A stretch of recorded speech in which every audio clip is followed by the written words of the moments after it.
You little bastard. Run. Keep running. A black-haired, black-eyed girl held a metal baseball bat, aiming it at the man begging for mercy on the ground. I'm not running. Really? The bruised young man lay on the ground, rolling his dead fish eyes. I only owe you $300. Do you have to chase me like this? 300. The girl poked his face with the metal bat, testing if it would pierce through. Damn it, have you forgotten how long you've owed me? Damn it, 2 years. I don't even have money for sanitary pads. Don't give me excuses, just one word, pay up. The young man retorted indignantly. It hasn't been that long. It was just last year. And you're an emergency nurse. How could you be broke? Suddenly his tone turned sycophantic. Just give me 2 more days, they'll definitely pay, I'll add $50 more. Without another word, the girl started hitting him. Pay in 2 days. She had believed his lies before, giving him 2 weeks. And what happened? He had disappeared for 2 years. If she hadn't run into him buying breakfast today, he probably would never have paid back. Stop, I'll pay. Don't hit me. After being beaten until he looked twice his size by the metal bat, the young man couldn't take it anymore. The girl ignored him and kept hitting. These street thugs' words were worthless. She would only stop when real money appeared. The young man on the ground seemed to read her mind and shouted loudly, "The money is in my inner pocket. I have $400. Stop. Little brat, why didn't you say so earlier?" She stepped on his chest and used the bat to fish out the wallet. "Next time you see a doctor, remember to pay, or he'll crush your balls." Got it. She then walked out of the alley. The young man slowly sat up, rubbing his bruised face. Damn nurse, freakish strength. Why doesn't she go work on a construction site? Tomboy. The girl who had just stepped out of the alley leaned back to poke her head in. Did you just curse at me? Cold sweat dripped from the young man's forehead. I didn't. I'm innocent. I know nothing. Had this little temper of mine. She grabbed the bat and chased after him. Nothing pissed her off more than being called a tomboy. It was her taboo. Because she used to have a dick. A big dick far above average. That was her pride. But then along with an inexplicable transmigration, it was gone. Instead, she got a pair of tits complete with holy light. Don't say stupid things like let your friend have a go. Her roommate got beaten to death. Her friend knocked out in the bathroom by her big tits. And besides, they can't transmigrate here anyway, or else. Hee. Hey, is this the hospital? The girl held a phone, apparently calling the hospital. Yes, there's a patient lying in the entrance alley of Brooklyn. Yes. Do you know him? Never seen him before, no idea, him, just a kind passerby. Bye. She hung up quickly, completely distancing herself, selectively forgetting she had knocked him out. She tossed the wallet beside the young man. Wearing flip-flops and shorts, she walked out of the alley, pulled out a pack of cigarettes, lit one, and took a drag. Puff. She exhaled smoke, picked up the breakfast she had left aside, and yelled at the crowd watching on the street. What are you staring at? Never seen someone collecting debts. Go back and watch your own women unless you want to end up cuckolded. She recognized most of the crowd. She ran a clinic in this hellhole. Here, kid. She tossed the metal bat to a stunned black kid on the sidewalk. Ignoring the whispering crowd, she headed toward the clinic. She was just buying breakfast. She didn't normally carry a metal bat. A silicone one maybe, but not this. After she was far away, the crowd rushed into the alley to see what had happened to the man. Oh wow, that's rough. His head is all lumps. Poor guy. Someone beside snickered. What's so rough? You didn't see last month's guy? His dick got bent out of shape. That was really rough. It's always like this. That freakishly strong girl has been here for years. How stupid are these guys to provoke her? The onlookers used it instead of her for the girl. Because most of them had been beaten by her. They respected that overpowering gorilla of a woman. They had no choice. In Brooklyn, this clinic offered the best treatment for the cheapest price and the most friendly service. They were just a bunch of punks who couldn't afford a real hospital. But better not owe money. Otherwise, you'd pay at least 3 times the fee and sometimes get beaten until your own parents wouldn't recognize you. The girl kicked off her flip-flops and walked barefoot on the clinic floor, a cigarette half-burned between her lips. She turned and shouted down at the crowd. What's all this noise blocking my clinic? Can't a person sleep in the morning? If you keep yelling while I'm eating breakfast, they'll dump a pot of hot water on you. Doctor, come quick. My friend can't hold on. He's dying. Please. Fuck your please. Every damn time you say the same thing. When has anyone ever died? Piss off. Shut your mouth, or I'll beat you to death. But, damn it. Wait until I finish breakfast. If you're not dead, wait. If this is another tab like last time, you're dead. I swear on my submachine gun. After she showed the submachine gun and pulled the bolt, the shouting crowd immediately fell silent. In less than half a minute, the chaotic mass formed a straight line. Damn it, all that noise early in the morning. Do you think I eat dirt for a living? She tossed the gun casually onto the floor inside. It was just a model, don't take it seriously. She didn't have the money to get a gun license. Those idiots on the street. She saw them practically every day, always crying that they were dying. 5 years, and not one had died. Back then, young and naive, she worked day and night treating those idiots. It nearly gave her a menstrual disorder just thinking about it. Infuriating. Patience brings peace, a step back brings calm. But she just couldn't swallow that anger. The more she thought about it, the angrier she got. At the time, she dragged those people into the clinic, pulled down the shutter, and gave them a thorough beating. She placed the plastic bag with milk and a sandwich on the table. Idiots. If I weren't broke, I'd shove you all down the toilet and feed you to the rats. One of these days, I'll poison all of you bastards with rat poison. She bit into the sandwich and kept cursing while chewing. Don't be fooled by those idiots downstairs acting like kindergarten kids. They're all thugs. When she first arrived here, she was harassed plenty. Otherwise, why would so many people come to see her every day? Knife wounds, bruises, fractures, the works. She could say without exaggeration she was the best in Brooklyn. Other clinic doctors could only eat her dust. No way around it. She cheated. Hey, I know magic. Surprised. Gone Liliong. Never mind her generous chest. Was a true iron-blooded tough girl, the kind of adorable brute whose arms could run a train, someone who could knock out a foolish brat with a single punch. After 5 years of pummeling sandbags, the muscles in her arms had become well-defined. She lounged on the sofa with one leg crossed over the other, watching the absurd, self-destructive antics unfolding in a TV drama. Her thoughts involuntarily drifted back to that stormy night 6 years ago. In this life, her name was Nina Arisa. Her parents were a pair of doctors and nurses suffering from late-stage Chinibu, veritable paragons of reckless behavior who had turned their backs on well-paid, stable jobs. Instead, they decided to devote themselves to so-called humanitarian aid. Doing it was fine in itself. It was, after all, a good deed. But the way their minds worked was unusually bizarre. While other medical volunteers went to impoverished regions to offer free treatment, they chose the battlefield. Yes, a war zone. You read that right. This Chinibu couple recklessly signed up as frontline combat medics. If you often walk along the riverbank, your shoes are bound to get wet. 6 years ago, an accident finally struck. The jeep they were riding in was hit by a grenade. Normally, vehicles marked with a red cross were off limits, but this time fate dealt a cruel hand. Some idiot blew their vehicle sky high. Yes, an idiot. And it happened right inside their own camp. They died so wrong that even writing the word tragic 777 times in blood on the ground would not be enough to describe it. I came here as a volunteer combat medic for free, not asking for gratitude, fame, or fortune, asking for nothing at all. And this is what I get. A single shell sending an entire jeep of doctors straight to heaven. Impressive, you win. I quit. You can bandage yourselves from now on. One whole jeep of doctors along with Nina's parents, dead. Unable to swallow such injustice, the original Nina took the $2 million in insurance money and went to find a lawyer, hoping to clear her parents' name. Yet because she had sat motionless for too long, a blood clot formed in her leg. When she suddenly stood up, the clot shot into her heart, and she died. Such staggering misfortune. It was then that this ill-fated, overly endowed tough guy borrowed her corpse and returned to life. His own death had been equally wretched. He was peacefully gaming when a loaded dump truck suddenly smashed into the building. He had been sitting in the very last row of the internet cafe, tucked into the innermost seat, spending 2 yuan for half an hour of game time. He had just opened the game and hadn't even scanned the code to log in before the impact came. He died in a pitiful mess, his blood and flesh splattering through the cafe like a grotesque firework. Even in the haze of death, his severed head seemed to faintly hear the internet cafe manager crying and cursing, "Wow, man, if you have to crash, fine, but at least have some public decency. You're scattered everywhere. How am I supposed to clean this up? The boss lady is going to kill me." His final thought was, "What are you even talking about? You're not the one who has to deal with the police collecting my remains or my parents tending my grave. It's none of your business, and you don't have to pay a cent. Stupid manager, go eat dirt." When he finally regained awareness, his protruding part had turned concave, and he was surrounded by a heap of women's clothing with a pair of white lace panties draped over his head. Yet he did not feel much emotional turmoil. So he had transmigrated, nothing to panic over. In his original world, his parents no longer needed to worry about him. Among their 1, 2, 3, 4 children, he had been the only salted fish, good at spending money and terrible at earning it. His father and mother owned a 7-story building with 14 rental apartments. Without him, they might actually live more comfortably, no longer having to fret over his career or run around asking people to find him a job. He had even bought 2 accident insurance policies for himself, and his parents had purchased medical, financial, and other plans on his behalf. That money would be enough for the old couple to live out half their lifetime in comfort. His 1, 2, 3 older siblings were no fools either. They would always return on holidays to celebrate with their parents. Then inevitably came the 3-way tribunal. Little brother said the first, "I'm telling you, if you don't find a girlfriend soon, you won't be able to find one at all." Little brother the second added, "It's not that your big sister won't help you. Look, this job opportunity is actually pretty good." Little brother the third chimed in, "Look at you. You've gotten so fat you're practically a ball. Here, I got you an annual gym membership card." Then came the brothers-in-law to add their own lectures, followed by his parents' reproachful nagging. Unfortunately, he was just a lazy little salted fish who refused to turn over. No matter how you flipped him, he was still a salted fish.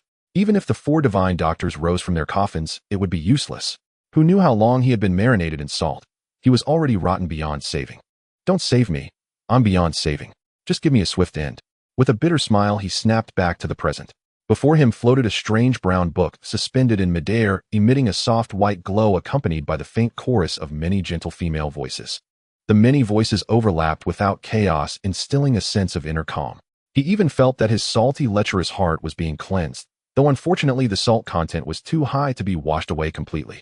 Without another word, he jumped up and kicked it. What the hell is this? Why is it glowing? Trying to brainwash me. Knocked to the floor, the book's white radiance flickered twice, and then went out as if unwilling to accept such treatment. With a loud smack, he grabbed a slipper and began to beat it. He believed in the cult of science and technology. Flesh and blood would inevitably decay, but steel alone would endure. Idealism. He would beat it until it could not tell up from down. He would thrash it so thoroughly that even a straight A score in physics and chemistry would not keep it from calling him Grandpa.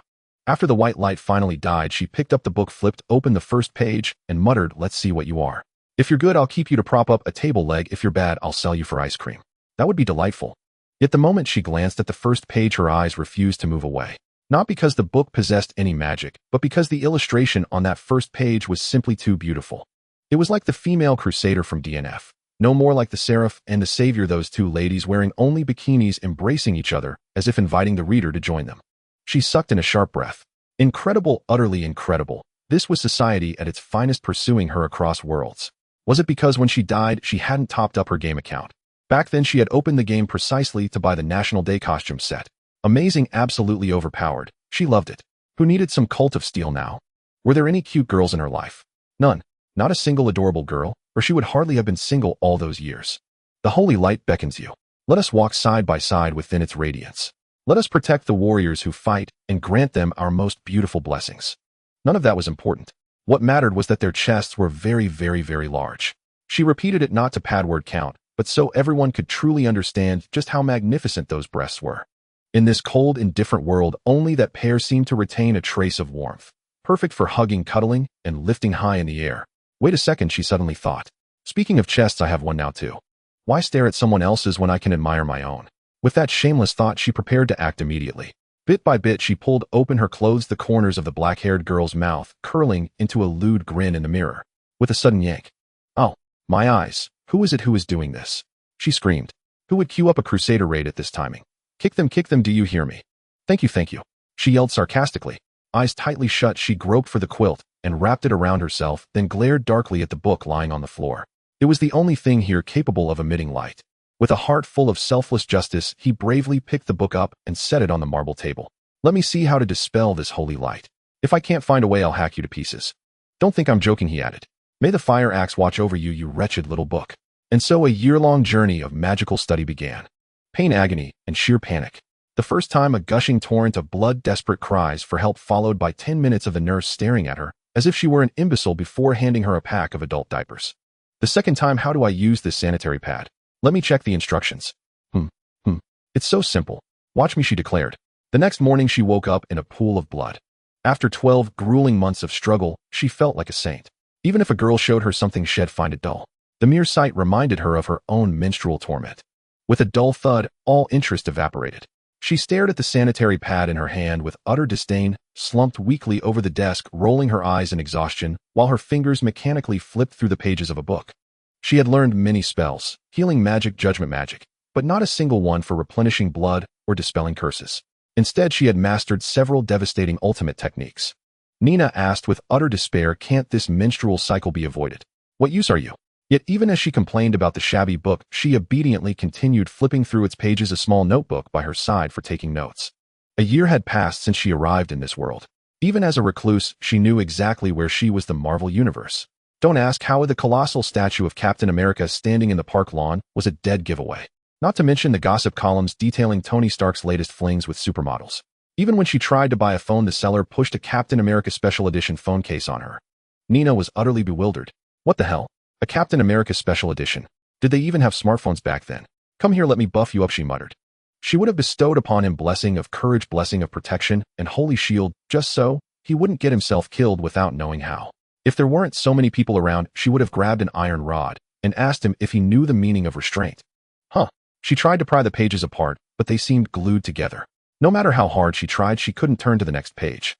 This wretched book only revealed its next lesson once she had mastered the current one, a terribly user-unfriendly design. It forced her to learn countless magic spells she disliked. It was enough to drive a perfectionist insane. Bro, just let me see the last page. I promise I won't learn it, just let me take a peek. Instead of magic, the page revealed two dials, one black, one white. Both circular scales were filled with a gray substance, as if waiting for something to replenish them. Nina had always suspected this shabby book possessed sentience. Whenever she had a question about a spell she didn't know, all she had to do was think about it, and touch the page, and the answer would appear in her mind. Sure enough, the moment she touched the two dials, the concepts of merit and sin materialized in her thoughts, a rough explanation of their purpose. Merit required her to perform good deeds, the more the better. The dial would convert people's gratitude and other positive emotions into the power of holy light, which would then nourish her in return. Sin was something Nina couldn't quite grasp. Why would a healer need such a thing? But since it existed, it must have a purpose.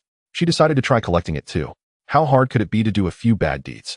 She decided she would beat the lecherous old man next door to a pulp later. Let's see if he dared to steal her underwear again. To shake off her paladin-like constraints, Nina worked diligently to gather both good and evil. But progress was agonizingly slow. Soon she discovered a clever trick: healing villains caused both her merit and sin to increase, albeit by a tiny amount. It was a small gain, but a method nonetheless.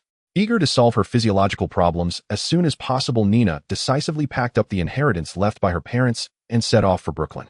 As for why she wasn't heading to Hell's Kitchen, what for? She was there to earn merit and sin, not to pick a fight. That hellhole offered no peace. You'd be lucky if your house wasn't sprayed with machine gun fire in the middle of the night. Don't misunderstand, they weren't targeting you personally. As long as you stayed home at night and firmly refused to join any gang, the worst that could happen was someone borrowing a little cash. Nothing life-threatening. But gang wars were a different story. Who knew where those bullets would fly? And you'd never even know who fired them. If you got hit and survived, tough luck.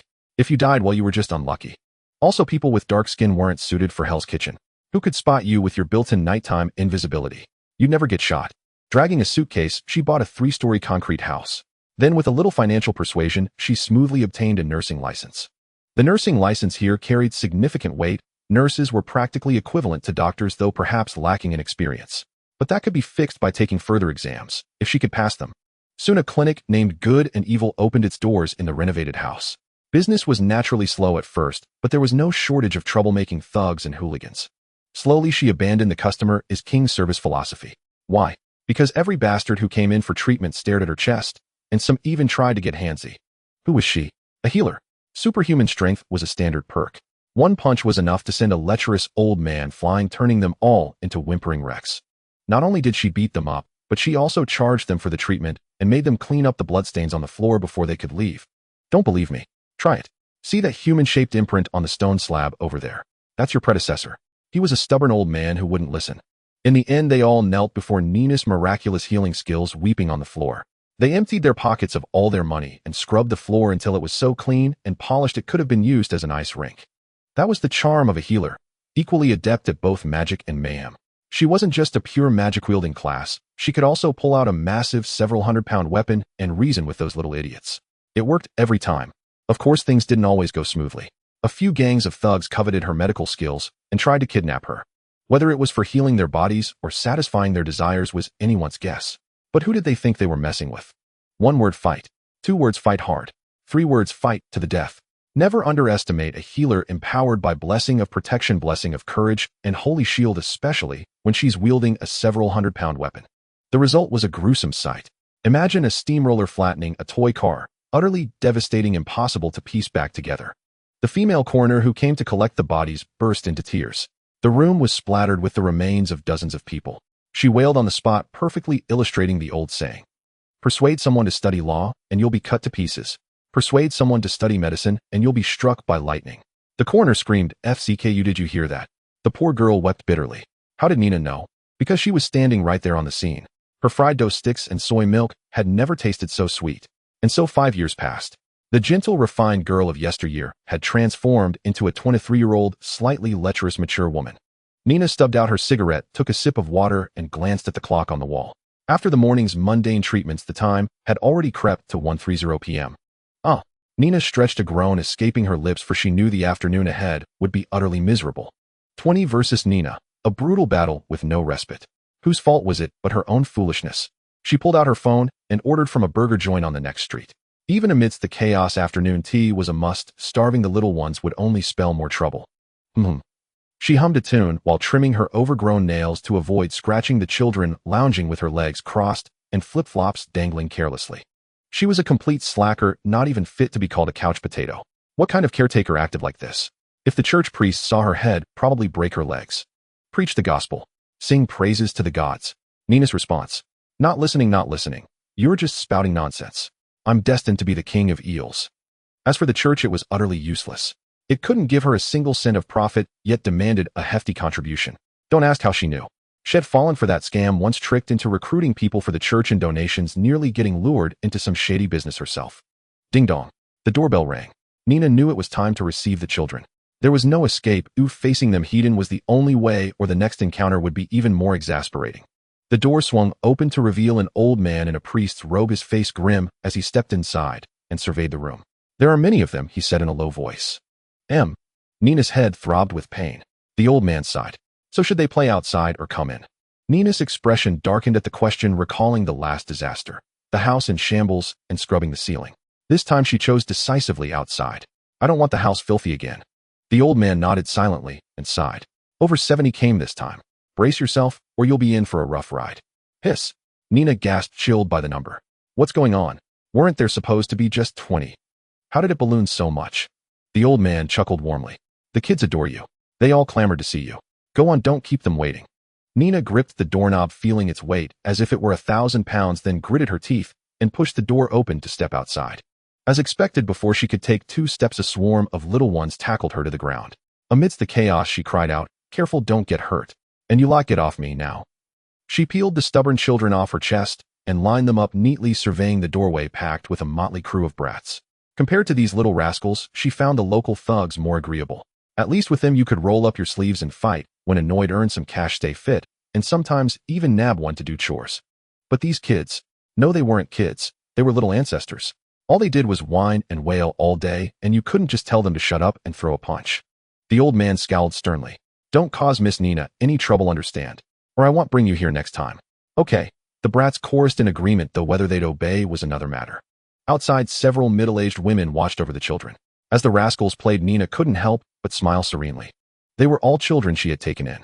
Initially, she did it to accumulate goodness, and many times she thought it was a ridiculously foolish decision. Why forego a life of indulgence to adopt these little ancestors? It was mind-numbingly chaotic. Yet the more she interacted with them, the more she felt her choice was absolutely insane. The expenses nearly bled her dry.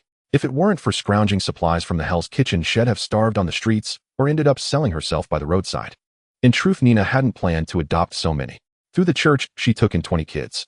Somehow the rumor spread that a wealthy woman was collecting young boys. And then a flood of people came begging for adoptions. The parents who showed up were a gallery of oddballs, crying, threatening suicide, throwing tantrums. One desperate guy even jumped off her roof to shed the burden.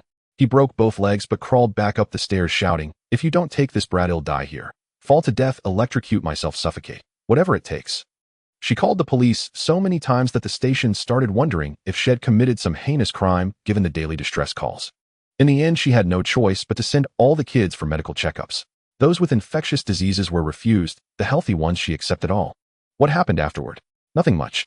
If fewer people dared to come begging for adoption, Nina would beat them senseless. After a few families mysteriously vanished, the dim-witted parents of Brooklyn seemed to sense that this she-devil wasn't to be trifled with, and the requests gradually stopped. Though the adoptions brought endless hassle and headaches, the kids were genuinely amusing, like lively little shrimps. Moreover, with their help, the goodness energy was fully charged after a grueling 4 years.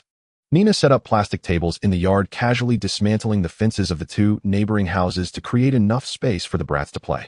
The resentful looks from those neighbors were indescribable, but Nina cheerfully borrowed all the children's toys from their basements. Why didn't they resist? Impossible.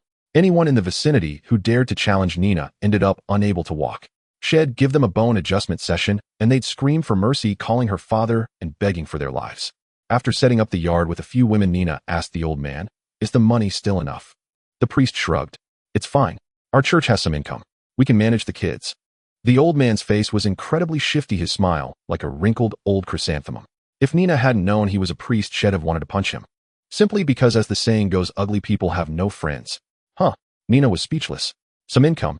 If she hadn't paid the church to care for the kids when she couldn't, his church would have gone bankrupt long ago. The old man seemed to read the blatant disbelief on Nina's face, stopped spinning tales and other unspoken words, and said awkwardly, "All right, we don't have much money." This was expected. Nina then teased, "Why are you so poor? I see other churches doing pretty well." The old man fell silent. What could he say? That he was too ugly to get donations. How embarrassing. His shifty looks led to rejections every time he sought funding, and once he was nearly arrested in an anti-vice crackdown. His church had no other assets, it survived solely on donations from kind-hearted people. Nina watched the brats in the distance who were now pulling down her clothesline, and her eye twitched. Are they always like this? Ahem. The old man tactfully ignored her crude language and explained, they're not usually this wild. They're just overly excited today. Nina glared at the sleazy old man beside her, making his scalp tingle. That's no excuse for tearing my lace underwear. The brats were each pulling a piece, dismembering her clothes. She grabbed the old man by the collar and roared, "What the hell have you been teaching them?" Turning around, Nina's face twisted in fury, nearly turning into a vengeful spirit as she glared at the old priest silently, accusing him of how he raised the child. Even her poor little lawn had been ripped up and her clothes were reduced to nothing. They had almost demolished her house. Why did it end up in such a mess in just one afternoon? Why wasn't your church torn down? The old man, enduring her murderous glare, slipped straight into the car. How could he explain this? It wasn't that it wasn't demolished, his church only had a leaky ceiling left. What could be torn down? Use a firework to blast onto the roof and rip off the ceiling. Umph. She snorted coldly, swept her gaze over the chaotic courtyard, then turned and headed inside. Soon enough, some fool would come to clean up for her. Night had fallen and lights flickered in every home. Nina sat on the sofa watching TV and smoking as she waited for clients. After all, Brooklyn at night was the real Brooklyn. The calm of the morning was just a facade. Only at night did the rats lurking in the shadows grow hungry and come out to steal. Robberies, brawls, crystal peddling, molestation, prostitution. A whole slew of revolting acts would be exposed. "Sister Nina, give me a hug." A syrupy, sweet female voice rang out. At the glass door stood a blonde girl who looked like a lowly in age. Goosebumps erupted all over her body. Nina crossed her arms and brushed them away, saying coldly, "Call me Dr. Elisa. I'm not close with you." The blonde lowly dragged a small plastic stool to sit beside Nina, her eyes brimming with tears as she gazed at her. In her rare red pupils one could almost read the word aggrieved. The little lowly seemed obedient, sensible, and well-behaved, but Nina wasn't buying it. She grabbed a throw pillow and smacked her in the face. "Cut the crap," hand over the prescription. "They'll get your meds and notify your parents. Their deposit here is running low." What this little lowly was named didn't matter. In Nina's mind, she was a pervert, and a disgustingly twisted one at that. Obedient, sensible, and well-behaved. Yes, but you should know she also had a big dick. And she was even a bit slutty. This little pervert was a regular customer. 3 years ago, a traffic accident severely injured her lower body, forcing an amputation. Otherwise, she might have died from infection. Nina wouldn't have discriminated against her for that. But here was the problem. After waking up and learning she'd become a woman as an adult, she wasn't sad at all. In fact, she was a little happy. After several rounds of anti-androgen and estrogen therapy, her feminization grew more pronounced. This little bastard started getting cocky, strutting around all day in pink dresses, seeking hugs and kisses from cute girls. Ugh, so envious. No, disgusted. Ugh. Slap. Nina tossed a box of hormone pills onto the table and pulled a syringe from under it. "Once a day. Bring money next week. Goodbye." The big-dicked lowly picked up the meds, her eyes teary as she looked at Nina with hope. "Sister Nina, give me a hug, please. For the sake of my surgery in half a year." "Hey, what are you doing? You can't do that." Without a word, Nina lifted the little pervert's skirt and splashed the essential balm she held onto her. If you encounter a pervert and lack pepper spray or a stun gun, then essential balm is a great substitute. Nothing a single drop can't fix. If it does, smash the bottle and pour the whole thing on. No matter what iron crotch kung fu they've trained, one bottle will take them out. Oh, sister, this feeling is so strange. It's like all the men in Brooklyn are here. The lowly sat on the floor in a duck-like pose, her eyes glazed, uttering ambiguous moans. Nina grabbed her by the collar and skirt and tossed her out the door to keep her from lingering. If it weren't for her parents' deep pockets, she'd sell this brat to a nightclub. As the saying goes, A, your girlfriend has a dick. A, bigger than yours. B, isn't that better? B, how do you know? A, I was pretending to be your girlfriend. B, I've wanted to screw you for a long time. Ahem. Ahem. So you see, after indulging in delicacies, trying some plain fare once in a while isn't bad. Nina always harbored a malicious thought one day she'd toss this little lowly into a nightclub and see what chemical reaction would happen. Of course, that was just a fantasy. She wasn't some devil. She was a healer bathed in holy light, just with a slightly higher salt content. But that didn't affect her job. God, wait, I don't even believe in that fool, do I? Dr. Elisa, come quick. My friend is badly injured. Hurry. A black man carrying a white man burst into the clinic. Nina, utterly unhurried, asked lazily, how much money do you have? And clean up the blood on the floor. $400. They'll clean the floor, but hurry up, stop dawdling. He's really dying. The black man laid the man on a medical bed and urged, shut up. Are you the doctor, or am I? Nina grabbed a rag and tossed it to the black man. Clean up outside for me too. But get lost. Nina tore open the man's shirt, revealing a bullet wound. The pale man said weakly, any anesthetic. They'll pay to make it easier. How much? $100.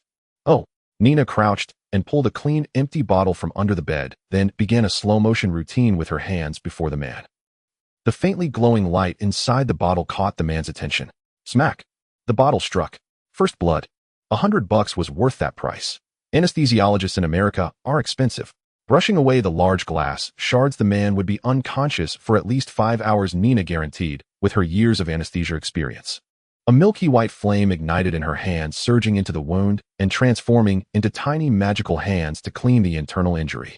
Nina dared not use her magic on these thugs if she could only treat them with the pure holy light mana cultivated through meditation. Magic was truly dangerous. It was far too subjective.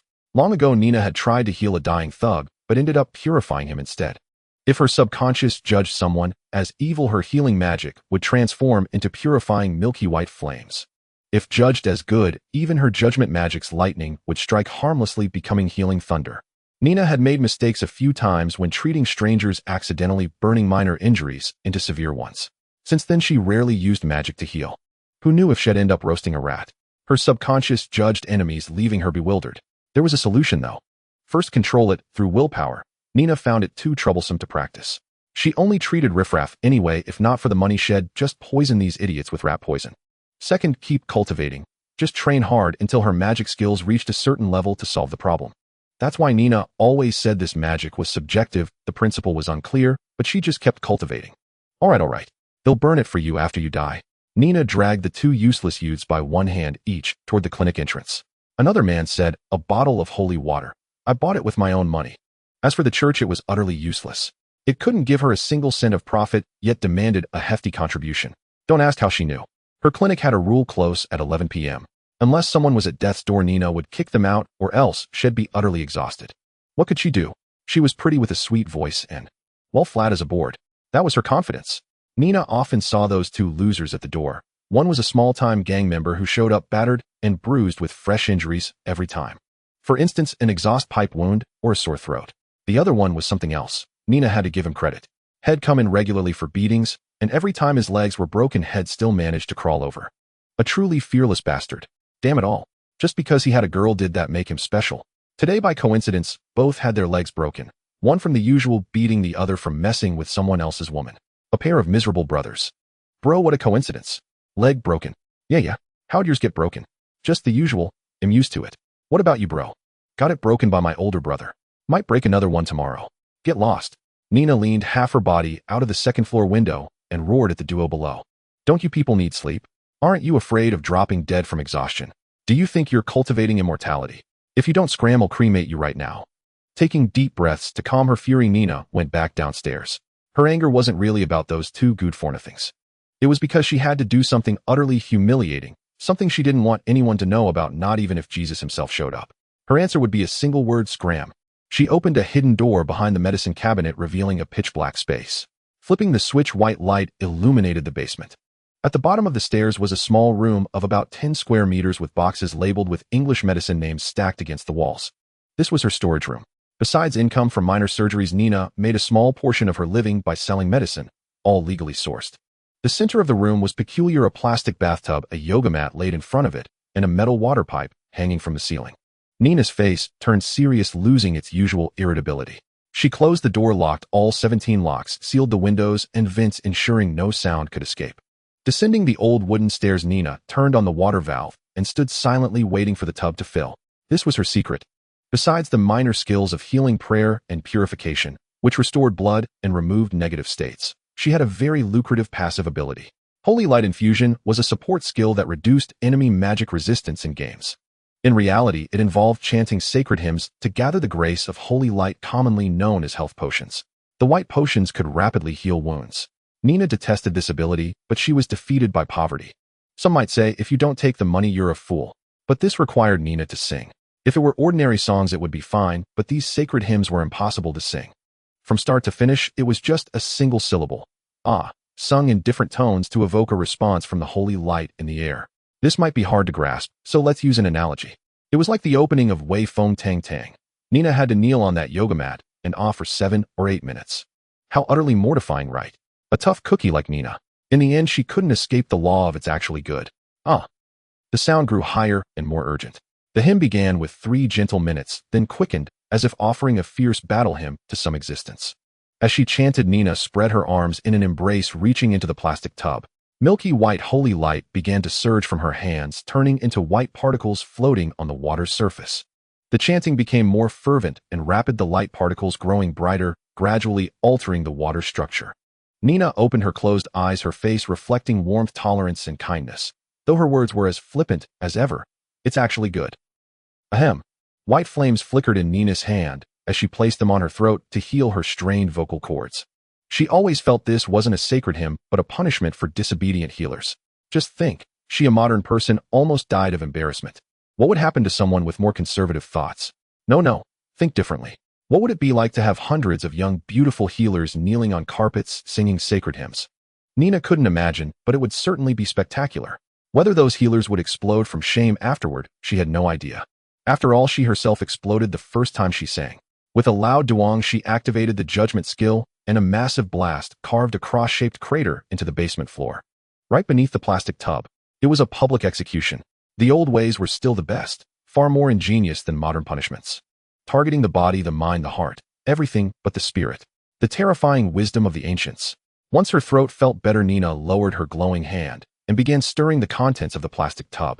This was the holy water that useless youth wanted to buy earlier, not the perverse kind, but something that could genuinely save lives.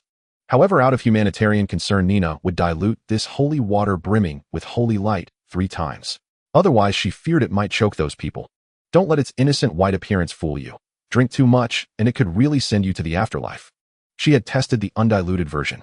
If someone consumed more than 1 liter at once, they would enter a state of utter serenity, finding everything dull and lacking energy. They'd just want to lie quietly on a lawn, basking in the sun, feeling the peace and tranquility of nature. Nina had tried showing that useless youth several premium adult films, but he didn't even blink. Not a single reaction. It nearly scared her to death. She thought Shed invented a cure for perverts. But the youth's fate made Nina abandon the idea of selling the undiluted holy water. The guy went crazy, shouting in the middle of Hell's Kitchen at night. "Come out, you bastards. Today I'm going to clean out every den of filth. You punks prepare to die." From him to it. From a person to a puddle, or rather paste. Nina stirred the holy water until its color was uniform, then pulled her hands out. When she withdrew them, the substance clung to her skin like viscous dish soap. Sticky and milky white. She brought her hand to her nose and sniffed. Every time she saw this gooey stuff on her skin, she had an olfactory hallucination, always catching a whiff of sweet olive flowers. And it lingered. Ugh, a whole tub full. Ugh, stirring it by hand. Warning 404 issued once. The holy water diluted 3 times earned an affectionate nickname, hand-washing water. For she mixed the sacred liquid of the arum lily with water in a 1:3 ratio, stirring by hand, as Nina found tools too troublesome. If she ever went mad, she might even use her feet to stir. Imagine those who paid a fortune for such holy water. In truth, it would be foot-washing water. How utterly deranged. This was the origin of Nina's catchphrase. "One day it'll poison you fools with rat poison in your food." 300 bottles per batch, enough to poison 300 idiots once a week.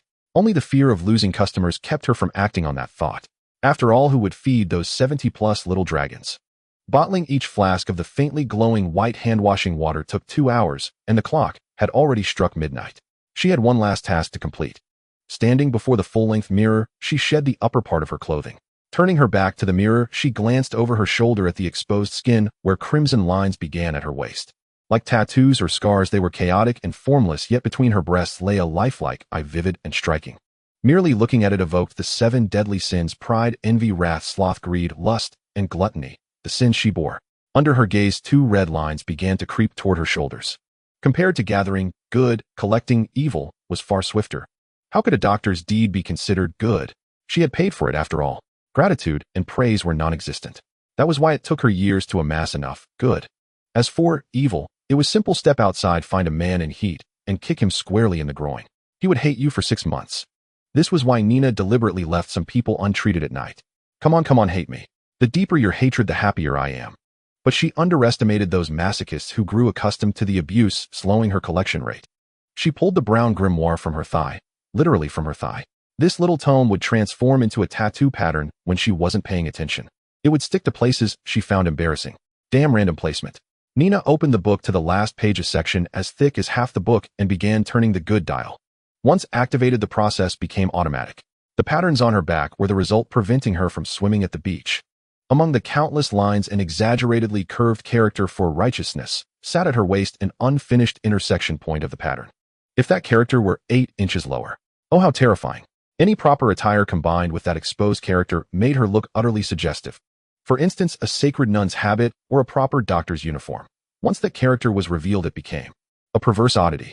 Uniform temptation gate. European and American classics section. Wouldn't that be even more thrilling? Ahem. As she turned the dial, the book's light grew blinding.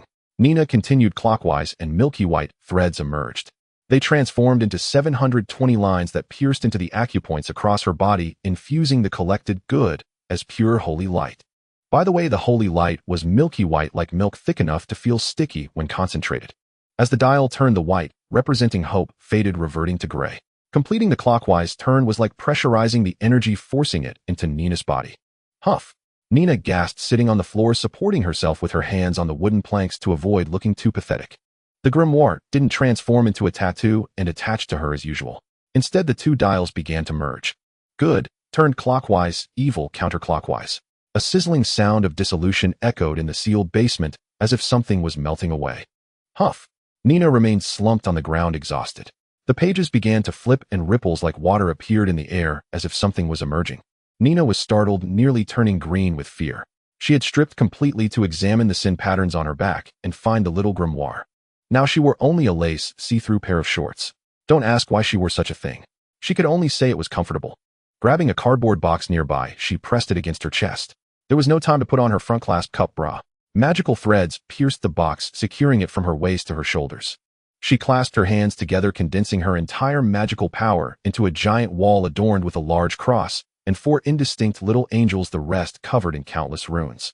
This was one of her ultimate judgment skills. Holy light, Ash shield, gathers sacred light to form a wall for defense.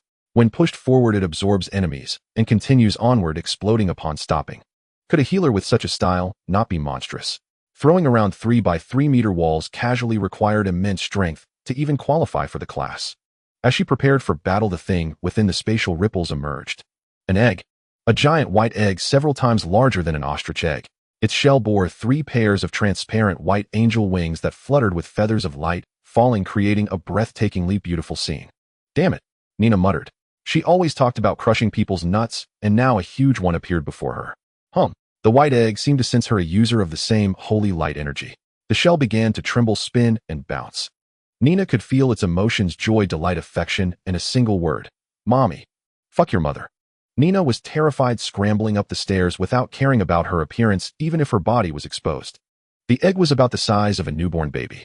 How could she, a perennially single, lecherous older woman, have a child? Time to flee. This wasn't just about being cuckolded. If a man became a father, people might tease him, but also give a thumbs up. But a woman? It was different, especially since she had already adopted over 70 brats. Another one. Nina panicked, fumbling with 17 locks on the door, forgetting her strength could easily kick it open. The white egg seemed even more excited. Oh, rage. The cream-colored spots were the most prevalent things in the room, covering boxes, walls, and shelves, presenting a rather nauseating sight. On the yoga mat lay a bruised and battered woman, her eyes vacant, her fair hands clutching her abdomen as if to conceal something. Disheveled attire could not even begin to describe Nina's current state. She wore only a lace panty and a creamy white belly band on her upper body.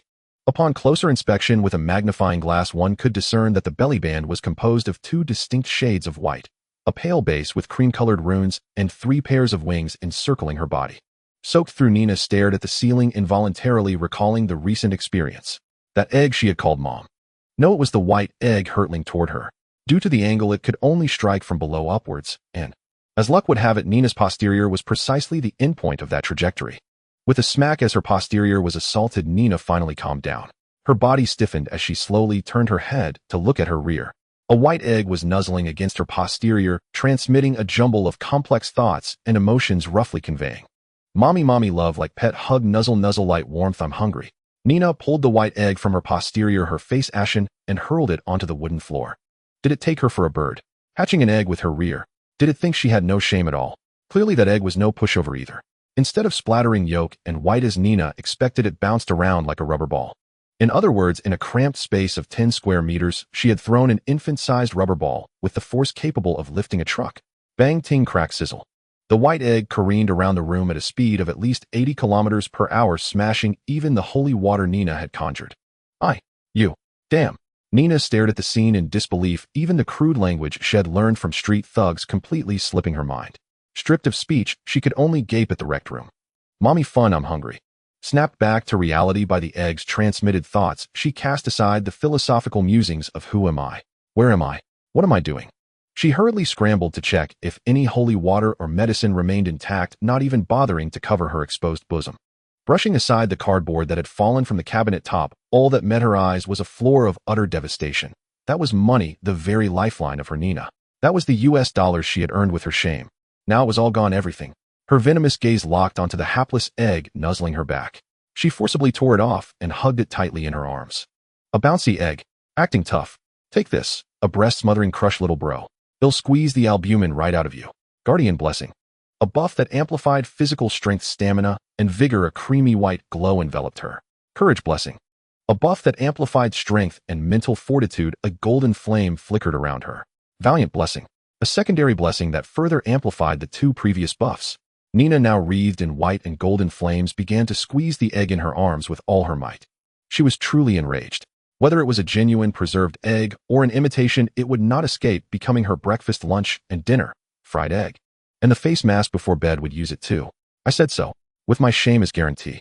Nina, straining with all her might, failed to notice that the egg's 3 pairs of luminous wings were stealthily wrapping around her, from her armpits, waist, and buttocks. At each of these 3 points a pair of wings was fusing together. Mommy love you, hungry, eat. Sizzle. The wings enveloping Nina's 3 most private areas emitted a blinding radiance far more intense than the glow of her own buffs. Nina's glow was at best a desk lamp. The white eggs was at least a high-powered flashlight. Ribbons of condensed light plunged into her body. Her abdomen and head were the primary targets. Both locations were sources of magical power. Unlocking the magical source in the brain signified official entry into the world of magic.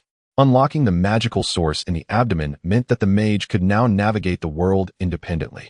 Connecting the magical sources was a form of transcendence, shattering one's own shackles to attain boundless mana. That was the goal Nina was striving toward. The ribbons moved with such speed that before Nina could even register what was happening, she found herself suspended in midair, bound in a Shabera-like fashion. Tasty, not enough like. This was the egg's response to Nina. What was Nina? A healer. A cleric. And what was this egg? A being resembling an angel. How could a little brother defy his father's belt? Soon Nina, bound in the air, was flung to the ground, her body deathly pale and bloodless, twitching occasionally, as if thoroughly broken. Mana is power gained through meditation, combining one's spirit with external elements. The more mana expended, the greater the mental fatigue.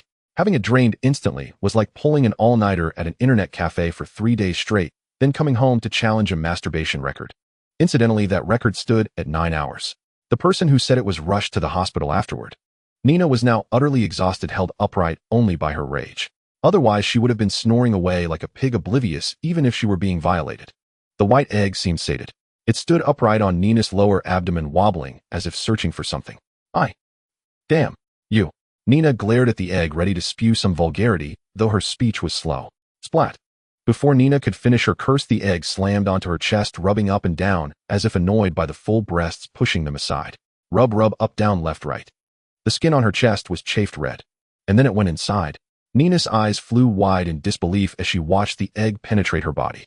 Entering bit by bit from her navel to her shoulders, a patch of white covered even the holy milk part that she herself could not look at all creamy white. It was like a belly band wrapping around her vital areas. Fighting against her weariness, Nina reached out and grabbed her own breasts, pulling hard. With this leverage, she tried to see if she could yank the egg out. What was this? Did it take her for the Virgin Mary? A virgin birth? It'll smash its head in. Clearly, after all that pulling, all she got was soreness and the bruises from the earlier squeezing. This was the scene from the very beginning. She was clutching her abdomen because she needed to pee. She often smoked, got thirsty, and drank a lot of water. Her body was weak and her mana had been drained by the belly band on her chest. Now she faced a choice: either hold it in until her bladder burst, or subject herself to a public execution of her shame. This was a serious problem. Be a hero or lose all face. It was a tough call. Nina of course chose Ding. A fateful choice. Was it an inner chapter or a side story? Gentlemen, please choose. In the mirror, Nina appeared voluptuous without any coverings, yet she wouldn't trigger her own holy light sensor effect due to that expanse of white. It was all the fault of that belly band. Nina had tried various methods, but couldn't get that white egg out. It drained her magical energy every morning, noon, air, and night. If it weren't for her playing the healer role, she was afraid she would have been drained completely already. As a healer, her blood was thick and her mana abundant, and aside from the first time it absorbed her magical energy, without restraint it usually didn't suck her dry afterwards. Otherwise, Nina wouldn't need to do anything as shed, just wait to die. The recovery speed of her magic couldn't keep up with what the egg absorbed. It had been several days since that belly band appeared, and Nina was already accustomed to it. Just enough left to buy a cover. Anyway, with this thing, she wouldn't expose anything. Nina, is the doctor ready? My husband is getting impatient. TSK. Nina grabbed 2 boxes of medicine from the shelf and tossed them into the leather box. So are we going or not? If we don't go, your husband will definitely die in a couple of days. At the foot of the stairs stood a graceful young woman in her early 30s. Seeing Nina come down, she playfully said, Nina, hurry up. My husband is really anxious. What's the rush? You should be happy if he's dead.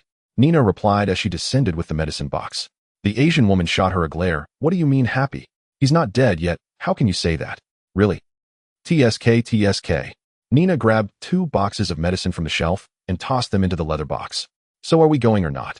If we don't go, your husband will definitely die in a couple of days. They'll wait for you outside, hurry up. With that, the young woman swayed her hips and left. Little twerp tisk, Nina muttered disdainfully. One of her regular customers, this Asian couple, seemed bizarre to her. Truly the kind that left her speechless, especially that young woman. Her name was Bai Yujia, a teacher from a third-rate university, usually called Bai Jia, not Bai Sister. She either came to buy work caps or to see a gynecologist, always with this infection or that infection. There were also anal tears and bruises that made Nina's eyes twitch.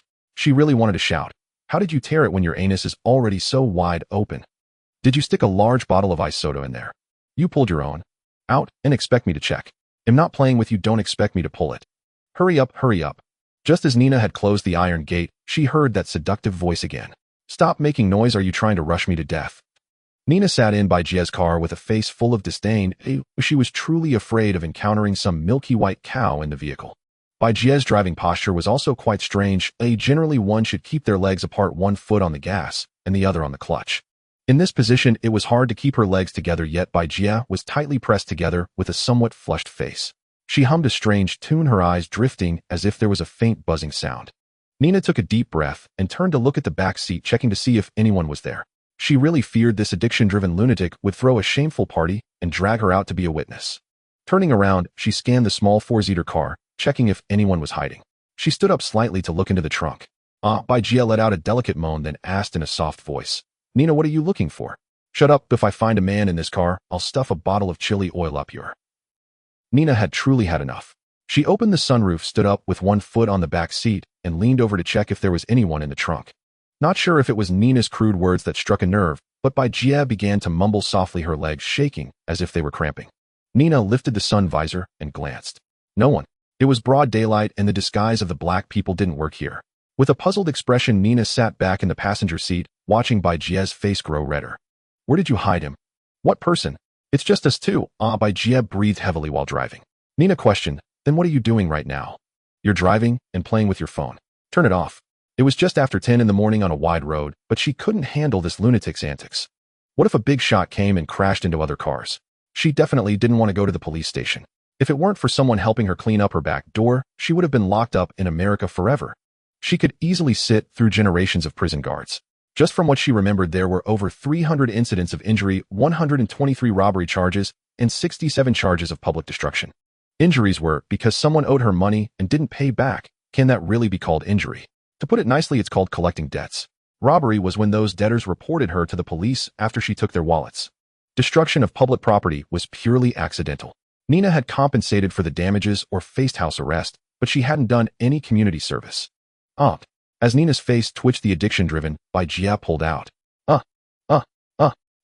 Then she tossed everything into the back seat. Nina exclaimed, You truly are a talent. No wonder you say you often have infections. Why don't you just take off your pants? Bai Jia really transformed into a silk. A 3. Nina quickly covered her mouth and opened the passenger window, not caring if she might get hit by a passing car as she poked her head out. Ugh. Bai Jia, who was driving slowly, hurriedly stopped the car and asked, Nina, are you okay? Are you carsick? Ugh. Don't touch me. Oh, wait until I finish throwing up before you talk to me. Ugh. Nina leaned out of the window, throwing up uncontrollably. She finally understood what it meant to be a lunatic. The thing she played with made her want to vomit. If you're that impressive, why not stuff your head into a bowl instead? Huh. With red eyes, Nina fastened her seatbelt again, covering her mouth as she said, continue driving. Well, I have water. Do you want some? No. Keep driving. I have my own water. She opened the medicine box and took out the cough syrup she had previously tossed in. She had practically turned into a diabetic from drinking so much cough syrup.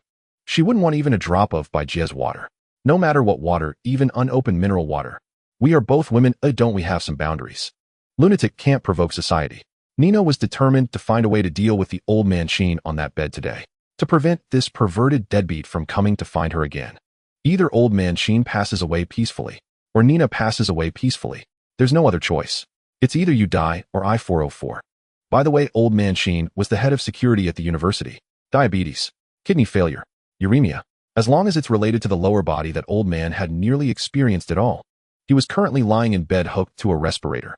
Nina was the one who went to help him change his medicine and set up for drips. Oh, every time she made a house call, it was $2,000, otherwise she wouldn't go. After all, like repels, like two lecherous old men might get along. But a lecherous old man and a lecherous mature woman really don't get along. Otherwise, tonight in the European and American boutique, see you in the censorship area. All right, let's talk after you pull out the breathing tube. Nina had already stepped outside the standalone villa. They'll cover the cost of the work cap, so hurry up and yank that tube out. Dr. Nina, why do you always crack such jokes? You know my damned husband. He'll take it seriously. Sister, by her skirt hem soaked, rushed into the bedroom in a panic, truly afraid her damned husband might actually pull out the respirator. Nina watched Sister Bai dash inside with a strange expression. She had just finished changing Uncle Cheen's dressing and setting up his foredrip, taking about 18 minutes in total. Just moments ago, Sister Bai had reeked of that scent. How long had it been? From getting out of the car to finishing the treatment, it was less than half an hour. Had that lunatic gone off to play again? Wouldn't she get dehydrated? Nina always held a skeptical view of the saying that women are made of water. Every time she smoked, she had to drink plenty of water afterward, or the dry mouth and throat would make her terribly uncomfortable. But now she was starting to believe that phrase a little, or perhaps the dry mouth was just from the wrong kind of smoking. Of course, she was just thinking idly. She wasn't one of those top-tier technicians with the skills for beer cigarettes or swallowing blades. Some places weren't meant to be used that way. Those were specialized tricks forced out by certain enthusiasts. She wasn't exactly desperate for money and had no desire to slice abalone into sashimi. Nina was now near a park in Queens. She didn't choose to take a cab or ask Sister Bai to drive her back to Brooklyn, because she needed to wash her hands at the park with alcohol, disinfectant, wet wipes, and iodine. She was quite wary of certain fluids. After all, she had produced them herself before, and they came from intense, pleasurable exercise. But she would never study them. She had wrapped them in tissue and tossed them in the trash, completely indifferent to the hereditary difficulty. Use them, discard them, wait a few days for them to die, and then throw them in the bin. Men are also heartless. That's exactly what we are, ruthless after the act. At the outdoor sink outside the public restroom, Nina was scrubbing her hands vigorously. She had tried not to touch anything at Uncle Cheen's place. But she still felt defiled. What a loss. She'd wash her eyes as soon as she got home. She'd use holy light flames to disinfect every pore of her body. For now, using water was just a makeshift solution since there were too many people around. But thinking about those 2,000, it was worth it. The fragrance of Franklin. How many adopted brats could that help? And how many draws could it fund for her? That white egg was truly an angel egg. It needed a vast amount of goodness to hatch, and Nina was really giving it her all. Back then, just unbuttoning her clothes nearly blinded her with holy light. Now, as long as it's not the three main areas, the holy light is gone from everywhere else. Such effort. A tear-jerking tale for men and women alike. One of the top 10 outstanding youths. Once the two major mana sources are fully connected, the holy light sensor will be a thing of the past. But now there's a patch. You, me, it. I'm speechless. After all the effort I put into maintenance, what was it for? Just to get a look. To keep my figure from turning into some weird muscular woman. Every night, Nina spent half an hour using essential oils to knead and pinch the areas with heavy muscle activity. It was a real hassle, but it prevented her from developing muscular legs or arms. Otherwise, with her exercise intensity, chasing down debts all day when not treating patients, her calf muscles would already rival a sprinter's. Day in and day out, either chasing debts or hunting down thugs, it was truly hard to maintain a perfect figure. Now one patch ruined everything. Nina calculated it would take about 2 years to gather enough goodness energy. For that single glimpse, she had to keep striving. It wasn't that she was dying to see it. She had touched everything in the shower and could do whatever she wanted. Wanting to take a look was just an obsessive compulsion. That tangled mindset tortured her endlessly. Just to see the perfect body she had crafted, driven by that longing anticipation. Otherwise, why would she bother playing this self-nurturing game? Was KFC not tasty? Was McDonald's not enjoyable? Or couldn't Burger King satisfy you? If none of those work, then go eat some crab roe buns. Comes with an underwater view, just need an oxygen tank. Nina carried her small medical kit with one hand and covered her mouth with the other to yawn. She hadn't slept well last night. Her chest piece had been acting up for some reason. It actually wanted a midnight snack. What a connoisseur. It had tormented her for hours, and then Sister By came running over early in the morning, giving her a dose of mental pollution. Now she felt incredibly drowsy. Nina, yawning with tears in her eyes, suddenly felt a bump against her lower abdomen. The force was light, and the figure was short. If it wasn't a child who accidentally bumped into her, it had to be a dwarf with a condition pretending to be a kid to grope women. Opening her eyes, she saw a little boy sprawled on the ground. He seemed about to cry, but held it in forcefully, his pitiful little face looking utterly amusing. What are you crying about, kid? You're the one who bumped into me. Her tone showed no sign of being a healer, as she sounded like a thug, and a particularly vicious one at that. Still, she crouched down to pull the boy up and checked his hands for any injuries. Nina loved children, especially playing with them. It made her feel like her soul was being cleansed. In a place like Brooklyn, where even ghosts couldn't be found, only devils roamed. Hell had long been emptied. Scheming, murder, brawls, robbery, extortion, they were everywhere. To survive in a place like that, you had to be fiercer than anyone else. If he looks at you, beat him to death. If he dares to curse you, beat him to death. If he dares to pull a gun, you must pull out a submachine gun. Being more ruthless than anyone else means living better than anyone else. That's the rule of Brooklyn. As a girl in that place, when her magical power wasn't as strong as it was now, that's how she survived. All kinds of negative emotions nearly suffocated her. Wake up, wash up, breakfast, brawl, bandage, lunch, rest, brawl, bandage, dinner, sleep. It was the same routine every day. How else did she get all her medical emergency skills? Magic is a power of will. It's not a god, it's not omnipotent. Apart from her inheritance, everything else was earned through her own fighting. Human muscles, bones, blood vessels, acupoints. All were experimented on bodies. Back then, Nina was practically a murderer. Anyone who dared to cross her wouldn't live to see the next day.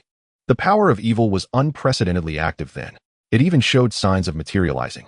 If it weren't for an unknown, ghostly little girl who appeared during a massacre and taught her a set of military boxing moves, this lecherous healer would have been long gone. It took 5 years to gather goodness. But evil only took 3 months. How ferocious. Representing the sins of the 7 deadly sins. Collected in just 3 months. After wiping the scraped area on the boy's hand with hydrogen peroxide, Nina asked, "What are you staring at, kid? It's too early for this. Wait until you've grown some hair."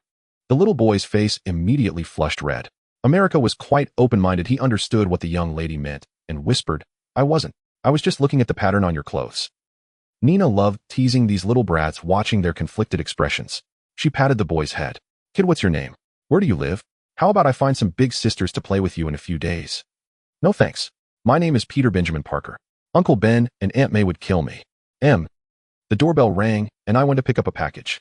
It would be that future motor-mouthed Spider-Man. After all, that guy didn't even know how to spell tact. He just did whatever he wanted, whether the situation favored him or not. Always reckless. Not just reckless, but had also filmed himself and posted online to show off. Absolutely shameless. And this little boy crying and whining, wanting hugs and kisses, would turn into that kind of person. Nina's mind was full of thoughts, but she wasn't about to do anything malicious. After all, she wasn't the devil. She walked over to the ice cream cart and bought 2 different flavored snow cones. "Here you go, kid." Nina handed the chocolate one over. Peter blushed as he took the ice cream and whispered, "Thank you, big sister." "No problem, have a seat first." Nina took a lick of her vanilla ice cream and pulled the little boy over to a park bench. "Where's your family? You didn't come out alone, did you?" Peter happily sat next to Nina, eating his ice cream without a care in the world. "No, my aunt went to the restroom over there, and I snuck out." If this were a comic, Nina's face would definitely be a limited edition VIP golden meme. She patted Peter's head and smiled. "So why aren't you playing with your friends?" "None of them like me." His cheerful little face fell, turning back into a pitiful expression. Nina's mischief got the better of her. She tossed the barely licked ice cream behind her and crouched in front of Peter. "How about I teach you how to make friends?" Peter hesitated for a moment, then nodded firmly. "Okay, I want to learn." Nina knew a few Chinatowns, and the ones she had visited mostly spoke Cantonese. Nina was going to teach Peter how to befriend Asian kids. She dealt with them all the time. She said seriously, "First I'll teach you a word, and you must remember it well. This is a word that Asians love to use. Once you learn it, you'll never be short of friends." Peter stopped eating his ice cream, eyes sparkling as he looked at Nina, a blush of excitement on his cheeks. "First one, Hua." Peter, Hua, Nina, no A together, it's Hua. Peter said happily, "Hua, Hua, Hua." Nina was delighted too. This little spider learned fast, getting it after just a couple of tries. "Remember to add a Q." "Hua Q." Peter, "Hua Q, Hua Q." "Yes, that's it." Nina felt a sense of accomplishment, like she was corrupting. Teaching a child.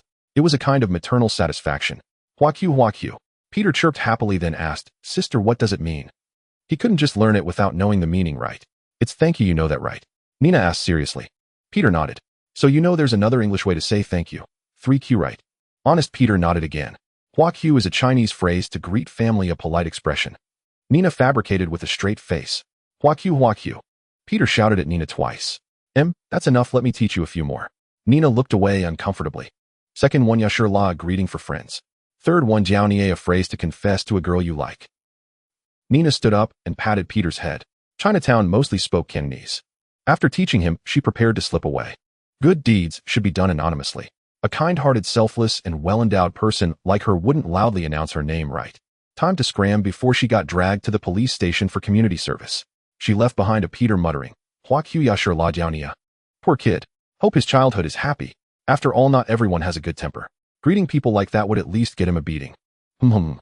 Nina hummed a random tune as she left the park and took a cab back to Brooklyn. She hadn't lied to the little spider. She really did use those words to greet Asians, cursing them like idiots while chasing them all over the place with knives and swords. Nina's crowd was full of thugs and scoundrels. She had very few real friends. Besides that weird couple, she could count them on one hand. As for whether Peter would get beaten up after school, that wasn't her problem.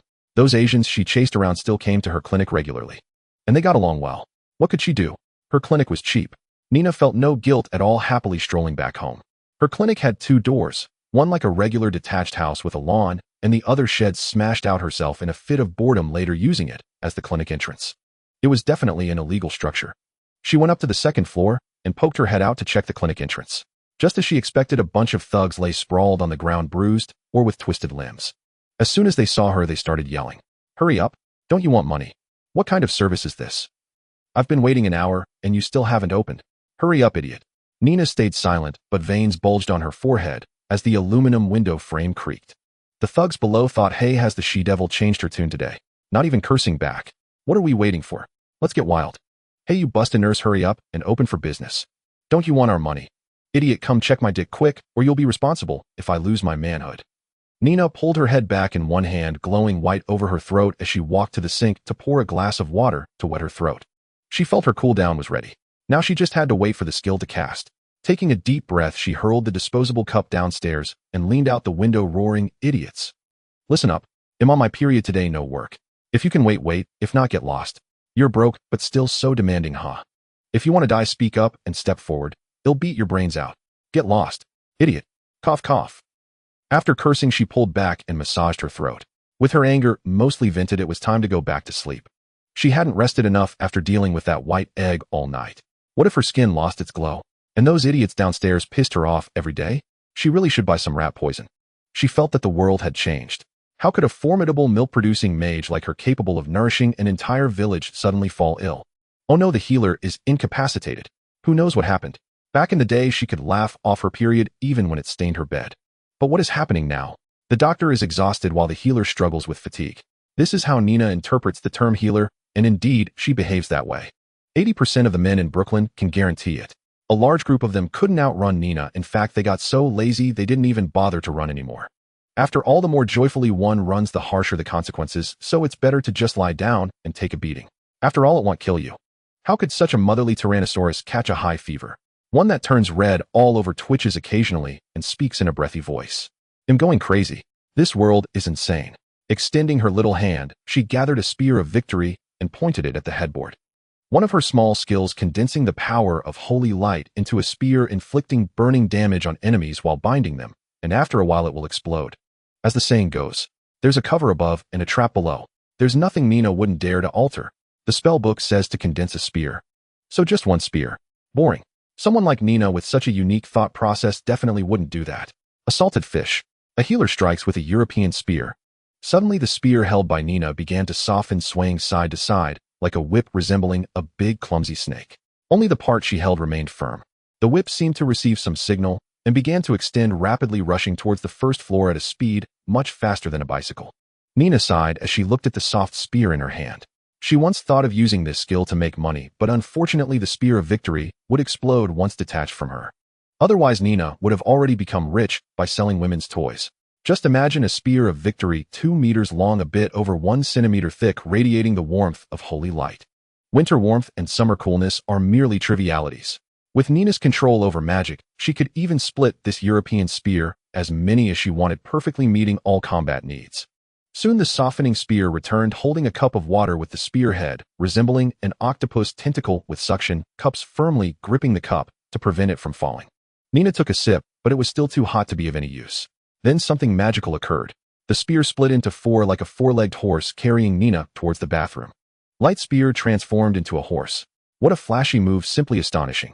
Once thrown into the bathtub, Nina took one of the spears and swallowed some cold medicine. With a rip, a black tail with a heart shape burst through Nina's nightgown, swaying as if it hadn't seen the light of day for ages. It even rubbed against Nina's cheek, much like a husky licking everywhere. With a grimace, Nina grasped the wildly swinging demon tail. Stop it, I'm not feeling well. Give me a cold bath to calm down. Ignoring the struggles of the black heart-shaped tail, she propped herself up, placed the tail beneath her, and sat down to pin it down. Nina didn't find this lewd demon tail strange at all. In fact, she was already accustomed to its presence. Don't mistake it for a steel witch's tail. But Nina's tail is akin to a husky wanting to clash with everything and swing around. Its destructive power is off the charts. This is the gift of evil power to Nina. As soon as this tail appears, Nina begins to transform into a demon. Her nails turn purple, her lips become purple, and even her eyeshadow shifts to a light purple. After transforming into a demon, Nina cannot use the power of holy light, yet that power still exists within her. To call it demonization isn't entirely accurate. It would be better to say she taps into the power of original sin, with the stigmata tattoo on her back being the source of this power. This is her second ability, Demon Seducer. As long as she appears in this form, she can lure demons and devils to her. They cannot resist. In this form, Nina radiates an alluring power. It's not the royal color, it's the scent of original sin she emits. Seek out demons, eliminate demons. This is the essence of a demon seducer. To find hidden demons among the crowd, she must become a demon herself. With immense physical strength, unparalleled agility, and almost limitless evil magical power, as long as the 7 deadly sins in people's hearts do not vanish, she is like a perpetual motion machine. However, Nina despises the way she looks in this state. What demons are there in this world? Why transform like this? To act cute. To be a streetwalker. Nina's eyelid twitched as she looked at the grotesque mouth bubbling on her leg. Helpless, she could only extend both legs out of the bathtub. Now Nina's skin had also turned purple, with large gashes on her thighs revealing a mouth full of sharp teeth and a crimson tongue flicking about.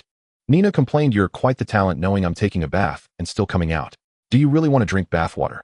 The huge mouths on her legs and the gaping wound on her chest belong to the ability of gluttony, which forcibly absorbs the life force of enemies. Nina can only use gluttony for now, the others are temporarily inaccessible.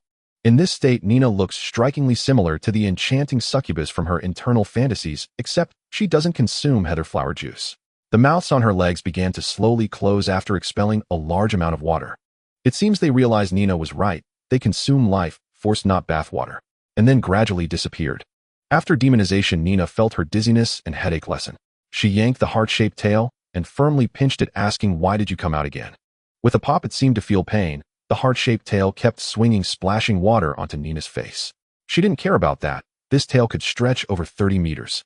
Pulling 2 meters more from the tail's base, she gripped it and smashed the heart-shaped end against the wall, like wielding a meteor hammer with great force. After all, she wouldn't feel pain when smashing.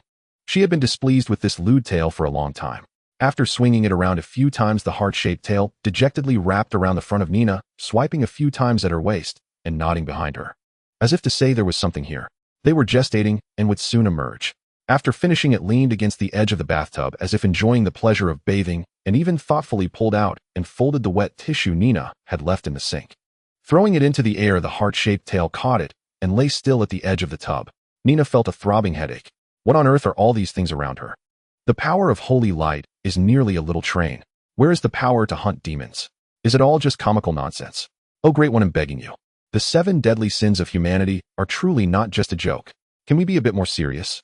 I don't expect much from the slots anymore. Just please, for the love of all that's holy, behave.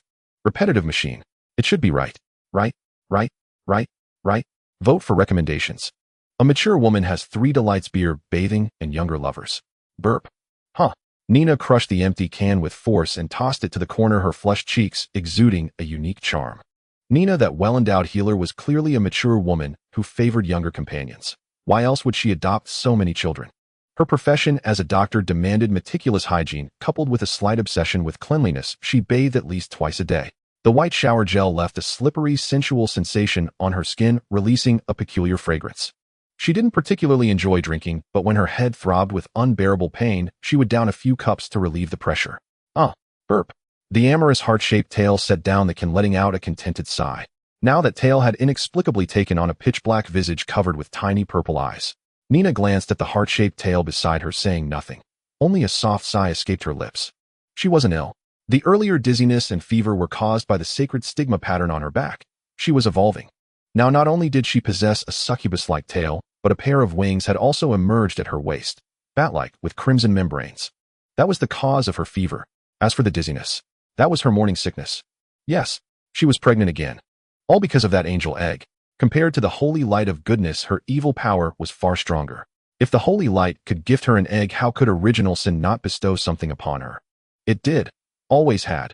Hidden within the eye pattern 3 inches above the righteous mark on her back. It required no mana from Nina, silently absorbing original sin all along. That was why she never noticed. When the angel egg of goodness entered her body, it provoked the gift of evil. They were inherently antagonistic and began a fierce struggle within Nina. Perhaps they knew better than to cause a commotion inside her body, so they limited their conflict to energy. But how did Nina realize something extra had taken root within her? The moment the wings burst forth, a black egg covered in red crosses was expelled along with them. Sizzle. Wearing a bikini, Nina opened a can of beer and handed it to the tail beside her, her bat-like wings fluttering slightly. Whoosh, whoosh, whoosh. The heart-shaped tail dodged the flying debris, conjured a tiny purple magic hand, and took the can. Nina opened one for herself, clinked their cans together, and they both chugged down with a gulp, gulp, gulp. Simultaneously, they let out a sigh of awe. The source of their headache, the 2 eggs suspended in the air. In the basement, a pair of massive eggs, one black, one white, floated, their tentacle-like appendages locked in battle. It resembled a childish game of pat-a-cake, but with far greater destructive force. Nina tossed the empty cans into the fray. The cans were struck by the blurring tentacles, corroded by darkness, seared by light, and reduced to ash upon hitting the ground. Nina had been sitting there for half a day. A black umbilical cord extended from the eye pattern on her back, linking to the black egg. A similar cord connected the white egg to the bodice over her chest. The beer, fruits, and snacks on the floor were all brought in by her black heart-shaped tail, as was the bikini she wore. Otherwise, she would have been sitting naked on the ground. She shouted discontentedly at the 2 eggs above. How much longer will you fight? My butt's gone numb from sitting. If my period leaks out, I'm using you to wipe it up. Let me go now. Her strength was no match for the 2 umbilical cords. She was forcefully anchored in place, unable to leave. As for wiping, what was so hard about that? If it dripped onto the ground, just roll around. The white bodice on her chest, the red eye on her back. A simple roll, and it would be done. Was that really a problem? Nina's words were like pouring oil onto a fire. The egg's attack speed and range surged. Faintly cursing could be heard. White, damn you little bitch. Black, you big pig's trotter stealing my nest. White, idiot, come on, let's fight. Black, think I'm scared of you. Pig's trotter. Though the battle was silent, its destructive power was no joke. Anything touched was annihilated by energy. The basement had already been gouged several meters deep. Nina and the heart-shaped tail were now in dire straits, trembling as they huddled under the stairs. Nina peeked out, the tail perched on her head. It's all your fault. Can't you just keep your mouth shut? How keep my mouth shut? Then how do I get anything done? If I starve, what will you eat? Shit, Nina retorted. Heart-shaped tail. It was utterly helpless. Lust, one of the 7 deadly sins, had ended up with what kind of damn host? She spent all her time cultivating holy light instead of doing her proper work.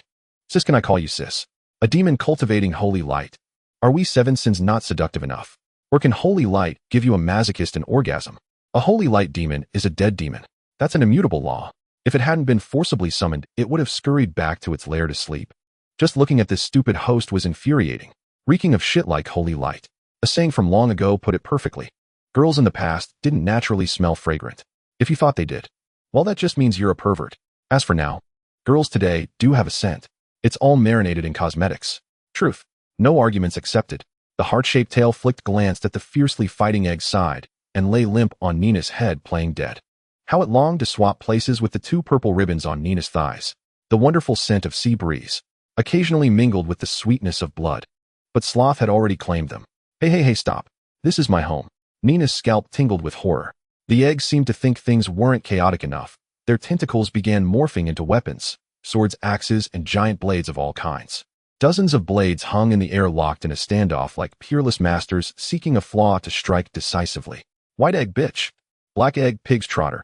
Nina, you idiot, stop it right now. Heart-shaped tail. Sigh. Being the most normal one present despite being one of the 7 deadly sins was a shameful thought. Once they were called the most evil of all. Times had changed, and the 7 sins could no longer keep up with your twisted minds. Perhaps my inability to fit in stems from my lack of perversion. Nina grabbed the umbilical cords, one in each hand, ready to yank these 2 little rascals down. Her home wasn't big enough to withstand such chaos. Each weapon's energy fluctuation rivaled her ultimate skill, the holy light as shield. If they clashed and triggered an energy explosion, she'd end up as a streetwalker at night. Her money was all hidden in the 2nd floor's mezzanine. She'd been too busy lately to deposit it at the bank. She rushed between the 2 eggs locked in confrontation, holding one back with each hand so they wouldn't all end up eating shit. Both eggs transmitted their thoughts to her in unison, asking, "Mommy, is something wrong? If not, then wait for me." The white egg said, "Let's deal with it later." The black egg added, "Let's just strangle a pig's trotter for now. If you keep fighting, I might as well roll around in my period. I can say it, and can do it."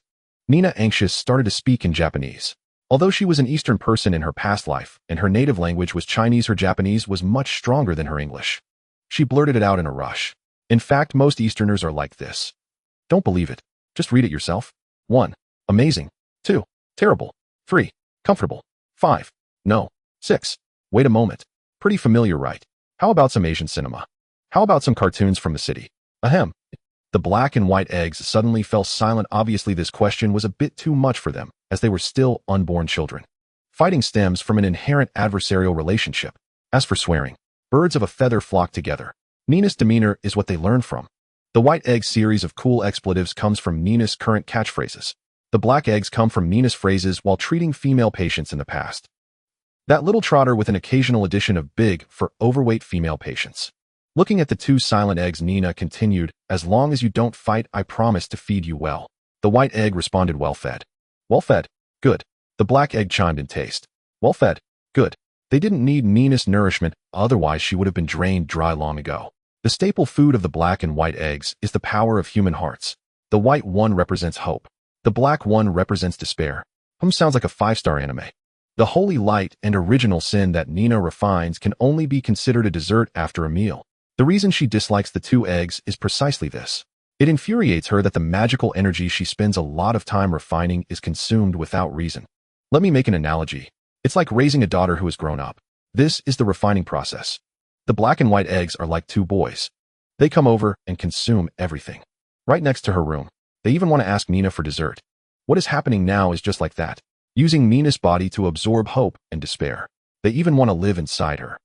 What is happening now is just like that. Using Nina's body to absorb hope and despair. They even want to live inside her. They even consume her magical energy. This is too much, bro. If it weren't for the power difference, Nina would leap up and scissors kick both the yolks and whites out of them. Nina quickly regretted it. She saw the umbilical cord starting to move rapidly with one on each shoulder. The black and white eggs floated behind her like balloons. The black and white umbilical cords pulsed continuously, absorbing Nina's magical energy, and before she took 2 steps, she had to lean against the wall. Take it easy, I can't take it anymore," Nina weakly said while leaning against the wall. The wooden staircase has 13 steps, and she's only made it 2 steps before nearly collapsing. She needs to get back to her bed first. Is it really okay to catch a cold during my period? The next day, when she wakes up, she could angrily kill 30% of the men in Brooklyn, with 20% dying from flip-flops and the rest from being sprayed. Pulling the heart-shaped tail, she straightened it and used it as a cane to support herself as she walked upstairs. Just as she leaned against the door, Nina heard a woman's surprised voice. "Nina, what happened?" The Asian woman hurried over to help Nina, but upon seeing the 2 black and white balloons above her head, she quickly stepped back and drew her gun at the eggs. "Nina, what is that? Do you need help?" Although she said she would help, the Asian woman was retreating quite quickly. "Agent May, hurry over and help me," Nina pleaded. If no one came to help her, she would really collapse and cry on the ground due to the menstrual pain she would face the next day. Melinda ignored Nina's plea for help and just quietly looked at the two balloons behind Nina. She was still cautious around Nina, the magical doctor. She didn't understand magic and didn't know what it was if she only knew that the unknown represented danger. She only came to get something and wouldn't involve herself in anything else. Unless Nina explained everything clearly, Melinda wouldn't step forward to help. Even if Nina looked like she was in serious trouble now. With her light purple skin, black bikini, smoky purple makeup, and a pair of bat wings behind her along with that tail, as a cane, she hardly looked like a doctor at all. She looked like a demon without needing any makeup. A sketch could make those neurotics worship her. TSK. Nina clicked her tongue, looked at herself, then turned back to the two eggs. Agent may kick a stool over. It can't be that hard, can it? Melinda, not knowing why, decided to kick a stool over. But she kept her gun steady and aimed. Phew. Nina sighed as she sat down on the chair, relieved that she wouldn't have to fear stomach pain tomorrow, lazily saying, "Don't panic, that's my magical summoned creature. I just fed them afternoon tea." "Do you really have to dress like this?" Melinda subtly glanced at Nina's bikini. "I like it, what about it?" Nina replied sarcastically. What could she say? That she suddenly found an egg growing out of her back while taking a shower. She was so scared that she forgot to wear a cover and ran into the basement. She couldn't say it. Even now, she dared not turn around. How could she let others see what was behind her? Is the word upright really intimidating? What else would she need a chair for? To pull out that heart-shaped tail and sit in a coil like an incense stick? Would that be uncomfortable?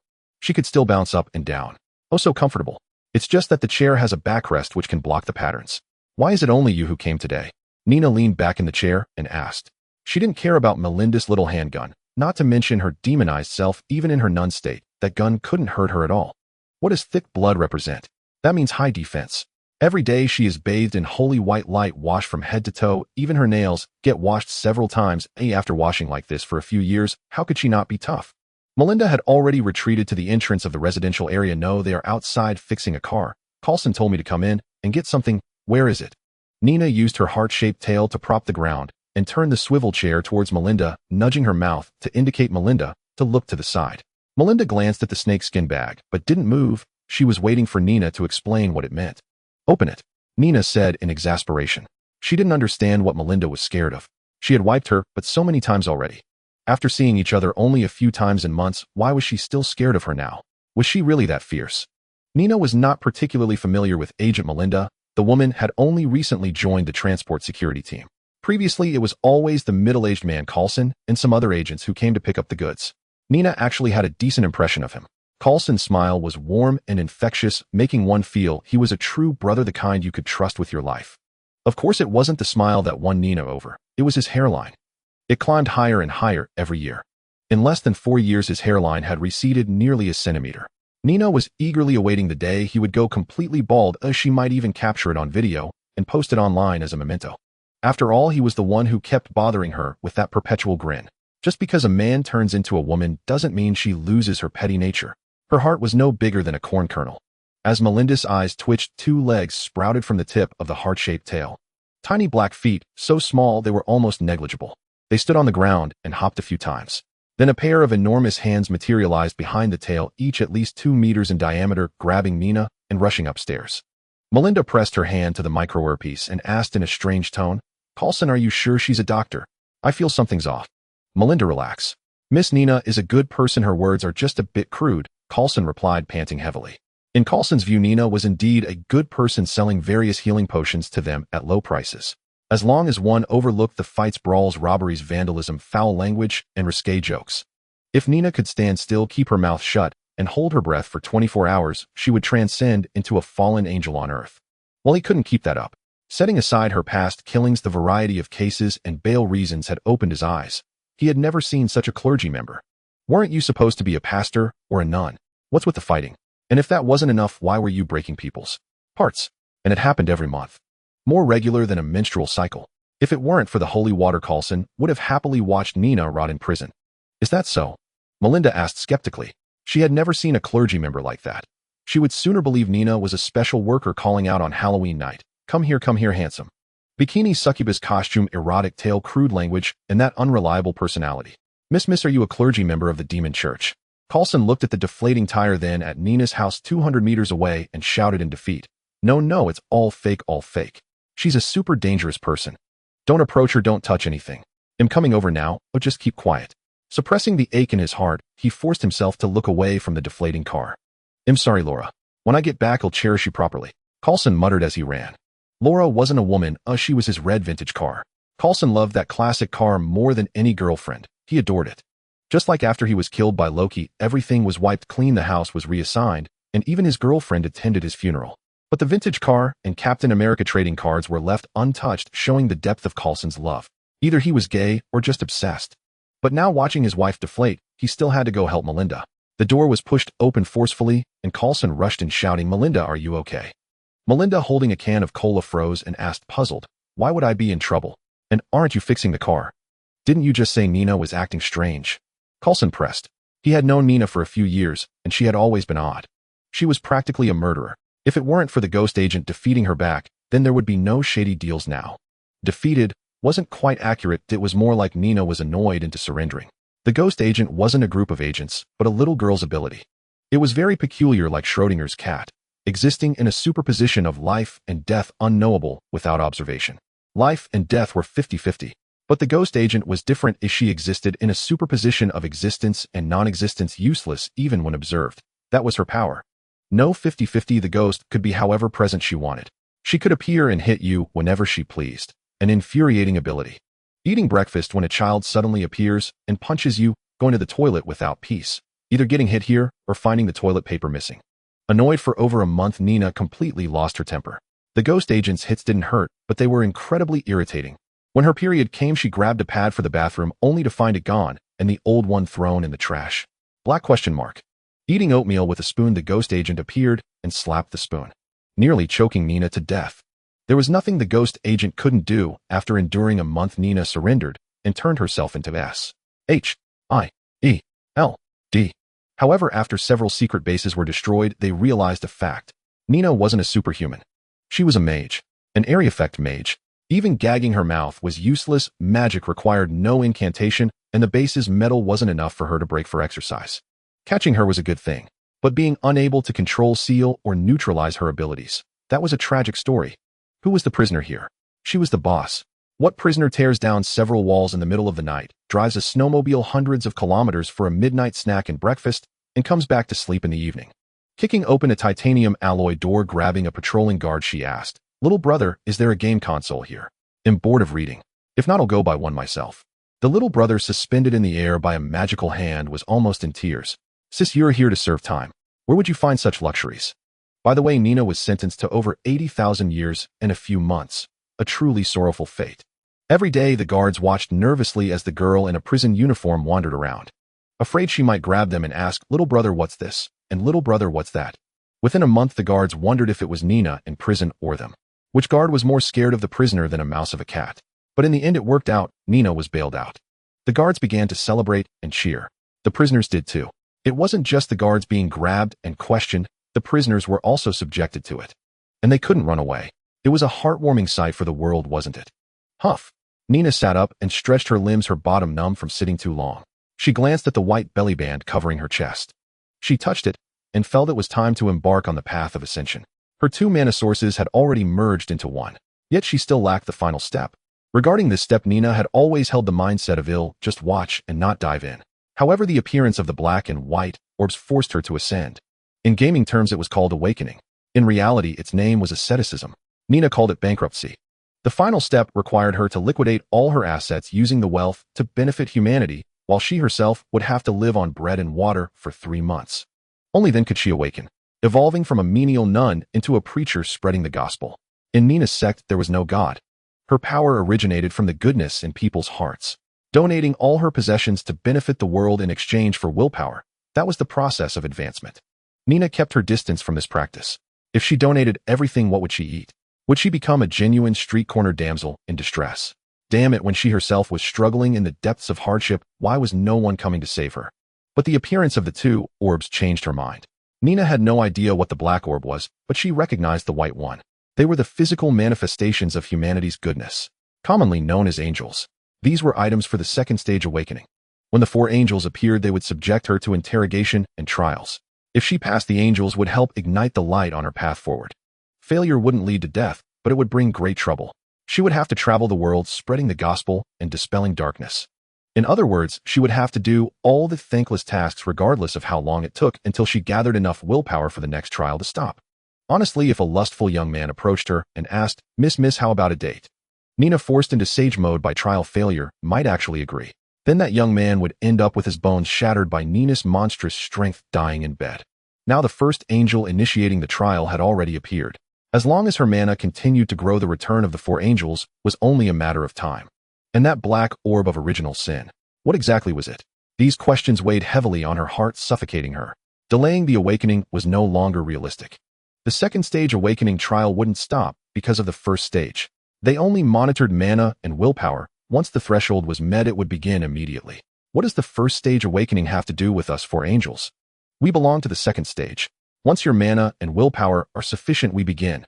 Success helps you awaken into a seraphim. Failure means you continue gathering willpower to summon us again. Nina wasn't afraid of failing the advancement. Those were minor issues. At worst, she could wear a chastity belt and throw away the key. What she feared was having 4 snake-like appendages attached to her body, draining her mana. That feeling was truly unbearable. Awakening could greatly enhance her mana and grant her a momentary glimpse of the source of light, a mystical power that elevated her magical comprehension to a higher level. Reluctantly, she took the bank card from under the mattress, scowled, opened the ceiling of the bedroom, pulled down the metal ladder, and climbed up. The room was very small, even less than 5 square meters, but it was extremely clean, free of clutter and dust. Only black briefcases lay on the floor.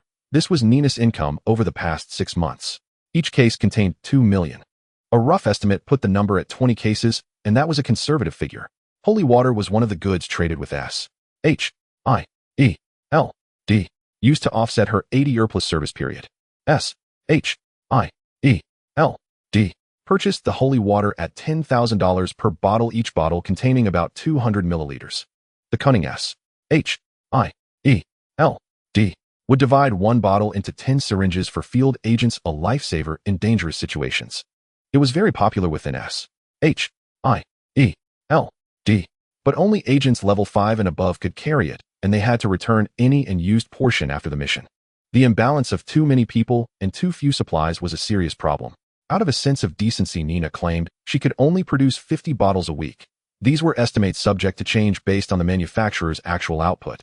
In reality, she could produce 300 bottles of holy water daily just by singing, but she found it too embarrassing, so she only did it once a week. She had to sell at least 200 bottles to S.H.I.E.L.D. each month. That was the price for cleaning up her mess.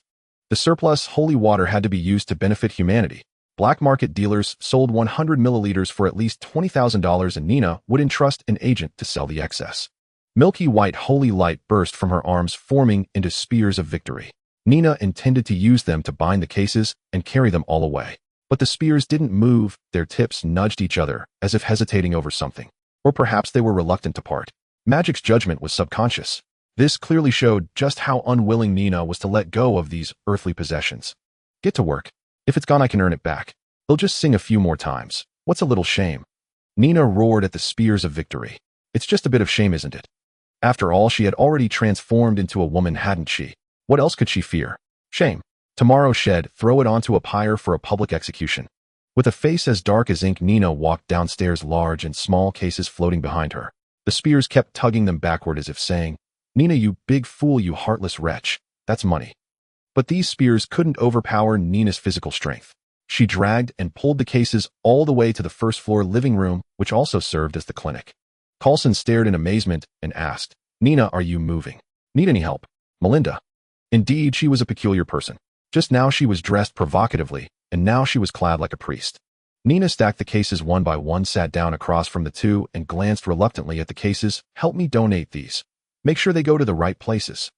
Then she gritted her teeth and added, do it as quickly as possible. I'm afraid I might change my mind. Nina planned to entrust this matter to S.H.I.E.L.D., or else she'd never know where the money ended up. There was at least $60 million here, a colossal fortune in the year 2008. Since S.H.I.E.L.D. had bases worldwide, she felt a little more at ease in trusting it to them. But this peace of mind came only after she had set conditions. Otherwise, that black-haired bald man would use all that money to buy weapons. Carlson opened a case, and his eyes nearly bulged out. Inside were stacks of $100 bills, all with sequential serial numbers. This was rare as illegal transactions usually used small denomination old notes.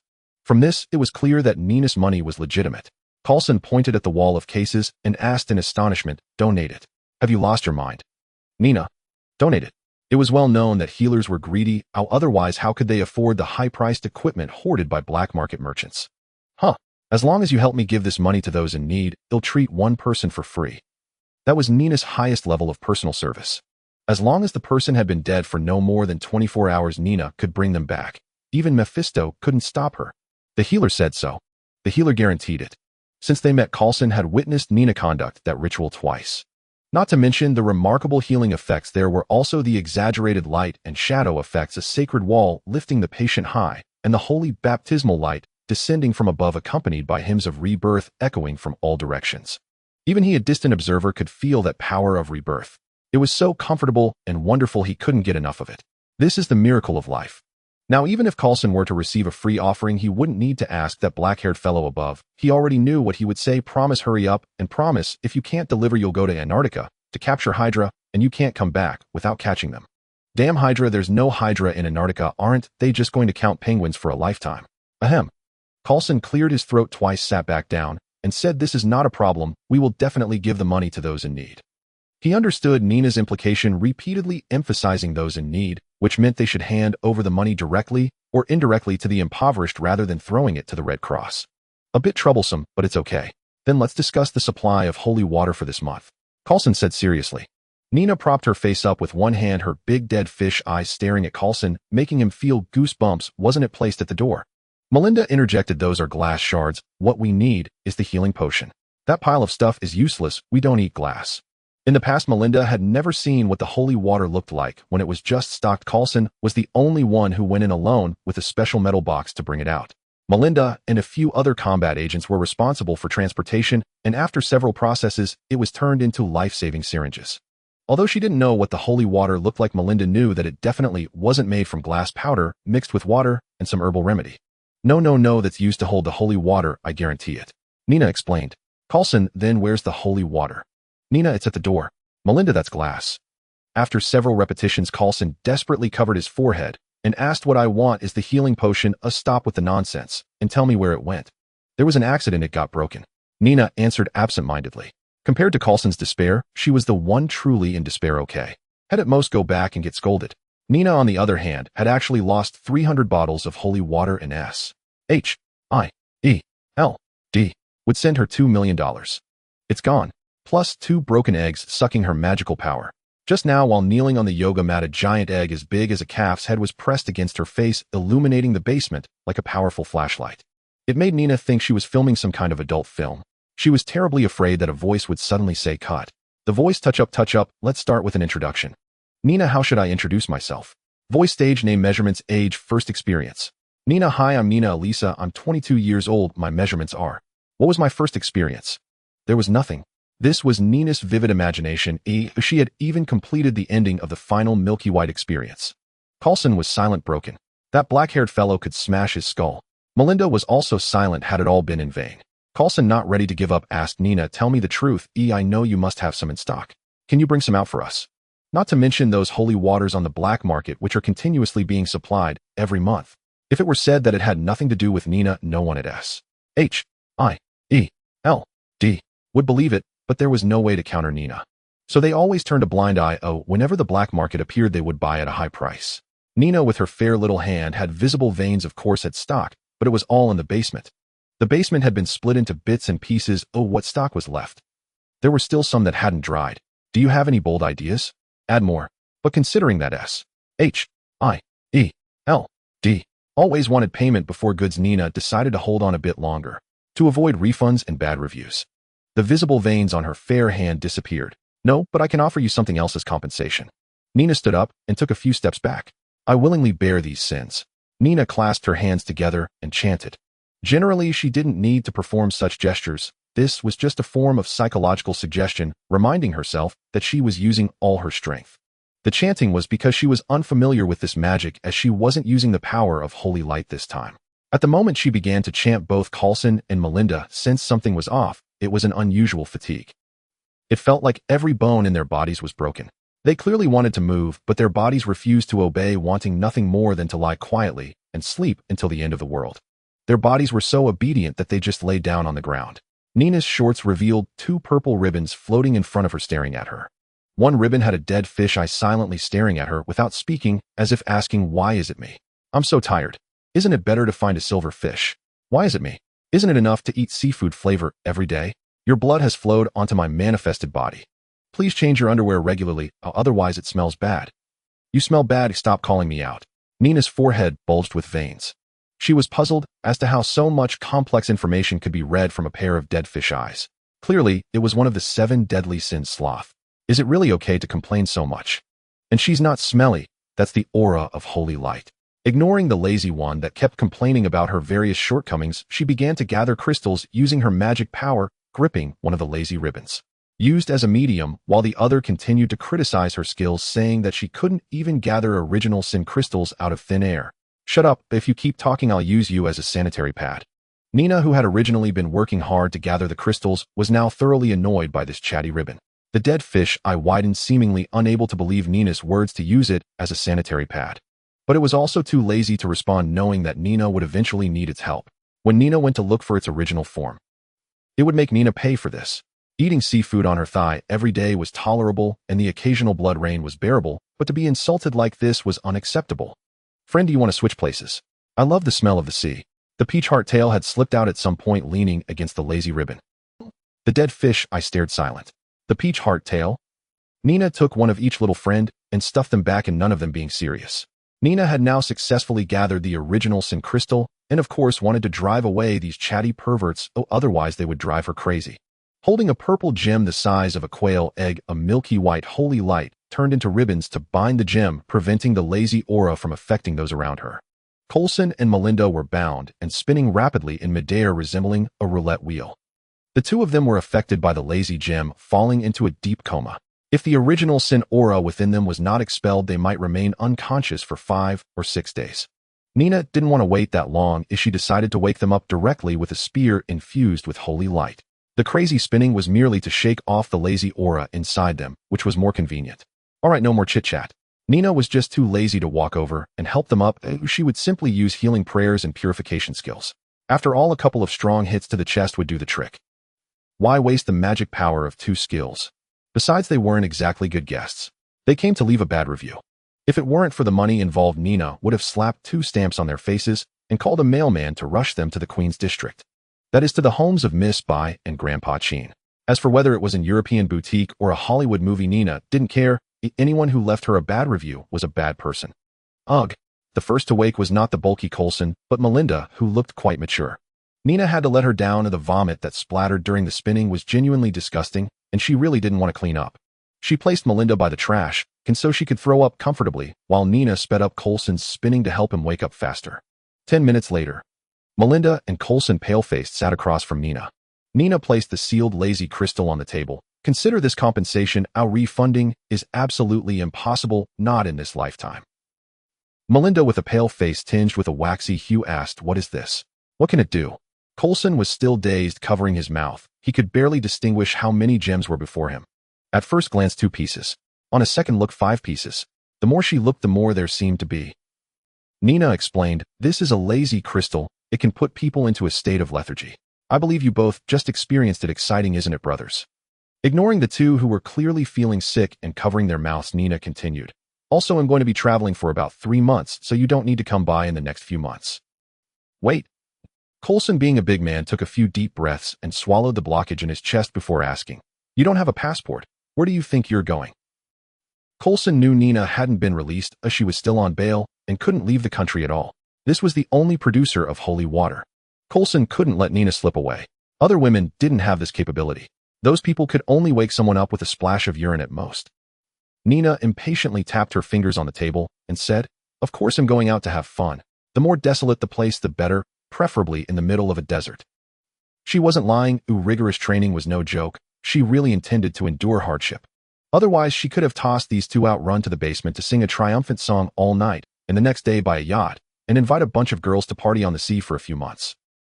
Coulson didn't know how to talk to this big guy. Couldn't he understand his desire for the potions? However, he quickly stopped being conflicted. It wasn't his problem to worry about. That was his boss' concern. He was just a person who picked up supplies. Setting aside the holy water issue, Coulson placed the purple crystal inside a metal box, locked it, and tidied up his disheveled suit while asking, Nina, I want to ask, do you have any tracking tools or magic? No, go away. Nina gently refused. Coulson. Money. Melinda. A lot. Nina, yes. The fragrant kind. When it came to money, there was nothing more to discuss. Whatever they wanted, just say it, as long as it wasn't her. Even beating Hulk into a little brother was fine. Coulson said seriously, we need to find a person. He was kidnapped by terrorists on his way back. You should know him, Tony Stark, billionaire, playboy, philanthropist. I want to know if you can find him. No, go away. Nina gently refused again. She could find that guy. Nina's magical searching ability was based on a moral judgment, or rather the perception of malicious fluctuations. She could track Tony down, but she didn't want to go. Finding some harmless guys in a place full of malice towards Americans was truly not that difficult. They stood out like bright flashlights in the dark, and Nina could spot them instantly. It was just that she didn't like Tony, simply because of his poverty. No matter what kind of house Nina bought. Apartments, commercial buildings, detached houses, bungalows, compared to Tony, it was like sleeping under a bridge. Her mind was extremely twisted. The jealousy of a caretaker whose wallet had just been drained exploded, making her appear ugly. 100 million. Coulson. Cash. Melinda. Okay, you guys don't need to say anymore. They'll pick up daily necessities tomorrow. Let's set off. Nina, glowing with holy light, said this. The next moment, Coulson and Melinda were bewilderedly tossed out the door by Nina. Just as they turned back, the door was slammed shut with a bang, leaving Coulson stunned. The black box swooshed and completely engulfed the two of them. Nina said, don't forget to take this, or remember to quickly deliver it to those in need. Goodbye. After tossing out the money, Nina hurriedly ran into the basement and began to undress. She had just been radiating light, and the pattern on her back was causing trouble. She was using the power of holy light to suppress the original sin. Cough. Ugh. A massive mouth of gluttony grew from her back, as if it were choking on something. The black egg flew out, transforming magic into hands to help gluttony pull out the blockage, making Nina's eyelids twitch. This is too disgusting, right? Now she seriously doubted whether she was a caretaker. She should be a treasure bag containing everything. After all, how many chapters had she appeared in? What had her body pulled out? Soon a purple-black magical arm pulled a scythe out from Gluttony's mouth, which continued to emit red-black smoke. Nina. The scythe held by the black egg had a pair of bloodshot eyes continuously staring at her since it emerged. As Nina reached out to take the steaming scythe, her silver greed, gluttony, and laziness all materialized at once. Anger, huh? Nina asked, the eyes of the scythe in her hand. It remained silent, and the bloodshot eyes quietly disappeared. The scythe transformed into blood mist swirling around Nina, making her appear as if she had just crawled out of hell to tempt men. A succubus. Boo-hoo, doctor, are you even listening to me? A teenage boy whimpered. Yes, go on, don't mind me. Though she said that, Nina's attention never left the beef on the griddle. The boy stared at her dumbfounded. He had paid this doctor $200 for psychological counseling. Then this shady doctor took the money, pulled out a griddle to cook meat, wouldn't share, and wouldn't even listen to his heartfelt words. This was outright fraud, blatant fraud. Unable to contain his rage, the boy slammed the wooden table and roared, Doctor, you took my money. $200. I came for psychological counseling, not to watch you eat barbecue. Why so much anger? Nina looked up at the boy with a menacing gaze. Intimidated, the boy sat down obediently and murmured, well, I got dumped. I'm in pain. I wanted you to counsel me. Nina put down her chopsticks in annoyance. What are you in pain about? Why not look at it from another angle? You got to sleep with someone else's wife for free. Is that pain? You should be throwing a party with your friends, bringing champagne, get it? Trembling in fear under Nina's fierce glare, the boy was speechless. What she said actually made some sense. But I really loved her. Without her, my world has lost all color. Nina picked up a piece of beef, chewed it, and mumbled, Kid, what do you mean no color? It's you. Your wallet is empty. If you had money, would you be in this state? In Nina's eyes, this brat was just bored out of his mind, a pretentious fool with an itch he couldn't scratch without his own hands. Can't premium European twisted fetish or censored Asian content satisfy you? With hundreds of dollars, he could go to a brothel, yet he insisted on dragging her, a surgeon, into psychological counseling. If it weren't for his amusing, tearful stupidity making her meal more entertaining, Nina would have long since yanked his underwear up his crotch and tossed him out. She just wanted a quiet lunch. The boy, rendered speechless, just stared blankly at Nina, as if crushed by her harsh reality. Sis, are you that worldly? Isn't a psychologist supposed to heal inner wounds and make people feel the warmth and love of the world? The boy just dazedly watched Nina eat her barbecue, staring at her greasy, glossy red lips, her smooth black hair, and her seductive fox-like dark eyes. And her stipe personality. Suddenly a bold idea popped into his head. Face flushed, heart racing, the boy shot up panting and asked loudly, "Doctor, what are your standards for a partner? I really like you. Think about it." Nina's eyes narrowed as she turned to look at a small alarm clock. It had an alarm set. The alarm was set for 1 o'clock. The current time was 1230. 30 minutes left. She had certain principles, one of which was you get what you pay for. So she had to keep babbling with this brat for another half hour. Nina charged $200 an hour for psychological counseling with a minimum of 1 hour. Huh. Nina chuckled, turning the gas valve to high. She had already figured out how to waste half an hour with this little rascal. Any special skills? Don't bother mentioning your dick. The boy said excitedly, "My body is strong. It can withstand any impact. I could even be an M. Whips candles, I can handle it." His tone was full of submissive pride. Nina's expression didn't change. Puberty. Who hasn't been through it? She had heard talk that was all flash and no substance in her past life. A little external help was all it took to get through it. For example, a sense of reality. "Look here." Nina picked up a piece of raw beef with her chopsticks, waved it in front of the boy, and placed it on the hot griddle. "This is like a teenage girl." As the boy looked on in confusion, Nina explained, "Raw beef has value, but it's not too expensive." The raw beef on the griddle quickly turned into a tender, juicy steak. "This is a cooked steak. It costs much more than raw beef with all the spices and labor." She poked her own chest, then pressed the beef back onto the griddle until it turned golden brown. "This is a steak with a story. Though delicious, not everyone likes it." Under their watch, the golden steak slowly carbonized, emitting black smoke. Nina picked up the charred beef and looked at the boy seriously. "Understand?" "No." The boy answered honestly. "Sigh." Nina sighed, glanced at the clock, pushed her chair back, stood up, and walked slowly toward the boy. She leaned down and asked, "Do you have any more money?" Staring at her nearby chest, the boy answered absent-mindedly, "No. No more." "Why?" Nina said gently, "Close your eyes. Let's have a heart-to-heart talk." Though reluctant to look away from her fullness, the boy obediently closed his eyes. "Okay, doctor." A sour romantic scent seemed to hang in the air. In a manga, this would be filled with pink bubbles. "Oh, what a touching love story. Wait, what are you doing with your hands?" A white light emanated from Nina's hand, scanning the boy from head to toe. "Kid, no money is fine. Do you have a bank card?" "A credit card will do too," Nina said softly. "No, I don't," the boy replied shyly. The milky white light scanned up and down several times, as if confirming something. "No money. No bank card. Damn it. Then, relax your body. Let me show you the adult world." Nina's tone was seductive and gentle, but her eyes were cold as her hand slipped into the boy's belt. "Dr. Thighs is too fast, right?" The boy's mouth said things like, "No, no, Yamit," but his body remained honestly still. "Hell, let big sister teach you the dangers of society." The boy's eyes flew wide open as he stared in disbelief at the older sister behind him, whose face twisted with malice, both hands clutching his crotch. "Welcome to the adult world. Happy early Kamingafitch." Nina grabbed the boy by his waistband and tossed him out of the clinic door. She cursed under her breath.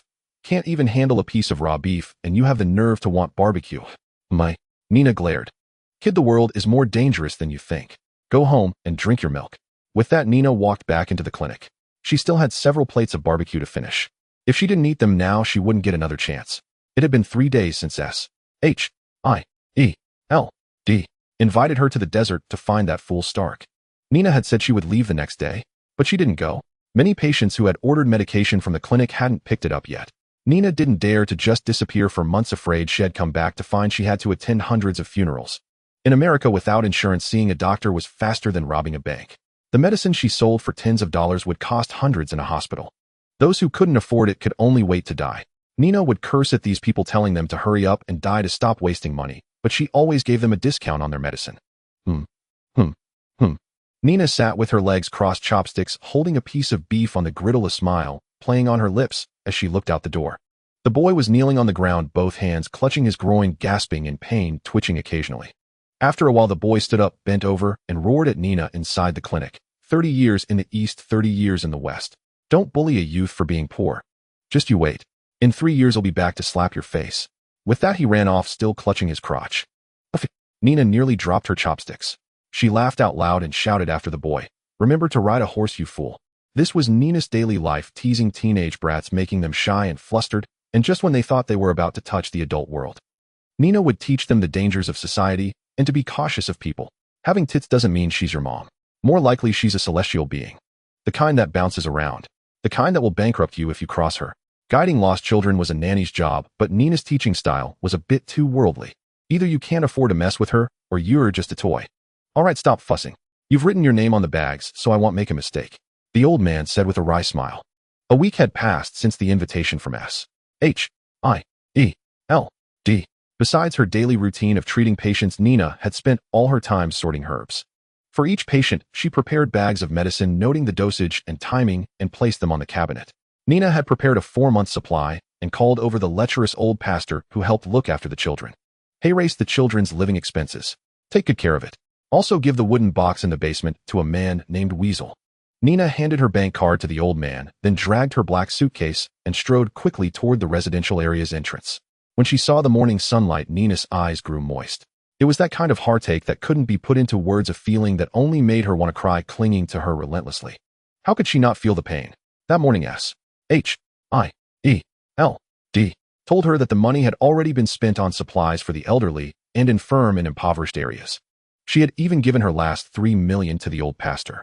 Those children were already at the age to start school. The high cost of living in America was no joke. Nina once bought a medical textbook as thick as a cigarette pack for $500. A second-hand one cost $380, and renting it was an outrageous $200. Just think about the astronomical sum needed for 70 children's books and school fees. Sigh. Nina sighed, pulling her suitcase toward the Chevrolet SUV by the roadside. She knew it was the vehicle S.H.I.E.L.D. had sent to take her to the airport. It had been waiting there for a week. As soon as she got in, she heard a woman's complaint. "Why did you take so long? I've been waiting for almost a week. Let's go. I don't want to talk. My heart is so tired. Ew, I just want to retire." Nina slumped like a dead fish in the back seat. "You've still got 40 years, no 38 years, until retirement. Just wait," Melinda quipped. Nina shot Melinda a strange look, thinking to herself, "Are you a sarcastic commentator? Your vibe has totally changed. Please give me back the caring big sister." Melinda May S.H.I.E.L.D. Level 7 agent was an experienced soldier, spy, martial artist, and pilot. A mature woman with a cold exterior but a warm heart. But Nina found her personality had almost shifted. Every time they met, Melinda was a master of sarcasm, leaving Nina speechless with her sharp retorts. It was simply infuriating. If time could turn back to the era when she had a club, she would have used it to teach Melinda a lesson about maintaining proper communication between people. But now she had no energy to trade barbs with this agent. Nina might soon need to ask for her help. You might not believe it, but last night Sloth, one of the 7 deadly sins, had a complete falling out with Nina. Shamelessly, Nina asked Sloth, "Can I ask you a favor?" "What do you think?" Dead fish eyes speak. "Nina, lend me your manifested body for a bit. He'll wash it and give it back." Dead fish eyes. And then there was nothing more. Instead, Lust eagerly jumped out, saying its peach-shaped heart could be used as a tampon. Nina slapped it against the wall. "Trying to take advantage of me. Eat shit. Sanitary pads and tampons are not the same. One is adhesive. The other is insertable. How can they be the same?" In Nina's words, "I'd rather let it grow moss than let you have it. What are you going to do about it?" Nina looked up at the blue sky and white clouds through the glass sunroof, listening to Western pop music, sighing inwardly. Using Sloth as a sanitary pad was a last resort. She had no money left. Women's products aren't used one per day. It's one every 2 to 3 hours, and at night you need more expensive leak-proof ones. Did you think one pad could last a day? You'd be dead. No hope. Farewell. All sorts of strange gynecological diseases would come knocking. It already smelled like seawater. Imagine the stench after a whole day. Enough to knock yourself out. Nina had tried it when she first arrived. And then there was no then. Nina didn't speak the whole way. Melinda drove swiftly, and they soon reached their destination. The airport. There was no ticket buying. Melinda took her through the service entrance. At the tarmac, it was a bit different from what Nina had imagined. She had thought they'd charter a small plane. But on the runway sat a Quinjet transport, pure black, with a turbine engine on each wing and 2 jet engines on the rear upper fuselage. From its mounted weapons and shape, Nina vaguely remembered this as an old model Quinjet. Of course, for Nina, it was old. For S.H.I.E.L.D. it was the latest model. After all, how far had Nina watched the Marvel movies? Almost to the point where Thanos was defeated. It was still over 10 years until Thanos' invasion, and now it was 2008. Tony hadn't even kicked off the big events. This was the beginning of Phase 1. Nina didn't know what Phase 2 would be like, but she had heard the original Avengers would mentor the newbies and then retire. Right now, she desperately wished some guy with the entire Marvel script would travel here to chat with her. Then she'd kill the time traveler, take the script, and be perfectly content. So what do you think? This is our latest Quinjet. Impressive, isn't it? It can reach Mach speeds. Melinda began introducing it to Nina as she entered the cabin. "Oh," Nina replied flatly and hopped into the co-pilot seat. If she had just arrived, she would have been fascinated. But unfortunately, she had retired from the Church of Science. Now she was a great mage of the magical side, the kind who could go mew mew. Do what you love what you do. Melinda found it boring and stopped explaining. Talking a lot and getting only a few O's, H's, S's, and Ug's was really dull. If only there were soft pillows and mattresses around, then it would be different. Yeah. The imagery was strong. Just use your imagination. Nina didn't know how to fly a plane as she sat in the co-pilot seat just to enjoy the view, but there wasn't much to see. Just white, blue, and a bit of yellow. She might as well study that little book of smut. This time Nina generously took out the magic book. Perhaps it had developed a conscience, seeing how miserable she was, and decided not to prank her. This time it appeared on her left breast. She just had to lift her clothes a bit to get it. Then under Melinda's weirded out gaze, Nina pulled out a 10 by 15 centimeters book about 3 centimeters thick with a brown cover and a faint white glow. Want to see it? A magic book that lets you fly if you learn it. Just lend me a few packs of sanitary pads. Nina offered the book. Melinda. This felt very unreliable. Shouldn't magic books be hidden away with some impressive magical seals? At the very least, you should have a few monsters guarding it. Of course, Nina said earnestly. As she handed over the spellbook, the white light on its pages abruptly dimmed before Melinda could even reach out. The holy book transformed drastically, emitting a dark purple magical aura, as if a demon from hell was tempting an unsuspecting reader. Melinda, what the hell? I haven't even touched it yet. Is this a scare tactic, or is there something wrong with the book? Nina, what's going on? Melinda shifted half a step away from the suspicious-looking spellbook. The plane was now on autopilot, so she had no fear of accidents. Otherwise, she wouldn't have had time to look at any spellbook. She'd have already strapped on a parachute ready to jump into Pochinki and grab a vehicle to escape. Nina said regretfully, your heart isn't pure. This is a spellbook that reads hearts. It reflects what's inside you. She was just bluffing. She never intended to teach Melinda magic. Using the promise of magic lessons was merely a way to reduce the awkwardness of asking for a sanitary pad. The drastic change in the spellbook's appearance was caused by Nina's own magic. Behind Melinda's back, a heart-shaped tail was struggling wildly. Nina's summoned tail was pinned under her bottom, unable to move and nearly suffocating. Her expression turned unnatural as she shifted her hips, feeling the tail creep forward as if hearing cheers in the distance. Twitching silent vibrations squirming. The veins on the hand holding the spellbook bulged. Her other hand reached behind her back, fiercely pinching the unruly little tail. She did enjoy girls with certain accessories: cat ears, rabbit ears, fox ears, and especially various tails on their bottoms. But that didn't mean she wanted one inserted into herself. Those things looked nice from the outside, but that was because you didn't know how long and thick they were. The first time she saw one in its entirety, she was utterly stunned. So that's what you could do with a butt.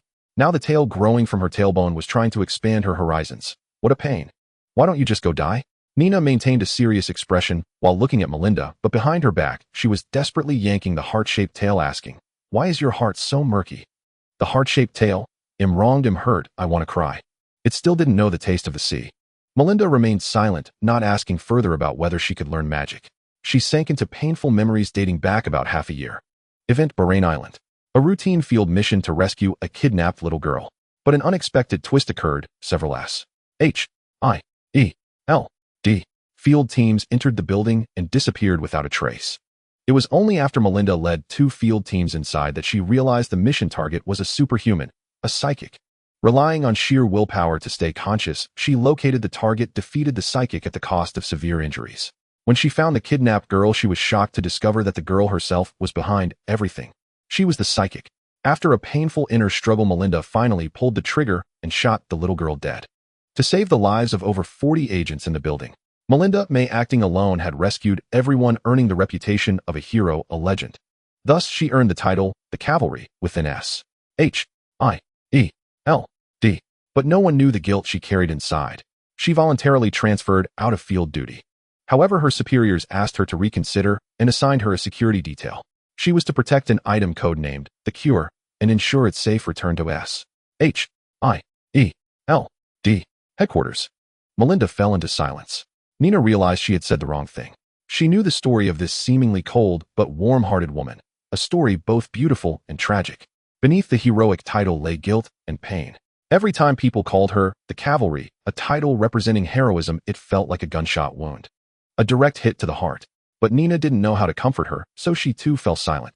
She disliked the heavy atmosphere, and the heart-shaped tail obediently retracted. Neither spoke during the journey. Melinda gazed up at the sky. Nina looked at the spellbook in her hands. Neither mentioned what had just happened. The plane, flying near Mach speed, was incredibly fast. After a few hours, they reached their destination. A.U.S. military base on the edge of the desert. As soon as Nina opened the plane's hatch, a gust of wind blasted her face with sand. Uff. Nina spat out the sand with a peculiar expression. She had just joked about eating dirt after donating money, and now she didn't need to find it herself. The dirt was ground into grains and delivered right to her mouth, and she could eat as much as she wanted. Need a weapon? Take this too. Melinda handed Nina a black bag and a bulletproof vest. I don't think so. Nina opened the bag and glanced inside. It was filled with various firearms from pistols to grenades. She really didn't need them, but she wanted to play with them. Even in the roughest parts of Brooklyn, grenades weren't common. The worst you'd see were cheap, unmarked pistols from the black market. Let's go. Melinda led the way. Nina followed. Besides the swirling yellow sand, the area had a strange, unpleasant odor. The smell of gunpowder and something burning. Nina frowned, covering her mouth and nose as she walked past the barracks. There was no welcoming ceremony. Instead, many soldiers stared at them with hostility. Nina knew it wasn't directed at her, but at Melinda, who was leading. Looks like you and the military don't get along very well. Nina teased. Our excellence makes them feel inadequate. It's natural for them to dislike us, Melinda replied calmly. Nina whistled, ignoring the increasingly hostile soldiers, and asked, so are we going alone? Americans weren't welcome in this war-torn country. They were often met with hostility, and getting shot at was common. That's why Melinda had given her a special bulletproof vest right off the plane. We're not welcome here. My team is waiting at the military base entrance. We only came in to park the plane, Melinda said as she handed her ID card to a soldier at the gate. Once outside, the building's shelter, the wind and sand intensified. Nina activated her holy shield. A milky white light formed a sphere enveloping both Nina and Melinda. Melinda glanced at Nina, who was faintly glowing, and thought sarcastically, you don't exactly look like someone with a pure heart, do you? How come you're using holy light? Magic really is a strange thing. The dial on the magic tome had vanished, and she could now continue reading further, yet none of the spells appealed to her. They were all basic skills of the temptress, each one brimming with seduction, even including peculiar techniques to drain one's vitality. Various kisses, embraces, and ultimate moves that could only be executed with specific tempting poses. Reading them made her cringe with embarrassment. Yet undeniably the skills were incredibly powerful. Take the jealous kiss, for instance. It utilized the power of envy, one of the 7 deadly sins, to condense a pink heart-shaped flying kiss, radiating an aura of allure. As long as the flying kiss struck its target, the enemy was utterly finished. Nina could command them to do anything, including the most humiliating acts. However, this move heavily relied on appearance. Those who were unattractive could not use any of the temptress skills. If Nina hadn't known about the temptress class, she would have burned this book. What kind of nonsense was it teaching? Hugs, kisses, and lifts. Who hunted demons like this? The early skills were already so outrageous. Could it be that in the later stages, she'd have to lay eggs? At this thought, Nina's humming abruptly halted and her expression turned subtle once more. It seemed she did have an egg, and it had indeed been born from her back. She couldn't help but touch the breasts on her chest. There was another one here. What's wrong? Need a tissue? Melinda, sitting in the passenger seat, saw Nina constantly rubbing her chest through the rearview mirror and thought she was sweaty again. Nina lowered her hand, pulled open her collar to glance at her breasts, and shook her head. No need, it's already like this. When will we reach the supply point? Anyway, her whole body was reeking now. Wiping made no difference. She might as well sweat to cool down. Nina and Melinda had been stuck in this godforsaken place for over 2 months now, with just 20 days left to hit 3 months. Every day they searched the scorching Gobi Desert for that old man Tony, but so far no one had found a single clue.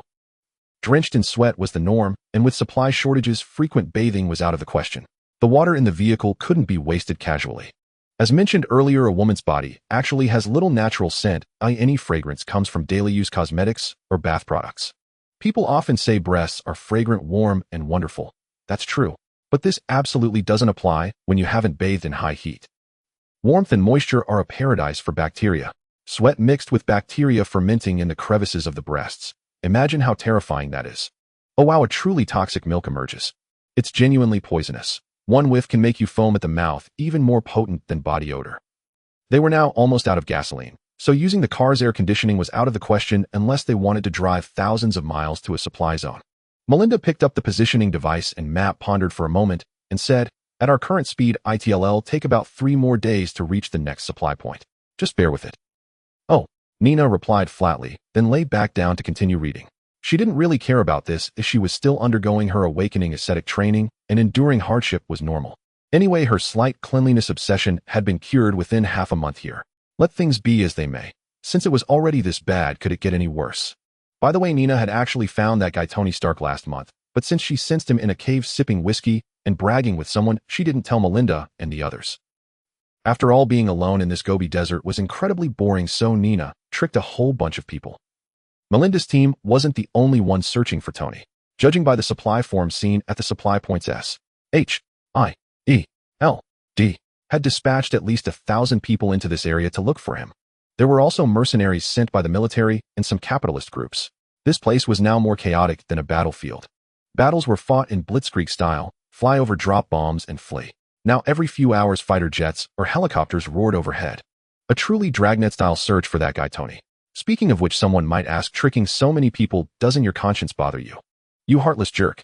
Nina felt no guilt at all, though in fact, she wanted to braze that jerk's trotters. When she sensed Tony, she cast 2 buffs on him to ensure he wouldn't die or vanish inexplicably.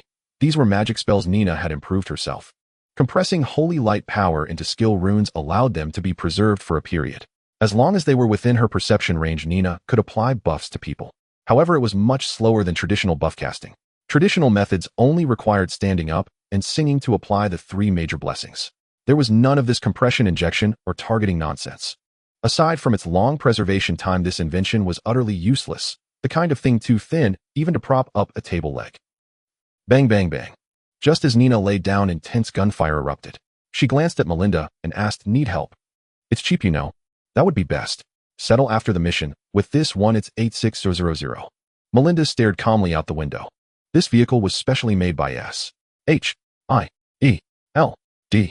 Unlike those that fell apart after a few gunshots, at least it still had an air conditioning system to prevent the body from rotting too quickly after death. Cough, cough. All more money again.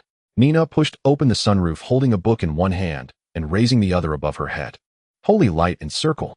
As Nina chanted, a white halo emerged from her raised hand, shining like the sun. The skill was called Divine Shackles, one of the few control abilities in the Judgment Branch. It could bind enemies within the halo, and if left unchecked, it would explode after a while. Cough, cough. All more money again. Nina pushed open the sunroof, holding a book in one hand and raising the other above her head. Unlike tossing a ring in a game, Nina had modified this skill herself, otherwise it would be really stupid. Throwing a loop to trap someone's upper body. Did you think his lower body was useless? The first time she used this skill, she was dumbfounded. The trapped person ran off at full speed, and no matter how much Nina called, he wouldn't stop. In the end, he died miserably. Remember, all judgment skills explode, and that's crucial. Several golden chains extended from the white angelic halo in her hand, shooting swiftly toward the source of the gunfire. Amidst unintelligible screams and curses, 7 or 8 men bound in a hogtie were dragged from the forest by the chains. Melinda, sitting in the passenger seat, recorded everything with a high-definition camera. From her relaxed demeanor, this was clearly not her first time doing this. She wasn't originally part of the Stark rescue team. Her only mission was to use every means possible to test Nina's limits. Exploit every angle to develop the healer. Probe her depths. That was her task. Her method was simple. From Coulson's intel, she knew Nina was broke, so she lured her with money. The result was obvious. This healer gleefully used magic against enemies. There were still some differences between men and women. For instance, Jill was forcibly squeezed in, and could she not scream in agony? It was nearly ruined, wasn't it? The chains were digging in. "Melinda, what should we do?" Nina asked. She had no idea whether these people were terrorists or local residents. Indiscriminately killing them would stir up a hornet's nest. The people here had nothing in abundance except all sorts of submachine guns. If they were terrorists, it would be manageable. But if they were civilians, they'd be chased like startled chickens and yelping dogs by people from several villages wielding submachine guns. Not afraid, but troublesome. Too many kills would invite complaints and bad reviews. Unable to decide, leave it to the paying boss. After all, she had the final say. What did it have to do with me, the healer? If the main DPS didn't gear up and couldn't kill monsters, could the healer be blamed? Go eat a lotus root. What a stupid main DPS. Melinda opened the car door and got out to inspect the personal belongings of those people, hoping to find something related to their identities. Before she had taken 2 steps, Melinda opened the car door again and got back in. Shaking her head at Nina, she said, "They're not civilians. They belong to an organization called the Freedom Fighters. Let's go." After speaking, Melinda leaned back in the passenger seat and closed her eyes to rest. Nina shrugged and lowered her raised hand, but the chains formed from holy light did not disappear. Since the boss had spoken, let's go. After Nina and her group had gone far, the chains began to retract, and the angelic halo hovering in midair started to contract sharply. When the halo shrank to the size of a bottle cap, the light grew increasingly blinding. The men who were in pain from being bound could tell with their toes that something bad was about to happen. They all shielded Jill with their hands and scattered in all directions. No sooner had they run into the woods than a loud bang followed by a fierce wind blew them all away. Nina, leaning out of the sunroof, saw that flash of white light and smiled. Skills weren't always stronger just because they were bigger. That white halo no larger than her hand was actually a higher level magic in the grimoire than the 3x3 giant wall of the holy light as shield. That white halo no larger than her hand was actually a higher level magic in the grimoire than the 3x3 giant wall of the holy light as shield. Nina waved her hand. How could I? Didn't you say to go? Melinda said. I meant for you to kill them. Nina said. Melinda sighed. Had all the mental preparation she just made been in vain? What a waste of her emotions. Nina tentatively asked. Well, how about we turn back? I can capture them again. Melinda said. The driver said. So should we? Of course, Nina didn't put a gun to the head of the agent driving the vehicle to force him back. It was just a joke. Nina could see that Melinda was in a very off state. Despite being a combat agent, she was completely out of it. She was even hesitating in battle. Counting the squad of terrorists from earlier, they had encountered no less than 7 groups of varying sizes, and each time they had refrained from killing them. Each time, they let them escape for various reasons. Nina didn't say anything it had nothing to do with her anyway. As a backline healer who could only whimper, how dared she meddle in the main DPS's affairs? After all, she was both the boss and the DPS. Now as a toxic healer, it was better not to get involved lest the furious main DPS kick her out of the car and yell slacker pay up.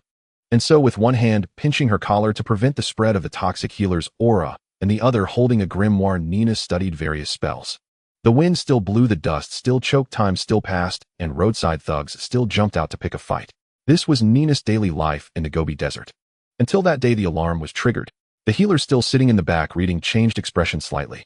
She sensed the movement of the buff runes moving very fast. Melinda, turn around. I found Tony.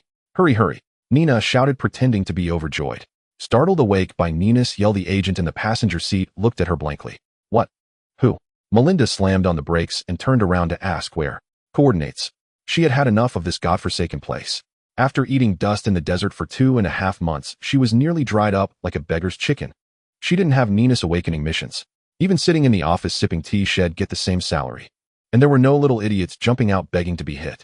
Indeed, desk duty was more comfortable than field work. Brew a cup of tea in the morning, finish it by lunch, grab some iced cola and chips in the afternoon, then clock out. In the evening, go out and smooch with her husband. Nina pointed northwest. About 80 kilometers away, vital signs are dropping. Then the irritable elder sister was activated, driving an off-road vehicle as if it were a Formula One car. The powerful pushback force forced Nina to sit still. The engine roared. It was as if a female driver had possessed her. Small objects in the way were ignored by Melinda and run over directly. Nina even saw a crouching demon, dressed in ghillie suit, lying in the grass, doing who knows what. Then Melinda, channeling the female road rage, ran over them. Ran over. And indeed, quite a few crouching demons were flushed out. Within 10 kilometers, Nina spotted 4 or 5 such unlucky souls. Nina looked at Melinda, then at the crouching demons being run over behind them, then at the agent in the passenger seat, covering her mouth, trying not to vomit. Silently, she cast a guardian blessing on herself to boost stamina, a courage blessing to boost magic and spirit, and casually wrapped a holy light shield around the 2 in front. Suddenly, 3 white eggshells appeared inside the car. Nina gave them these shells for a reason. Their vehicle was just a modified off-roader, not a bumper car. Seeing spiderweb-like cracks on the custom panoramic sunroof, Nina felt the car might not make it to Tony's location. Melinda glanced at Nina, who was looking up at the sky, and said nothing. The engine only roared more joyfully. The female agent in the passenger seat was almost in tears. Was she insane? Racing over a rugged mountain road at over 120 kilometers per hour, weren't they afraid of death? Watching the scenery fly by and the cracks on the windshield from who knows what, a wave of dizziness washed over her. Ugh, ugh. The passenger seat agent vomited spectacularly, spraying herself all over. Nina silently withdrew her hand from the center console. Then she covered her ears. Of vomiting was contagious, even though she didn't feel like vomiting herself. The smell of the vomit didn't reach her. Nina couldn't help but mentally pat herself on the back for her cleverness. An eggshell. It had to be a round, sealed shape. Otherwise, why would the holy light shield be nicknamed eggshell? But that poor girl was pitiful. Not only was she covered in vomit, but with the vehicle swaying and jolting, the vomit was spinning, jumping, and closing its eyes. Yet Melinda drove out of the mountain road and kept accelerating, showing no sign that these 2 agents were usually on good terms. The passenger seat agent was even a fangirl of Iron Cavalry. Nina watched all this and thoughtfully remarked, "This is what they call plastic sisterhood, I suppose." The author looked calmly at the editor and said, "Close your eyes." The author did as he was told, knowing what was coming next. Sure enough, the righteous hammer fell again. Actually, the author had a little tale. The first time he was hammered, he planned to run away, but the editor's 37 centimeters high heel stepped on his tail. Unable to escape, the author was beaten down. Then the editor grabbed the wooden hammer and started pounding him. The author could only crawl on the ground, unable to flee, letting out unconscious strange whimpers of eek, eek, eek from his mouth as he was beaten. Couldn't be better, the man lying on the ground said weakly. Nina and the two in the car all stepped out. She went to check if this big catch had any injuries. Melinda, on the other hand, went to fix the car. No vehicle could race hundreds of kilometers across this Gobi desert without breaking down externally. At least 2 tires were ruined. Last and most miserable was the female agent, covered in brown vomit with a sour stench all over her. Hopefully she wore an extra layer underneath, or else. Ugh. Nina grabbed the man's clothes and started tearing at them like a starving woman who, upon seeing a robust man, was ready to devour him whole. The man asked dazedly, "Miss, we're in a desert. Do we have to get this wild? Aren't you afraid of getting sand in places?" Nina asked in confusion, "What are you thinking? I'm a doctor. I'm about to check your injuries. What are you trying to play at? Cough." "Never mind, go ahead. Do you have any water here?" Hey, no need to pull down the pants. I'm sure it's not injured." The man said, a bit panicked. He had no idea who these people were. They came up asking if he needed help. He barely said yes, and then a few women jumped down and started tearing at his clothes. He felt he might have run into some nymphomaniacs, the kind with no boundaries. He was well aware of his current physical state. Forget 3 seemingly strong women. Even if just one of them drained him, he'd die of dehydration in the desert. Nina didn't care what the man was thinking. She was set on having her way. This was a big fish. If she caught it, why let it go for the new year? Her impression of Tony was limited to a few things. 1. Rich. 2. Very rich. 3. Generous and very rich. I save your life, and you damn well better repay me with tens of billions, right? Dare not to give. Huh. They'll break your damn leg. They'll snap your legs off. The next day you'll fly back to confess to your little secretary, and a year later, he'll send you a green hat. And he'll make sure it fits perfectly. And so Nina pinned down the struggling Tony with one hand, while pulling at his pants with the other. Soon Tony lay defeated in the sand, wearing only his boxers. He now understood that this woman wasn't just seemingly healthy. She was also incredibly strong. He couldn't fight it. Since life couldn't be resisted, might as well enjoy it. After all, these women were all decent looking. Especially the one who tore off his clothes. She exuded a special charm, like being in a mother's embrace. Warm, reassuring, even radiating a hint of maternal glow. Then he learned what cruelty really meant.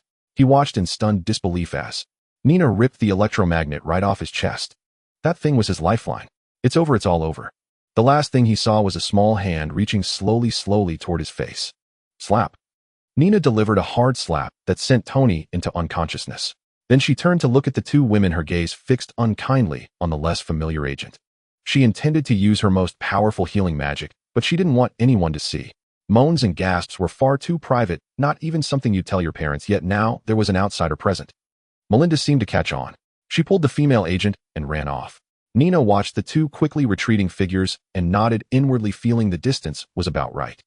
Facing Tony, she spread her arms as if to embrace him, casting guardian blessing, courage blessing, and holy light shield. Then Nina closed her eyes and began to chant. It was an entirely new level of embarrassment. Doing this in the basement was one thing, but this was out in Theopan, and with an audience. So mortifyingly shy. Don't think just because a healer is strong, she's not a woman. Hymn of Rebirth, the most powerful healing spell before the second awakening in the game, chanting the Song of Rebirth to cleanse allies of abnormal statuses and restore life. During the casting, she floated in the air, her movement speed negligible. And it was so embarrassing. That was Nina's thought. But the 2 women watching from the periphery had a very different impression. They saw Nina, arms open, as if embracing, floating half a meter above the ground, with countless green lines beginning to draw on the earth. In the sky about 80 meters up, countless lines rapidly sketched a complex magical array divided into several rings. Each ring held strange runes. They couldn't understand them, yet they knew the meaning those symbols represented.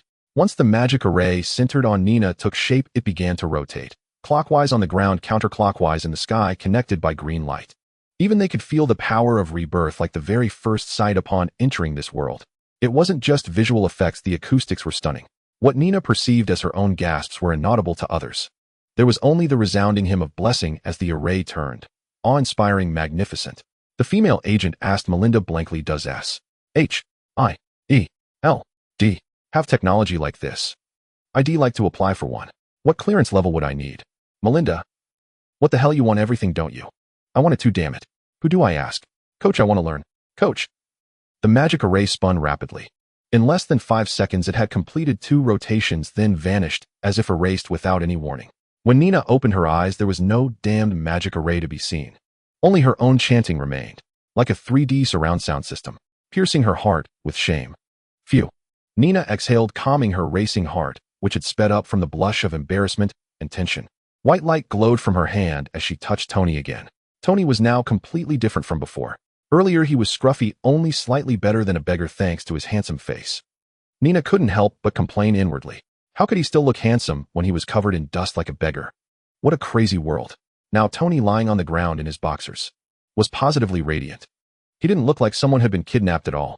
He looked like a young man just leaving a massage parlor after a good session. Nina's face turned serious as she examined Tony's chest. The other wounds were minor cuts or soft tissue damage, not serious. Only the fractured left arm and the shrapnel in his chest. Minor spells like healing prayers couldn't save him before he died, or she wouldn't have had to use her ultimate. The hymn of rebirth was even more advanced than the resurrection spell revival song. Rebirth, rebirth. It was true rebirth. Even a dying old man after being blessed by Nina would return to a 20-year-old body. Truly miraculous. Anyone within the spell's range not hostile to Nina could receive healing, and they would return to their physical peak. After checking his chest and confirming no foreign objects remained, Nina prepared to wake Tony.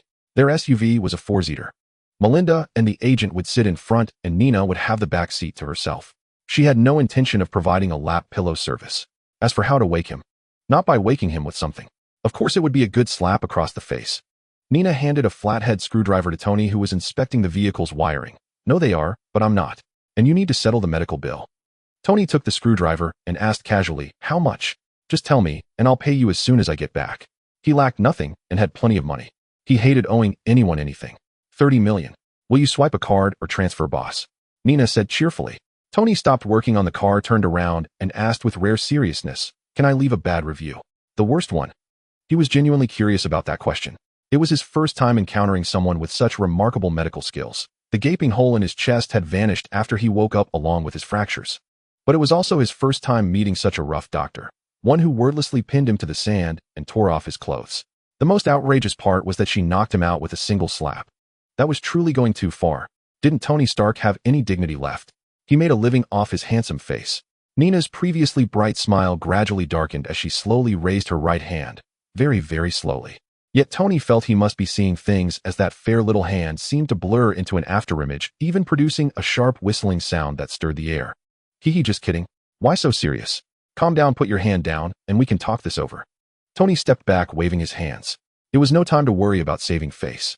He wasn't familiar with these people, and if things turned sour, he'd likely be the one to suffer. The slender muscles on her small hand receded. Lowering her hand, Nina asked expressionlessly again, card or transfer? Small business, no credit allowed. Nina had no intention of being polite to Tony. She held not a shred of goodwill toward Tony Stark. Perhaps it was the animosity of class. A poor girl like little Nina versus the wealthy and privileged Stark. How could there be any fondness? Envy twists people. She was jealous. That playboy swapped out different girls every day, all lovey-dovey. Meanwhile, she couldn't even find Jill anymore. I'll pay you as soon as we get back to New York, Tony said helplessly. Where had the trust between people gone? Was he the type to renege on a debt? All right, get in the car, Melinda said as she put down the hood. She had been fixing the car alongside Tony, just working on different parts. He checked the wiring while she added oil and water. It didn't have to be this complicated. They could have just had Tony call headquarters to send a plane. But according to Tony, there was a terrorist base nearby. It was packed with all kinds of missiles and even high-tech equipment. That's why they wanted to fix the car and drive out of the area before calling for air rescue. Nina nodded in satisfaction, waving a contract in her hand.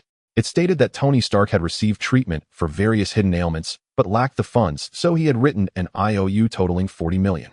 It was also backed by Tony's DNA as proof. He couldn't deny it. If he dared not pay, Nina would send it to the newspapers. Tony was waving too, but he was waving his hand. The DNA on the paper wasn't from what he'd. Instead, Nina had cut his finger and used his blood to write the contract, though that tomboy finally healed his wound afterward. He stared at Nina with a resentful gaze. Nina seemed completely oblivious, even laughing joyfully, her whole body radiating a saintly glow. Because she had awakened. Her asceticism had begun the moment she handed the money to Coulson. From that day on, Nina dared not sleep with the air conditioning on. She didn't dare touch any form of indulgence, terrified she might get carried away and end up ordering all kinds of takeout on her phone.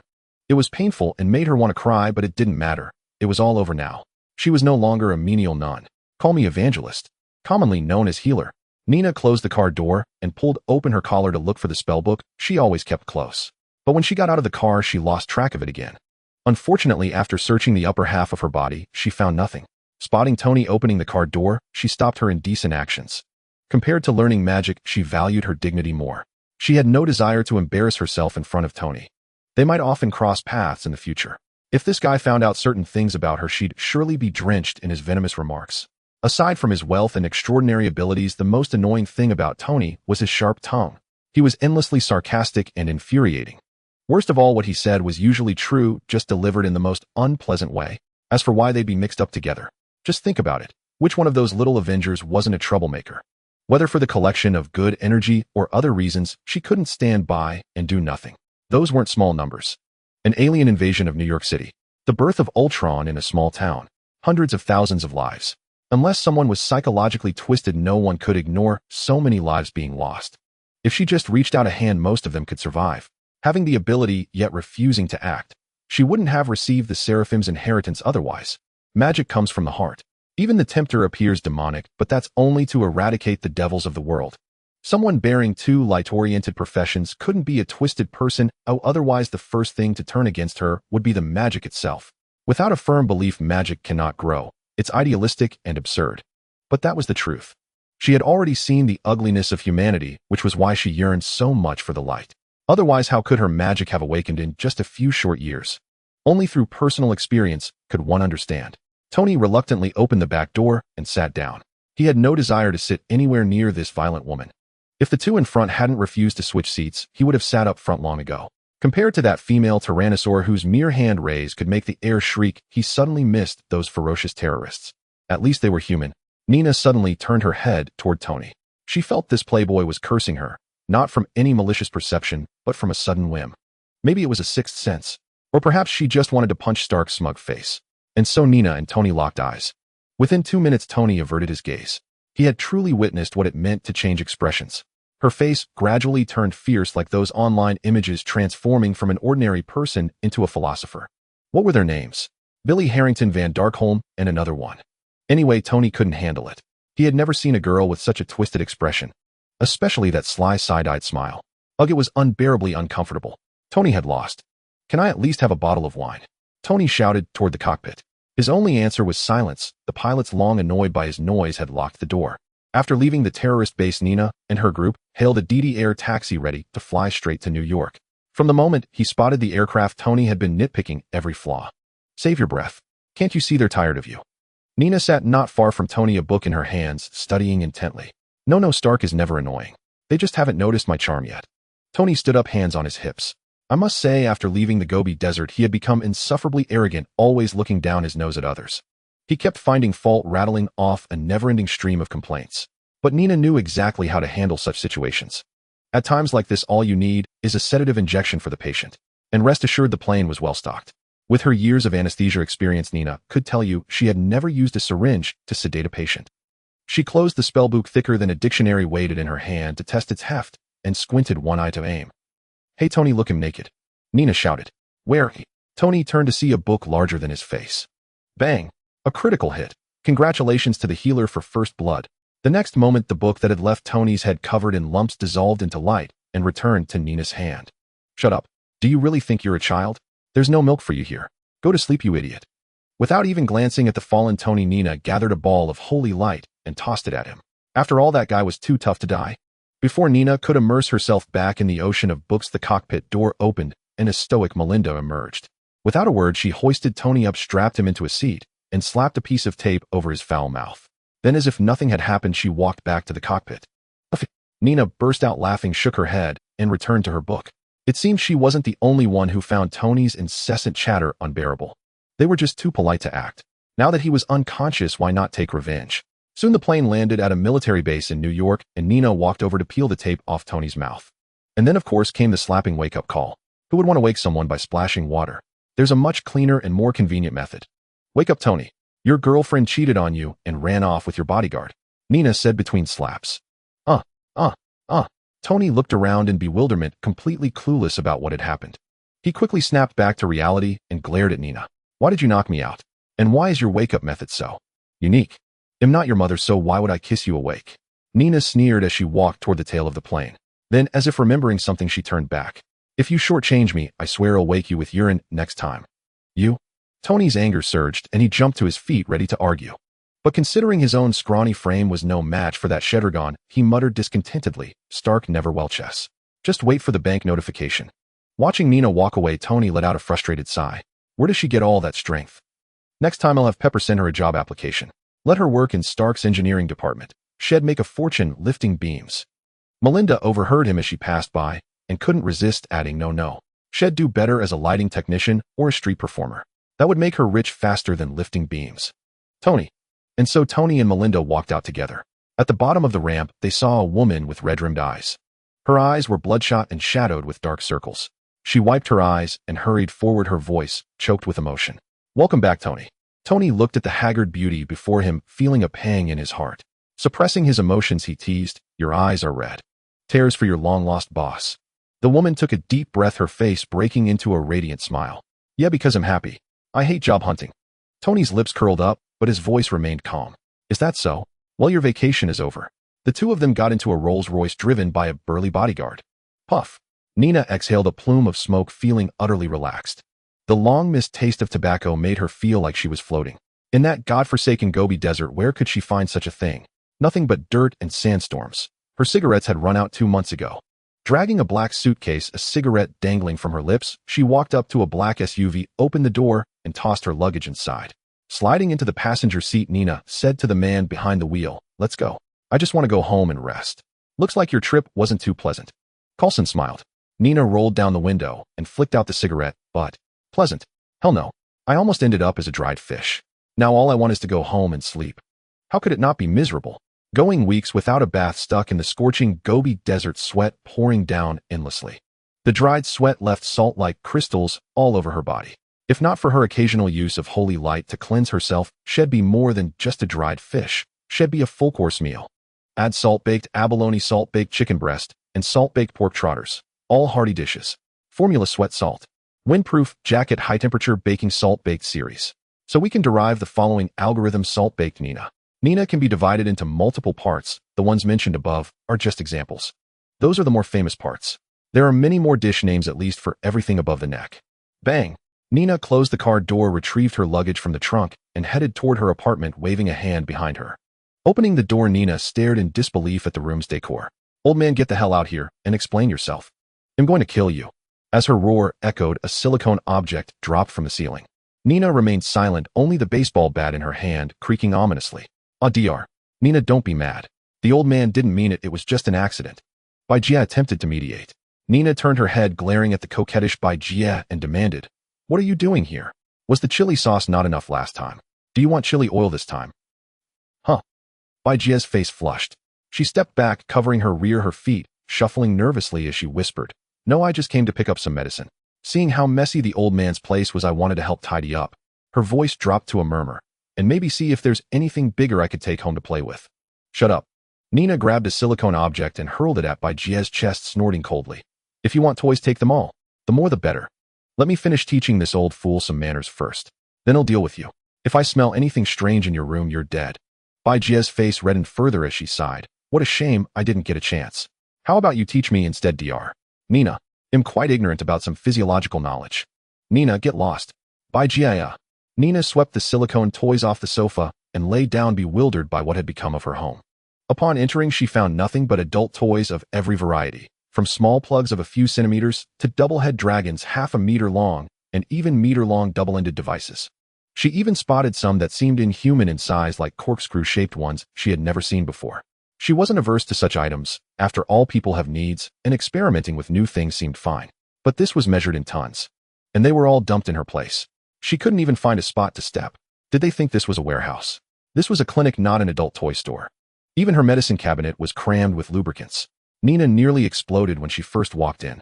She felt if this were a comic, she'd look just like Teacher Puff, that pufferfish swelling with rage until spines popped out. My. Nina opened her eyes, looking down at her abdomen. She felt something drop onto her leg. Reaching down, she picked up a pink egg, one that was buzzing with vibration. Aya. With a thud, Nina exploded. She grabbed a sofa over 2 meters long and hurled it at the cardboard boxes. She had never felt such frustration. Indescribable, just pure fury. And then she paid the price. Those weren't toys. They were all transparent, white-tinted lubricant, banana-scented. Nina stared blankly at the lubricant splattered all over her. Trembling, she wiped it from her nose to breathe. She opened her mouth, words on the tip of her tongue, but nothing came out. She just stood there frozen. Until the lubricant dripped into her mouth. SSSSS. A red mist emerged around Nina, coalescing into a bizarre eye-adorned giant war scythe. The old pastor and Bajia had already fled when Nina lifted the sofa. They dared not risk surviving the wrath of an enraged doctor.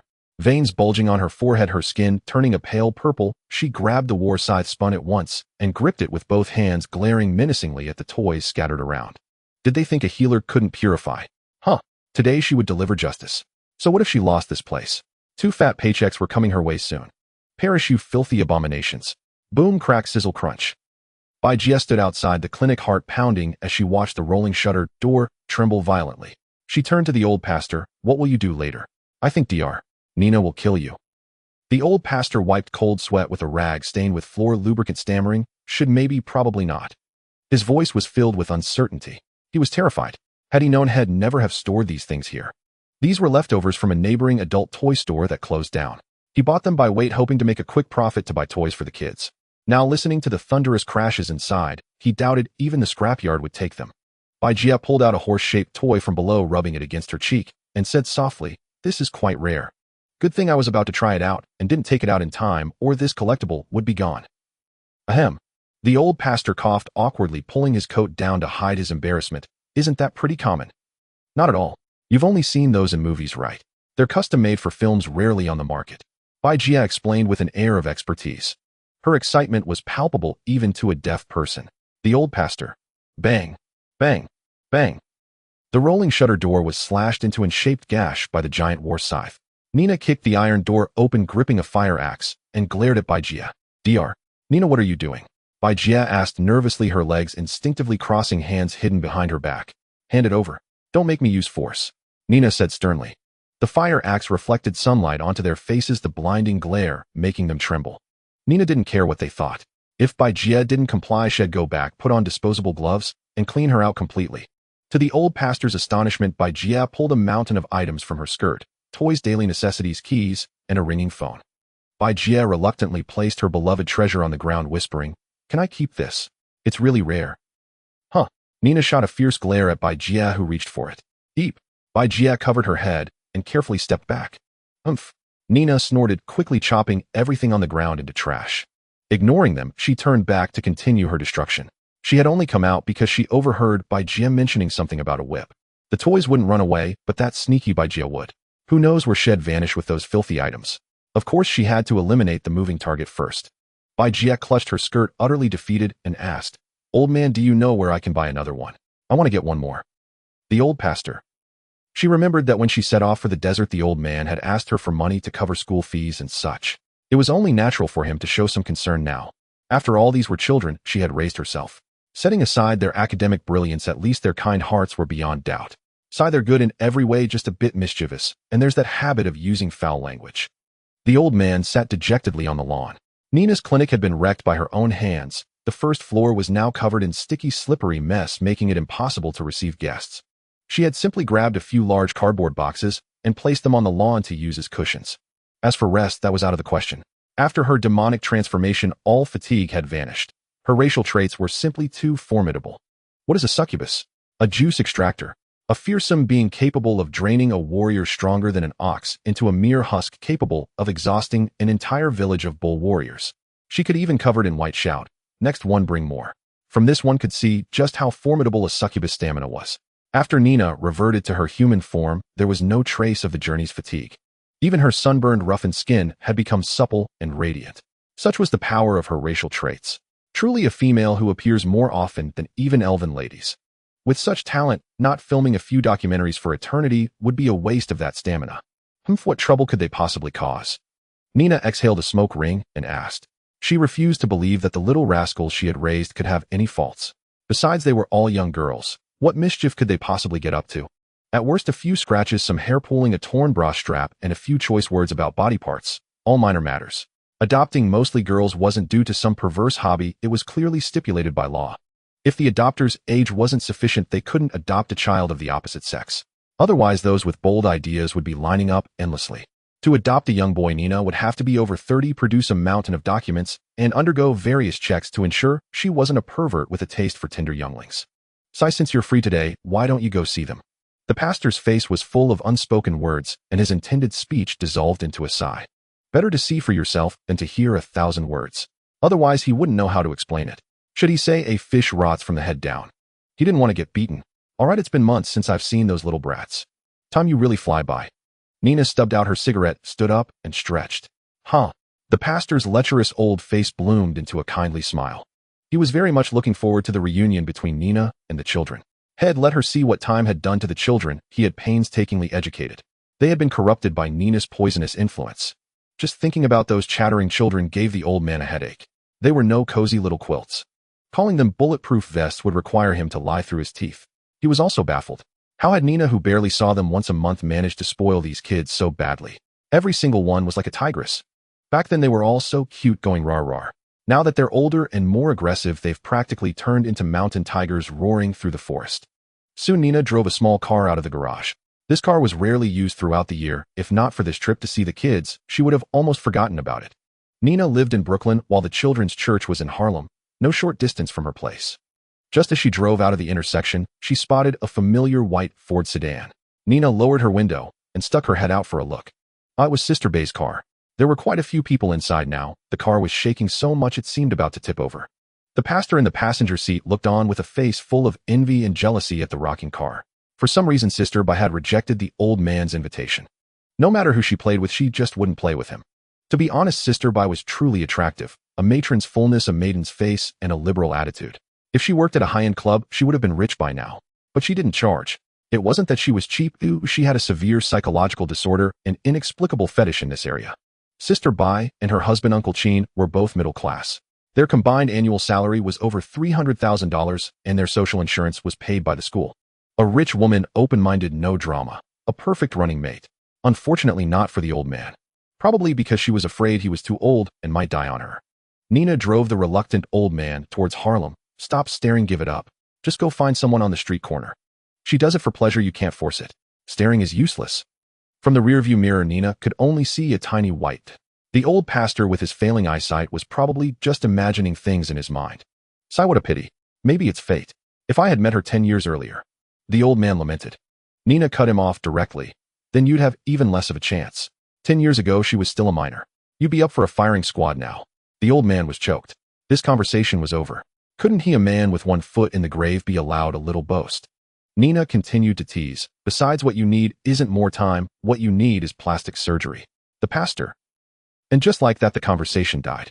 Harsh truths are often undeniable. The small car drove right up to the church's entrance. Nina and the old man got out. The front part of the small church was for worshippers to pray, while the back was the living area. However, the front of this church was used by the children to do their homework. No one ever came here to pray. The facilities were all brand new, and the church looked beautiful, no less impressive than some large cathedrals. The children Nina adopted didn't live a hard life. In fact, they lived very well, even more comfortably than the average working class. As long as their requests weren't too excessive, the old man would draw up a detailed list for her. All accounts were transparent. Even the purchase of a single lollipop was recorded. Otherwise, Nina wouldn't feel comfortable pouring a large sum of money in every year. As they passed the front of the church, Nina's sharp ears caught the sound of familiar cursing. Her own pet phrases. Oh no, oh no. Over 70 little cooing monsters had turned into a pack of cursing little devils. This was a disaster, a disaster. Nina's face was a picture of utter bewilderment as she looked at the old man. The pastor, however, wore an expression of having seen it all, staring up at the sky at a 45-degree angle. Peeking out cautiously, Nina was left speechless. What had she just witnessed? A few little girls dragged a boy under a tree, wedging his pants against the trunk as they expertly moved up and down. Nearby, a group of girls armed with various weapons watched the scene, while some boys lay on the ground, all seemingly no older than middle schoolers. A group of middle schoolers were utterly bewildered by the assault from a group of elementary school kids, and Nina quietly withdrew her head. She covered her forehead and asked, old man, what's going on here? Are today's little girls really that fierce? Fighting and cursing didn't bother her. After all, these were just kids. Once they grow up a bit, they'll start caring about their images. Just think back to when they were younger, always fighting and cursing. As they aged, they gradually did those things less. What troubled her were those weapons. Beyond the sticks and fruit knives there were firearms, those deadly weapons that even in America require a permit to possess. What on earth were these little brats thinking? They're just elementary school students. Which fool had the audacity to enroll them? The bill she received didn't mention anything about purchasing weapons for self-defense. Where did these come from? They all signed up for the free fighting class, and a few even went to learn Muay Thai, the most professional kind. The old man looked utterly disheartened. Not to mention his yard had many small trees, but now they were all gone, used as punching bags by the kids. This was nothing compared to the nightmare that occurred 3 months ago. There were a full 43 children of suitable age for elementary school, and the worst part was they all came from the same school. And they were ridiculously united. If one was bullied, the whole group rushed in crying. If they couldn't win, they pulled out weapons, and if that didn't work, they'd run to Brooklyn for help. The scene was simply chaotic. When the old man was taken to the New York City Police Department, it was a disaster with fines and apologies galore. If it weren't for the fact that he still needed to take care of these kids, he would have been stuck there for 15 days. Now he was even saddled with 76 hours of community service he hadn't completed yet. No, that's not what I meant. Nina once more peeked out to look at the girls, and then became certain they had real guns. She asked again, where did those firearms come from? Who cares about the brawls? What I care about are the firearms. That's illegal. If we consider the liability, I'm in trouble. She couldn't recall ever teaching those little brats how to handle firearms, and it seemed there were more than just a couple. The old priest stared at Nina for a moment before deeply sighing, it's all your fault. Nina, but I don't even have 2 guns. How is this my fault? Huh. Those were birthday gifts from those kids in Brooklyn. Aside from those, I also stored away a couple of submachine guns and some grenades if you want to take a look. The old man was also at a loss for words. Who receives such things as birthday gifts? Wouldn't a Barbie doll be better? Wait, isn't a real Barbie doll more expensive than all of this? Nina's head was buzzing now, and she could vaguely hear crude terms like dry young little brat and fool coming from outside. She grabbed the old man's collar and whispered fiercely, how can you not even manage a child? What I want you to teach is to do good and accumulate virtues. I want them to become people who contribute to society. Now what is this I'm seeing? A gang of thugs. Hey, what good is that? I spend millions each year just to cultivate these kids who would end up on death row once they reach adulthood. The old man didn't resist as Nina held him. He also bore responsibility for teaching them incorrectly, and it was quite serious. Nina was merely the one paying. He was the one responsible for teaching them proper behavior. Nina, I think you should leave Brooklyn. The old priest said seriously. Why? Nina asked. The old man sighed, you're their guardian. Those miscreants are doing all sorts of things to please you, which is extremely serious. Especially that guy brought by the weasel. He's simply a source of mental pollution. Everything they're doing now is taught by him. Sigh. He sighed again, not knowing how to explain, feeling exhausted and wanting to retire. After painstakingly nurturing them for several years, in less than 3 days they had turned into this mess. It was a lost cause. Nina took out a cigarette and lit it, puzzled as she asked, how did they come across the weasel's people? The weasel is the one who helps her sell holy water on the black market using a small bar as a cover. Usually he primarily sells intelligence or acts as the go-between for hiring tasks. You weren't gone for long on your trip, and a few kids had birthdays. They insisted on coming to your house to play, and I had no choice but to take them. Then that group of weasels showed up to collect things, and one chatterbox went to play with the kids. The old man's current expression was simply marvelous. It was beyond description. It was all because of that chatterbox that his little darling turned out like this. Nina took a drag of her cigarette, arms crossed, and asked, what's that guy's name? Now she understood. Her little darling was completely ruined and would need strong measures for treatment. Even if she couldn't return her darling to its original state, at least she needed to turn it into a bulletproof vest. The old priest thought for a moment, seemingly recalling that guy's name. I think it was something like Wade, always carrying 2 knives with him. Huh. Nina's eyes narrowed. Oh, she knew who had corrupted the children. The weasel only had a guy named Wade by his side. The infamous Deadpool, Wade Wilson. This world has no mutants or anything. Currently, Wade was a well-known mercenary. After retiring from the Special Forces, he not only possessed exceptional marksmanship, but also excelled in dual wielding. The first time Nina met that guy, she was shocked, thinking there were mutants in this world. However, after spending a fortune to investigate, she realized she had overthought it. Aside from lacking superpowers, that guy was exactly like in the movies, constantly spewing innuendo. Being with him was simply mental pollution. Great, it seems another batch of disobedient kids has appeared. Nina tossed her cigarette butt and walked toward the little brats. Compared to American education, she still felt that Chinese education was a bit more comfortable.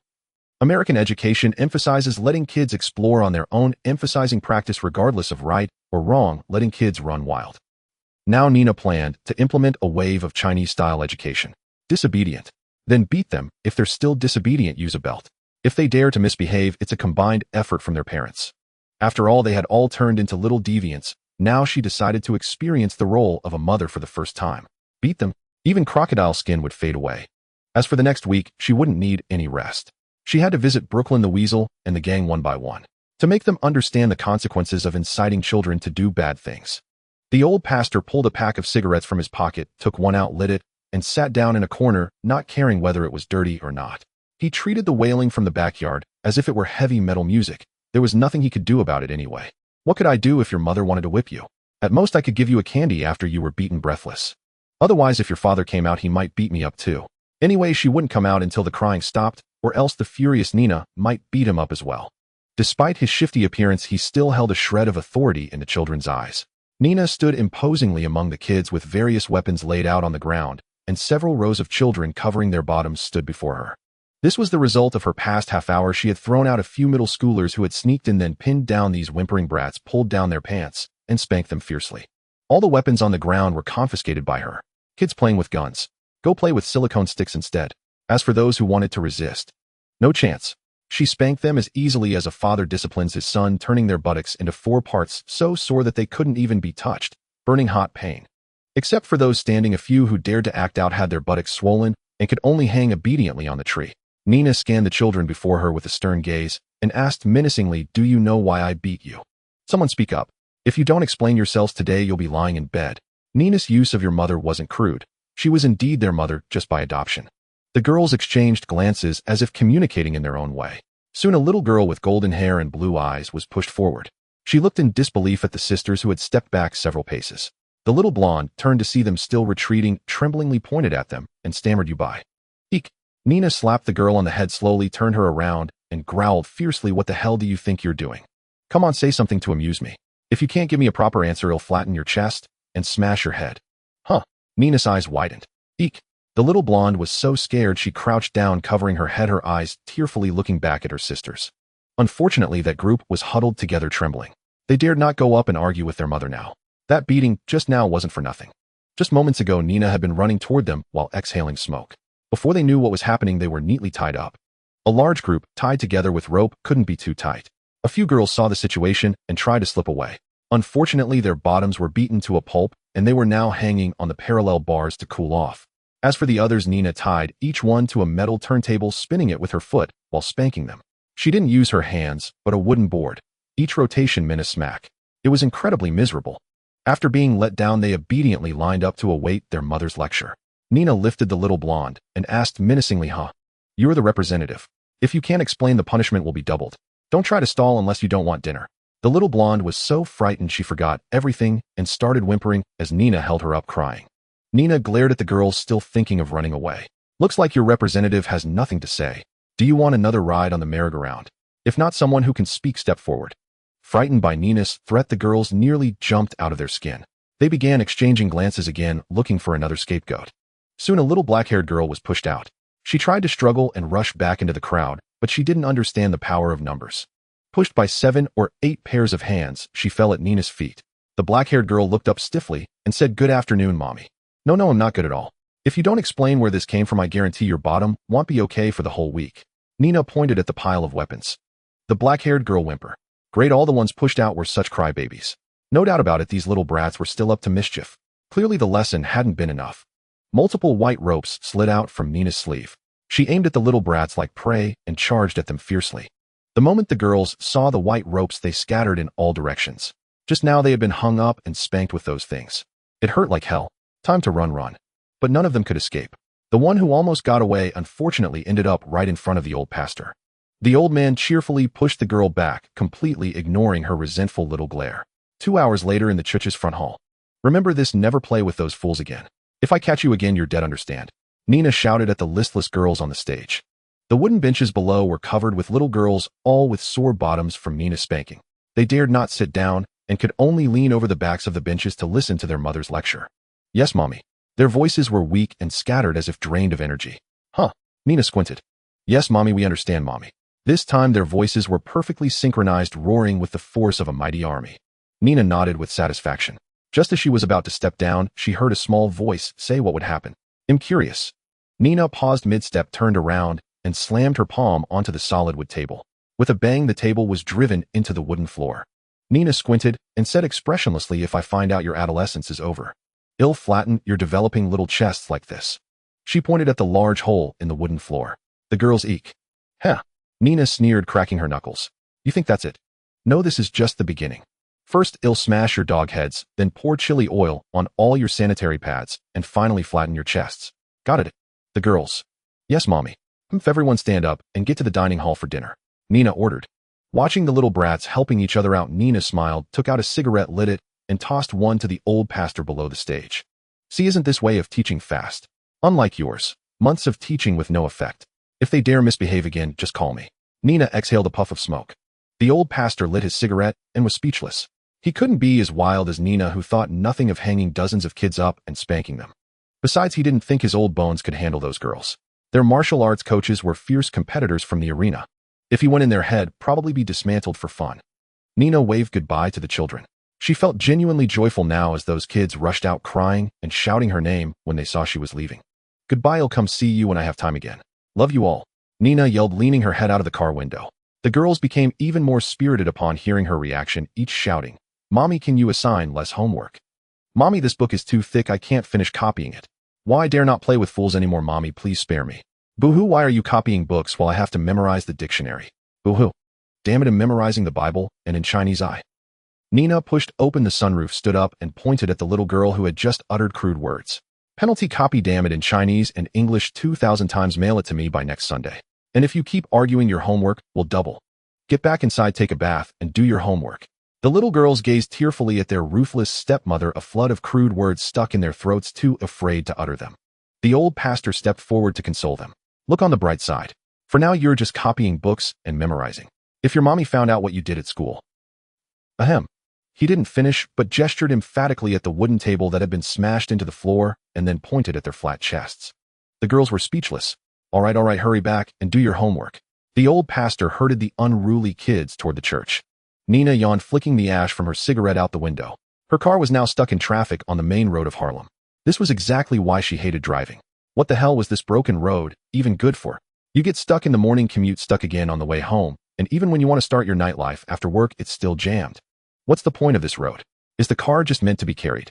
Nina hurled her cigarette, but at a black man who flipped her off, stuck her head out, and cursed. Come on, you little idiot, flip me another one. He'll smash your balls into a cookie. The black man ignored her, made a face, and ran off. Nina was so furious, she searched the car for something to throw. Unfortunately, by the time the man was far away, she still hadn't found anything suitable to hurl. This was basically her daily driving routine. The constant noise during traffic jams often sparked road rage, leading inevitably to insulting gestures and curses. With her sharp senses, Nina saw everything clearly, but those people always got away. She was afraid that if she got out, her car would get keyed. Never underestimate a driver with road rage. The lane was finally moving after being deadlocked, and you woman got out and ran off. If someone didn't scratch your car with their keys as they passed, it would be a disservice to the brothers and sisters still stuck behind. If Nina weren't driving, she could sprint in flip-flops at the speed of a Ferrari, roaring after any idiot who dared to curse her.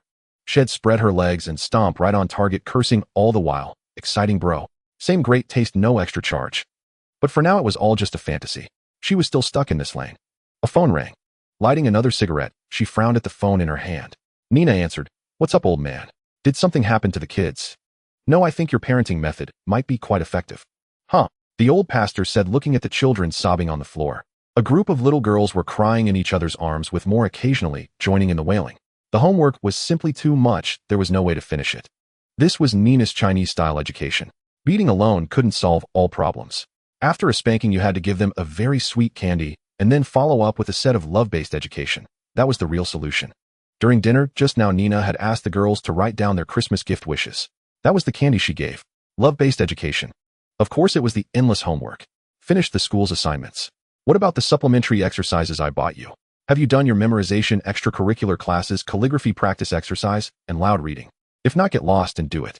Do you want my size 36 flip-flop imprinted on your little face? If I do this, no matter how naughty you are, within 3 months, you'd be a mass-produced little salted fish. Nina had experienced this firsthand in her past life. Begging for mercy, electric wires, clothes hangers. If it was in the house, she claimed to have experienced it all.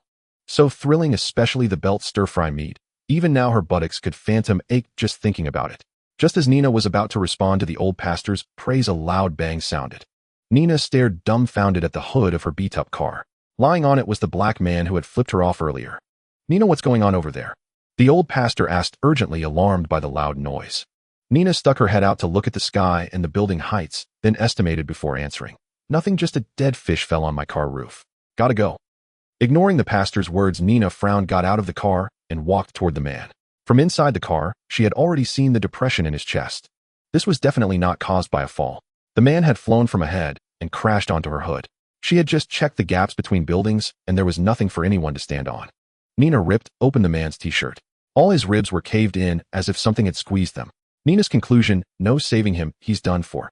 When they were squeezed, the ribs had pierced his internal organs, and his spine was completely shattered. Combined with the impact from hitting her car, his brain had been shaken into yogurt. The corpse was in such a state that even Nina's resurrection spell couldn't work. The prerequisite for the spell was that the body damage must not exceed 20%. If vital organs were damaged, she would need to repair them before performing the resurrection. For that brain yogurt, she was truly helpless. Besides, she didn't want to save this jerk. Head flip people off for no reason. Look at him now, crushed into a chopstick. Just as Nina was about to take out her phone to call the police and insurance, the crowd screamed, and there was a roaring sound of helicopters overhead. Nina grabbed a random guy from the fleeing crowd. Before he could curse, she slapped him hard until he was dazed, then asked, "What's going on? What's all this chaos?" "There's a riot up ahead. Run." The man, initially dizzy from the slaps, suddenly pieced together the memories in his mind thanks to Nina's question. He forcefully broke free from Nina's grip and fled backward in terror. Just as Nina was about to ask further, a tremendous force struck her from behind. A massive green brute fell from the sky, landing directly on Nina's head. Sensing the unusual texture beneath his feet, the Hulk glanced back at the massive crater, but didn't dwell on it. He still had to find that fool who had dared to provoke him and exact his revenge. Yet as he turned away, he failed to notice a stream of white vapor rising from the pit, faintly coalescing into a form of white flames. With a sudden thud, two hands emerged from the crater, gripping its edge as if trying to pull something out. After a tense moment, a disheveled black-haired girl crawled out. Nina, enveloped in a golden white aura, reached up to snap her twisted neck back into place, her bones cracking loudly. That last hit had truly hurt. It was nothing serious, at most ruining a piece of clothing. But the real issue was that the Hulk had landed directly on his rear. His landing spot was right on Nina's head. He sat down, dragging her for several meters, and the crater in the ground was carved out by her head scraping against the earth. With a series of cracking sounds, Nina wiped the sticky asphalt from her face, her eyes glaring coldly at the two idiots ahead. For the first time, someone had rubbed her face into the ground, and with there, but no less. She tore off her tattered t-shirt, revealing a black sports vest underneath, and clasped her hands together, beginning to gather all her magical power to buff herself. She was about to pull out her big move. Don't think just because she's a healer she's easy to push around. In gaming terms, she's a ruthless player who maxed out judgment and only put 1 point into healing. More and more special effects radiated from her body. A spellbook automatically flew out from under her arm, pages flipping rapidly, projecting a small golden cross that floated beside her. Nina glanced at it without surprise. This was an aura-type magic she had awakened in the desert. Devout Faith the Evangelist. Devout Faith moves nearby teammates, boosting their stamina, spirit, strength, magic, power, attack speed, movement speed, and recovery speed. That's the game explanation, but the actual effect is to dispel all negative emotions, swelling one's confidence like a pufferfish. More potent than any stimulant. And it's even undetectable in a drug test. White specks of light gathered on Nina, soaring into the sky. She looked at her fully buffed self, reached into the void, and grasped Divine Light Cross. A pure golden cross twice as large as a church's decorative cross appeared in her hands. Gripping it tightly, she began to sprint forward. Divine Light Cross, a cross formed from holy light power, a cure for all insolence. Hitting someone means one-word split. It can even smash a dog's head to bits. Upon impact, it leaves a cross-shaped halo, causing burns followed by a secondary explosion. If it hits an ally, and they survive, it enhances all their buff effects. It only works if you jump and slam it down with full force. A light tap is useless. A mystical skill. With a grim expression, Nina watched the two wrestling giants, recalling the color of the one that had smashed into her. Shit green versus natural green. Ding choice made natural green. Attack smashes dog head. Nina leaped, channeling the spinning momentum, and sent the shit green ugly monster flying with a cross strike, the cross carrying her dozens of meters. With a series of crashing sounds, buildings collapsed. The Hulk looked at his hands in confusion. Where was that ugly monster he had been wrestling? Nina approached the bewildered Hulk and kicked him squarely in the rear. With a thud, the Hulk slid face first for several meters, turning back with an angry roar. The shockwave from his roar blew Nina's hair back. She squinted at the Hulk, who was ready to fight. Nina, now in a sports vest with her midriff exposed, watched the cross in her hand dissolve into light. Deep purple magic runes began to appear on her abdomen. With a grotesque sound, a massive maw sprouted from Nina's abdomen, a crimson tongue slick with saliva extending outward. Nina stretched her arms out, and a purple magic circle formed before her, its central circle containing a large mouth identical to the one on her abdomen. With a roar far more powerful than the Hulk's, a purple sonic wave blasted outward, shredding and tearing apart everything in its path. The Hulk dug his hands into the ground, but the force lifted him into the air, debris constantly smashing into his face. The runes faded and Nina rematerialized, the divine light, cross-charging at the Hulk. Not panicked at all, she even had room to joke. Roar. Damn, I can't roar. But so what? I've got plenty of mouths. 2 on my face, 1 on my belly that's bigger than yours. I'll outroar you, you bastard. What were you yelling about in the dead of night? You dare to roar. They'll drown you out in a second, and I don't have bad breath. What can you do to me? Huh? The Hulk was still dazed, not understanding what had happened. He had only roared once. And then someone who roared even louder appeared, leaving his head ringing. Nina leaped, swung her big weapon, and aimed for the Hulk's head, remembering that this idiot had hit her from that exact angle. Now, like playing golf, she sent the Hulk flying with a powerful swing, watching the furrow he carved into the ground. Nina weighed the cross in her hand, looking at the Hulk stuck upright in the asphalt road. She snorted coldly and cursed. Idiot, why aren't you at a spa for a full-service night, instead of making a racket in public? No public decency at all, disturbing everyone's rest. She grumbled, hands on her slender waist as she stretched. Before she could finish, the familiar impact came again, this time a giant foot. Shit green, it kicked her hard into the asphalt, leaving only her long legs sticking out. Her sneakers fell off, revealing small feet in white boat socks, the toes seemingly well cared for by their owner. The description, pearly and flawless, wouldn't be an exaggeration. It was a treat for foot fetishists. But now those toes were curled in pain, the white lace socks torn. Abomination looked at his handiwork with satisfaction.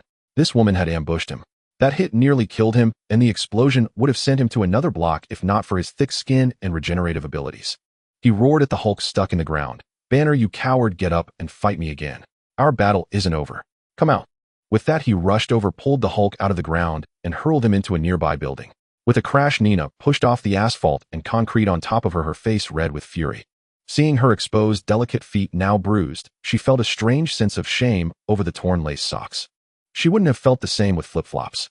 She had just been trampled into the ground with the Hulk and the Abomination behind her. Turning around, she sat cross-legged, reached out to put on her fallen shoe, then disdainfully removed her lace stockings and brushed the dust off her small feet. Her face remained dark throughout. She tied up her torn sports top to prevent her heaving chest from spilling out. Now she felt that ordinary methods were indeed ineffective against these 2 green-skinned creatures. They were damn hard. And huge too. Ugh, this was unbearable.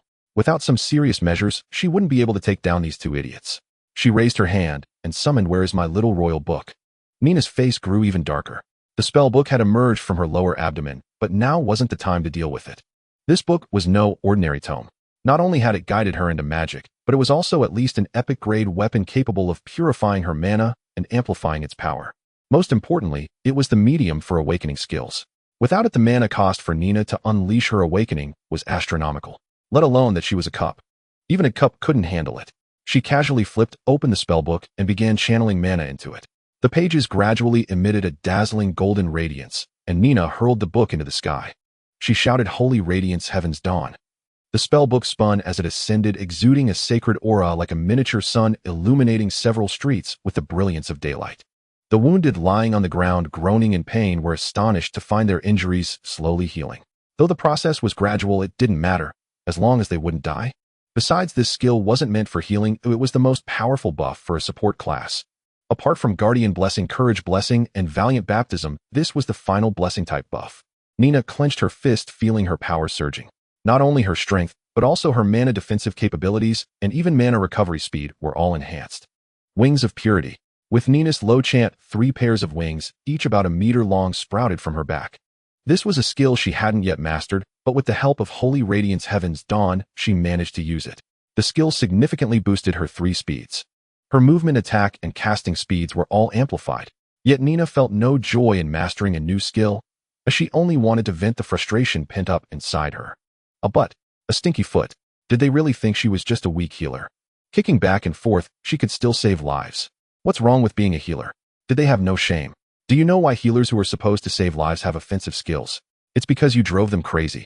Otherwise, how did judgment paladins and judgment priestesses come about? Did they think the infernal executioners in the church were dead? They were the ones doing the dirty work, but after the healers went mad, they were all laid off. Nina felt she had grasped the entry conditions for becoming a judgment healer. She was furious. With a single step, 2 clouds of white burst beside her. Magic? No way. She was going to beat these 2 idiots to death with her fists. Idiots ever tasted a supersonic punch? Nina charged forward and punched the abomination deep into the ground. Boom. The entire asphalt road exploded and the nearby building began to collapse. Nina didn't care about the destruction. She was mad with rage. She grabbed the Hulk by the neck and drove him into the earth. Leaping into the air, she spun to gain momentum and delivered a sonic boom leg drop straight into the Hulk's crotch, instantly driving both monsters underground. Did you think it was over? No. Nina was far more terrifying than when she was on her period. She had completely turned dark. The 3 pairs of wings on her back extended several beams of light that rapidly sliced through the shattered ground, and Nina jumped down herself. No magic, pure philosophical combat. All-out brawling fist to flesh. The first one Nina found was the abomination. When she hit him, she didn't use her full strength. He was just a shield for her to deflect force and a stepping stone to hit the Hulk. Grabbing the spikes on the abomination's back, she flipped him over, then seized his hands and pulled hard. Due to their size difference, she stood on the abomination's chest, her face twisted into a maniacal grin. You're the one who stepped on me, right? How was it? I specially maintained these feet. Nice to step on, huh? With each kick to the abomination's ugly face, the ground trembled and collapsed. If not for her wings blocking the debris, the pit would have been buried long ago. Just as her pent-up anger subsided a little, another incident infuriated her. She was still kicking with satisfaction when suddenly a green hand reached out from the side. Unfortunately, that hand happened to grab Nina's slender waist. Because the hand was too large, it also caught her underbust and squeezed hard. Without a second thought, she drove an elbow strike to repel the wandering hand, abandoned the bruised abomination, and lifted the entire street section. There she saw the Hulk nursing his hand. Nina sneered, having a good time, huh? Got time to hit me, yeah? With both hands, she flipped the street slab over and continued to roll it. The Hulk saw her coming and immediately assumed a combat stance, roaring, "Roar! Hulk! Get lost!" Nina bellowed the word "get lost" in a chanting manner, her voice shaking the heavens and earth, far more powerful than the gluttony's roar earlier. The Hulk was blown away, utterly bewildered. What the hell? Was she this fierce? He was just a kid. Indeed, humans were utterly unlovable. Everyone hated Hulk, each one fiercer than the last. Last time it was an old man. Today, it was a madwoman. Nina didn't care what the Hulk was thinking. She glanced at the little royal book in the sky. Its color had shifted from milky white to pale gold. If it turned pure gold, it would release all the accumulated power at once. At that point, Nina's philosophical mode would be dispelled. She could still fight, but it definitely wouldn't be as satisfying as now. The saying "an awakening tops a full set of buffs" wasn't false. Holy Radiance Heaven's Dawn was incredibly powerful, no doubt. There was no choice but to shorten her enjoyment time. Being ganged up on by 2 men was unbearable for Nina. Plus, the thought of being drenched in sweat was terrifying. Pounding fist to flesh while getting all wet. Her expression shifted multiple times. Nina grabbed the abomination and chased after the Hulk, who had been blown away. No time to play with them one by one. She'd take them both on at once. Nina felt she could still handle this level of intensity. Even though the Hulk had been blown far away, he was no match for Nina's current speed. Her movement speed was now measured in supersonic terms. She swung the abomination to stop the Hulk in his tracks. Nina sneered, "You're dead, I said it. Roar." She let out a loud roar at the 2 lying on the ground, still not having vented her anger from earlier. Her heart wasn't that big, at most the size of a needle's eye. The Hulk and the abomination were both like this, their faces blank, completely clueless about what had happened. Out of nowhere, a madwoman had jumped out, grabbed them, and beaten them senseless. Resistance? No way. That crazy woman was vicious. Didn't they see both of them pinned to the ground? What could they use to fight back? Gas-powered wrestling. That seemed a bit difficult. Completely unable to write battle scenes, so frustrating. In your dreams. She nearly crushed her own breasts, and now it was time to settle scores, to repay grievance with grievance. The Hulk's massive rear and grubby hands. The abomination's filthy feet. These were the parts that had just molested her, and she would break them without mercy. Leaping back a few steps, she began to gather the divine light cross. Though it was a cross, its size dwarfed a small car. The holy light ember shield was already 3 by 3 in size. So how large was the more advanced divine light cross? Excluding the part Nina held, the cross itself was 4 by 4. Its total length reached a staggering 6 meters. Using it against the Hulk was no different from striking a child, since he was only a little over 3 meters tall in his normal state. Drink, eat shit, you bastard. Nina hoisted the cross and began to swing. With every strike the earth trembled, buildings collapsed, and the scene was utterly ferocious. But Nina knew this wouldn't kill the Hulk. At best it would revert him to his original form. She had a theory to verify. In her past life, she had seen a Marvel short, the animated version. The Hulk rampaged, destroying everything in his path. Iron Man arrived and fought him. Everything seemed normal. But when Veronica descended from the sky and pummeled the Hulk, something awkward happened. The Hulk's legendary pants ripped. The atmosphere grew incredibly tense, and the awkwardness peaked when Doctor Strange stepped out of a portal. But the Hulk was no pushover. He showed no embarrassment at all, simply releasing the hand that shielded his crotch. Nina couldn't gauge its size. But from the look on Tony and Doctor Strange's faces, as if they'd eaten something foul, she could tell the Hulk's endowment was impressive. What happened next was rather dramatic. Doctor Strange, using a spell from some unknown source, shrank the Hulk's endowment. The Hulk's triumphant expression instantly crumbled, and tears welled in his eyes. Tony and Doctor Strange pointed and laughed, hurling mockery at the Hulk's endowment. Unable to bear the humiliation, the Hulk lunged forward and tore both their clothes off. Then he puffed out his chest again. What did it matter if it was smaller? Dad's still the well-endowed one. Tony. Doctor Strange. The two of them had their tricks too. Doctor Strange summoned the red cloak to wrap around himself, while Tony called upon his Iron Man armor to save the day. They even fitted the Hulk with the lower half of Veronica's armor to cover him up just to avoid the sight. What followed was nothing short of a domestic brawl. The Hulk was already a formidable opponent, and with Veronica's flight capabilities, he chased the two idiots relentlessly. Now Nina wanted to verify whether the Hulk's endowment was truly as impressive as in the animated version. If it was, then castrate him. Nina dropped the cross. It was unwieldy, powerful, but too large for her petite frame to handle. This was no longer a matter of one step to the stomach. 6 meters long. Nina glanced at the golden sun, then dashed over, yanked the Hulk from the pit, and kicked the abomination away. Driven by insatiable curiosity, Nina showed no restraint. She hoisted the Hulk and continued smashing him until he was embedded in the rock. Ensuring the Hulk was truly immobilized, Nina grinned wickedly. Tomorrow, I'm sending a photo of your junk to the newspapers. With that, she yanked down the Hulk's pants. In that instant, silence descended. All sounds in the world seemed to vanish. Even the helicopter blades above fell quiet. Nina stared in disbelief, her pupils contracting like a cat's, her face losing all expression, as if she had become an anime character. After a long silence, she pulled the Hulk's pants back up, pried him from the rock, laid him flat on the ground, and studied him with a blank expression. Her mind was in turmoil. She couldn't believe what she had seen. This was no longer a matter of one step to the stomach. The world had gone mad. After a long sigh, Nina turned the Hulk over. Her face twisted in fury as she grabbed his pants and yanked hard, turning the boxers into a thong. How can you be so strong? Are you mocking me? What's with that size? Are you an alien? Why don't you go make a porno? Nina felt a profound emptiness. Some things truly defied comparison. No wonder Doctor Strange had to use magic to shrink that thing. It was too demoralizing. Goods compared, goods discarded. People compared, people die. Dropping the Hulk, who was clutching his crotch, Nina flew out of the crater with a sense of hollow detachment, heading straight for the small Imperial uncle in the sky. She planned to wrap up loose ends and go home to sleep. She muttered under her breath, "Damn size, damn pants, damn Hulk. The whole world can go to hell." Nina gripped the pure golden spellbook, gazing down at the shattered earth below. The city blocks were mostly destroyed. Massive craters and ruins stretched out before her. The only silver lining was that few people had died. The wounded had mostly recovered during the prelude of Holy Light Apocalypse.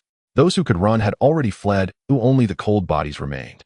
Pouring more magic into the book, Nina shouted with a serious expression, "Apocalypse." A sharp snap echoed, and the sound of the book closing resonated like a sacred hymn. Complex runes and symbols materialized, swirling around the book to form a magic array.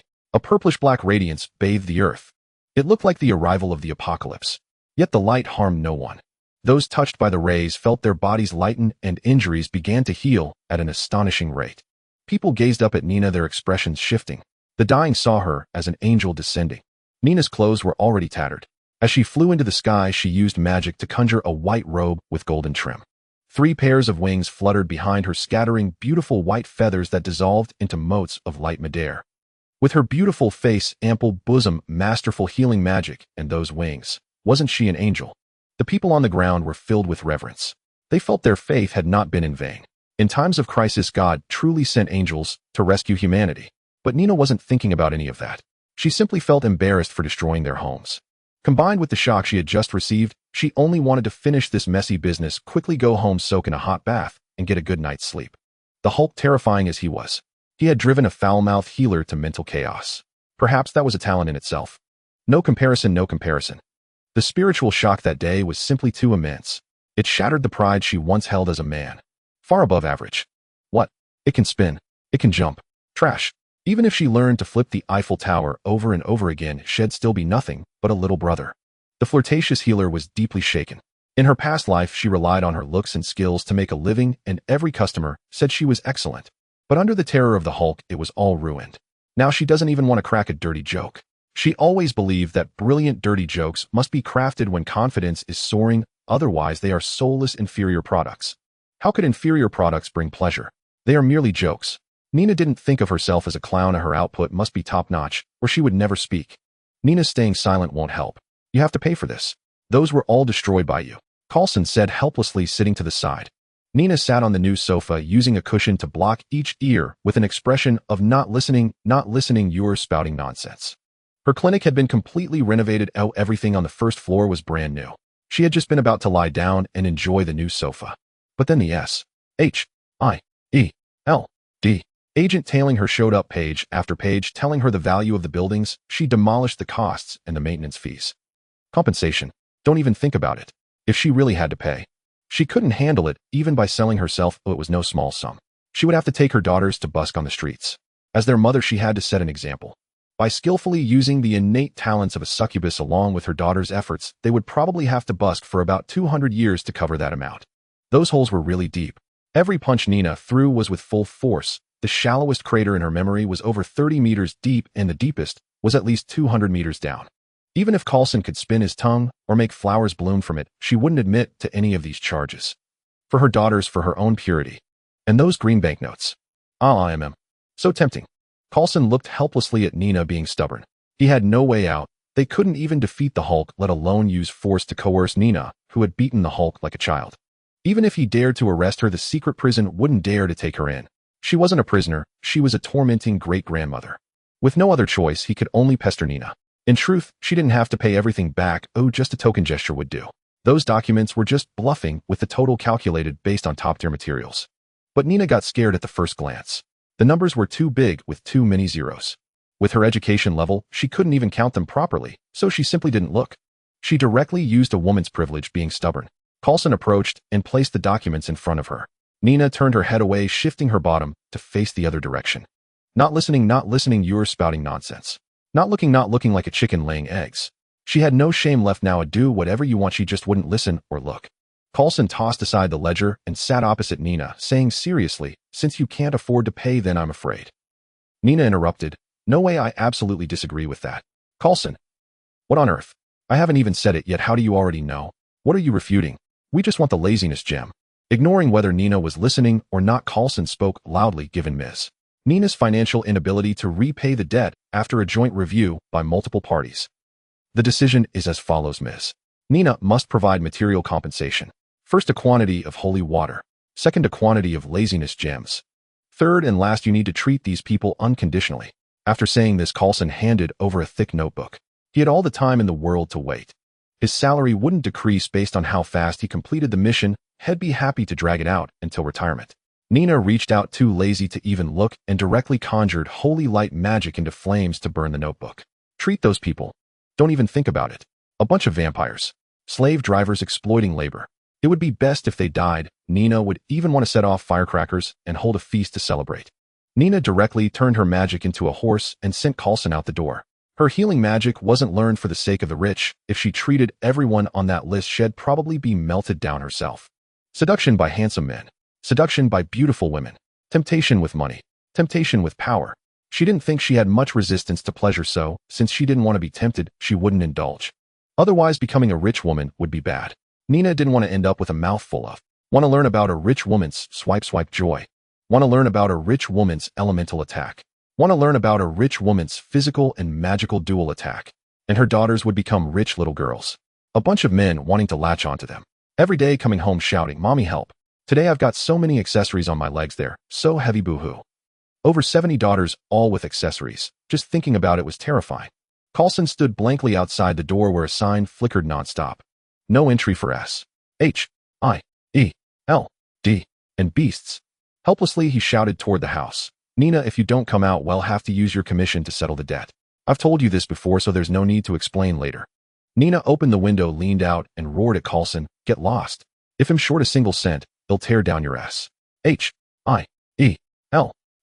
Headquarters and sell it for scrap." Carlson. That's how the day went. The conversation just died like that. It was utterly hopeless, wasn't it? Negotiations aren't supposed to go like this. We make an outrageous offer, and you're supposed to bargain. If you don't bargain, how are we supposed to know your bottom line? What if we end up at a loss? If you're not satisfied, we can schedule another meeting in a few days and discuss it over tea. Nina had no idea about negotiation tactics. Isn't buying and selling always a fixed price? You set the price too high, oh, if I can't afford it, it'll just pass. Anyway, she never haggled when buying things at the supermarket. 1 is 1, 2 is 2. Aside from discounts, there was nothing else. If S-H-I-E-L-D didn't offer a discount, Nina wouldn't discuss anything. If they dared, they could arrest her and throw her in jail. She wasn't worried anyway, no one had died. She just couldn't afford to pay for the buildings. At most, she'd get a sentence of 1,000,000 years. Right now, she still had to run her business. Around 3 in the afternoon, a client had booked an appointment with her, something about a severe cold. Anyway, she couldn't remember. All she knew was that the appointment fees were going up, and it was a service that didn't require her to make a house call. Something about those last few words felt off, but it didn't seem wrong either. Nina pulled open the clinic door and saw a pale-skinned Asian man lying on the ground. I'm not some erotic novel author, just a pure newbie. Otherwise, there wouldn't be so many typos. Wait, it seems erotic novels have plenty of typos too. Well, that's it. The author is off to enjoy the nightlife. 2 chapters today, please vote. Cough. Cough. The unconscious Asian man coughed twice, unconsciously, slowly opening his eyes, his voice hoarse as he said, "Doctor, you're very late." Cough. Cough. Are you the patient who made the appointment? All my apologies. They'll treat you now, just a moment. Nina dragged the young man into the clinic with one hand, her polite words perfectly in place, though her actions were somewhat rough.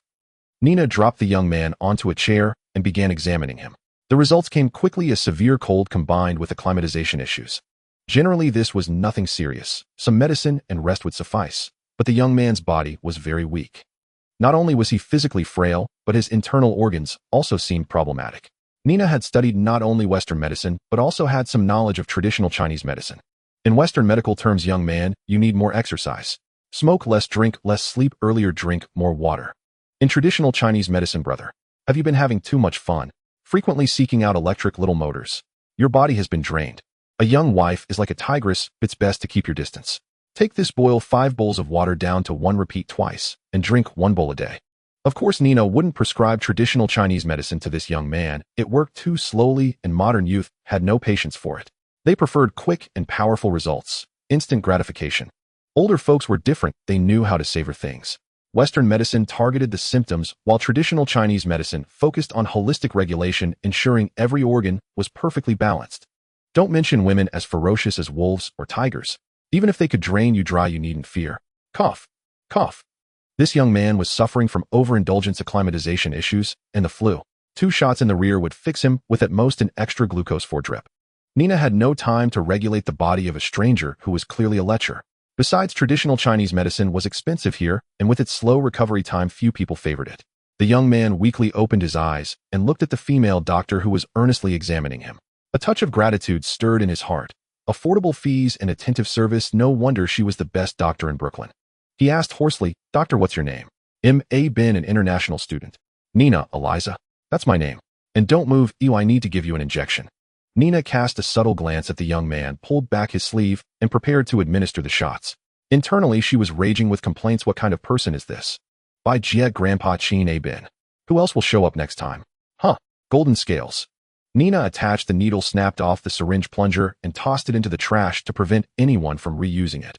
A precaution against shameless individuals. Ben lay on the chair, his pale face regaining a hint of color as his gaze involuntarily drifted toward Dr. Nina. Oh, that damn slender waist if held, and that infernal rear. Sigh, those long legs. They'd probably look stunning in black stockings, wouldn't they? The more he looked, the more excited he became, his face flushing redder. Ben couldn't help but ask Dr. Nina, do you have a boyfriend? Nina stood by the counter holding a glucose 4 bag while injecting other medications into it with a syringe. She sneered in reply, "No. Do you like me? With me you get a bonus." Still interested? Ben's face showed surprise as he said, "You have a child. Is America that open?" From his experience, Nina's gay attire and even the room's decor gave no indication that she was a mother. Nina crouched down to find a rubber band, a tourniquet essential for 4 drips. Without it, she'd have to use the patient's belt to locate a vein. That's right. Buy me and you get 73 extras plus 2 inside me. Want them? Nina replied, casually referring to the 73 little girls at the church and the 2 eggs, black and white, inside her. 75 kids, no mistake. Most men were heartless after getting what they wanted, and hearing that number would scare them all off. That was her favorite way to discourage lechers. Surprised, shocked, thrilled. Sure enough, Abin's face, which had regained some color, instantly turned pale. He looked at the approaching female doctor, and then at her flat abdomen. Dumbfounded, he thought, she doesn't look pregnant at all. And how could she be the mother of 73 children? A soccer team per pregnancy. Watching the doctor insert the needle, her delicate skin, exquisite features, and the smile at the corner of her mouth, he cursed inwardly, such a fine woman wasted on a pig. Though he knew his chances were nil, the doctor's beauty still compelled him to run his mouth. Abin asked Dr. Nina, do you speak Chinese? I can teach you. It's super cool. Nina's expression grew more subtle. This scene felt strangely familiar. Pointing at the tourniquet in Nina's hand, Abin said, this thing has a super cool Chinese name. Want me to teach you? Nina. Ignoring her odd expression, Abin continued, it's called Yamai Dai in Chinese. Super cool. Listening to Abin's accented Mandarin, Nina's inner urge to mock him grew stronger. Pulling on the tourniquet, Nina walked behind Abin, her face gradually twisting with rage as she wrapped it around his neck and began to tighten it. In perfectly standard Mandarin, she said, idiot, you didn't want to hear Chinese, did you? You wanted to hear Japanese, right? Huh. Yamai Dai Yami. Abin stared at Nina in shock, grabbing the tourniquet around his neck and shouting, mistake, it's all a mistake. Spare me, fellow countrymen. In his weakened state, he feared for his life if this continued. Nina's tone grew gentler as she tightened her grip. What are you afraid of? Didn't you want to hear it? They'll say it for you. Yamit iku. Like it, you idiot. Abin's face turned red. He had no time for this. He only craved oxygen. Hoarsely he pleaded, fair lady, spare me. I was wrong, truly wrong. No, you're not wrong. I just wasn't sultry enough. Wait until you're dead. They'll whisper it at your grave. Nina said with a dark expression. Did they think she had a good temper? Yamit. Iku. Kamochi. Strangle him first. She hasn't reached the point of wanting to kill over a little quarrel. It's just some flowery talk, right? She's long since gotten used to it, having heard far worse things before, and she used to get asked how much she charged per night. As long as you treat those words as compliments, it's fine. After all, I look so beautiful. If Jer isn't getting excited, are you even a man? Thinking about it, she felt a bit excited inside. The only regret should be that she can't pull out her big treasure from under her skirt, right? Pulling it out, she would ask, hey brother, is it thrilling? Nina lay on the sofa, constantly twisting her slim waist.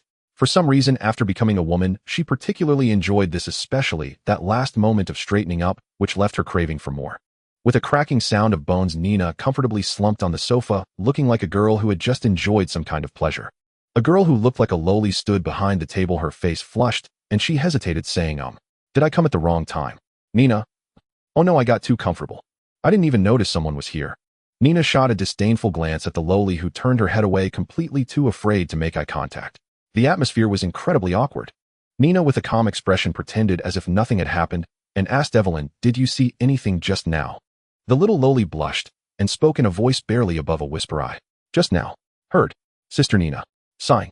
Nina's expression remained calm as she reached out and pinched the little lola's cheek, continuously tugging at it, saying, I'll give you a chance to organize your words. This is a rare opportunity, cherish it. The little loli flailed her arms, trying to escape Nina's grip, but after a few failed attempts, she could only obediently say, Sister Nina, I just came in, I didn't see anything, I came to say goodbye. Nina lowered her hand, puzzled, and asked, wasn't your surgery scheduled for 2 months later? Why is it happening so soon? The little loli jumped up and down excitedly, saying, I made the doctor do the surgery earlier. I can't wait to try the feeling of being a girl. I came to say goodbye to you. Thank you, Sister Nina, for your help over the past few years. Otherwise, I wouldn't have been able to do this so quickly. Nina sighed, all right, no more talking, my head is hurting. She looked at this little pervert and felt a headache coming on. She couldn't even imagine what this little pervert would do after being discharged. Evelyn, seeing Nina holding her head, hesitated for a moment, but still mustered the courage to ask, Sister Nina, were you doing something inappropriate just now? Nina's head throbbed even more at this question as she pinched Evelyn's cheek seriously and explained, first of all, I definitely did not do anything lewd, that's for sure. I'm not a pervert, and how could I possibly do that in an open clinic? Secondly, with current medical technology, you won't feel much at all. They will just cut off most of your sensitive parts. They'll make an incision down there, flip your mushroom part inside out, pull out the urethra, and finally sculpt it into a shape resembling a clam. Nina explained, veins popping on her forehead, each word tightening her grip, making Evelyn, the cute girl, squeak in distress. Squeak, squeak, squeak. Evelyn's cheeks were pulled red, and she mumbled, then if I do that kind of thing, I won't feel anything either. If that's the case, isn't that boring? Nina was utterly defeated. She was too tired to even pinch her anymore. Talking to a pervert was exhausting. Evelyn rubbed her cheeks with her hands, looking pitiful as she said, "That's not right, Sister Nina. Think about how many disasters I've faced. Finally, I have a chance for a fresh start. How about you describe that feeling to me? I think I can understand it." Nina, how could she go find that kind of feeling to describe to her? She had all 3 points glowing with holy light. Even she had never seen it, let alone touch it. She wanted to give it a try herself. Sigh. Nina sighed, feeling that ever since she returned, nothing had been normal. Various troublesome matters kept coming up as she glanced at the time. With Evelyn the little lowly tucked under her arm, Nina expressionlessly took out a bottle of medicated oil and walked towards the sofa with this pervert. Evelyn's face fell upon seeing the medicated oil, and she hurriedly explained, Sister, I don't want to know anymore. Please don't do this. I'm so scared." Eek. After a familiar series of actions, Evelyn's face flushed, her legs opening and closing repeatedly, her eyes losing focus as she stared blankly at the ceiling. "Did you think this was the end? Then you are gravely mistaken." Nina was just checking the time to see if Sister Bai was off work because Evelyn mentioned she was going for surgery. Nina decided to give her a gift, ensuring that she would be satisfied. If she couldn't experience the feeling of being a girl, then she could go experience the feeling of being a boy. This way, after the surgery, you won't come back to bother me with your endless whining about wanting to feel something. Go bother your grandma with that rheumatic leg. Don't come to me with that anymore. Do. The call was quickly connected, and Sister Bai's mature and charming voice came through on Nina. "Doctor, is there something you need from me? I'm a bit busy right now. If it's not urgent, I'll call you back later." No, please, it's very dirty. I haven't washed my feet. Please don't." Nina ignored the sucking sound and calmly said, "Hurry over. I have a gift for you, and you will like it." She glanced at Evelyn, who was still yapping on the sofa, urging Sister Bai to hurry over. "A gift? Huh. Dr. Nina, are you trying to play with me? If so, please don't use food seasonings. It's very hard to clean." Sister Bai's soft and lazy voice came through. As soon as she mentioned seasonings, Nina felt her lower abdomen start to ache. She had cleaned out quite a few foreign objects from this crazy woman. Just thinking about it made her want to vomit. With a frown, Nina said in a gentle tone, "It's not a person. I found you a very rare species. I guarantee you'll like it. Not a human. This. I have to work tomorrow, but won't interfere, right?" Sister Bai asked hesitantly. No, it's a person. I don't think too much. They just look very beautiful." Hiss.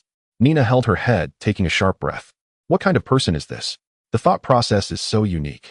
Then, Nina shouted into the phone, "Enough with this, and that if you don't show up soon, I'll tear your next time. Got it?" Sister Bai, eek. If you had said that earlier, I wouldn't have dragged this out, you deadbeat. Evelyn's eyes rolled back until only the whites were visible, her mouth agape, as she gasped for air, too long, unclosed saliva trailing from the corner of her lips in a glistening thread, her pink lattice dress in utter disarray. "You're overthinking it. You must bring him back here before 10 or his parents will come after me." Nina set down her phone and rolled her eyes. She had just called Evelyn's parents, telling them she needed to give him a full body checkup and might be late. Trusting Nina, they agreed. Nina smacked Sister Bai on the backside, teasing, "Don't get too wild, he's just a kid." Aunt.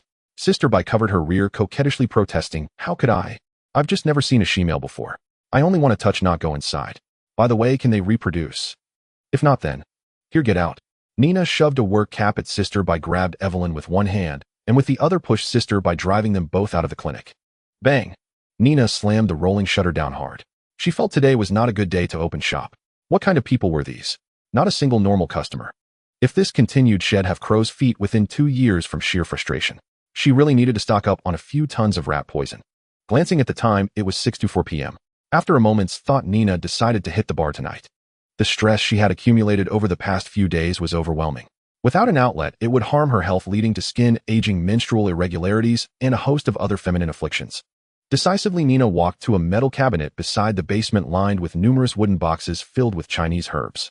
In her spare time, she studied traditional Chinese medicine, learning how to maintain health through diet, even brewing herbal concoctions to detoxify and beautify. Whitening skincare and a smooth, delicate complexion were paramount. After all, it was her own body, who seeing herself looking beautiful every day was a great joy. As for male shame, it didn't matter. If she weren't attractive, she'd be even more desperate to die. Her manhood was gone, why suffer ugliness too? The thought was unbearable. After a moment's hesitation, Nina took a box labeled goji berries and casually grabbed a few coins, each of angelica, deer, antler, and ginseng. She retrieved a bottle marked disinfectant alcohol and dumped all the herbs into it to soak. As the saying goes, midlife crisis, soak goji in a thermos. Goji can't stop time's flow, add angelica for a glow.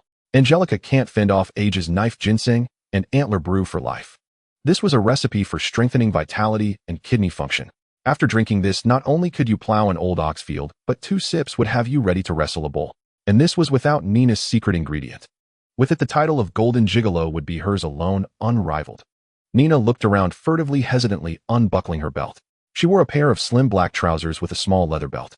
Now it was time to add the secret ingredient. Fumbling inside her lace underwear, she pulled out a small heart-shaped tail. This was the secret. Ignoring Silver Lust's struggles, Nina stuffed it into the alcohol bottle and began shaking it, infusing it with magic as she did. A pinkish-purple glow illuminated the herbs inside the bottle. Nina headed to the basement, tail swaying. She no longer needed to wear pants. With each step, her body grew taller, and a pair of purple high heels formed on her small feet, climbing up her thighs like stockings. This was Nina's newly developed ability. As the pattern on her back became more complete, she could control a portion of the power of the original sins.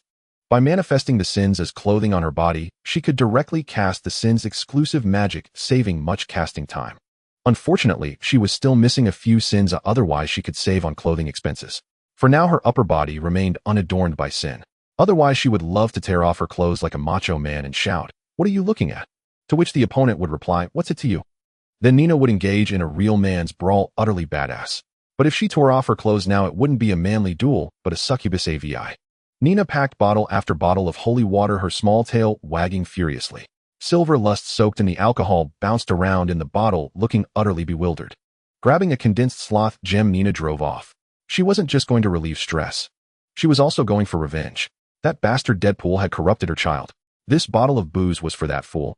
She would make sure Deadpool's manhood was finished.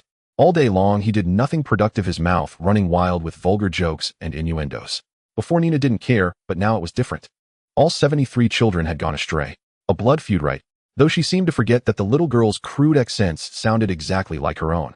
As a mother, Nina naturally wanted to use maternal love to reform that affection-starved fool Deadpool. It felt strange. Every time she came, it was full of men, and when they got excited, they'd engage in sweaty brawls. It was nauseating. Nina scanned the room and soon spotted the bar owner Weasel laughing and joking with some men at the counter. "Weasel, come here." Nina called out to the counter, ignoring the other's surprised looks. She really didn't want to be in this bar. It felt strange. Every time she came, it was full of men, and when they got excited, they'd engage in sweaty brawls. It was nauseating. This had to be a gay bar. Weasel looked up at the call and saw a long-haired, black-clad woman carrying a large box at his bar's entrance. He cheerfully said, "Yo, boss lady, what brings you to my humble place? Care for a drink?" His buddies looked up too, seeing a beautiful woman smiling at them. They immediately started whistling. "Hey, Weasel, where'd you find this babe? She's not bad. What's her price? I'd like to try." Weasel's heart sank. He desperately signaled these idiots to shut up, but his winks were completely ignored. They took it as him showing off his new girl, and the teasing and whistling only grew louder. Nina sighed and set down the box. It was always like this. Every time she got harassed. Why? Fools never learn. Was their head really that hard, bro? Rolling up her sleeves, she leaped down into the dance floor. Boom. A cloud of dust and debris. The author's conscience is clear. Flirting with words is nothing. Show me your pride, and it'll help each of you. The fallen crowd murmured. As if we'd believe you. You wicked woman.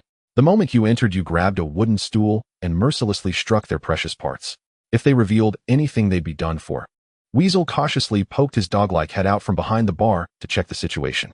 He had hidden under the table the moment Nina leaped. He knew he was no match for Nina, that female tyrannosaur. Last week, this monster single-handedly demolished 2 streets. The most terrifying part was that she still hadn't been thrown into jail. That was truly unbearable. He still owed Nina millions. Before his eyes was a patch of black with a pair of plump white eyes staring at him. Cold sweat poured down like rain. He remembered those eyes printed on Nina's chest. With a stiff face, he looked up and greeted, "Good evening, boss lady. Need a couple of drinks?" "My treat, anything you want." Nina's face darkened as she lifted Weasel, staring at the trembling wretch. "I'm here to collect a debt. Where's the money from the holy water 3 months ago?" "Weasel. Damn, this feels like a heart attack." Seeing Weasel's shifting expression, Nina's face hardened. She clenched the wooden stick in her hand until it creaked. This idiot hadn't spent her money, had he? 10 minutes later, Nina sat on the bar counter, propping her cheek with one hand, while Weasel knelt on the ground, apologizing incessantly. From his practiced manner, it was clear he often did this. Nina took a few sips from her glass and said impatiently, "Cut the crap. Where's my money?" In the past, she didn't care much. Money was enough to get by, and her expenses aside from the girls weren't significant. But now things were different. She had seriously considered the old priest's proposal. Brooklyn was indeed unsuitable for children to frequent. She wanted to move. She would rise from a bed as vast as the Milky Way, walk a lifetime to the foot of the bed to put on shoes, and then head to the graveyard to be cremated. Ahem. Weasel lifted his swollen face and whispered, "The money isn't with me." Nina sighed and grabbed the bottle. Today she might have to break her vow against killing, or how else could she mourn her precious money? Wait, I just put it away. Give me some time, and I can get it out. Weasel lay on the ground, clutching his head and trembling. Hurry up. And where's Deadpool? Nina asked ferociously. Deadpool. Weasel racked his brain for the name, but found no one by it. Who's that? I really don't know him. Nina slapped her forehead. What a memory she had. Deadpool was the alias of a mutant. In this world there were no mutants. It was peacefully dull save for some alien visitors later on. Nina recalled Deadpool's full name and said uncertainly, I think it's Wade Wilson. Do you know him? Weasel's face twisted strangely as he helped the fallen man to his feet. Are you talking about this one? I only know a Wade, but he's not called Deadpool. Deadpool sounds cool. I think I can go with that. Despite his bruised face and the lewd gesture of clutching his crotch, he still exuded a swaggering charm, wiggling his waist. Nina, no need to look further. That lecherous little scoundrel was one of a kind. And why wasn't he carrying a sword?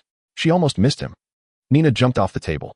Her white canvas shoes began to morph into high heels, a heart-shaped tail coiled around her waist, and lazy ribbons wrapped from her thighs downward. The clatter of heels on wooden planks echoed through the empty bar. The tables and chairs had been smashed to pieces by her earlier. Nina's appearance, aside from a purple smoky eye, was hidden by her clothes except for a slightly protruding belly with a heart-shaped mark. Wade and Weasel huddled together, trembling as they watched Nina approach, backing away in fear. Weasel frantically signaled Wade with his eyes, wondering how this little scoundrel had offended the female tyrannosaur. Wade had no idea. He had done so many despicable things that it was a miracle his ancestors' graves hadn't exploded. Seeing the two trembling in the corner, Nina parted her red lips, exhaling a puff of pink hot steam. She pulled open her collar and reached inside. Weasel, Wade, the fallen extras. What was she doing? Offering a midday treat. Nina wasn't that perverted. She was just reaching for something.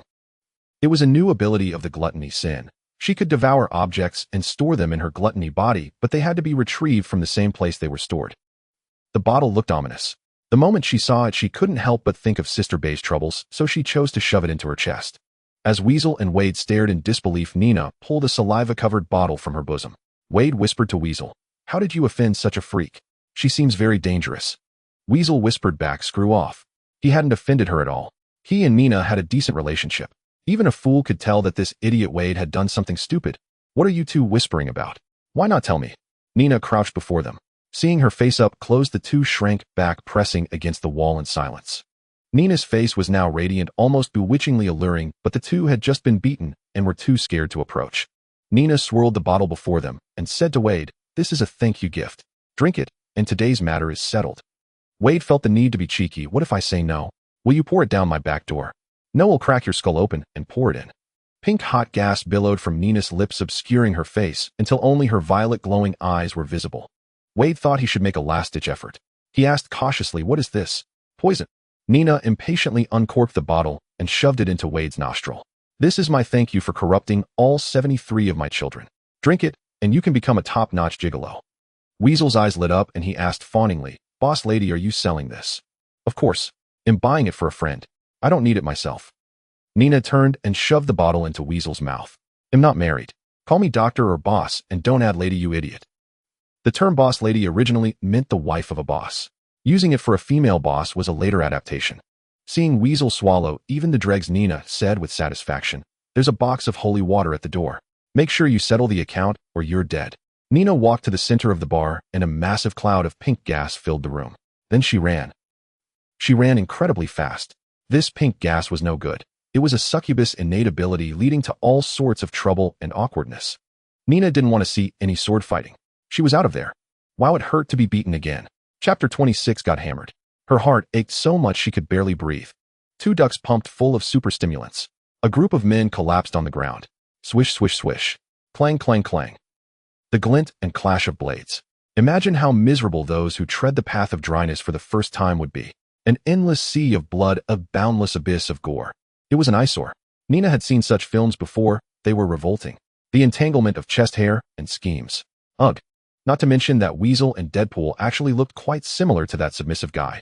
All of them were handsome, muscular men.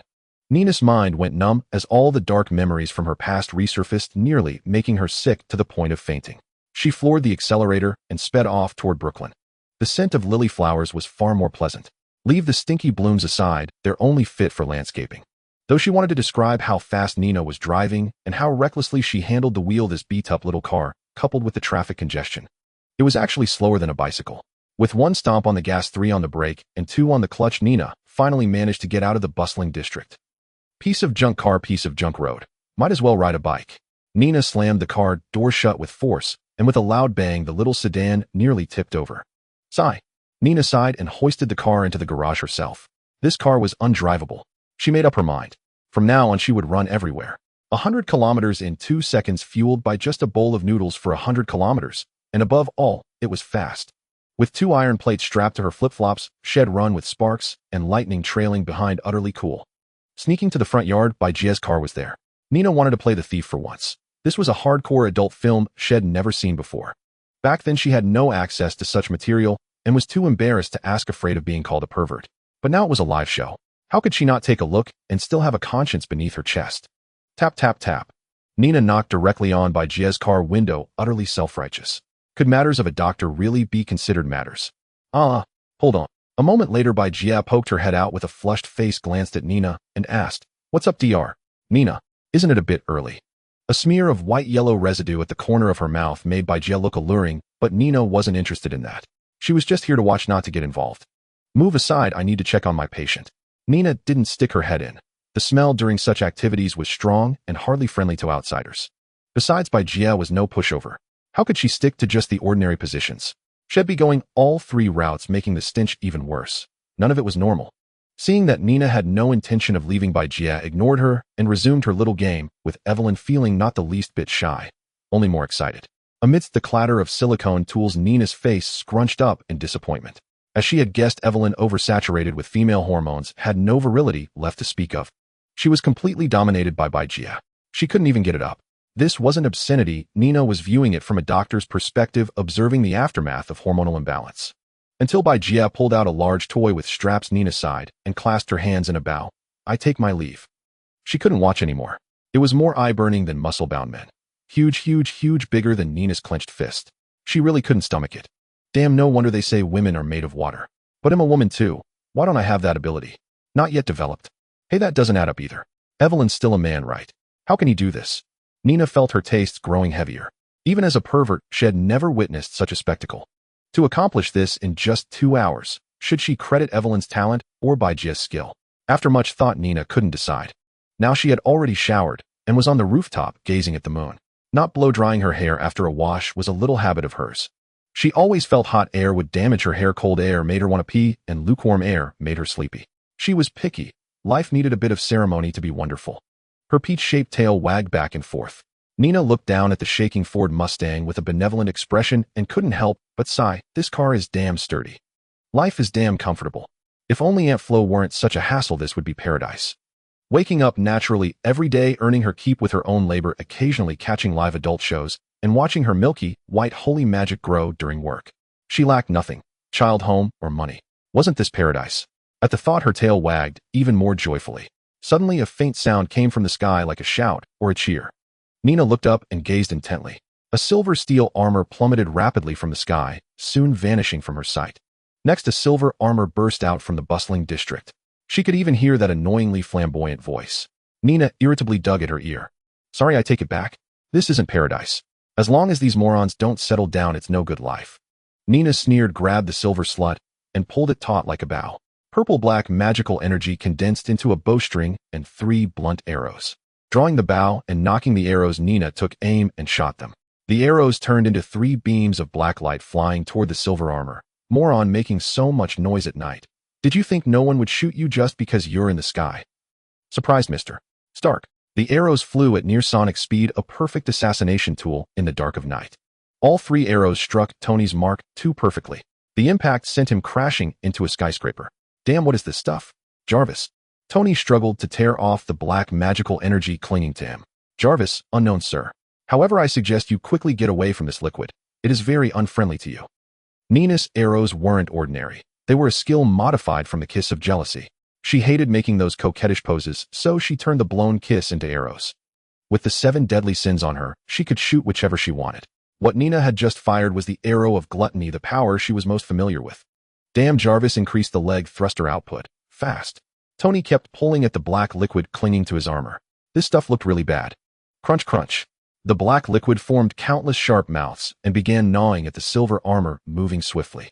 Tony's face twisted in terror as he struggled frantically. The 3 arrows had struck both his kidneys, and one hit his crotch. This was deadly. Was it after his favorite toy or his pride? Nina coldly pulled back the silver slut, bending it into a bow. Purple-black magic coalesced into a bowstring and 3 blunt arrows. Hiss.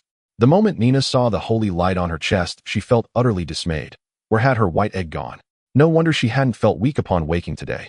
So the white egg that had been devouring her magic as a midnight snack was missing. After stripping off her nightgown and groping around for a while, Nina's expression grew increasingly strange. Not only was the white egg gone, but the black egg and the little imperial uncle had vanished as well. Not even bothering to put on her slippers, she rushed down to the basement. She could sense those little rascals were inside, and now she was a bit panicked, fearing they might be up to some mischief again. When Nina pushed open the door, a gust of wind blew out. Squinting inside, she saw a sight that gave her a headache. The black and white eggs were locked in their usual brawl. The little imperial uncle seemed to be performing some ritual radiating a brilliant holy light. Nina rushed in and shouted, "Stop, stop, stop. What in the world are you all up to?" The white egg whimpered, "Mommy, it's all that Blackheart one's fault, that bitch." The black egg roared, "Stop playing innocent. You're annoying enough on your own, and now you little vixen want to find someone else." Crackle pop. The 2 eggs started fighting at the slightest disagreement, filling the air with black and white tentacles colliding in a shower of sparks. The condensed magical entities clashed with a metallic resonance. Nina was momentarily at a loss for words. These 2 naturally opposed beings often fought, and she was used to it. But what was the little imperial uncle doing? According to the black egg, it was summoning something. A companion for the white egg. That would be an angel, wouldn't it? Was a second angel emerging this soon? Nina conjured a holy light barrier and walked past the battling eggs. She had made up her mind now. Fight on, fight to your heart's content. Since she was already planning to move, tearing this place apart wouldn't matter. She couldn't be bothered to mediate. Otherwise, she'd end up with 2 more whiners accusing her of favoritism. If she helped the white egg, the black egg would wail. If she helped the black egg, the white egg would sob. Let them do whatever they wanted. Safely crossing the combat zone, Nina picked up the little imperial uncle floating in midair and shook it vigorously. She felt the book seemed somewhat weak, though she wasn't sure if it was just her imagination. She examined it meticulously, flipping through the pages, when suddenly a familiar crack sound reached her ears. Nina froze for a moment, then realized what it was. Wasn't that the same sound she made when cracking eggshells for breakfast? Turning her head in horror, Nina saw a tentacle from the black egg strike the white egg's head, leaving a small dent that was steaming. Nina, wasn't this scene a bit off? Weren't these 2 eggs supposed to be evenly matched in strength? How had this happened today? And by the way, if an egg cracked, was there any way to fix it? This was an awakening artifact. If it broke, there were no refunds or exchanges. The scene fell silent for a moment. The black egg retracted, its dark tentacle hopping around, as if overjoyed, while the white egg's tentacles kept touching its broken shell. Panic, sorrow, helplessness, and despair. These were the emotions radiating from the white egg. Nina watched as it kept nuzzling her chest, speechless. Shouldn't it deal with the dent on its head first? There was no milk here for it to drink, so what was it rubbing against for? Even if there were milk, Nina doubted her milk had the power to repair eggshells. Grabbing the white egg firmly with both hands, Nina peered inside. She had never actually seen what a little angel looked like. Now that there was a hole, she might as well take a look. Inside, it was pitch black with a strong stench of fish and magnolia flowers. After staring for a while, there was no movement. If not for the white egg's constant waves of misery and pain, Nina might have thought it had gone cold. "White egg, are you all right?" The white egg replied, "I feel awful and want to cry. That little bitch hit me. It hurts so much." The black egg then flew smugly toward Nina's back, slowly merging into it, leaving behind a parting shot. "Little vixen, from now on you can only stay in the front. If you dare shift again, I'll smash your chicken head, got it? Naya, Naya, Naya. Wah." The white egg burst into tears, no longer seeking hugs. It conjured a holy light hand, grabbed a white egg that had just emerged from the void, and fled into Nina's chest. Nina, what in the world was this? Had she woken up on the wrong side of the bed or opened the door the wrong way? Wait, when an eggshell breaks, doesn't it mean the creature inside either dies or is born? How could this one be so peculiar? Today was just bizarre. Just as she stepped out of the basement, still utterly bewildered, the landline on the counter rang. Glancing at the time, it was 5:18 a.m. Who is this? I don't have frequent urination, so I don't need a wake-up call. Piss off, Nina said impatiently. Hello, Dr. Elisa. I am Mr. Stark's personal butler Jarvis. May I ask if you are available now? A strange voice came through, ostensibly polite, but carrying an unsettling undertone. Nina yawned. I'm here. No. Goodbye. Please wait. Mr. Stark needs to see you. After a moment of static, another voice emerged, even more peculiar, as if spoken through clenched teeth. Nina, come over to my place. I'd like to settle the payment for your last services. No, Tony. I'm not that kind of person. Wait until I'm at work to discuss this. Goodbye. Nina hung up the phone in disgust. Who did he think she was? Going to his place in the middle of the night. Had that fool had too much to drink? Did he take her for some street girl? Go eat shit. If only she hadn't shot that arrow of gluttony. She should have used an arrow of sloth to make that idiot sleep until the end of time. Wait. Arrow of gluttony. Nina suddenly recalled something. After firing those 3 arrows, she hadn't given any specific commands. So that arrow of gluttony should still be gorging itself, right? Just as she was about to transform into her succubus form, to sense it, the phone rang again, and the clinic door was pounded with thunderous bangs. Who the hell is it? Shut up. Nina grabbed a wooden stool and went to open the door. She'd never seen any idiot come knocking this early. The moment she opened it, someone burst in. The phone stopped ringing. Nina snorted with laughter. She wondered who it could be. There was Tony waddling like a crab with his legs spread wide, hopping around, as if searching for a place to sit. Well, a rare guest. What brings our playboy to my humble shop in the dead of night? Nina teased. The moment she saw Tony, Nina knew exactly what had happened. The guy had been possessed by gluttony. And the possession site was right on his inner thighs, both sides sporting huge mouths. Tony was walking like that to keep the mouths from biting his sensitive parts. Tony kept one hand in his crotch as if holding something. After checking that no one was around, he whispered, "You might not believe this, but last night I encountered something sinister." Nina was now very curious whether Tony was wearing anything underneath. She stealthily pulled out her phone and switched to camera mode. Nina pretended not to notice and asked, "Are you perverted? Why are you dressed like this? And what's up with you?" Sigh. Tony let out a sigh and abruptly flung open his robe, revealing a body clad only in a tattered pair of briefs with his hand still inside them. On both sides of his thighs had grown sharp fangs, as if the moment he closed his legs those mouths would be ready to gnaw off his manhood. Ah! Before Nina could say a word, a high-pitched female scream from behind startled her. She frowned and turned her head in dissatisfaction. "What are you yelling for?" "There's nothing to see." Compared to the Hulk's massive member, Tony's was hardly worth the shock, especially since he still had his briefs on. "So why the hell are you screaming?" Pepper Potts pointed at something beside Tony's manhood in utter shock and asked, "Tony, what have you been up to? How did these things grow? Truly live long enough, and you'll see everything." A large mouth sprouted beside his manhood, even able to stick out a tongue to waggle. Had Tony been using these mouths to seduce women all along? Seeing the newcomer, Tony quickly tied his robe back up and explained, No. I've been fixing the car these past few days, you know that. I was attacked by a monster last night. These are just wounds, don't misunderstand. And didn't I tell you to wait outside for me? Why did you come in?" Pepper sidestepped Nina and pulled Tony aside, looking him straight in the eye, and said sternly, "Tony, if you're really sick, we should go to the hospital instead of coming here to fool around with women." From the moment she saw the black-haired woman by the door, Pepper had automatically categorized her as one of Tony's hookups. Otherwise, why would this lecher have lured her home in the dead of night? As for the medicine cabinet nearby, she ignored it entirely.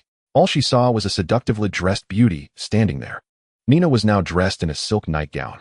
It was quite comfortable. Compared to sleeping naked, Nina felt it was better to wear something. Stop. Wait a moment, let me explain before you say anything." Tony used one hand to stop Nina, who was about to lift the sofa to throw it, and pulled Pepper aside a few steps. "I'm seeing a doctor right now. She's highly skilled, just a bit greedy." Pepper looked at the two with a subtle expression. A lady in a silk nightgown. A pervert in a naked robe. Highly skilled, specializing in infertility, or various tricky ailments of the male organ. But since he put it that way, she said nothing more. Tony was just her boss now. She stood silently beside Tony, ready to drag him to the hospital the moment the black-haired woman did anything unbecoming of a doctor, to avoid witnessing another explicit Western scene. "All right, Nina, help me see what this is," Tony said with a serious face as he opened his robe again. "So small. Tony, I suspect you satisfy women with your fingers." Nina teased his size with a mischievous grin. For any man, such a remark about size was intolerable. Tony took a deep breath, his face darkening. "That's my finger. I'm holding it up now. I told you to look at my thigh. My size is none of your concern. Damn doctor, go to hell." Pepper's expression grew even more subtle. Should she just go back to the car and wait, then come back in 2 hours to clean up the room? And then grab that woman by the hair and make her cough up all of Tony's essence to avoid an unexpected child later on? Skilled handyman Pepper. JPG, that's how she dealt with those little sluts. Otherwise, Tony's house would have enough brats to form 2 soccer teams for a match. Split into male and female teams, of course. Nina looked away from the eyesore and pointed to a stool. Have a seat. They'll change and be right back. With that, Nina headed upstairs. Wearing a nightgown bending over would expose everything. She didn't want to be poked by a rod while extracting the power of gluttony. Tony muttered a few complaints, but obediently sat down. He still respected Nina's ability to make the air howl with a barehanded gesture. Pepper kept poking the mouth on Tony's inner thigh with a pen. She had never seen anything like it, and was incredibly curious, even tempted to test the sensation. What are you doing? Tony asked in confusion. Pepper. She couldn't exactly say she wanted to play with it, could she? Crunch, crunch. The sharp fangs indicated the pen tasted a bit milky, not bad. Pepper stumbled back in fright and said urgently, Tony, you can't eat that. Spit it out. Tony glanced at himself, clothes, tattered legs spread wide like a crab, and even holding his manhood in one hand. He chose to ignore Pepper's question. If he could control it, would he still be holding his manhood? He was holding it precisely to prevent the big mouth from biting it off. Why else would he be looking for a doctor? He would have gotten rid of this thing long ago if he could control it. Hey, what are you two doing? Nina came downstairs in shorts, a black t-shirt, and flip-flops, and was stunned. Tony sat on a stool with his legs apart, leaning against the table, while Pepper crouched by his feet, her hand moving back and forth. It looked like some kind of secret, shady transaction. From Nina's angle, she couldn't see the struggle between Pepper and the gluttonous mouth over the pen, as she only saw Pepper crouching, their hand in constant motion. Hearing the voice, Pepper immediately dropped the pen and stood aside, blushing. Tony looked up and saw Nina descending the stairs with purple smoky eye makeup on her face. Then he exploded. He was here terrified for his life, and she had the nerve to go put on makeup. Did she think his manhood was worthless? Driven by survival instinct, he swallowed the venomous words back down, belched, and said helplessly, could you hurry up? My hand is getting tired. Oh. Nina took out a pair of disposable gloves and put them on to cover the mouth that appeared in her palm. The power of gluttony either had to be purified with holy light or extracted using the power of gluttony itself. Could she purify it? Impossible. The magic was her own. Oh, why would she want to burn herself for no reason? This wasn't a BDSM session where you'd randomly drip hot wax on yourself, was it? Impossible. Nina smeared lubricant on her gloves and asked with a sly grin, ready. It might sting a little. Bear with it. Tony watched her greasy hands reach toward him and frowned. What are you doing? Why do you need lubricant? Get your slimy hand away from her. She looks really bad. Tony spread his legs and stepped back, highly sensitive to the lubricant. Having used it too much, he naturally understood what would happen next. This thing is usually used when taking the dry route. Tony Stark would never open the back door. Even for treatment, there was no negotiation, not a chance. Pepper whispered, the cycle of heaven is fair. Who can escape the heavens? The scene was somewhat brutal, and she covered her eyes with her hands while peeking through her fingers, her face turning redder as the thrill intensified. Nina approached Tony with a comical expression. This wasn't about revenge. She was sincerely trying to help him. Opening the back door was the quickest and safest option. Otherwise, she would have to disembowel Tony and use her hands to retrieve the manifestations of the gluttony arrow. This stuff was almost a day old. Controlling it was not that simple. Just like overnight tea leaves can be deadly, Nina was afraid that a slip of her hand could lead to an accident. In hand-to-hand combat, Tony couldn't possibly defeat Nina. He grabbed Tony and casually pinched Pepper while spinning around, causing the medicine to scatter all over the floor. Half an hour later, Nina wiped her hands dry with a tissue from the table and picked up a cigarette to light it. After everything, one cigarette, and it felt better than being a god. Pepper lay on the side, her face pale with remnants of vomit on her mouth. If not for the prior explanations, one might think it was a sign of something more serious. In fact, it was not so. Not to mention a 1-meter double-head dragon. Even a few more meters might not reach the stomach. Tony lay on the ground feeling despondent, his bottom raised occasionally, twitching, still haunted by the terrifying experience. Just how terrifying was it? He couldn't remember. His brain wouldn't allow him to recall that memory. The only thing he remembered was a black-haired girl smiling at him and reaching out. He was utterly dazed. When he woke up, his backside hurt like hell, as if his hemorrhoids had exploded, and he could still see blood occasionally. The only thing to celebrate might be that his kidneys no longer hurt, and the sharp teeth on the inner thigh were gone, but this experience was definitely a poor review. This was his expression. Nina rested her foot on the table and started to smoke. Although she had dealt with many dry route businesses, this experience was the worst. It was too tight. It hurt her hands. Most of the clients for this service used to be women. Occasionally, there were some handsome men. They usually played with eggs, markers, soda cans, erasers, lighters, and plastic bottles, the wildest being a python. Strange and varied. Oh, she had even seen those who had trained for years being able to easily retrieve things, unlike Tony. Moreover, it hadn't been washed, it stank. If not for the money, she could have stuffed a few more beer cans in there waiting for him to clean up before dealing with gluttony. With a sympathetic expression, Pepper pulled Tony's black robe down over his backside, helping him to lean on the other sofa. Although she had never taken the dry route, she still understood basic knowledge. Tony buried his face in the sofa. He felt he would never be able to face anyone again, wanting to die, embarrassed in front of the woman he admired. Still this kind of indescribable thing. But Nina didn't care whether he was playing dead. After aiming, she smashed the soda bottle onto Tony's backside, sternly stating, "Now it's time to talk about the money issue. This is very serious." Tony still buried his face, muttering, "How much? Let's settle up for the last time, and for your service too." "Forget it, it's nothing. 3 million in total, credit card or check," Nina said after exhaling a puff of smoke. Pepper exclaimed, "Is this money coming too easily? Just reach and stretch out maneuver. Is this really 3 million? Didn't see any impressive techniques. It was just like an expansion series. This was the treatment. What the hell? What just happened?" Tony remained calm. Last time the price was 10 million, this time it was 1 million. Though he felt it was a bit of a scam, he didn't want to haggle. Now he just wanted to drink heavily and get drunk, wanting to forget everything. Watching the fat bodyguard carrying Tony out, Nina couldn't help but chuckle. This trio was really amusing. The movie world was nothing special, but the comic world was absolutely spectacular. First of all, Tony liked Pepper but didn't dare confess, and eventually the fat bodyguard married the hot-bodied secretary. Then after a series of events, Tony had an epiphany and without a word rushed back to Stark Tower to give Pepper a passionate kiss. Coincidentally, the fat bodyguard walked in at that moment. Fat bodyguard Sigma Chuan. The two lovers in secret, a green hat fell from the sky. Surprised. Unexpected. In the end, the fat bodyguard resigned on his own. Pepper stayed with Tony from the Iron Man series all the way to the completely different series, never leaving his side. A wife and a chief steward. Sweet enough to die, a story that could kill a single dog to watch. How could it be so sweet? This omits many small stories. Otherwise it wouldn't be sweet, it could even be quite dark. Thinking of this, Nina extinguished her cigarette, but she planned to go out for breakfast. Having worked all night, she was now starving. Flip-flops, shorts, black short-sleeve shirt. If she changed into a nightgown, curled her hair, and held a cigarette, she would look 20 years older. The imagery would be incredibly strong. Nina stepped out with keys in one hand and a wallet in the other, greeted by the cold morning breeze, which blew sharply. Nina stretched and mumbled, "It's really cold in the morning. Let's go to Chinatown for dim sum today. It's been ages since I had shrimp dumplings and siumai. Only eating the skin of the shrimp dumplings, ordering 2 pots of hot tea. This is life." Anyway, today Tony gave her so much money. Now she was a little rich woman. "Want to play with steel wool? Go ahead. Want to play with steel nails? Go ahead. Do you really have no tickets? I can offer my backside." Seeing that the man was about to turn into a crying mess, Nina stepped forward to comfort him. "Look on the bright side. You've saved yourself at least a decade of hard work.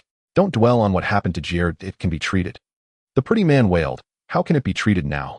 At this rate, I could be seasoned with pepper and eaten." "Boo-hoo." Nina's face darkened. "Pepper my ass." She had been reminiscing about the flavors of home. That morning she had specifically gone to Chinatown to buy a roast chicken and a roast duck, placing them in the kitchen. Now reminded by this man, her appetite vanished instantly. The pretty man wailed, "How can it be treated now? At this rate, I could be seasoned with pepper and eaten." Boo-hoo. With that thought, Nina no longer wanted to hear the pretty man's story. The rest of his tale was written all over his wounds, and none of it looked pleasant. All right. I get it. You've been through the ringer many times with them. No need to elaborate. Just hand over your bank card and swipe it." Nina turned quickly, gathered some anti-inflammatory medicine, and stuffed in 2 bottles of holy water. She then helped the pretty man into a wheelchair and shoved him out, ignoring the screech of brakes and the sound of a collision. 2 hours later. Before Nina lay a portion of roast chicken and crispy duck already cut and sitting for a while, yet she had no appetite. Occasionally she would poke at it with her chopsticks, but couldn't bring herself to eat. Damn it, I'm on a diet. She wrapped the dishes in plastic wrap, tossed them into the fridge, and slumped onto the sofa to watch TV. The TV was playing Gotham, a story about criminal events in a city. Yes, it was from DC. She had also seen comics of Superman, Batman, and The Flash. Both male and female versions incredibly wild, and the magazines were sold dirt cheap. After finishing, her only thought was Supergirl is amazing. Just as she was reminiscing about Supergirl, her phone rang. The caller ID read Carlson, the balding one. "Hello, what's up? Are you free?" "No, goodbye." Wait, Nina, this is serious. We need your help." Carlson held the phone between his ear and shoulder, dragging a corpse backward. La, not listening. Nina chuckled, crossing her legs. Why didn't he grovel like this when he wanted her to pay up? Didn't he understand that the debtor is king? Now that trouble struck, he comes running to her. What does he take her for? A pre-work cap or a morning after pill? Huh? Carlson crouched behind cover, speaking urgently. "You have to listen. Remember the Abomination and the Hulk?" No. The conversation killer Nina was in her element. It felt great to finally get back at those deadbeats. She wasn't about to let up. You don't need to remember. Just know that if you come help now, you won't have to pay a cent. Coulson's head was spinning. People were beating each other into pulp, and she was still joking around. The bottom line in his negotiation contract was to waive Nina's payment as long as her holy water supply continued, and she provided at least 3 sloth gems per month. After dealing with this money-grubbing woman for years, S.H.I.E.L.D. knew every detail down to the color of underwear she bought. They knew they'd never squeeze a dime out of her. They never expected compensation. Really, Nina's spirits lifted. She could almost see a villa waving at her. Come on, baby. A new home awaits. Really, now get to a military base in northern New York. It's chaos here. You'll see when you arrive. Coulson coughed up blood as he leaned against cover. Wait a bit. It's hard to get a cab in Brooklyn. They'll be there in about 2 hours. Nina had already slipped on her shoes. It would take her 5 minutes at most, but saying 2 hours was just to mess with him. Upon hearing the time, Coulson felt a chill run down his spine. 2 hours. My dear lady, are you coming to collect my corpse? I'm afraid you'll find the ground splattered with gore and won't bother to scrape it together. Wait, isn't she capable of flight? What about those golden wings? What about her sonic punches? Coulson pressed. Nina, I recall you can fly, right? Fly over now, don't take a taxi. Alas. Nina sighed theatrically, then complained in a pitiful tone. You see, I've got my period these days. My magic can't flow smoothly. It's so sad. Now I need to drink plenty of hot water to melt the frozen magic. I see a taxi. Driver to the North District of New York. Coulson glanced back at the abomination wreaking havoc, then at his phone, and bitterly muttered Nina's catchphrase, screw it. The military base he was in was just an ordinary training facility, the only peculiarity being that it housed the Hulk and the Abomination. Originally, these two were to be sent to a base codenamed the Fridge for permanent cryogenic storage, but the U.S. military intervened. After some shady deals among the bigwigs, the two monsters were brought here for sampling and testing. Everything went smoothly. Until 3 hours ago, when a general's daughter came to see the Hulk, and the base exploded. The Hulk broke free from the sloth gems binding, grabbed the woman, and even the sealed abomination escaped, going on a killing spree. Coulson stood up with a resolute look, gripping his pistol. This monster must not escape, even if everyone had to sacrifice themselves to stop it. Nina, you better hurry. We can't even take one punch from it, alas. Your safety's still on. Coulson checked his gun. Indeed, it was on. He had just picked it up and hadn't even checked for bullets. He instinctively turned and said, thanks for the reminder. Well, Nina laughed heartily. Ha, surprise. Sexy medic online, ready to kick ass. Only 88 million per session. Cheap, right? Coulson was dumbfounded. Didn't you say 2 hours?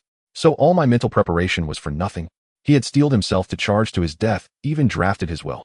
First, his classic car Sarah, and the complete set of Captain America holographic cards would be buried with him. That was crucial. Second, the house and savings would go to his family. Finally, a wish for his girlfriend's happiness. Now it's all ruined. The messages had been sent out 2 hours ago. His family and girlfriend were probably crying their eyes out by now. Isn't this one supposed to be smashed by me? The scene was quite brutal. A group of soldiers with various firearms relentlessly attacked the abomination, but it was utterly useless. The abomination wielded a military jeep in each hand, wreaking havoc among the crowd, charging back and forth until the soldiers began to doubt their own existence. The soldiers now seriously doubted their commanders, bragging. Was this really the creature they claimed to have captured? Damn it. Come on, hey, race all my savings. You show me how you captured it, and if you can, this money is yours. If you can't, you're dead. I guarantee they'll break your legs. Coulson smiled wryly. It's a long story.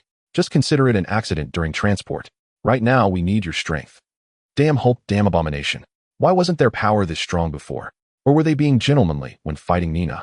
Ladies first. Order all soldiers to stand back. Nina said to Coulson, then walked toward the abomination. There were too many people around. If a fight broke out, these people would be in deep trouble, and then the insurance companies would go bankrupt. $50,000 per soldier. As she moved, Nina first applied 3 buffs to herself, then summoned the little Emperor book, closed it, grabbed it by the corner, and sprinted toward the abomination. A book is a wonderful thing. When open, it teaches you how to speak calmly with idiots. When closed, it teaches idiots how to speak calmly with you. Versatile and affordable. The abomination was puzzled as the ants before him began to scatter, but the next moment he realized what was happening. A woman was approaching. The woman who had defeated him before. Rage surged within him. Roar. Woman, I will kill you. He attributed his previous defeat entirely to unfamiliarity with his power. Today was different. He had warmed up and his body was in peak condition. It was time for revenge. First this woman, then the Hulk. As the greenskin monster charged, Nina leaped and smashed him with her book. With a loud bang, the abomination was sent flying like a home run. Nina walked toward the abomination expressionlessly. In her mind, he was nothing but a weakling. His strength was mediocre, just an average power-type hero between 20 and 30 tons. His skin durability was roughly equivalent to titanium alloy, able to withstand dozens of RPGs. Innate ability none. In summary, inettable after removing the head. With such a level, how dare he cause trouble? Who did he think he was? The Hulk. Even the Hulk, injected with a suppression agent, and in his weakest form in the Marvel Universe, could go toe-to-toe with him. Why couldn't he be more self-aware? The Abomination shook his dizzy head, grabbed a jeep, and hurled it at Nina, Die Woman. A massive explosion erupted as the jeep struck Nina. The Abomination retreated a few meters and assumed a fighting stance, ready for battle. He didn't think that explosion could kill that female monster. Nina pushed aside the wreckage of the car, a cold glint flashing in her eyes. The Little Emperor book in her hand burst into dazzling golden light. Little bro, what the hell do you think you're doing? She leaped and smacked him with the book. The Abomination's first instinct was to block with his arm, but naturally he was sent flying sideways. Nina quickly ran toward the fallen Abomination, swinging her book with a whoosh, slapping it against his face. What's wrong with you? Not paying rent is one thing, but why are you tearing down people's houses? Huh, woman, don't go too far. The Abomination curled up on the ground, covering his head to minimize the area of attack while spewing threats. Nina kicked and punched, creating spiderweb-like cracks in the concrete ground. Enough. Can't you give me some face? The Abomination grabbed a chunk of concrete to block Nina's kick, slid a few meters away using the impact, and roared with a ferocious expression. Face. Nina condensed a holy light cross and hurled it at the Abomination. Crazy woman. The Abomination, seeing the giant cross, didn't hesitate and fled toward the edge of the military base. So hopeless. Can't beat her, can't withstand her attacks, and can't out-talk her. Why didn't he just break free and run like the Hulk did? Coulson bandaged the wound on his leg with a first aid kit, silently watching the two trails of dust, and couldn't help but remark, it's like a father beating his son. Abomination the son, Nina the father. The Abomination ran ahead with his head covered while Nina chased him, wielding the cross and striking fiercely. Both kicked up clouds of dust as they ran. He even thought he heard the roar of an F1 engine, a loud vroom vroom sound. Every time Nina hit the Abomination, there was a loud bang like a race car crashing into a guardrail. If not for the heavy casualties among the soldiers and colleagues, he would have taken out his phone to record a few short videos and share them with his eccentric boss. The Abomination's face turned pale as he desperately accelerated to shake off the lunatic behind him. He tried jumping, rolling, and drifting, but nothing worked. Why don't you chase the Hulk instead? Crazy. The Abomination forcefully leaped over the military base fence and scrambled toward the city. He no longer expected the madwoman to stop. Now he only hoped she wouldn't dare to cause chaos in the crowded areas of the city. TSK. Watching the Abomination run farther away, Nina hurled the magic book with all her might. The sound of impact echoed across the empty wilderness. Ouch! Ouch! Seeing the green-skinned creature knocked to the ground, Nina's face flushed as she strained to condense the holy wings and chased after him. Using magic without proficiency was such a hassle. It felt like constipation. If you didn't push, the wings wouldn't come out. Once they emerged, the sudden relief made her feel so lazy and unmotivated. So frustrating, bro. Sorry, I was wrong. I shouldn't have padded the content. Chapter 44 got hammered, and I can't undo it. Besides, some female readers found that chapter disgusting. Female readers, oh female readers. Hee hee. Hiss. In the group. Also, please throw in some recommendation tickets. No, I can do this to you. I can even shove a ball into your mouth. Nina walked ahead, complaining. She walked in front, holding an angelic halo in her hand, while behind her was the Abomination, tied up like a caterpillar. Nina dragged him along while the Abomination kept spewing verbal venom, issuing threats and temptations, even revealing some confidential information. Nina completely ignored him. Releasing him was out of the question, never in this lifetime. That fine from S.H.I.E.L.D. was far too hefty. She simply couldn't afford to pay it, so the only option was to work off the debt through physical labor. Otherwise, those agents who spoke so pleasantly and seemed never to need sleep would dog her like relentless shadows. She couldn't hit them either, because hitting them would mean paying more compensation. It was a vicious cycle. Let me go. The Abomination struggled with a mournful face. Aura, aura, aura, aura. Nina quickened her pace, running towards the military base. Coulson and a group of agents, their expressions grim, drove out of the base in vehicles loaded with weapons. They were the support team, with only one mission: to assist Nina in capturing the Abomination. Coulson's understanding of this mission was, we watch the show and collect our paychecks. That was his interpretation. Does a father need to pick a day to discipline his son? The rookie agents didn't think that way. They were all repeatedly pondering what they had done wrong. Had they inadvertently leaked intelligence? Or had they been discovered joining the Hydra Club? Otherwise, why would they be given fishing nets to catch a monster? Even if they wanted to silence them, they wouldn't do it like this. Could they at least show some sincerity? Rookie agent Cyril be damned. Over here, over here. Nina condensed holy light in her hand and waved at the convoy. The guy behind her looked far too wretched. Dragging him felt like dragging a customer who couldn't pay. Caught red-handed. When Coulson saw the scene, he gasped. What did he see? A gem of sloth larger than a basketball stuffed into the abomination's mouth. This gem was a true treasure. Place it in a prison, and whether you're a hot-tempered brother or sister. Encountering the gem, everyone became just one title: slacker, dead slacker, dried slacker, preserved slacker. It seemed those slackers in the secret prison could be taken out to air. The rookie agents also gasped. What did they see? The abomination was tied up with great artistry. A purple gem was stuffed in his mouth. The pretty girl in front was dragging a giant over 3 meters tall. The giant had lost consciousness like a scene from a primitive wedding. A primitive male would go out with a wooden club, knock out any female who caught his eye, and drag her back to his cave. Hee hee. Now the roles were just reversed. Nina frowned and complained. Why are you all gasping? I seriously suspect the glaciers are melting because you've sucked all the cold air out of the earth. All day long, just sucking, sucking, sucking. While complaining, she didn't stop her actions, tossing the abomination onto the vehicle, ignoring the stunned crowd, and walking straight towards Coulson. Her traffic ticket was still with him. She'd take the ticket while the person involved was still here. If not, they could catch the abomination themselves. She still had to find Tony to get a check and had no time to play with these little boys. Besides, Tony should be looking for her all over the city by now, right? After all, he wouldn't want his surgery video to leak, would he? When it came to men, Nina had plenty to say. 3 major traits of men. 1.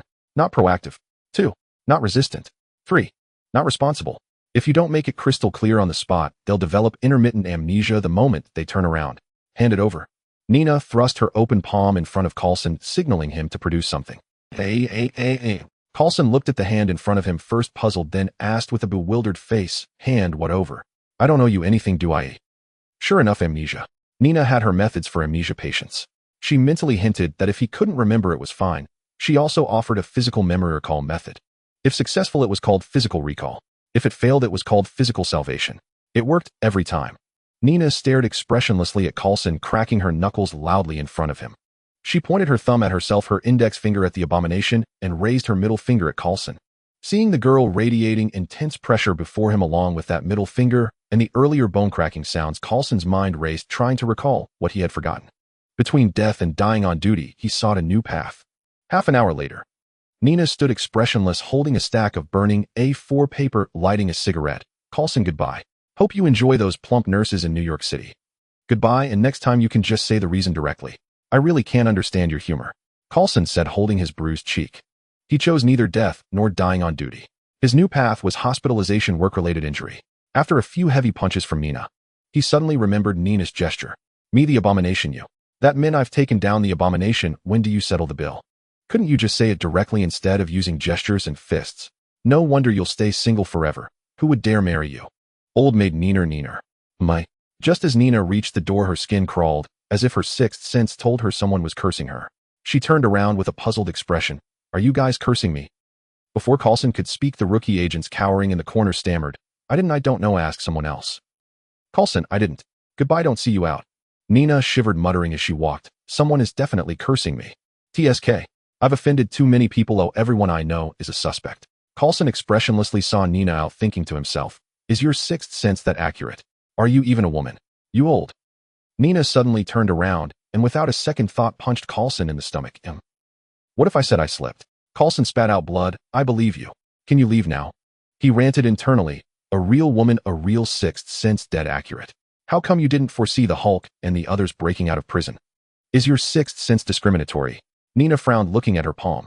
Why did hitting Coulson ease the frustration in her heart? How strange. First S. H. I. E. L. D. Doesn't know that dead anymore. What a wonderful thing. Next, that silly weasel brought the money over. Want some? Lamb kidneys are very nourishing for men. Nina handed over a skewer of grilled kidneys. Fine, thanks. The weasel, wrapped up almost like a mummy, declined Nina's kindness. Nina then offered the skewer to Wade. No, I don't need any nourishment right now. Wade hastily refused upon hearing it was for kidney nourishment. All right, I'll just have them myself, Nina said with a smile, watching the two men start to eat their skewers. He had forgotten most of what happened after Nina left that day. All he could remember was what came after. Their outfits were almost identical. One had a broken left leg in a cast. The other had a broken right leg in a cast. The rest of their bodies were wrapped in white medical bandages. Their faces were swollen, their eyes squinted into slits. They limped as they walked. At first glance, they looked like a car crash victim, a gruesome sight. Nina almost asked if they were patients looking to change their bandages. Burp. Barbecue wasn't complete without ice-cold beer. After finishing her skewers and taking a big gulp of beer, Nina asked with a laugh, "How did you two end up like this?" The weasel fell silent. After a moment's hesitation, he smiled bitterly. I really don't know how to put it. He had forgotten most of what happened after Nina left that day. All he could remember was what came after. Those bastards in the bar tied him and Wade up and hung them from a fan to beat them. Especially their butts. That was the main target. Chairs and tables were all brought down on them. They were beaten for over 2 hours. He and Wade had to lie on their stomachs for 2 days before they could sit down. Otherwise their wounds would split open and they'd bleed out. Wade held his, but his voice full of grievance. "I don't know what got into those guys. They just grabbed us and started wailing on us. They beat my ass to a pulp. God knows how he managed to go to the bathroom. He has a toilet at home, but how could he sit on it? The moment he sat down, his wounds would split. It was even worse than a burst hemorrhoid. He had to carefully squat over it. There were 2 ropes tied to the ceiling. He'd squat like he was doing a horse stance and grab the ropes the moment his legs got weak. Otherwise, falling in would be a disaster. But they both vaguely remembered one thing: Nina's medicinal liquor was incredibly potent. They couldn't quite recall how potent. But the reason they hadn't left yet was to get that liquor. It was pure male intuition. With that liquor, they'd be gods. Invincible, unbeatable. Now they had come to beg for it. Wade sat down next to Nina, his leg in a cast stuck out to the side. He held a small brush basting honey on the chicken wings over the grill, his face full of fawning. "Boss lady, is there any of that liquor left?" The weasel sat on the other side, his legs similarly splayed out, holding a bottle of ice-cold beer. With a sly grin, he said, "Just give us 2 bottles. We can pay for it." Nina's expression turned strange as she teased, "Wow, needing medicinal liquor at your age. Isn't that stuff for middle-aged men? Are you already ready to start soaking goji berries? I advise you to smoke and drink less, or no amount of medicine will be able to save you." The weasel, completely unashamed by the mockery, still wore that sly look. "That's not how you see it. I've done some research on this stuff. As far as I know, the longer it's brewed, the more powerful it gets." His smile became even lewder as he rubbed his hands together. "Look, I'm not that young anymore. In 10 years or so, we'll be middle-aged. I'm just finding some to brew now, so I'll be ready when I need it." Wade struck a bodybuilder pose and spat out 2 words, "Overtime." "Ha ha." Nina watched the 2 of them goofing off and laughed heartily. She took a swig of ice-cold beer and said with a smile, "All right, no problem. Just take it easy. That stuff is dangerous. Don't blame me if you rub too hard and catch fire." Making the medicinal liquor wasn't troublesome, but the ingredients were a bit ridiculous. To save time, Nina had just used alcohol to brew it. That stuff had a pretty high proof. Goji berries, ginseng, deer, antler, angelica root, then stir with her tail for 2 minutes, and a bottle was done. This stuff had side effects. Their kidneys would definitely be wrecked by morning. A succubus concoctions weren't for nourishment, they were for draining the kidneys dry. Thinking about it, the smile on Nina's face grew even brighter. Just imagine if these 2 drank that liquor together. Invincible, unbeatable. The next morning, the 2 of them leaned against the urinal, hands on the wall, looking down at their little brother with a sigh. It's broken, it's broken." The taps clogged again. "Wade, you too, huh? Weasel, what a coincidence." Then they sighed together. "It's broken, it's broken." Frequent urination, urgency, nocturnal urination, incomplete, emptying. Nina decided she'd get 2 buckets ready for them to take home. Those herbs weren't worth much, easy to find anywhere.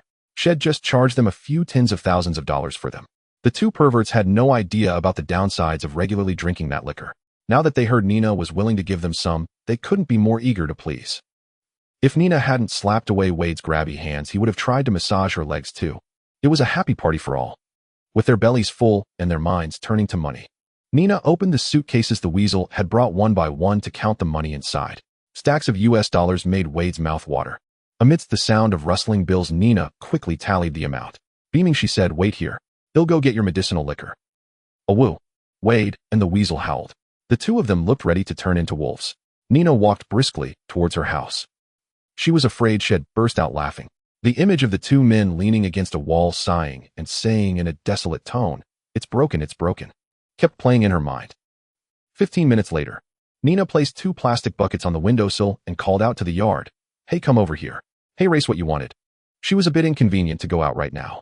Her heart-shaped tail absolutely refused to go into the liquor. It took a lot of effort to finally push it in, getting liquor all over her pants. The tail ended up half-drunk, dragging on the floor. The 2 men quickly ran over to the windowsill. Nina handed them the buckets with a smile and thoughtfully instructed them, "Don't keep the liquor in plastic buckets for too long. Make sure to transfer it to glass bottles as soon as you get home. I guarantee you'll be war gods in 10 years. Drinking it now will only give you some overtime, you know. Before she could even finish her sentence, the two of them had already scurried away on their crutches. Nina, bastards, they hadn't paid yet. Oh well, shed, let it slide. Consider it money for their future kidney treatments. Ring ring. The phone rang. My, what do we have here? Nina exclaimed in astonishment as she gazed at the two sausages before her. Inside the glass window, Tony was bound like a sausage with a burly bodyguard beside him similarly trussed up. Tony stared at Nina with a livid face, his eyes wide open, as if to say, stop gloating and come rescue me. And indeed his face was cyan, not just a figure of speech. Veins bulged across half his visage, making it look grotesque. Nina fumbled around, but couldn't find a way to open the door. She then gripped the glass wall and pulled it up with sheer strength, only to be met with a pungent smell of gas. Covering her nose, she stepped inside and quipped, "Oh, is this some philosophical scene?" Tony and the bodyguard were tied up and lying on the sofa. Perhaps due to Nina's rough entry, the bodyguard slid onto Tony's shoulder. Moreover, the sliding momentum did not diminish. Instead of rushing to rescue them, Nina watched with interest, as if anticipating something. She pulled out her phone and focused the camera.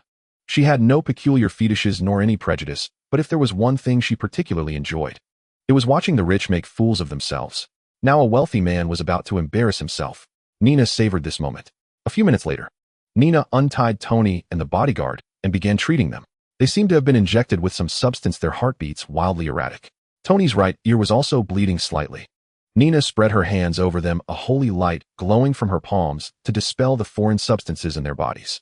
As their complexions improved, she asked, "What were you two playing at? A kinky game doesn't require such dangerous drugs, does it?" She was utterly clueless about the situation. Earlier, Tony had called her to come to his Long Island villa for some cash. After jogging over, all she found were 2 human sausages. She knew nothing else. Huff. Huff. Tony gasped heavily, patting his chest. Trembling, he pointed at the phone on the floor. Now, even moving a finger was a struggle. He spoke in broken sentences, pee. Per. Run. Quickly. After uttering those words, he collapsed onto the sofa like a fish out of water, gasping for air, his body limp. Nina's white light was just turning green when she heard Tony's command. She reluctantly halted her healing prayer. Such a strange request was a first for her. Healing wouldn't take long, just 2 seconds. Since the boss insisted, the hired healer had no choice but to comply. She picked up the phone from the floor and searched for Pepper's contact. Casually, she grabbed a random object from the table and hurled it at the glass window.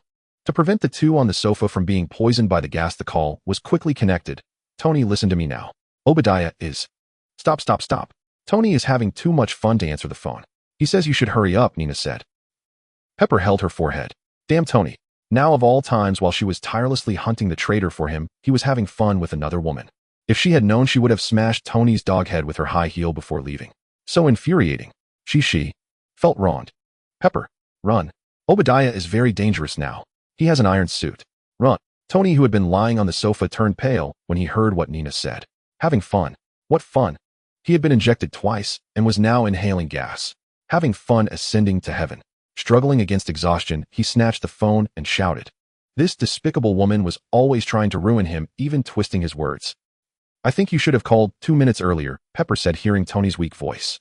She probably figured out what happened. Unfortunately, just as she grasped the meaning, a huge treasure appeared in the reflection of the steel plate before her. Pepper stiffly turned her head, let out a scream, abandoned her phone, and ran for her life. Behind her, a 3-meter metal behemoth followed, its mechanical arms smashing through every obstacle. Damn it. Tony felt uneasy upon hearing the female scream. Something must have gone wrong. Jarvis, help me. As soon as he called out, he felt even worse. Obadiah had not only stolen the arc reactor from the basement, but also destroyed all electronic devices in the villa. Nina watched Tony, who was physically weak but frantic, and casually remarked, "Wow, I heard a plot of land in Manhattan is up for sale. I really want to buy it, but after buying it, I want to have money for decoration, and after decoration, I want to have money for medical equipment." Nina sighed while flipping through a magazine. She was dropping heavy hints. Here was a golden healer who could both heal and fight, and all it took to recruit her was a hospital. Staring, Tony suddenly realized this woman was a demolition expert. But wasn't the price too steep? He scowled. This is highway robbery. Nina beamed. I'm just price gouging, not robbing. Yes, she admitted it. So shameless. After all, a hospital was nothing to this tycoon. Hadn't he bought countless buildings while fighting the Hulk? He'd tear one down and shout, Jarvis, buy it. Buy it as fast as possible, then demolish it directly. Protect Pepper first. We'll talk after you find her. Tony forced himself upright and staggered toward the basement. Now wasn't the time to worry about money. His wife's safety came first. Besides, this wasn't a huge sum. It was just annoying to be extorted. "All feels good, old pal." Nina cheered happily. Soon she'd be rich. Wasn't it just a pepper? With enough money she'd deliver not just pepper, but green peppers, bell peppers, and chili peppers too. She jumped up and down, warming up. This was going to be a long run. From Long Island to Manhattan. She just hoped Pepper wouldn't be pounded into pepper paste. The wet nurse is too fat to fly. Then we can transform into a witchy juice extractor little sister. With wings of our own, and well, even whimper. Huff. Nina crossed her arms over her chest, and the original sin emblem on her back erupted in a violet radiance, which then transformed into purple runes spreading across her entire body. Gluttony became high-heeled boots, sloth turned into tight shorts, and the tail of lust swayed behind her except the black heart, now sported a ring of blades around it. The transformation continued. The clothes on her upper body began to burn away in purple flames, revealing a 34C bust beneath, yet nothing truly visible remained. From her lower chest to her upper chest, a pair of bone-like claws emerged, forming a half-cup that tightly shielded the sensitive points. This was the newly appeared greed. Recurved goat horns sprouted from the sides of her head. Her long hair was tied into a high ponytail by a black ribbon, and a single black ahogue appeared on top of her head. The goat horns were born of envy. As for pride, it was that ribbon and the ahogue. Nina never had an ahogue before, but only appeared after pride emerged. It seemed only this lofty bearing could accentuate the majesty of pride, stiffening almost into a sword ramrod straight.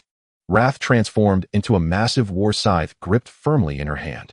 Nina exhaled, and the wings at her waist unfurled, propelling her swiftly toward Stark Tower in Manhattan, leaving a trail of purple light in her wake. By the way, those wings on her waist were not bat wings at all. They were more akin to a crow's. Their previous bat-like appearance was merely because they had yet to grow feathers. The burly bodyguard lay sprawled on the sofa, staring wide-eyed at the scene. Rubbing his eyes, he called down to Tony in the basement, "Boss, I think I just saw a female demon fly by." His voice was filled with uncertainty, as if he feared it was a hallucination from inhaling too much gas, and he wanted Tony to come out and confirm. "Don't disturb me at work, or I'll show you what a real demon looks like. If it's a succubus, go get her number for me. Now stop bothering me." Tony shouted in annoyance. That sudden yell had nearly caused him to make an assembly error, and he had no time to start over now. He couldn't bear to entrust the life of his beloved to anyone else. He still wanted to save her with his own hands. Obadiah had only taken the arc reactor from the desk. The Iron Man suit hidden in the secret compartment beneath the villa was still there. As long as he could assemble a power source, he could activate it. There were plenty of materials to build a reactor. It would only take a little time. The burly bodyguard. Wasn't that thing just now a succubus? So the question is, how am I supposed to chase after her and get that number? Waiting online quite urgent. Nina stared grimly at her chest, having just felt the greed bone claw twitch. A very ominous spot indeed. Greed rolled its eyes up at her as if to say, "What are you looking at? Who's trying to grab your chest? It's your own fault for being too big and swinging in the wind. Blame me. If you've got the guts, lift that scythe and cut it off." Hiss. Nina gasped sharply at Greed's retort, inhaling a breath of cold air. Every single one of these parasites was insufferably arrogant, complaining about this and that. If it weren't for pride emerging yesterday and truly advancing her to the rank of tempter, she would never have transformed into this complete form just to test her combat prowess. They were utterly infuriating. The tail of lust slithered down to her crotch, mocking the shorts of Sloth for not knowing how to enjoy life. Meanwhile, Sloth was lazily yearning to go home and sleep. Sometimes Nina had to reach down and pull up her shorts, or else this ridiculous thing would actually run off on its own. The high-heeled boots of gluttony would take a bite out of anything they touched, and the bone claws of greed would try to grab anything shiny. These were supposed to be armor protecting vital points. Both the upper and lower sensitive spots were utterly unreliable. The horns of envy ceaselessly cursed everything they found displeasing. The ahogue of pride just snorting at everything whether there was a reason or not. The scythe of wrath constantly urged her to go chop someone up. All these parasites on her body were in a ruckus, and she had to focus on controlling them. If she let her attention slip and they ran off, it would be a real disaster. Her current attire was made of these parasitic original sins. If they dissipated, a shiver ran down her spine. Reaching down to adjust her shorts, she slapped the bone claw that was trying to leave her chest, and Nina accelerated toward Stark Tower. This life is unbearable. Let's break up. Yet she only dared to think it. If they broke up, she'd be naked. So she might as well enjoy it. As Stark Tower grew closer, her sharpened vision could faintly make out a group of men in black suits running around in chaos. Yes, they were being chased. Leading the pack was Pepper Potts.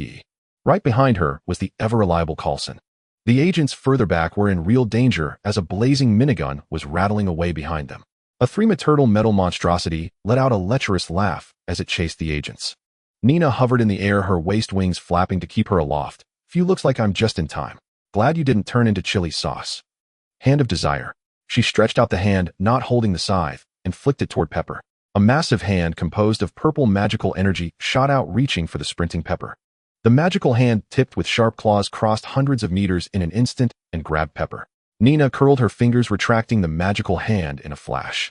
Flying forward a few meters, she caught the airborne Pepper with one arm and said, "Human desire itself is not a sin, but indulging in unrestrained pleasure constitutes the sin of lust."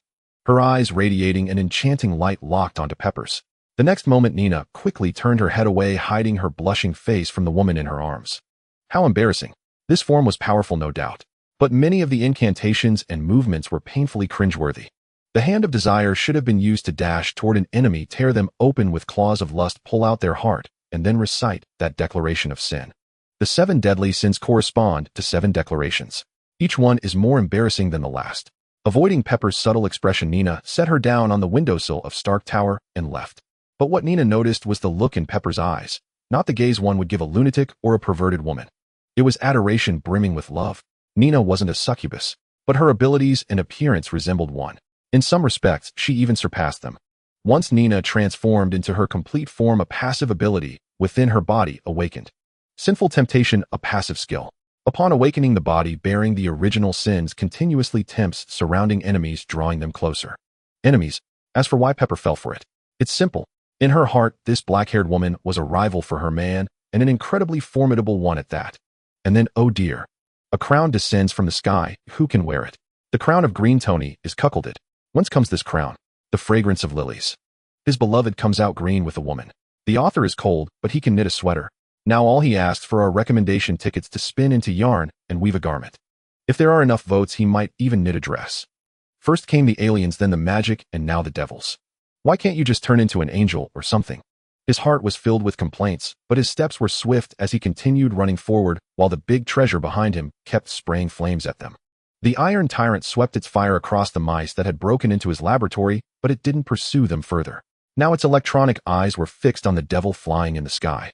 This thing didn't look like anything good at all. A small missile extended from the back of the Iron Tyrant armor, locking onto the monster in the sky, ready to make her pregnant with it at the first opportunity. Nina had just set down Pepper and was flying back when she saw the Iron Man and the agent staring at her. She asked in confusion, "What are you all looking at me for?" "Keep fighting." Though her current outfit was extremely sexy, almost like wearing a bikini, there was no need to stare at her like that was there. It wasn't like wearing only a bikini on the streets of America was unheard of. Was it really that surprising? The agents were hiding behind the flower beds from the Iron Tyrant's wildfire, then secretly glancing up at the demonists in the sky. One by one, they covered their crotches and lowered their heads in shame. "A monster girl so cute, I want." Hiss. Ouch. Well, another bunch of fools hit by the passive skill. This skill's downside is especially unfriendly to those who believe in Jesus. Any creature that saw Nina's transformed form and felt emotions related to the 7 deadly sins would be tempted. It was overwhelmingly dominant, completely unreasonable. Seizing the moment when the monster in the sky paused to speak, the Iron Tyrant decisively launched the small missile from its back, sending it flying with a trail of flame. Better dead monsters. Only dead monsters are good monsters. Bang! The small missile slammed into Nina's back and then bounced off. The arrogant antenna on her head let out a disdainful snort and stood straight, as if it hadn't been the one to deflect the object. One of Nina's gluttony boots extended a black light and swallowed the small missile whole. Burp. The high-heeled boot suddenly expanded a few sizes, and the mouth on her thigh emitted tiny sparks. Burp. Burp. Burp. All this happened in an instant. Nina herself hadn't even realized what was happening before her accessories had already arranged everything for her. Truly a wealthy lady. So many accessories. Nina was stunned for a moment, then quickly snapped back and immediately flew into a rage. "Damn you. How dare you ambush me? I was just enjoying the show from the sky, and you tried to snipe me. If I don't tear your big asshole apart today, I'll eat my own feet live." Slaughter spinning slash. Stopping the flapping of her black wings, she grabbed the end of her Wrath War scythe and spun downward. Boom. The ground shattered under the scythe strike, sending chunks of rock flying. The garden in front of Stark Tower was ruined, now littered with jagged stones. Everyone, including the Iron Tyrant, was thrown back by the shockwave. The Iron Tyrant suffered the most as Nina's slash was aimed directly at him. Nina stepped out of the smoke, one hand gripping her scythe and the other on her hip. Though her attack looked fierce, she was actually spitting out dirt. Tui, this tastes awful. I should use combat skills less often. I have magic, why did I use that? Am I brain dead? She complained after clearing her mouth. The Iron Tyrant lay on the ground, a massive wound cut into its body stretching from its shoulder to its abdomen. The chest armor was severely damaged, and the arc reactor had been destroyed by that slash. Now the Iron Tyrant was just a piece of grilled metal ready to be played with however she wanted. She said she'd tear his big asshole apart, and she meant it. No hitting his chest. Nina walked briskly toward the struggling iron lump. The Iron Tyrant seemed damaged by the slash, with bang bang bang sounds coming from inside accompanied by furious roars. Nina lifted her foot and stomped the struggling Iron Tyrant into the rock, then pointed at the arc reactor and said sternly, "Shameless demon. God will proclaim your sins to the world." Sin declaration. Greed's jealousy. Greed, that is excessive desire trying to obtain what doesn't belong to you. All of it is greed. Original sin release. The next moment, the Iron Tyrant under Nina's foot stopped struggling, its body entangled by purple roots, then lifted high into the sky. From this main root, countless tiny roots coiled upward, finally forming a purple spider lily at the top. Nina leaped into the air and shouted at the spider lily, "Original sin purification." The roots stopped twisting, compressing the object inside, and finally the spider lily bloomed. The Iron Tyrant was gone. The giant spider lily collapsed with a rumble, its falling petals all plunging into a purple lake and disappearing. Phew. Nina exhaled and twisted her neck. Using this move was truly exhausting. This was the ultimate skill she gained after awakening her 7 sins, a magic of the same level as the Saint's Awakening Holy Light Revelation. Awakening skill Original Sin Release Purification. Summons a spider lily from the other shore to bind the enemy for interrogation, revealing the ugliness of their soul. When the bud blooms, it annihilates the enemy, dragging their soul into the lost paradise. This skill was terrifying. A group attack that could summon spider lilies to interrogate anyone within range. Its most absurd aspect was that no matter how many enemies it purified, the mana cost was fixed. There was no issue of insufficient mana with too many enemies. Rather than summoning the spider lily, it was more like summoning that purple lake. Nina flapped her wings and landed, stuffing the Wrath War scythe into the gluttony mouth that split from her abdomen to her chest. The crimson tongue whipped around wildly, terrifying the agents hundreds of meters away. Coulson had somehow run over to the agents, signaling them to flee quickly. This scene was clearly beyond their ability to handle. It was time to make a run for it. Nina was about to find clothes when she saw Pepper walking toward her. She smiled seductively and said, "Perfect timing. I wanted to ask you, do you have any clothes?" Her voice was enchanting, combined with the natural allure of her body, making her look incredibly dangerous. None of this was intentional. It was just how this form worked. This ability was meant to tempt devils into appearing. If it were too ugly, what stupid devil would come out? Excluding those with unusual tastes. Pepper, her face flushed through herself onto Nina, burying her face in her chest and cooing, "There are too many people here. How about we go home first? Darling, what do you want to play today?" After saying this, as if embarrassed, she buried her face even deeper. Nina, looking at the woman clinging to her, she was completely baffled. Was this supposed to be a case of beauty saving beauty? Rumble. A red steel armor suit descended from the sky, crashing into Stark Tower with a whoosh. Tony Green. Pepper came out of the closet. Pepper shook her head in refusal, burying her face deeper into Nina's chest, rubbing against it casually, while wrapping her arms tightly around the slender waist. Not far away, Tony stared at the two women with a bewildered expression, wondering what in the world was going on. 3 hours ago, Pepper was perfectly fine. How had she come out of the closet so suddenly? From her expression, it didn't seem like she was being coerced. It was as if she had found her true soulmate. This was utterly unbearable. Losing at picking up women to another woman. Nina sighed, then lifted Pepper in a princess carry and strode toward Stark Tower. Words were useless now, as she needed to find a change of clothes and undo her transformation, or else she feared Pepper would soon want to engage in some acrobatics with her. She rejected that idea entirely. Not because she didn't want to, but because there was a mental barrier she couldn't cross. She was a transformed person. Male turned female, yes, and that was the crux of the issue. She knew everything about being male, including what that thing looked like and how it usually smelled. Back when she was male, she had no idea what being female was like, and she held a certain longing, like anticipating the most wonderful thing. After becoming female, so many years had passed that the longing no longer existed. The higher the expectations, the greater the disappointment. She had fully understood the female body structure, and it was vastly different from her imagination. She also knew why people showered first before going to a hotel room. To borrow a phrase from her past life, "I feel like throwing up just looking at it, so why do you all enjoy putting it in your mouths?" Coupled with her experience as a doctor in this life, having seen all kinds of bizarre gynecological diseases and male urological issues, that aversion grew even stronger. Great disappointment, and after continued disappointment, it turned into disgust. Platonic love was fine, but physical love, unless you were thoroughly cleaned and then examined by her in detail. Otherwise, one infection would spread to two. Oh dear. She even felt irritated looking at her own period. How could she be expected to go near someone else's? She would shove a bottle of feminine wash into the instigator's mouth, patting his back to soothe him, while saying, "Cleanse those filthy thoughts." That was exactly how she felt now. Entering Stark Tower, she headed straight to the logistics department, picked out a brand new security uniform, and put it on. Something feels off. Nina muttered, undoing the upper half of her transformation after putting on the clothes, staring at her reflection in the glass. Stark security guards wore white shirts and black suits, but she only had on the white shirt, and her ample chest made her look particularly seductive, especially with her alluring makeup. Pepper was still hugging her from behind, her small hands stroking Nina's abdomen, seeming ready to launch an upward attack. Nina slapped away the wandering hands, put on the suit jacket to cover her modesty, and kept the lower half in its transformed state, suppressing all the gluttonous mouth features.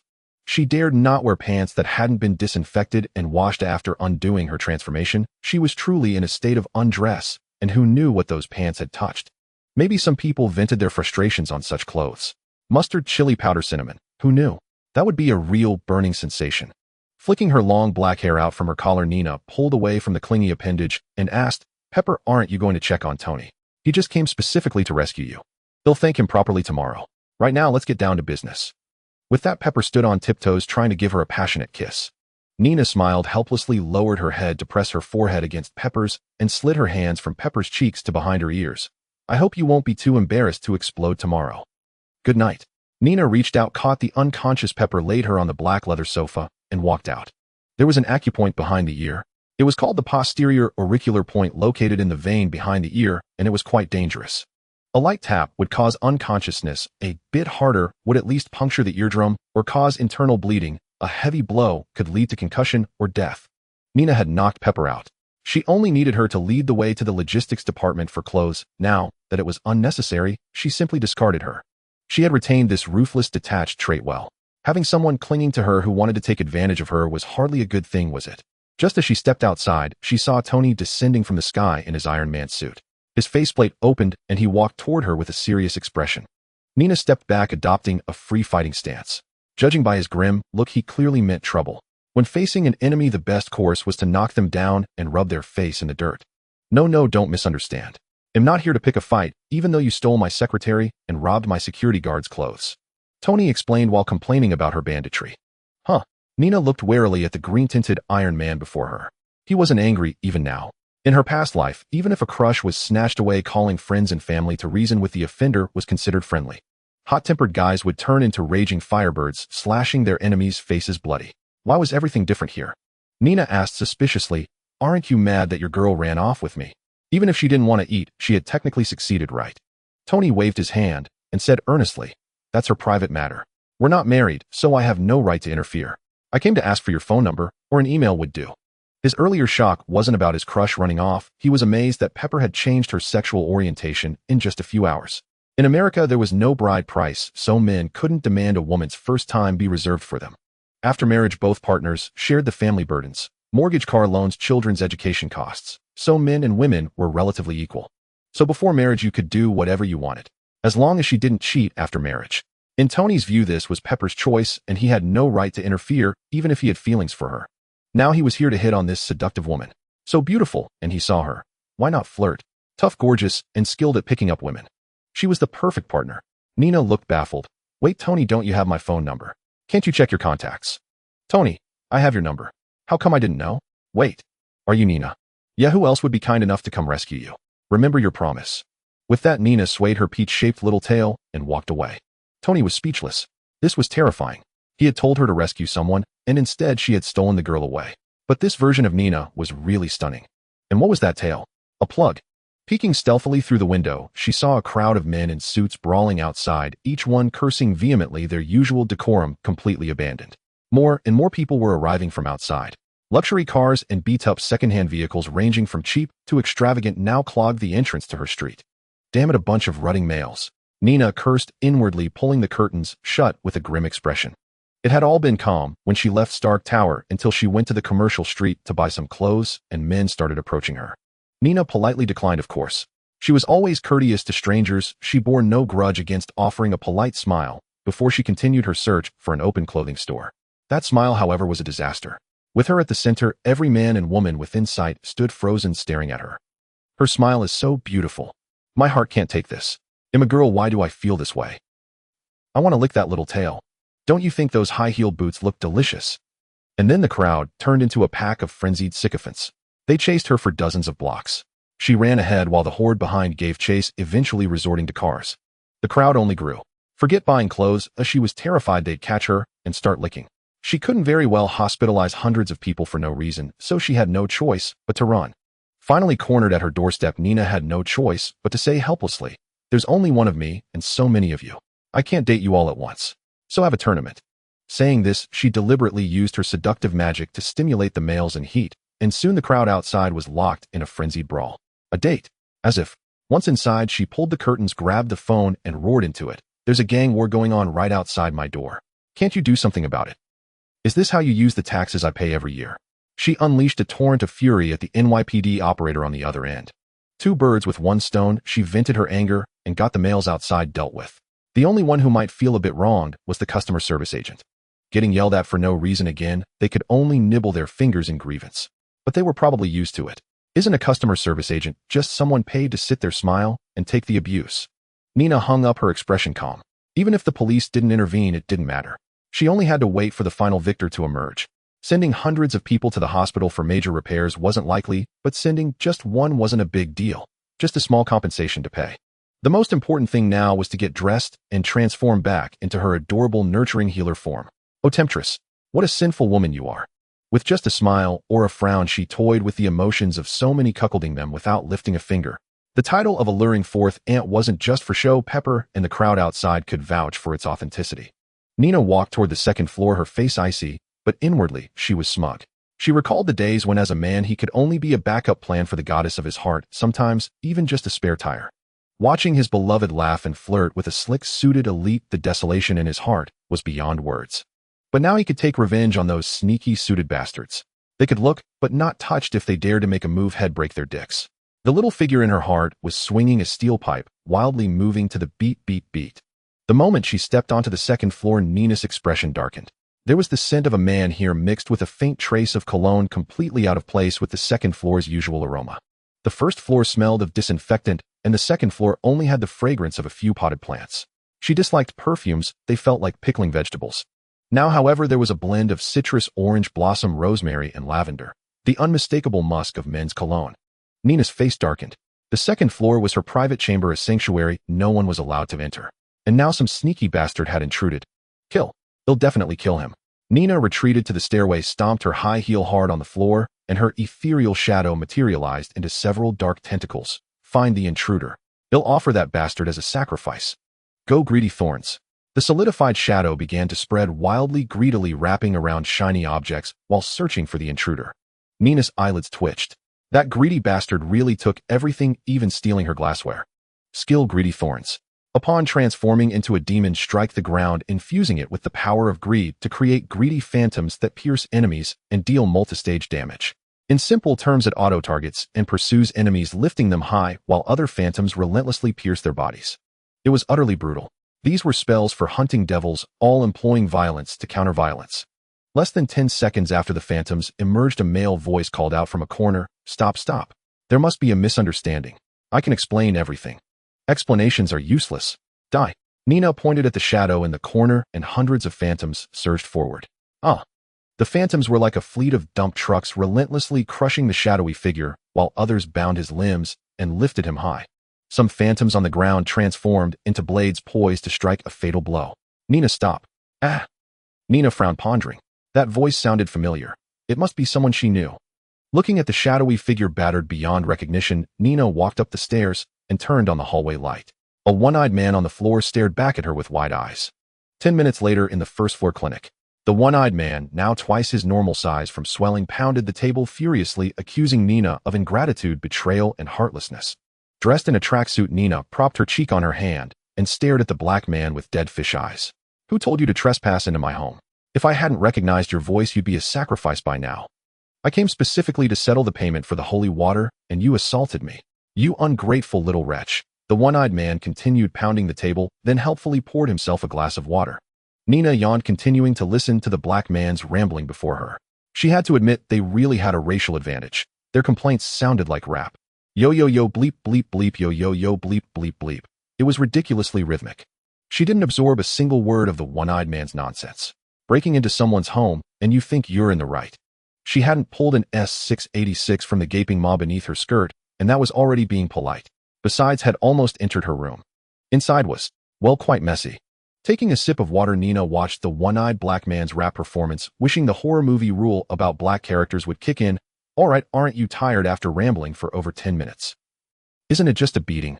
Her tone shifted. As the saying goes, where the thickest armor take the harshest beating. Damn the saying. You're not the one who got beaten to a pulp. The one-eyed man pointed at his swollen face. See this? Bruises and swelling. Doesn't your conscience ache? Nina chuckled, continuing her act of indifference. If it weren't for the fear that the little girl from the ghost agent would come bothering her, she'd have kicked this dim-wit back to Washington. Came specifically to find her. You believe whatever he says. This guy doesn't know the meaning of sense. Take every 10th word seriously and ignore the rest. Chances were he was heading to Tony's place. Coming to her was probably an attempt to extort something. After all, during the Hulk incident, S.H.I.E.L.D. got nothing. Not even the massive compensation claim which she used to light her cigarette. Nina wore an expression that said, keep talking, you'll believe it if I'm possessed. She picked up the black blood pressure monitor from the table and aimed it at the one-eyed man like a microphone. Start your performance. I'm just an interviewer. Umph. Nick Fury snorted coldly. It was clear this woman wouldn't help him heal. No point in wasting words. He pulled a stack of documents from his inner pocket and tossed them in front of Nina. I want to form a special team. Oh, what team? Nina asked, knowingly, a trace of nostalgia flickering in her eyes as she flipped through the documents. The Avengers. What a distant name. The flamboyant Iron Man, the upright Captain America, the Thor sisters, the massive Hulk, the seductive Natasha, the family man Hawkeye. She hadn't even met them all yet, but there was a sense of longing. Such beautiful memories. Back in the day, she and her friends would joke about Natasha's photos, Captain America's mythical shield getting shattered, the Hulk's proportions, and the three Asgardian sisters, all filled with memories. Slap. Nina slapped the documents back onto the table, her expression subtle. I decline. Leave the money and go. Maybe we'll meet again. Liking them was one thing, but taking the blame was another. None of them were easy to handle. One mess, and everyone gets criticized. One Marvel movie, and they'd cause a huge incident. The 4 Avengers films each outdid the last in extravagance. If she joined, wouldn't she have to take the blame every day, making everyone resent her? How could she collect the energy of goodness then? But if atonement was required, what was she supposed to do? Atonement through social circles, or by shooting a small film? Can't afford to provoke, can't afford to provoke. RBQ. Egg's face was a pure black question mark. Wasn't he happy reading the document just now? Why did she refuse so bluntly? He asked in confusion. Why? Sigh. Nina sighed, lit a cigarette, and blew smoke into Egg's face. Shaking her head, she said, we're not kids anymore. Do you think you'll just join your organization because you ask? Do you know how much I charge to treat a high-ranking elder? No money, no power, and you're blocking my income. You're making things very difficult for me. Nina asked with a smile, tell me, how will you convince me to join this organization? Free labor isn't that easy to get. She would certainly help, but only after the Avengers did something big, and she came out to save people, not by letting herself be bound and compromising time and again. That wouldn't work. If she agreed, every time once this Blackheart guy knew her psychological threshold, things would be very bad. What if one day he asked her to transform into a succubus girl for an undercover mission? Don't doubt the succubus abilities. Even in a serious setting like the World Conference, if Nina transformed into a succubus and activated her power 10 months later, there would be a batch of mixed-race children in the world. Nick pondered for a moment, organized his thoughts, then decisively picked up the file and left. Clearly this was someone who didn't want to join. Want money? No, get lost. There's a taxi downstairs. Take it and roll out. Nina shouted, hey, hey, hey, where are you going? Nick turned around with a dark face and asked, what do you want to join this organization now? Nina waved her hand and said, let's settle the holy water bill since you're already. Bang. Nick slammed the door hard. Money-grubbing people were the most annoying. No exceptions. TSK. You Blackheart bastard, I hope your car is left with only an air conditioning system. Nina clicked her tongue. She was just teasing this guy on purpose. She knew a lot about the Marvel storyline and even some things the comic authors themselves had said. The most memorable thing was about S.H.I.E.L.D. They seemed strong and impressive, but in reality, they were dead broke. A lot of the money had been secretly transferred away by this egg. The hardest workers at S.H.I.E.L.D. weren't ordinary agents aside from his confidants. The hardest workers were Hydra agents. Surprising. Shocking. Happy. Without HYDRA agents, S.H.I.E.L.D. would essentially be crippled. Egg had transferred the money through various means, probably supporting countless secret agents around the world. A very cunning guy. No wonder in the comics he was white. In the movies. Ahem. As soon as you mention money beyond the budget with Egg, the conversation would die. There was no way around it. Take the holy water, for instance. They sold it for $10,000 a bottle. That guy reported the price, starting at $50,000. Nina didn't have the patience to weigh every bottle. She just ladled it out more or less up to fate. This guy would only take bottles weighing 300 milliliters back to the bureau, pocketing the rest. It made her scalp tingle. She saw it with her own eyes when Coulson weighed it. Good, brilliant. No wonder he was the next director. He handled it perfectly. From that day on, Nina had only one thought about these agents. Eat shit. Why don't you give back the extra? Do you think I sing for free? Oh, you me. The healer had completely slacked off, opening the shop each morning, making house calls in the afternoon, and heading out for fun at night. Lying on the sofa watching TV, Nina tugged at her tank top. The new bra was a bit uncomfortable pressing against her, even though she was past the age of development. It had somehow grown a bit bigger. She grabbed at herself and complained, in the game both the healer and the seducer are A-cups, so why am I a C now? In the game the healer was definitely an A-cup. Even with her incredible healing magic, she remained an A-cup. That was the official data. If you didn't believe it, go check the official illustrations. Her chest was practically a joke, not even worthy of being called an aminus. Then there was the seducer, also an A-cup, only able to stand tall after transforming. Perhaps the witch had a bit more, at least showing some shape. The other three were playing cards on the side, envious and jealous. Sigh. Damn it. Nina suddenly felt a burn as she touched herself, shaking her hand vigorously. Her chest was protected by holy light magic. If she touched it for too long, it would instantly give her a burn, like a red-hot pig's trotter. Even through clothes, it would still burn her. So boring, so boring. FCK. When will the little princess show up? Nina grabbed a pillow and rolled around on the sofa a couple of times before decisively turning off the TV and heading for the door.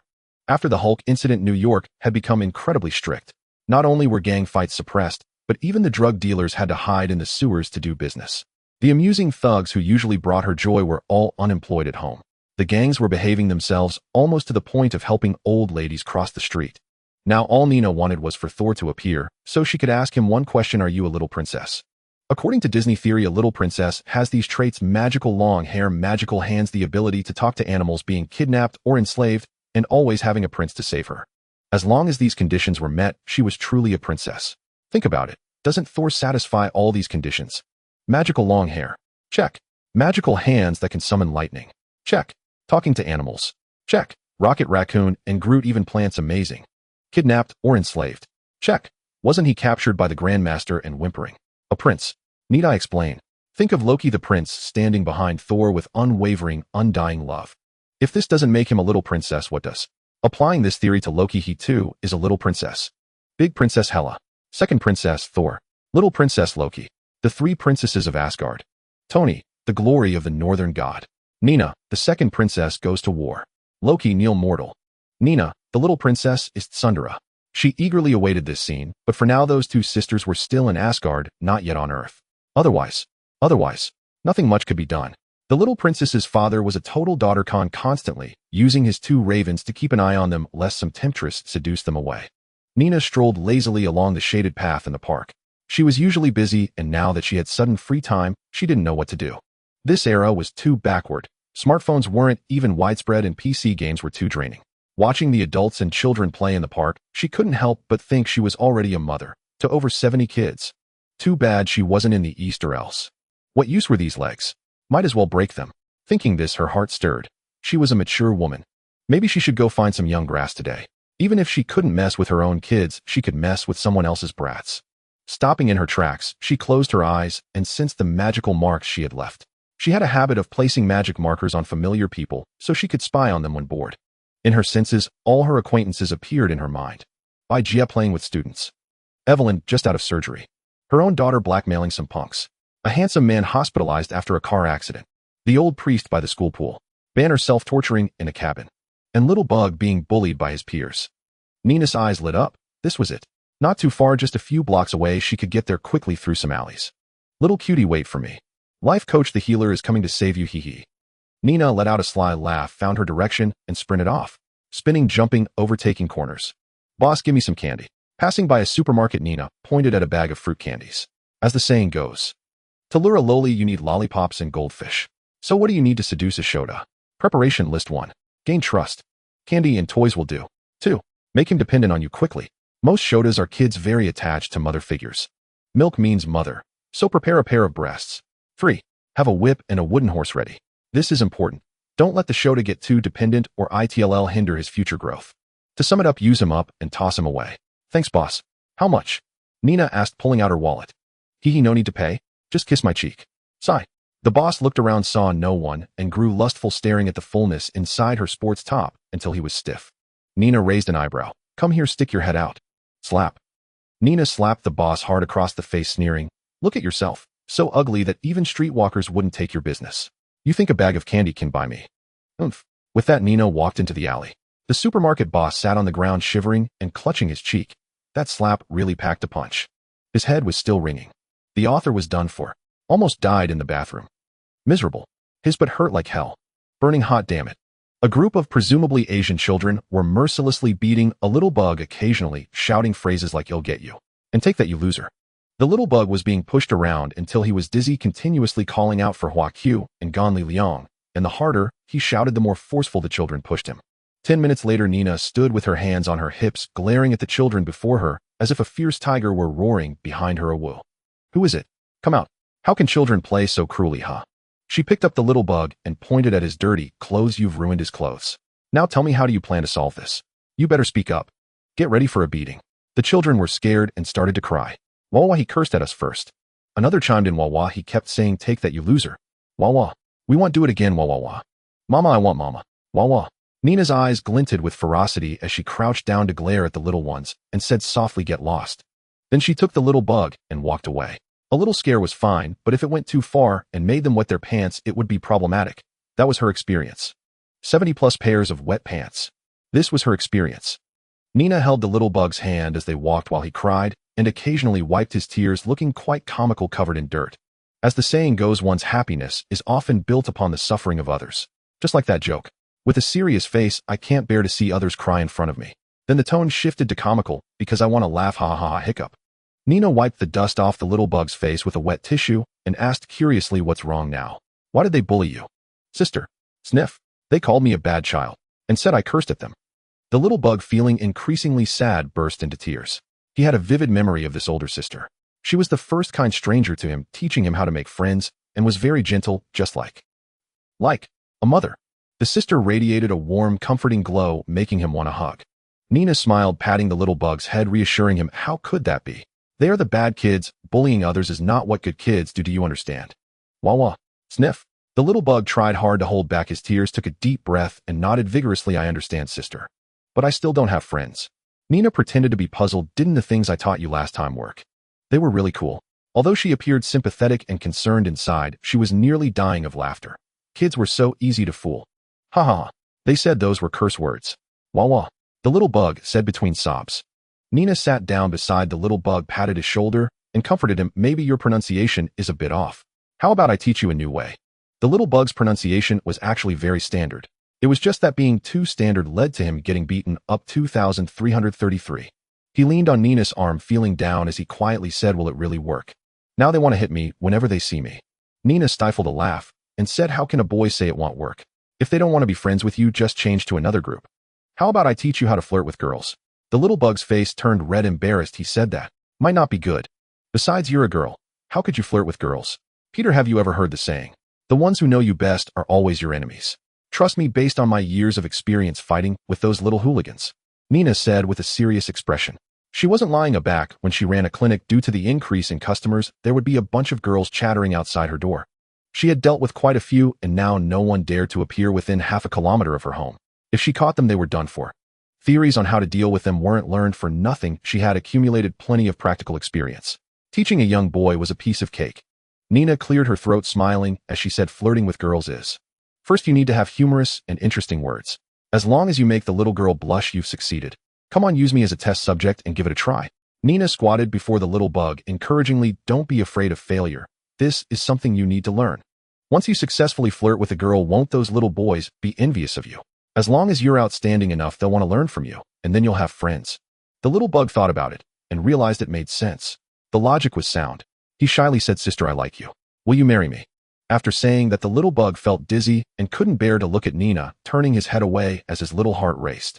Nina held the little bug's face and turned his head to look at her seriously, saying, "Don't be shy. I'm already a mother who I won't laugh at you. I'm teaching you how to be a good person." The little bug was dumbfounded, really. So she really was like a mother.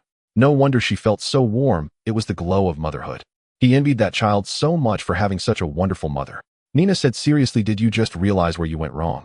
Before the little bug could answer, she continued, "You were too direct. You should have complimented the girl first. What you did earlier was really not okay. If we were meeting for the first time, you can't just ask me to marry you. I would definitely slap you. You need to make the girl feel dreamy, then find a way to get closer to her and make her feel comfortable. That way you can successfully reach second base, and when the time is right, you can go all the way. Whether it's a boy or a girl, it's up to you." Nina pointed at herself and said, "You should compliment me on my looks, then say I have a great figure. That's the first step to success. Come on." The little bug replied, "No, no, no. You should say it like this. Sister, you're so beautiful. Can I hug you?" Once the girl agrees, you should show an astonished expression and say, "Wow, you have such a big breast. I've never seen a girl with such a hot figure before. Can I have your phone number or email?" Nina joked. The little bug looked troubled. Will that really work? It seemed like sexual harassment to him, right? How would you know if you don't try? Maybe that girl likes straightforward boys. Nina laughed. Whether it worked for others, she didn't know. But the little bug would grow up to be quite handsome. If you're good looking, why do you need to learn how to flirt? Just go up and say, "Want to hang out." Won't those girls be all weak-kneed and squealing? How embarrassing. This sentence feels completely off. Excellent, you've mastered the first step of flirting by shouting that you've proven your courage. Now let's move on to practical exercises. Xiao Chong asked in confusion. "Hand? Why do we need to use hands?" Mentally she's captivated, but physically she's not yet. To win a woman's heart, you must first satisfy her appetite. Nina continued her bravado with a subtle expression. She had no real clue about flirting. In her past life, she'd go straight to the point, and then wildly. The next day she'd just lie in bed counting money. Nina pointed to her red lips, her expression serious. This is first base, the most fundamental and crucial step. Only by conquering this base can you advance to second base. After confessing, kiss her. Kiss her until she can't breathe, making her inhale your air. As she spoke, Nina opened her mouth to demonstrate how the tongue should move and what to do when encountering resistance. Entwine it and just lick. Dirty, dirty. Xiao Chong was dazed. His face flushed so deeply it seemed ready to drip blood. All the blood rushed to his head, leaving his brain starved of oxygen, making the scene before him look pixelated. The beautiful older sister parted her red lips. Her fragrant tongue darted out, flipping up and down incessantly. A normal chewing motion, but pixelated turned inappropriate. It's like sucking on a popsicle. Try pixelating that. Dirty, dirty. Peter, what's wrong? Wake up. Nina had just been teaching Xiao Chong about friendly interaction with the opposite sex, demonstrating how to conquer first base. Xiao Chong fainted, his face bright red. Nina quickly checked on him, and after a thorough examination found that the kid was a bit weak. The stimulation had accelerated his blood circulation, and with his usual lack of nutrition, he had passed out. An hour later at Nina's family clinic, Xiao Chong groggily woke up, staring blankly at the medicine cabinet, smelling disinfectant. The dizziness made him feel like throwing up. Here, you're a bit weak. Eat more. Nina cheerfully handed him a box of liquor-filled chocolates and a glass of milk. Xiao Chong took them woodenly and asked, "Sister, where am I?" His head ached and spun, leaving him numb. His usually sharp mind had nearly shut down. Nina leaned close to Xiao Chong and whispered, "Don't you remember? I was just giving you a biology lesson and then you fainted. You're at my place." She drew out the word "sister" as a nurse. She emphasized nurse with a seductive tone. In Western media, there are many films involving nurses. With just a slight change in inflection, the brain quickly matches corresponding images. Whips yoga mat's nurse sister in him. If you've seen and remembered these words, they conjure vivid mental pictures. It stood up stiff. Xiao Chong. Nurse mother, beautiful red lips. Memories flashed through his mind, from being bullied to the appearance of his sister, and finally the nurse teaching him how to make friends. Then the pink tongue. Dizziness. Schwa. Xiao Chong exploded, his face flushing rapidly, mixed with memories of Uncle Ben and Aunt May's TV cabinet treasures. Seeing the boy swaying, Nina stopped teasing. She opened the chocolate box, unwrapped one, and handed it to him. "Eat this. Your blood sugar is low.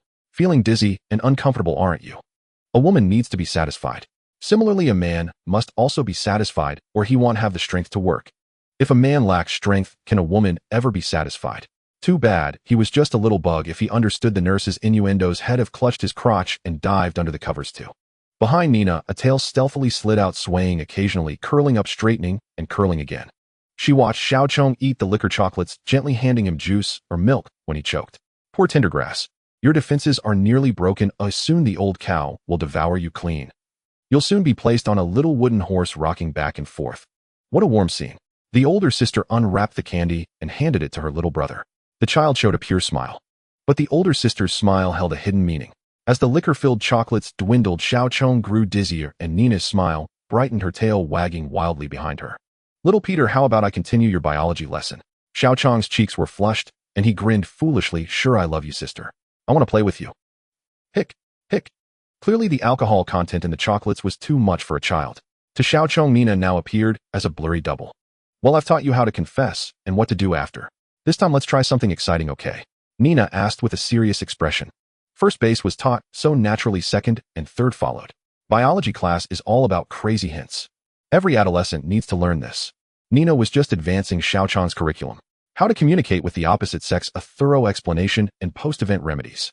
This is second base, Nina said with a comical expression pointing to her chest. Xiaocheng. Dizzy, so dizzy. The older sister's hands were drifting up and down. Nina reached out and made a grasping motion in the air, saying, "This is called scooping. First, use a half encirclement strategy to test the reaction. If she resists, pull back. Repeat after me, pull back and scoop. Pull back and scoop." Xiaocheng groggy began mimicking Nina's movements. Hand from below, attacking in an arc. If encountering resistance, retreat. If the enemy withdraws, advance, and scoop. Pull back and scoop. It's tough, sis. Nina even brought a mannequin for Xiaocheng to practice on stuffing old clothes into its chest and covering it with a new shirt for his drills. Xiaocheng staggered unsteadily toward the mannequin. Scoop, pull back, scoop. He. Nina beamed, lifted Xiaocheng, and whispered seductively, "Third base it is. Little Peter, soon you'll know what a girl is like, and then you can go flirt." Xiaocheng giggled foolishly, even reaching out to hug Nina. Done for, this bug is done for. Nina stood by the bedside with a satisfied expression, reaching down to pull up her shorts that had slipped lest they truly fall off. In the past hour or so, she had given Xiaocheng a thorough step-by-step lesson, teaching him the bases one by one. Unless Xiaocheng had been beaten into amnesia, he would surely remember it, for it was far too profound to forget. Time rewind to an hour earlier. Nina smiled as she picked up Xiaocheng and placed him on the medical bed beside her, saying gently, "Wait for me, big sister will go get the teaching aids, they'll be right back." Dazed and confused, Xiaocheng said reluctantly, "Sister, please hurry." Though a bit muddled, he still disliked the environment of Nina's home, filled with medical instruments and medicines, which made his little heart race. No child likes a clinic. Relax, I'm just grabbing something here.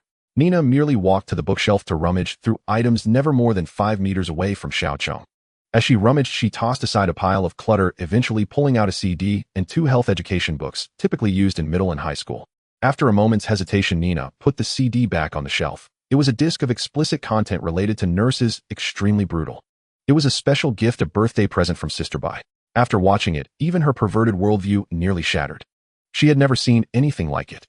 Was that even within human limits? From that day on, she gained a profound understanding of the phrase, "Women are made of water," for her shattered worldview had to be rebuilt. She only intended to teach Xiaocheng how to flirt with suggestive talk, not needing such a devastating weapon. If she accidentally turned him into a lecher, that would be unfortunate. She wanted to see a charming young lad, not a greasy old man. Books in hand, Nina lay on her side on the bed, hiding the little tail behind her from Xiaocheng's view. Like reading a children's book, Nina used all sorts of innuendos to teach Xiaocheng about the differences between men and women, the nuances of intimacy, and the art of verbal and physical exchanges. Though Xiaocheng had eaten many rum-filled chocolates and was now dizzy, he still tried his best to stay alert and listen to his sister's lesson. With Nina's verbal hints and physical guidance, the normal knowledge in the books increasingly strayed off topic, transforming from adolescent health education into an encyclopedia of women. Xiaocheng secretly glanced at a plump form less than 5 centimeters away, then at the book's content, which the nurse sister had twisted even further. And that pale, beautiful leg that nudged him whenever he felt like dozing off, along with the seductive, lazy voice, all stimulated his mind to record everything. He noted it all in exquisite detail. The sister's enchanting smile, the curves of her figure, the subtle changes in her movements. He could even detect a fragrance in the room full of disinfectant. A scent he had never smelled before. On its own, it wasn't pleasant, a rather strange odor, but it was stimulating when inhaled like. He didn't know why he wanted to cry out. As Nina explained the book's content, she occasionally glanced at Xiaocheng's expression. When she saw a look of infatuation in his eyes, her peach-shaped tail stopped wagging and silently retracted into her body.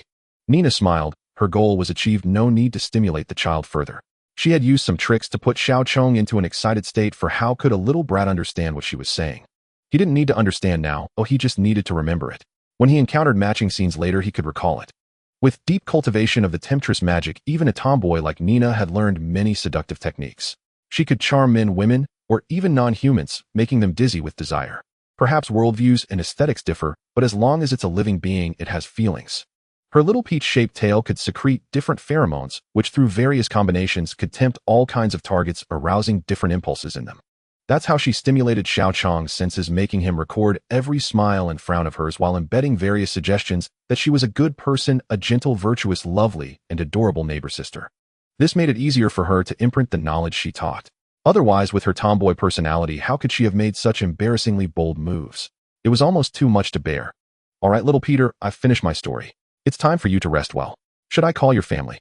Nina pulled up her shorts, which had slipped due to her tail, and said. Xiao Chong dared not look at her face, blushing as he nodded and replied, Thank you, sister. I had a great time today and learned so many little things. Dirty. Nina leaned close to Xiao Chong and whispered, Then you must keep it a secret, okay? Next time big sister will show you something even more exciting. Overstimulated Xiao Chong fainted again, his last thought being the adult videos his uncle secretly watched at night. More of that would mean. Ha, corrupting other people's kids is so much fun. Poor little boy, I hope you don't run away when you see me next time. After Xiao Chong passed out, Nina laughed heartlessly. A person's worldview is built through constant shattering and reconstruction. When Xiao Chong grew up and met more kids his age, he would realize that the big sister had deceived him. At that time, he wouldn't dare look Nina in the eye, because she represented his darkest secret, a perverted childhood taught by a lecherous older woman, his shame utterly shattered. Nina covered Xiao Chong with the blanket and picked up her phone to call his family. The sky was already darkening, and his family would surely be worried. She smiled at the boy on the bed. In her heart, she silently apologized. Sorry, kid. Your good sister has deceived you again and again. When we meet next time, you might not even dare to look me in the face because I am your darkest secret, ha. If it went further, it would be the real deal. But she was frigid. How could she ever do that? Xiao Chong's wish was basically hopeless for life. After notifying Xiao Chong's family, Nina got up to change clothes when her phone began to vibrate violently. The caller ID read Wang Jinxi. Today I saw 3 pieces of news. My mood is complicated. The death of Stan Lee, the observer of the Marvel Universe. The second thing that complicated my feelings, Pokemon is getting a live-action movie. And Pikachu is voiced by Deadpool. Childhood ruined. My head is full of that lewd bear Ted. And finally I got screwed again. Wang Jinxi, that's Iron Man. Some genius translator came up with that name. In her past life, she saw Tony solemnly declare at the press conference, I am Wang Jinxi. She burst out laughing. He was supposed to say I am Iron Man, but it ended up translated like that. For a long time, Nina couldn't watch Iron Man movies without thinking of Wang Jinxi, and that led her mind to the legendary Iron Man Wang Jinxi from her textbooks. It was terribly distracting, giving her a headache. Nina hurried away from the congested area, crossed the Brooklyn Bridge, hailed a taxi, and gave the driver Tony's address in Long Island. Upon hearing the address, the driver started the car with a hesitant expression that made Nina frown. Hey, mister, what's wrong? Is something off about me? The driver sighed and said with pity, Miss, that place isn't good. You'd better be careful when you go there. He was familiar with the address, a villa frequently visited by luxury cars and beautiful women. All taxi drivers knew it well. According to their gossip, it was like a gathering spot for courtesans, and the girls who went in were always thrown out the next morning by a vicious woman. Though he didn't know who owned it, he was sure it wasn't a good person's home. Out of a sense of justice, he felt he had to warn this girl who seemed about to be devoured. Nina. Was this the legendary human stud spreader? His reputation was notorious. Don't worry, I know the guy. Just drive faster. The driver perked up. Oh, you know him. Who owns the villa? Can you tell me? I'm curious. Him. Never mind his old name. He changed it a couple of days ago. He's called Wang Jinxi. Nina replied dismissively. She didn't mention Tony's name. That was his private matter, and she wouldn't gossip about it. This wasn't the East. Kidnapping the wealthy was a trend here. There were countless kidnappings, big and small. The driver muttered a few words and focused on driving, but kept racking his brain for any wealthy man named Wang. What a juicy piece of gossip. Amid the driver's relentless questioning and Nina's rambling answers, the taxi pulled into the villa's garden at the given address. After paying and getting out, Nina remarked to the driver, You should be an assassin. You've got a real talent for it, you know. Am I really that impressive? The driver took her complaint as a compliment. Yes, you almost bored me to death. Nina slammed the door and walked off. The driver looked bewildered. As she reached the villa's entrance, the gate opened automatically. Entering the living room, she sensed something amiss. 2 beautiful women sat on either side. The atmosphere was awkward and Tony was nowhere to be seen. Nina looked around and realized she knew everyone present. One was Pepper Potts, who had almost whimpered at her before. The other was the infamous Natasha Romanoff, also known as the Black Widow. After a moment's thought, Nina decided to sit beside Pepper. She wasn't close to Black Widow, and she was here to see Tony, not to watch a cat fight. With a cheerful smile, she hugged Pepper and said, "Darling, remember me. I've missed you so much." Though she wasn't in her transformed state and her appearance had changed slightly, her voice was still recognizable, just lacking its seductive allure. Now she wasn't afraid of Pepper. Uncharmed, Pepper wasn't gay. As long as Nina wasn't hitting on her, she was fair game for teasing. Hiss. Pepper, hugged by Nina, gasped sharply. The memories of that night surged back like a tidal wave, freezing her in her seat, every hair on end. She remembered how bold she had been that night, the overwhelming urge to give herself up, and her shameless, seductive behavior. The next morning she had freaked out. Who was that woman last night, and why had she felt such a burning desire to be intimate with her? Damn it. She took the whole week off work seeing a therapist to ease the shame, which gradually faded. Now that familiar female voice brought everything back. She turned stiffly to see a black-haired, black-eyed woman grinning at her, Tony's perverted doctor from that day. Pretending to be a lesbian, Nina spoke in a coquettish, flirtatious tone. "Oh, so you don't remember me already? That day you wanted me to kiss and cuddle you, didn't you?" Across from them, Natasha's eyes flickered with a strange look, but she pretended not to notice, sitting gracefully with an elegant smile. "I see nothing at all." Pepper stammered, "Dr.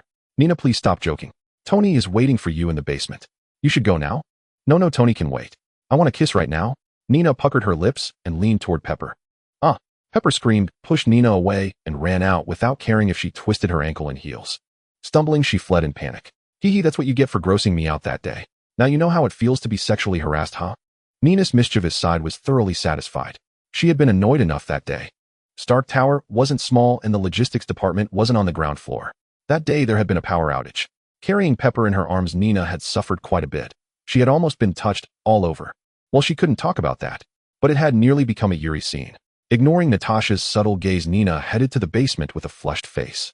After Nina left Natasha's side, she could guess her next mission. That magician was clearly a lesbian. She was obviously beautiful, and her unscrupulous superior would definitely try to make her act like a lapdog. The odds were over 50%. That heartless bastard would do anything to save money, including selling her lips. Entering the basement, Nina saw Tony sucking a thick green liquid from a bottle. It was disgusting. "Hey Tony, what do you want this late at night?" Burp. Tony belched and smacked his lips.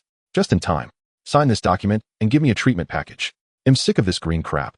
Nina picked up the document on the desk and remarked, "The print's so small. Are there any hidden clauses in here? Like something perverted, such as sleeping with you?" "You're overthinking it. I don't like your figure. This is a hospital transfer contract. Sign it and you'll be the director." Tony glanced at her disdainfully. "And he'll be the shareholder. TCH, you pervert. You're definitely planning something shady with me," as the director, Nina muttered while flipping through the pages. "Enough. I'm not that kind of person. Sign it and heal me now," Tony said, darkly cutting off her complaints. "Damn it. With your twisted personality, you'll stay a virgin forever. Women. I want to release more chapters. I want to ask for votes. I want. Oh, darling, I want it. How much would it cost to maintain all those medical devices?" The more she calculated, the more alarmed she became. Signing this would mean nothing less than hanging an RBQ sign around her neck and performing on the streets. She didn't have much money now. A few million was nowhere near enough to get this hospital running. And that guy Tony had gone and hired a whole bunch of famous doctors, adding in taxes and transfer fees. Tisk TSK. This had to be revenge, right? Hiss. "I'm telling you, Tony, I can't sign this thing you've given me." Though Nina didn't want to admit defeat, she truly had no funds to start the hospital. Now she could only turn to this tycoon for help. She only wanted a small hospital, but look what had done. A hospital occupying over 50,000 square meters with taxes based on 1% of the building's value each year. Would she have to kneel in a dark room every day screaming on cue for 8 hours just to pay the taxes? Tony forced down 2 sips of vegetable juice, suppressing his nausea, and coughed as he asked, "Why? Just sign your name right. Come on, don't waste my time. This stuff is disgusting." "Ugh." Nina said sheepishly. "Haha, well, I might perhaps probably more or less not have the money to pay the taxes." The atmosphere instantly chilled. Tony's face was a picture of utter confusion, his mouth opening and closing unconsciously, as if he wanted to say something, but held it back, starting to reorganize his words. Wait, aren't you selling some kind of miraculous potion? Where did all that money go?" The holy water was quite famous in New York. Tony had looked into its source. It was concocted by a female doctor from Brooklyn. It was a commodity in high demand with no market supply. Now here was someone holding a monopoly claiming to be broke. "Where did your money go?" "Spent it all on high-end clubs." Nina said matter-of-factly, "My kid started school. Of course I paid the tuition." Hands on hips, she was just short of puffing out her chest. Fine. Since I have shares in that hospital too, I'll pay the taxes for you." Tony forced a tired, resigned smile, his expression screaming WTF. He also held shares in the hospital, but he didn't want money. He wanted Nina to treat his body. For now, his physical condition was fine. But that magic effect was amazing. It was like getting high. That's why Head gifted such a lavish hospital. Head seen the money-grubbing girl's magical abilities a few times. Since Head already bought the hospital, what was a little extra tax? Whoosh. In Nina's eyes, Tony, who had been sucking on a pacifier just moments ago, suddenly appeared like a god of wealth, descending radiating golden light. Without a second thought, she signed her name with a flourish. Come on, Master Tony, you said you felt unwell somewhere. Let me blow on it for you. Nina stuffed the signed contract directly into her gluttony space from her chest. Tony, what the hell? The document disappeared with a whoosh. That's an A4 paper, not a tiny notebook. Can you show some basic logic? He stared suspiciously at Nina's swaying chest, as if staring long enough might make the file fall out. Nina walked over to Tony and frowned, asking, "What are you staring at me for? And that's very rude. Don't you know what it means to keep staring at a lattice chest?" Considering how much money Head given, Nina decided to let it slide. After all, there was a black jacket, a bra, and a white belly band in the way. Even if he had X-ray vision, he couldn't see a thing. She wanted to see it too. No, I mean, where did that file just go? Take it out. I need to get it notarized. Despite his look of disgust, Tony kept his eyes fixed on Nina, wanting to see how Shed produced the file. Seriously, didn't she know transfer contracts needed notarization after signing? Legal illiterate. Nina's anger reached 10. Then turn around. Nina said sweetly, barely containing her exploding rage. No, I want to know how you hid it. Tony replied, without blinking, still staring at her chest. Slap. Hiss. Here, your file. Nina pulled the file from her collar, her anger half diminished. Tony rubbed his cheek with a grimace, snorted, and said, Hurry up, give me a healing package. Let me check what's wrong with you first before treatment. Tell me what's the matter. Nina sat down on a chair across from Tony. Tony stripped off his upper clothes and turned to show Nina his back. Palladium poisoning. I'm dying.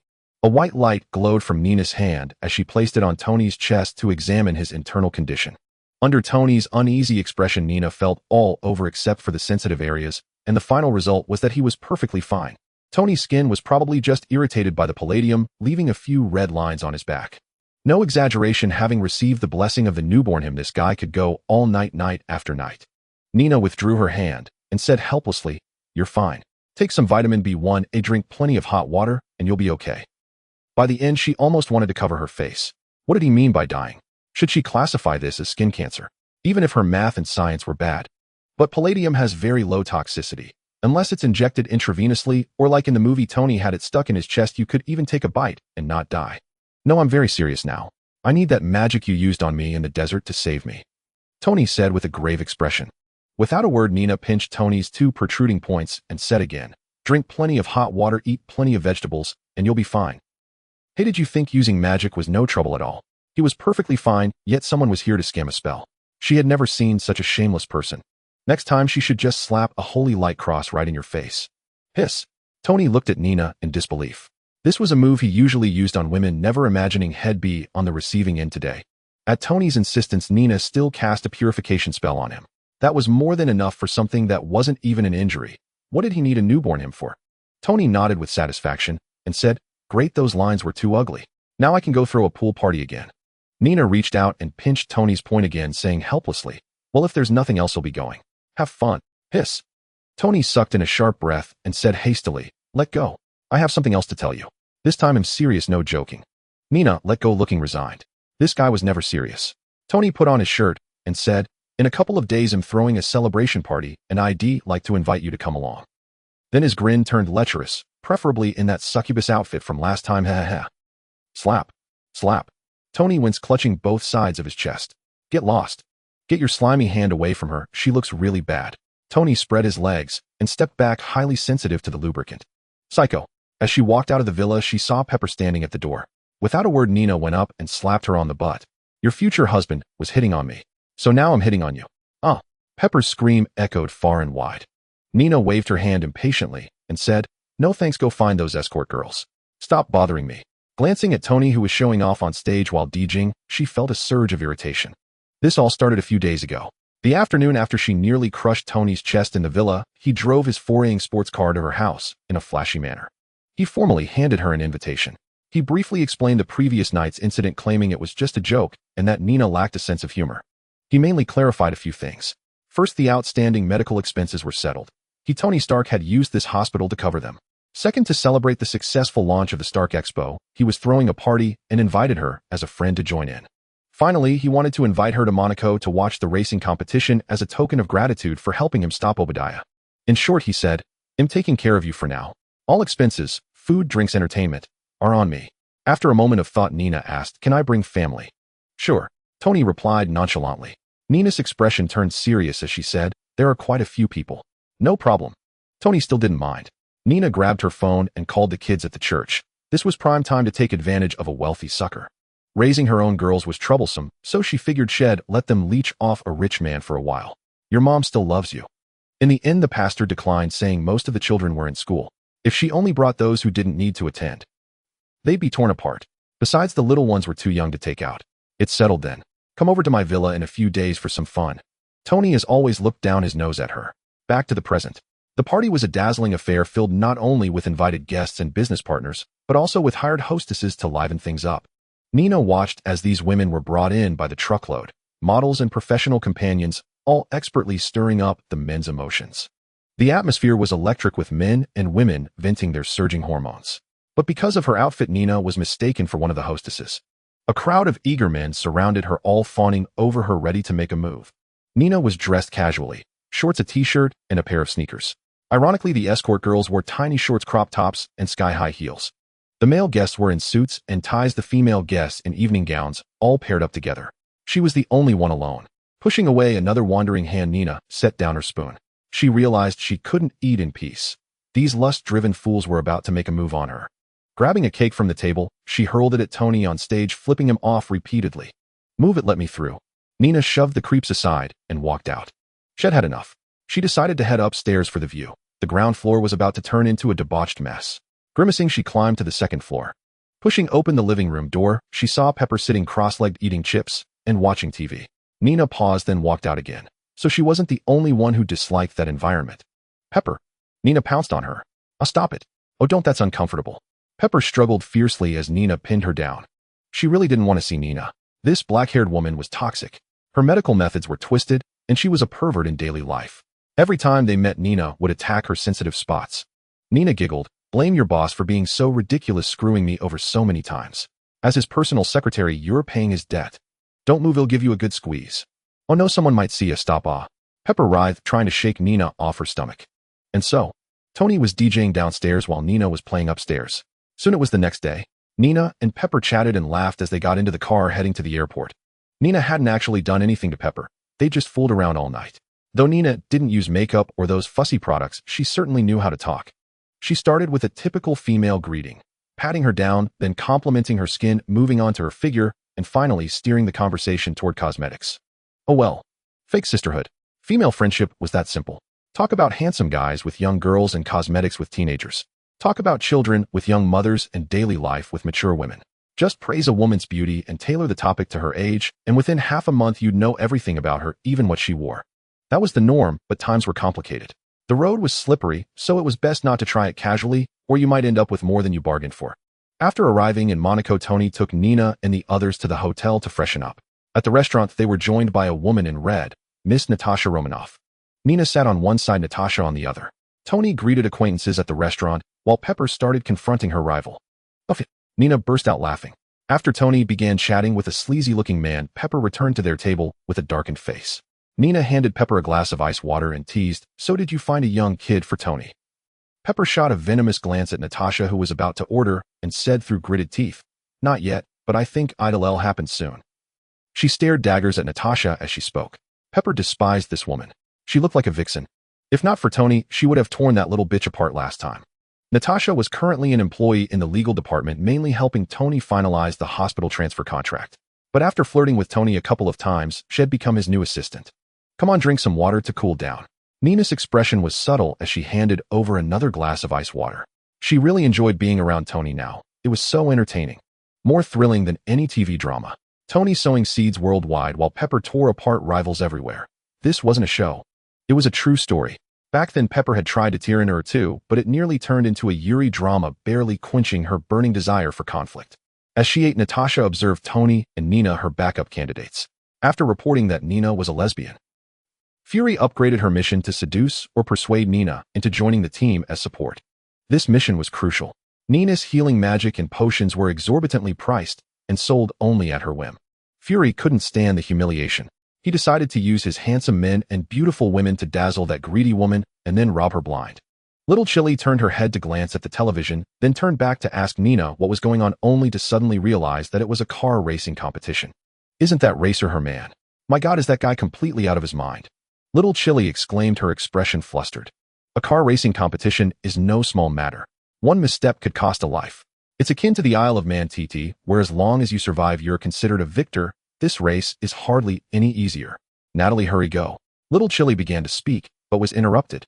Nina spoke again, her expression vivid enough to be described as dramatic. Little Chili doubled the excitement. On the television, a staff member stepped onto the track, nonchalantly walking through the middle, wielding an electric whip to slice a car in half. Only then did Little Chili blurt out, "Natalie, hurry and find Happy." "Okay, I think he should still be in the car." Nastasha nodded and quickly walked out. "You come along too, don't you have any sense of responsibility as a doctor?" "Hurry, hurry, stop eating." Little Chili was almost in tears. Her man was being pressed to the ground by another brute. This heartless doctor was actually preparing to eat dessert. "Save him, you snakeskin doctor." Little Chili grabbed Nina's hand and ran outside, completely oblivious to the astonished expressions of the people in the restaurant. The restaurant erupted in chaos. "Look, Tony has been hit." "No, he hasn't been hit. His face is scraping against the ground. Oh my God." It was lively. Whether entrepreneurs or journalists, everyone was talking excitedly, and some of the sharper minds dashed towards the racecourse. The distance between the restaurant and the track was minimal, separated only by 2 protective nets. Oh, just sticking your head out could lead to being hit by a car. Nina was dragged into the car looking speechless. The reason was that she was the only doctor capable of both healing and fighting, and her fees were exorbitantly high, and now that her shareholder was in trouble, shouldn't she rush to save him? She was equally bewildered. "Tony, oh Tony, isn't it better to just watch the race? Rushing to be reincarnated. If you look away for even a moment, you risk your life. This isn't how you use a caretaker." The hefty bodyguard sped along, crashing into obstacles with the priceless Rolls-Royce, shouting with every bump, "Hold on tight, we're crashing. Oh, we made it, oh my God." The hefty bodyguard shouted excitedly, seemingly thrilled when crashing. Little Chili clutched a red suitcase, urging the hefty bodyguard to speed up. From the car's television, she could see Tony being forcefully pressed against the guardrail. The distance between their lips was closing. Tony's mouth opened wide in shock. The muscular man cracked the electric whip, ready to deliver a violent kiss. The friction, passion. Little Chili felt her heart almost shatter. Even something she had never tried was being explored. "Happy, hurry up and crash into him. Push that wild man into the sky." Startled by Little Chili's furious shout, Happy hurriedly asked, "Crash? How do I crash?" "Step on the gas, floor it, and shove that whip-wielding wild man away." Little Chili shouted as she saw the man start to grope her man's clothes, her eyes blazing with rage. "Zizizi." The sound of brakes echoed. The man was sent flying by the elongated front of the car, directly crashing into the pile of tires used as a protective barrier by the roadside. Tony was caught hanging on the wire net. Astonished, he exclaimed, "Happy, you hit someone." "Yes, Pepper." The hefty bodyguard was about to explain. "But you can't hit people either." Tony, even while hanging in a tree, didn't forget to point out others' mistakes. "Enough of this, Tony, hurry up and get in the car." Little Chili urged anxiously. "Give me the suitcase." Tony forcefully pulled the wire that was hanging him, jumped down, and said to Little Chili, "Stop saying silly things, get in the car fast." After watching a funny movie for a while, Nina reached over and snatched the suitcase, swinging it hard to shatter the car window and tossing it to Tony. "Go for it, let that wild man see your might," Nina teased. "Oomph." Tony huffed arrogantly, placing the metal suitcase on the ground, stepping on it to activate the mechanism, transforming it into a simplified Iron Man suit. "Wait for me to host a celebration." Dressed in the Iron Man suit, Tony confidently approached the tattooed man, saying, "Put down your weapon and surrender." He immediately engaged in a fierce battle with the whip-wielding adversary. "Tony, you better." Little Chili hurriedly tried to get out of the car to pull Tony away. Nina was quick to grab Little Chili's clothing strap, comforting her. "Don't worry, nothing will happen with me here. Besides, don't you think your man looks very handsome right now?" Click. The sound of the metal buckle opening echoed inside the car. "Nina, how could you do this?" Little Chili covered her chest with one hand, frantically searching behind her. To prevent Little Chili from rushing out, Nina took drastic measures. Stopping a woman from going berserk is quite simple. Just pull up the underwear and unhook the straps. That way you're foolproof. Look, Little Chili was frantically searching for buttons to fasten, even forgetting about her man, who had been beaten senseless. "I say, why are you so nervous? Could it be that you stuffed a lot of things in there?" Nina whispered mischievously in Little Chili's ear. "I didn't. You're talking nonsense, impossible." Although she was refuting, her actions continued to speed up. There was no other choice. Her fierceness wasn't that great to begin with, and her shape was not that of a prominent one. Those seductive and alluring women were growing larger and if she didn't use some tricks, she wouldn't stand a chance. Nina, a bit big, not sure about the shape. Natasha, very big, turbulent waves. Models, you want it to be as big as me, it can be that big. Look at these people around me, who are they? If you don't use some cunning, how can you catch Tony? Bang! With a loud sound, Tony was fiercely slammed onto the car, the suit sparking electricity. Nina for a moment couldn't be bothered to tease little Chili anymore. She popped her head out of the car and asked, Tony, should I change the celebration to? Nina looked puzzled at her neck where a whip had appeared. Then Nina was engulfed in electric sparks. Bang! Her long black hair transformed into an explosive hairstyle. First this way, then that way, she kicked the car door open. Please vote. Gee, good. Please don't move, or I'm afraid. The hairstylist stammered timidly. He was panicking now. A luxurious car had just dropped off a beautiful woman with an afro who came in demanding a hair straightening. One of his colleagues volunteered eagerly. Everything was normal until the situation took a sudden turn and his colleague was knocked unconscious. The fierce woman then beat up the salon owner as well. When they tried to subdue her, they were clearly overpowered, tied up, and hung from the ceiling. Now the fan was spinning at full blast, whirring loudly. Oomph! Nina snorted coldly. The hairstylist behind her quickly snapped back from witnessing his colleague's miserable fate and began carefully straightening her wild afro, terrified that he might end up spinning on the fan too. Only after seeing the hairstylist meticulously tending to her hair did Nina shift her focus, flipping through a magazine in her hands to calm herself down. Just moments ago, she had grabbed a car and smashed Whiplash into a concussion. Fuming, she ordered her burly bodyguard to take her to a hair salon to get rid of her afro. Everything was supposed to be simple. She pays the hairstylist, fixes her hair. But what happened? She paid for the most expensive package, and then her hair got burned and frizzed. Clearly it was a novice's work. After some disastrous enhancements, that was the result. Now, aside from the senior stylist behind her, everyone else was hanging from the fan. This place was definitely a shady establishment. Hairstylists can't work without a license. If they had one, would they be this incompetent? Huh. Customer, please take care. Welcome back anytime. The hairstylist bowed and scraped, desperate to send this calamity away. As for the rest, head, deal with it later. Oomph. Nina touched her hair mournfully. Her once cascading locks now had a broken section right in the middle. It was completely unsalvageable. The novice had snapped it straight off, and the more she thought about it, the angrier she got. But the stylist's manners were impeccable, leaving her with no grounds to complain. Tying her hair into a low ponytail, she gritted her teeth and stormed out of the salon.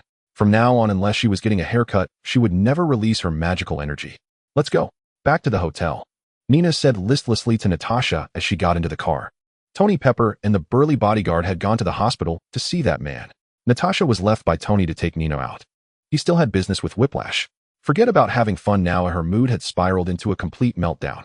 What was there to do? Might as well go home, shower, and sleep. Natasha asked curiously, what just happened? Why did you fight with them? She hadn't gone inside, staying in the car to report the recent events to Fury. She wasn't really that curious about what happened. She just wanted to use these small talks to bridge the gap between them, making it easier to win Nina over later. Don't ask. My heart aches so much. Nina lay on the back seat, playing with her ponytail. Was it your boyfriend cheating on you? Natasha deliberately made baseless guesses to spark Nina's desire to chat. He's dead. I nailed him into a stone coffin and sank him in the sea. Nina lied casually. Natasha was speechless. What should I ask next? Should I ask who her boyfriend was, why he was sunk, or where she got a stone coffin? There were too many things to comment on, but she didn't know where to start. It was so frustrating. She forced herself to ask, why throw him into the sea? Wouldn't cremation and burial be easier? He said he liked the taste of the sea, so I sent him down. And stone coffin isn't accurate. It was more like his skull was embedded with stones as he went down. Nina brushed it off. Natasha was dumbfounded. Didn't that mean she smashed him down with stones? And embedded in the skull was an exaggeration. What kind of grudge was that? This conversation was impossible. What kind of twisted logic was that? Awkward Natasha was on duty while cold Nina kept shutting her down. The entire ride was filled with awkward exchanges. Natasha tried to start topics, but Nina ended them in a few sentences, even beginning to probe Natasha with personal questions. Questions about preferences, about her nightlife. Even Natasha was left speechless. Are we that close? Asking about such things right off the bat. Why don't you share something about yourself? What's your preference? Natasha shot back directly. Nina replied naturally, white, shiny and bright. I don't even need to turn on the lights when I go to the bathroom at night. Any problem with that? It's the truth. Natasha fell silent. She didn't know what to say anymore. With that kind of conversational style, no wonder you're single. Back at the hotel, Nina immediately drew the curtains upon entering her room and began searching high and low. She was looking for hidden cameras. This was a serious issue. These devices weren't necessarily installed by the hotel. They could be left behind by guests or deliberately hidden by perverts. Many wealthy people carry such things to protect themselves from blackmail or as insurance, and sometimes they forget about them afterward. She had to find these things. Otherwise, the thought of being recorded while sleeping was disgusting. Who knew what those videos would be used for? As the saying goes, you might be walking, stub your toe on a rock, crouch down in pain, and get filmed. The title, heartbreaking. A scumbag abandoned. You never know what role you're playing in someone else's video. Tisk tisk, there are so many. Nina covered her face and complained. She found 5 in total, 2 in the bathroom, 1 by the bed, 1 on the TV, and 1 on the ceiling. All were disguised as various, uncommon items. Shaking her head, Nina's lower body began to demonize. She picked up a clean cloth, sat cross-legged on the bed, pulled the black egg from behind her, and started wiping it. Unlike the white egg, it didn't consume magical energy, but it was incredibly clingy, demanding a full-body wipe every day, or it would whimper incessantly, sometimes even threatening her. For example, while she was bathing, a black tendril would suddenly appear and help her apply body wash. Or when she was about to sleep, more tendrils would emerge to give her an essential oil massage. The thought was chilling. For now, it was just a massage. But if this egg wanted to do something worse, she couldn't watch it. 247. A knock came at the door. Nina sniffed the air, a familiar scent. A woman she'd met today not long ago. It had to be either Pepper or Natasha. Who is it? It's already evening. It's me. I came to chat with you. Natasha's voice came from outside. Nina's small tail stiffened, forming an exclamation mark, then a question mark. It was already 9 at night. What did she want to chat about? Was it some shady business? Maintaining her demonized state, she twisted her shapely hips and walked over to open the door, unconcerned about others discovering her ability. After all, she would have to use it eventually, so why bother hiding?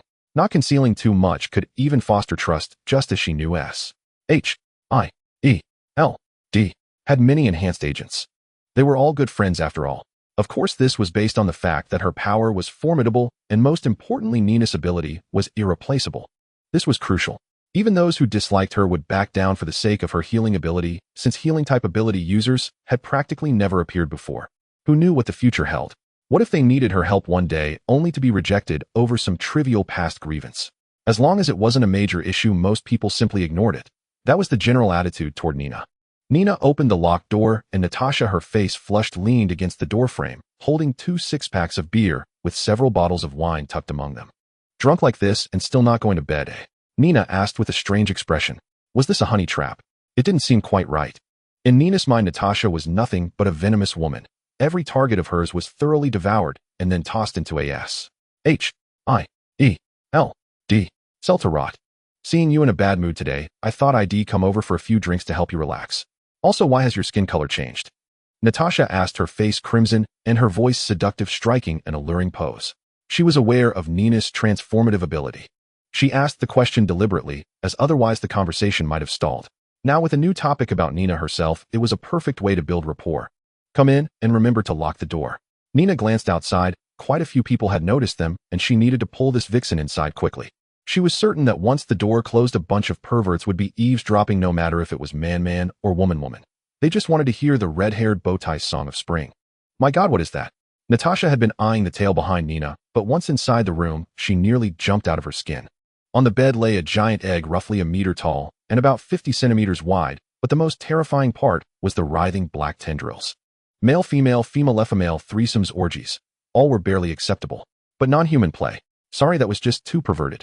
Natasha cast a subtle glance at Nina's figure, then at the size of the black egg's tendrils. No wonder she had never had any romantic experience, but was full of dirty jokes. No wonder she wasn't interested in men. She had a ruthless beast at home that went all the way. After entering, Nina hugged the egg and began wiping it vigorously. Hearing Natasha's exclamation, she said casually, "Let me introduce you. This might probably count as my child, right?" After all, with 73 already, adding 2 more didn't matter.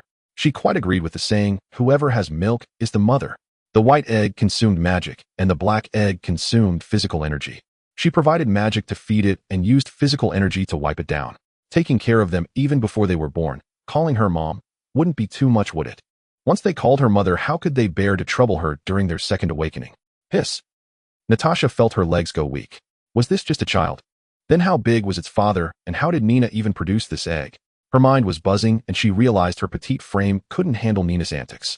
The black egg spun around as if turning its face away, and then swayed left and right at Natasha, fox spirit tui. After conveying this thought, it transformed into a black mist-like substance that surged into Nina's back. A red sigil of sin began to appear, spreading across her collarbone this time, and forming a circular pattern on her neck. Nina was wearing an off-shoulder top today, allowing Natasha to clearly see the pattern forming, though she felt a bit awkward. She had heard every word of the Black Egg's insult and silently cursed it. What did it mean by fox spirit?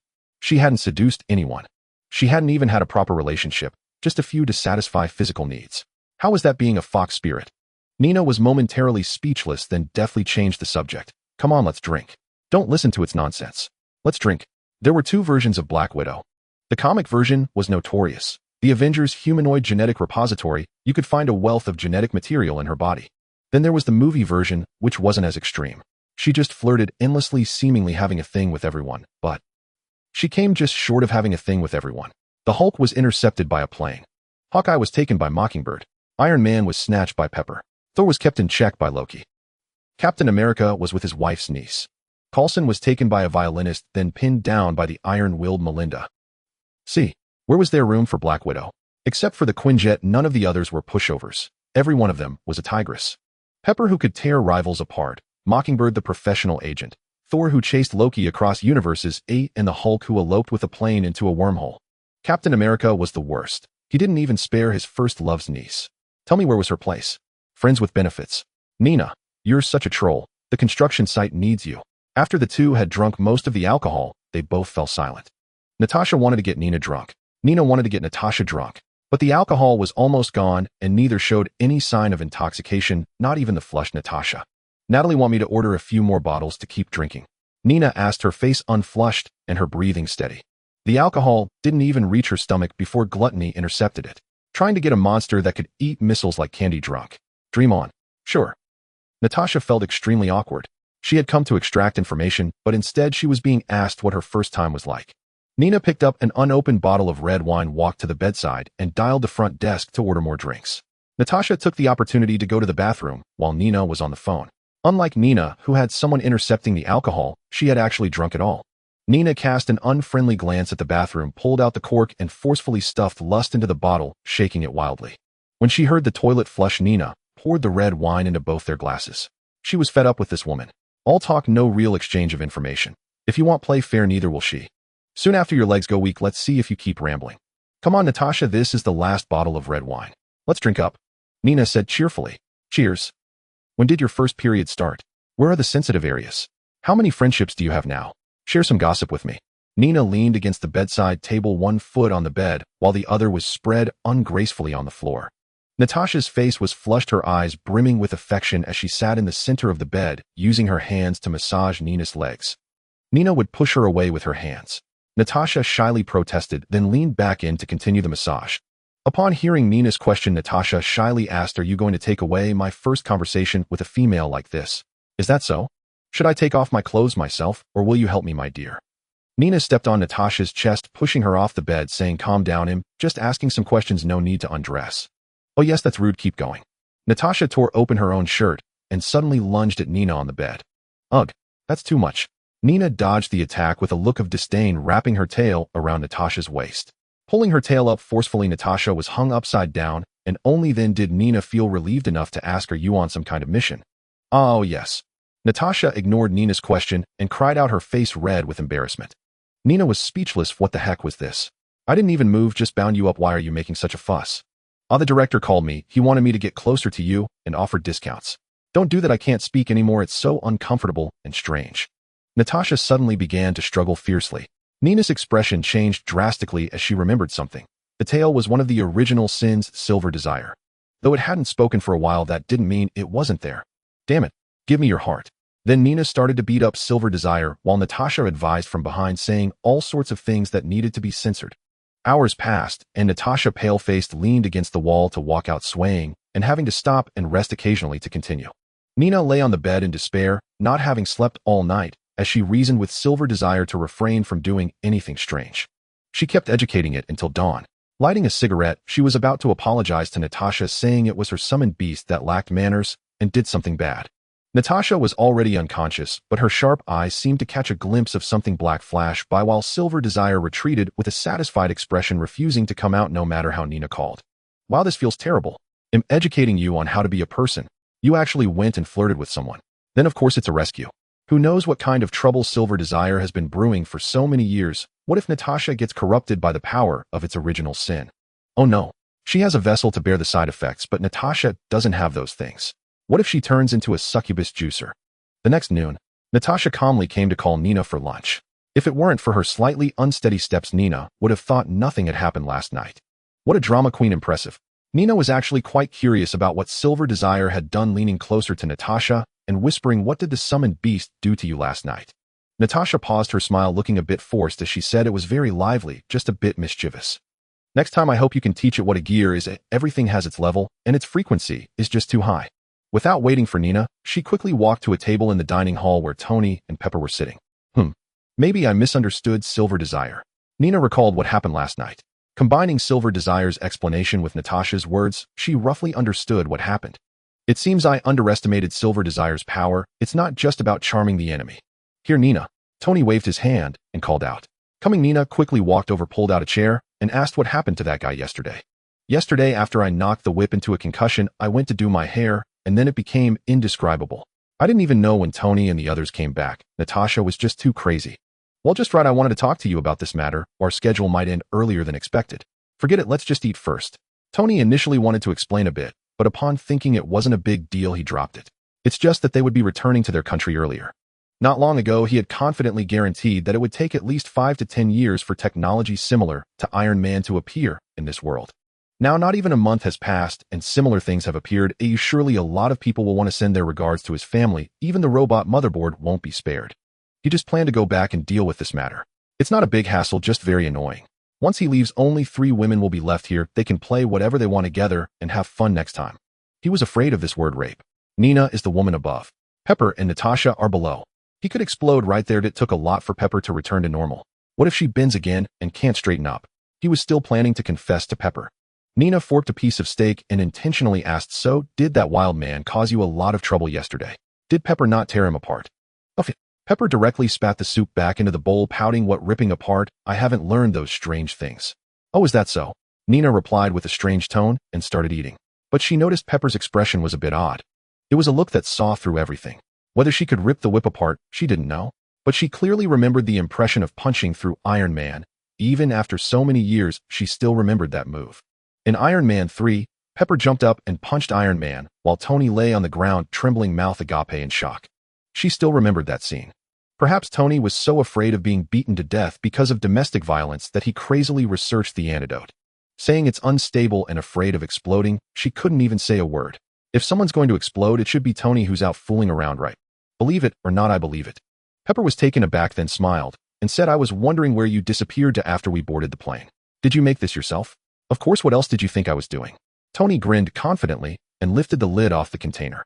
It was a cheese steak, a steak charred black topped with slightly burnt cheese flanked by a few overcooked green vegetables and finished with a tomato slice that looked like it hadn't been washed. Hiss.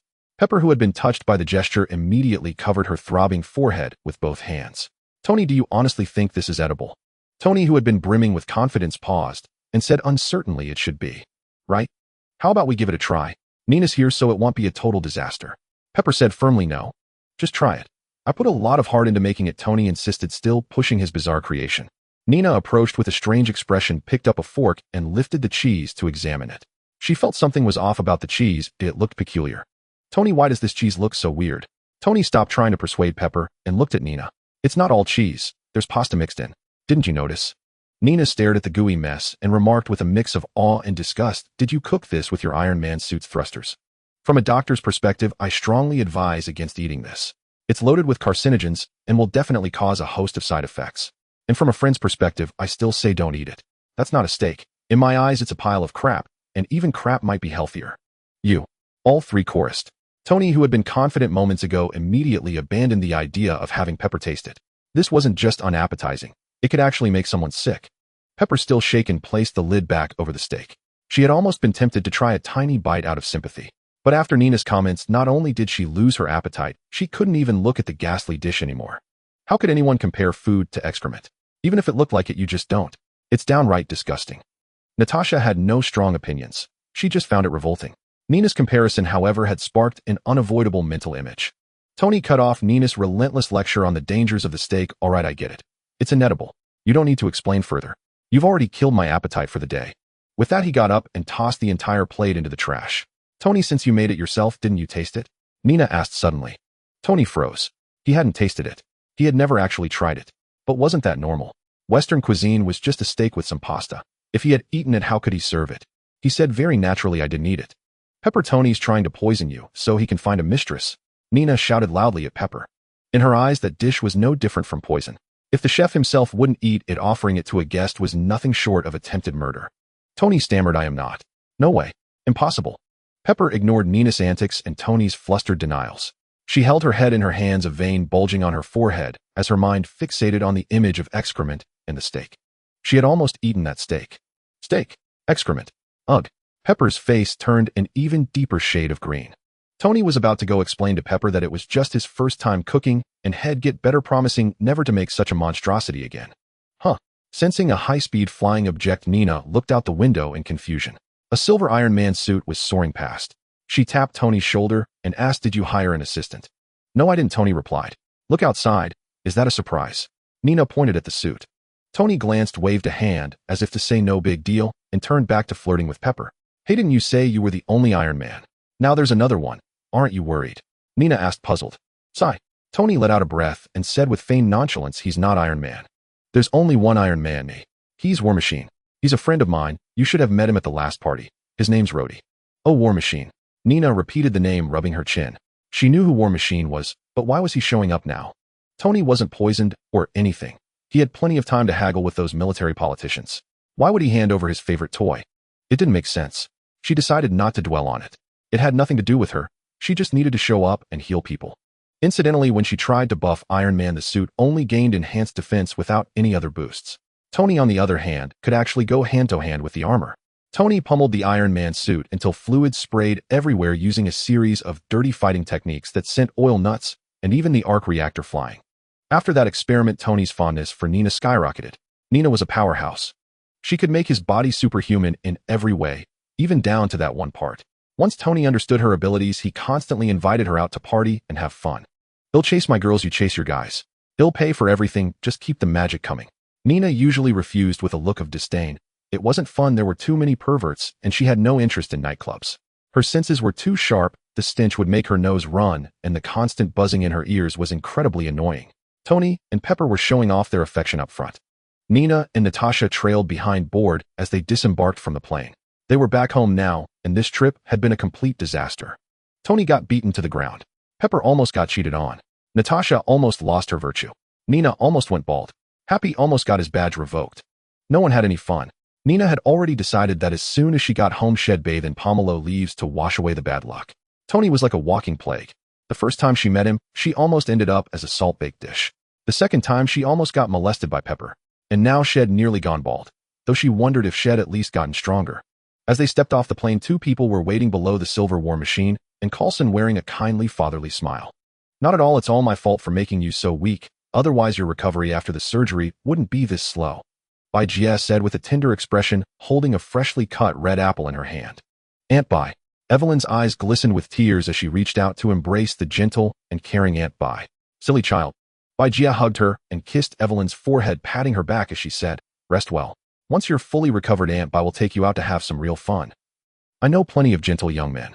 He'll introduce them to you later, and we can all have a good time together, oi. I love Aunt Bai the most.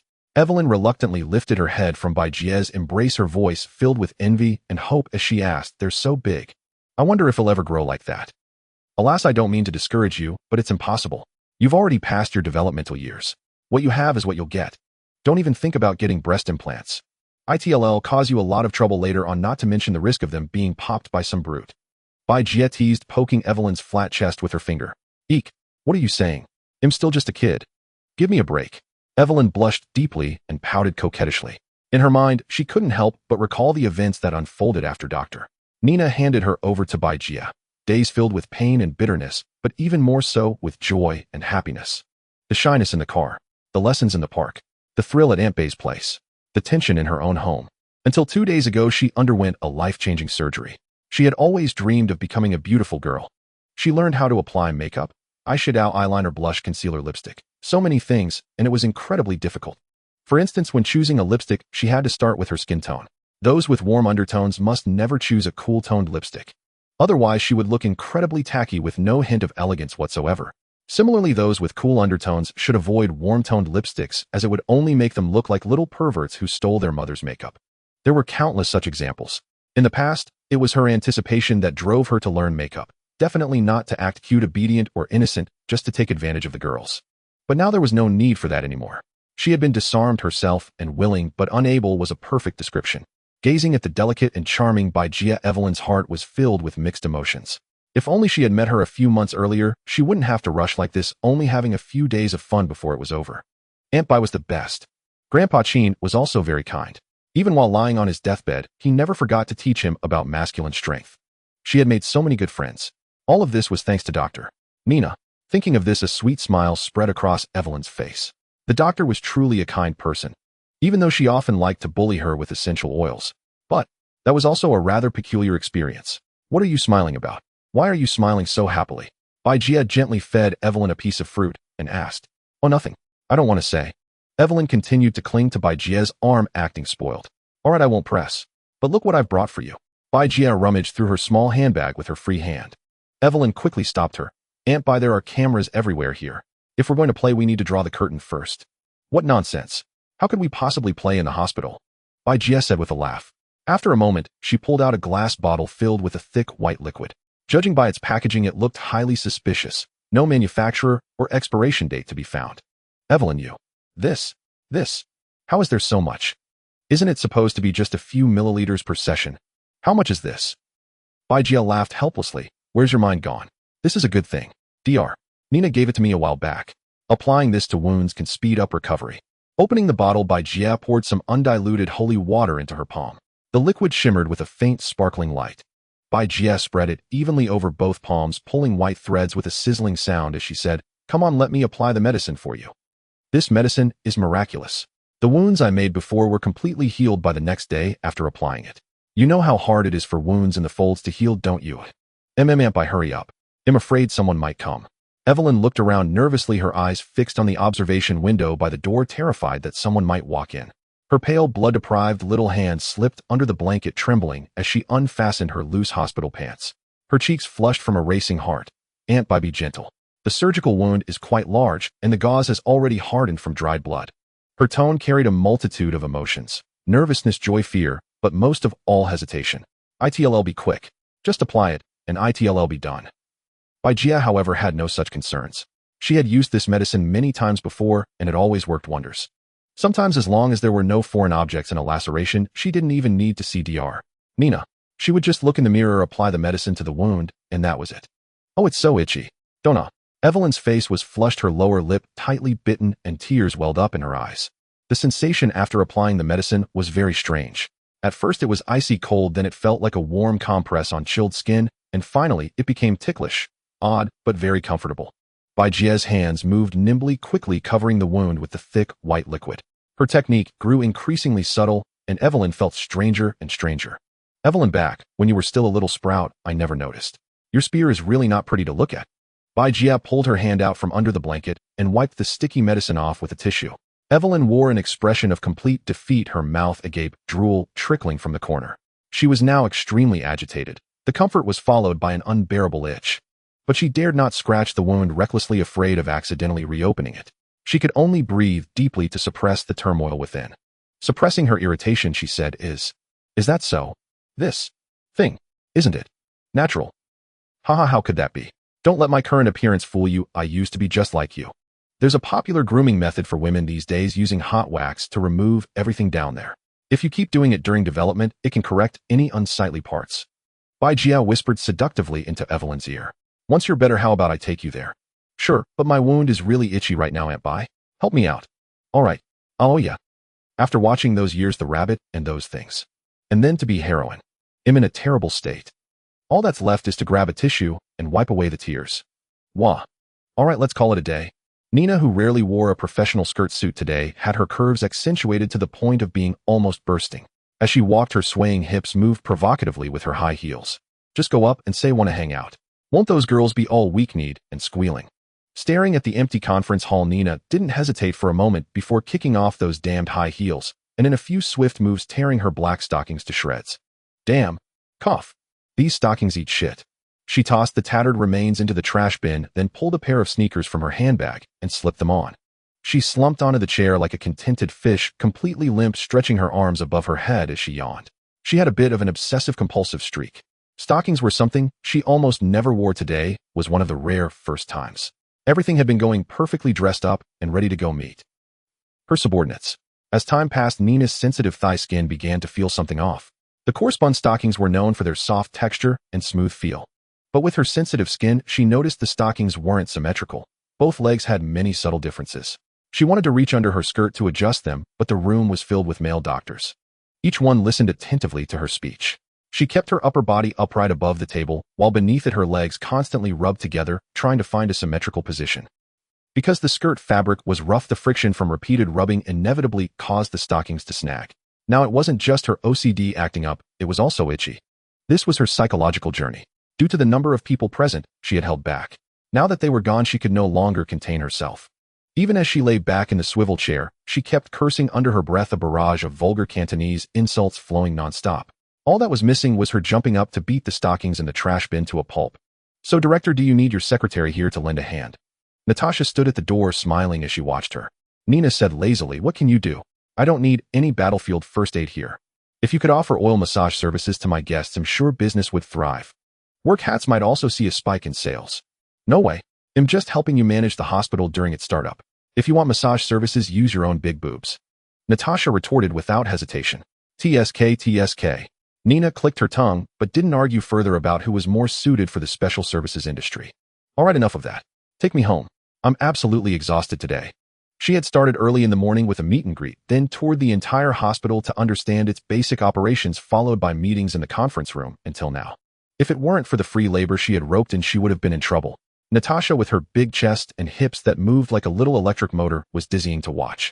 Aside from these drawbacks, her work abilities were simply perfect. Thanks to her help, Nina, who was barely literate, could understand the meaning behind those reports. Otherwise, the barrage of symbols would have given her a headache. Tony had promised to find a professional to help her, but he still hadn't managed it. He was busy with the Stark Expo. With a quick turn, Nina's professional skirt suit and high heels were gone, replaced by her usual short sleeves, shorts, and flip-flops. Her waist-length hair had been tied into a ponytail. As she walked to the hospital entrance, Nina turned back and cursed, "Damn it, it'll pick a good day and tear this thing down. What an unlucky sign." She was referring to the neon sign at the entrance. She had no complaints about the hospital itself, but that sign was the only thing that rubbed her the wrong way. The hospital had a rather peculiar name from before. She had been completely clueless about the company's operations. No one had given her the hospital's information. So the hospital name was still the same as before. It was called Santa Juliana Hospital. The moment Nina first saw the name, she burst out laughing, thinking to herself, "Who names a hospital something so cursed? Aren't they afraid their son will be born without an asshole?" Then Natasha led her into the hospital and casually informed the management that Nina Elisa was now the hospital's owner. Nina, fortunately, she had no sons. "Get in the car. What are you staring at the sign for? You're the director now. You'll have plenty of time to look at it later. If we don't leave soon, we'll hit traffic." Natasha pulled the car out of the parking lot and stopped beside Nina, urging her to get in. Nina, with a pained expression, climbed into Natasha's yellow car, sighing occasionally. If only there weren't any Japanese doctors here, she wouldn't be so troubled. "What's wrong?" Still bothered by the hospital's name. "I don't see anything wrong with it." Natasha drove steadily, glancing at Nina's gloomy mood and asking casually, "It's because you've seen that anime with all kinds of, you know." Nina lewdly listed various obscene terms. "What does that have to do with the hospital's name?" Natasha remained calm on the surface, but her foot on the accelerator twitched involuntarily. "It's the same name." Nina sighed, then with the speed of a dragon she reached out with a claw-like hand and grabbed a sensitive spot, complaining, "It's all your fault, you big-chested woman. If you had told me the hospital's name earlier, I wouldn't be in this mess." SSS. Let go, don't mess around while driving. Natasha didn't react much beyond telling her to stop. This kind of behavior was very common among women. Apart from catching them off guard with a surprise attack, you'd never see them getting shy. Squeeze, squeeze. Let go, it's uncomfortable to drive like this. Nina withdrew her hand. Having had her fun, she knew not to push it while they were driving. Then she asked, "By the way, you got kicked out by Tony. Don't you need to report to that heartless guy? How come you have time every day to help me out?" Natasha had just opened her mouth to say a word when suddenly a girl fell from the sky. Bang! The hood of Natasha's mysterious car was smashed in. Yellow, blue, black, and other fluids from the car sprayed onto the windshield.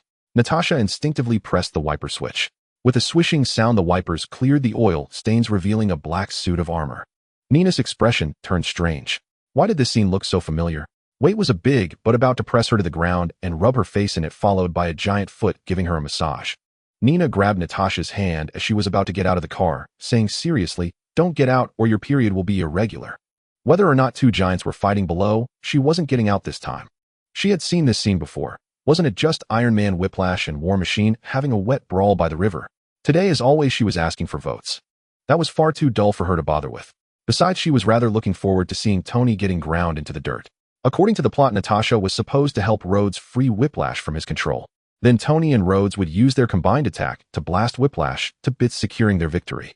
But now, with Natasha lured away by her audacious flirting, just how badly would Tony be beaten? Was it the sandwich position or the double ape hugging a tree? Nina was eagerly anticipating her reunion with Tony. Previously, that scoundrel had infuriated her so much her cycle went haywire, but now she could finally have a good laugh at his expense. Oh ho ho. But when Nina followed the scent, the scene she stumbled upon was a bit different. Tony and Pepper were on one side. Whiplash and Rhodes were on the other. The two sides were locked in a fierce battle. Pepper wore a blue suit bristling with an arsenal of weapons along with some oddities Nina couldn't identify their shapes, bizarre and unfamiliar. Tony held the front line, fending off both attackers, while Pepper provided long-range support from behind, occasionally tossing him gadgets that triggered a devastating burst of power. Fierce and formidable. On Whiplash and Rhodes' side, things were a bit lackluster. It was all on Whiplash's shoulders while Rhodes stood there utterly bewildered. Yes, bewildered. A large portion of the weapons in his Iron Man suit were fakes. At this point, he didn't know whether to laugh or cry. Had paid good money for a pile of counterfeits, enough to make him weep. Yet he laughed because with his suit hijacked to attack his friend, all his heavy firepower was gone. Ha ha ha. In short, a classic case of not knowing whether to laugh or cry. Nina had been on the scene for less than 10 seconds when the battle entered its final stage. Whiplash was already on his knees ready to sing his surrender. Rhodes, meanwhile, was clinging to Pepper's leg, refusing to let go no matter how much she struggled. Whiplash opened his helmet's faceplate and crowed triumphantly, "Tony, get ready to join me in hell. Your filthy thieving bloodline ends here, ha ha ha." Red light blazed from multiple points on Whiplash's black armor, accompanied by the familiar ticking countdown sound from cop movies. "I'm sorry to interrupt." Nina awkwardly leaped out from the bushes, eyeing their positions and asking, "Isn't this a bit indecent? Maybe you should take this home." Rhodes clinging to Pepper's thigh. Whiplash latching onto Tony's leg. It all looked rather scandalous. Now Nina, representing all singles, was about to put an end to their little party. How dare these lovebirds engage in something so outrageous in the wilderness? Bah. Righteous Nina wouldn't allow it. "Nina, save them, hurry. He's about to explode." Tony shouted frantically. This wasn't some wilderness at all. It was a park, and thermal scans showed quite a few people nearby. Shrapnel from Whiplash's exploding suit could injure countless innocent bystanders. Most importantly, Pepper and his good friend Rhodes were right there. If they got caught in the blast, they'd be as good as dead. Rhodes' suit was an outdated model. Pepper's was the latest model, so new. Tony hadn't even finished developing it. Supporter was the suit's name. It wasn't just Whiplash's armor that was about to blow. The reactors in the robot soldiers on the ground were all glowing red. This explosion would be spectacular. TCH. Nina clicked her tongue. This was getting complicated. She hated enemies who went straight for mutual destruction at the drop of a hat. Nina unbuckled her belt and slowly pulled up her shirt, revealing her toned midriff with its defined lines, then her navel, and finally, even a glimpse of lacy fabric. Tony stared dumbfounded at Nina stripping off her clothes, shouting in disbelief, "Hey, hey, hey, if you want to mess around with me, at least save us first. And don't you think there are too many people around?" Pepper. This was it. The feeling of cardiac arrest. She had sensed trouble the moment Nina started pulling up her shirt, especially when she spotted those purple markings on her lower abdomen. A cold dread settled in her heart. It looked like she was going to be handed over yet again. That damned succubus had appeared. Nina moved slowly, but the buff guys ahead couldn't see a thing. She had already changed into her sin suit underneath. It just took a while for her skin tone to shift. With a single yank, she tore off her clothes, revealing herself in full seductive makeup. Surprise, you didn't see a thing, did you? If anyone claimed they saw something, off with their head. You. TCH. Tony was at a loss for words. If you're going to transform, just transform. Why did it have to be so provocative? Was he supposed to check if his Iron Man suit's crotch could handle it? Rhodes. So this was what instant makeup meant. Whiplash sneered dismissively. What was so special about a woman? His mind was set on Tony alone. Everyone else was trash. Did you hear that, trash? A series of gaping maws emerged on Nina's thighs, their razor-sharp teeth sending chills down one's spine, especially paired with those blood-red forked tongues. Nina sauntered toward the huddled Tony and the others, one hand on her hip, swaying her body. A faint blood-red line traced from her neck down to her abdomen. Stopping in front of Whiplash, she grinned. "So Tony, how do I look like this?" Remember that file you wanted to know how I hid? Don't blink. They'll show you just once. Nina's free hand gently stroked her abdomen as she spoke in a strange, teasing tone. Her entire upper body split open, revealing a massive, blood-filled maw. Tony, who had been flushed with excitement, was so terrified, he instantly shriveled up. Nina grabbed Whiplash's armor and stuffed it inside. The teeth crunched down on the suit with a sickening sound. The mouths on her thighs dissolved into dark shadows that drifted out, actively gnawing at the mechanical soldiers on the ground. Realizing the danger, Whiplash scrambled to slip out of his armor without a second thought, but he was a step too slow. A serrated tooth raked across his arm, leaving a black, bloody gash. Tony watched the gruesome spectacle, his face pale. How had a fine Western blockbuster turned into a horror film? Nina, you should have warned me. And with all those seductive words, you nearly scared me to death. Burp. A burst of flame and smoke erupted from Nina's mouth. After closing the mouths on her thighs and torso, she smacked her lips and complained, "This thing's a bit spicy. I think it needs some sugar." Tony, Pepper, and Rhodes were speechless. It wasn't about the sugar at all. Do you have any idea what you just ate?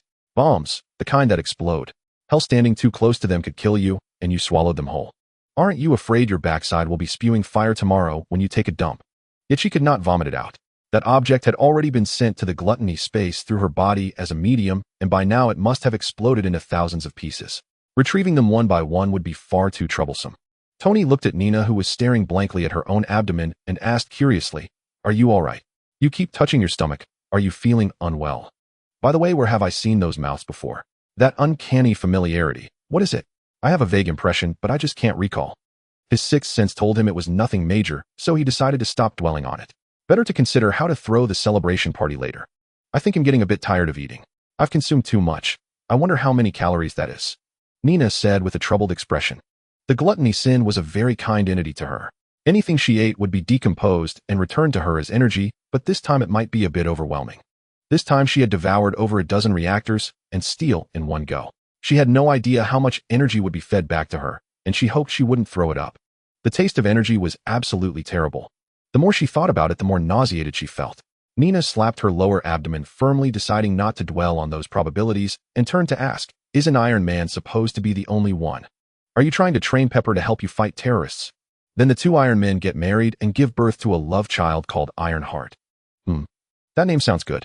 "He'll consider it," Tony replied after a moment of thought. "Don't, Pepper."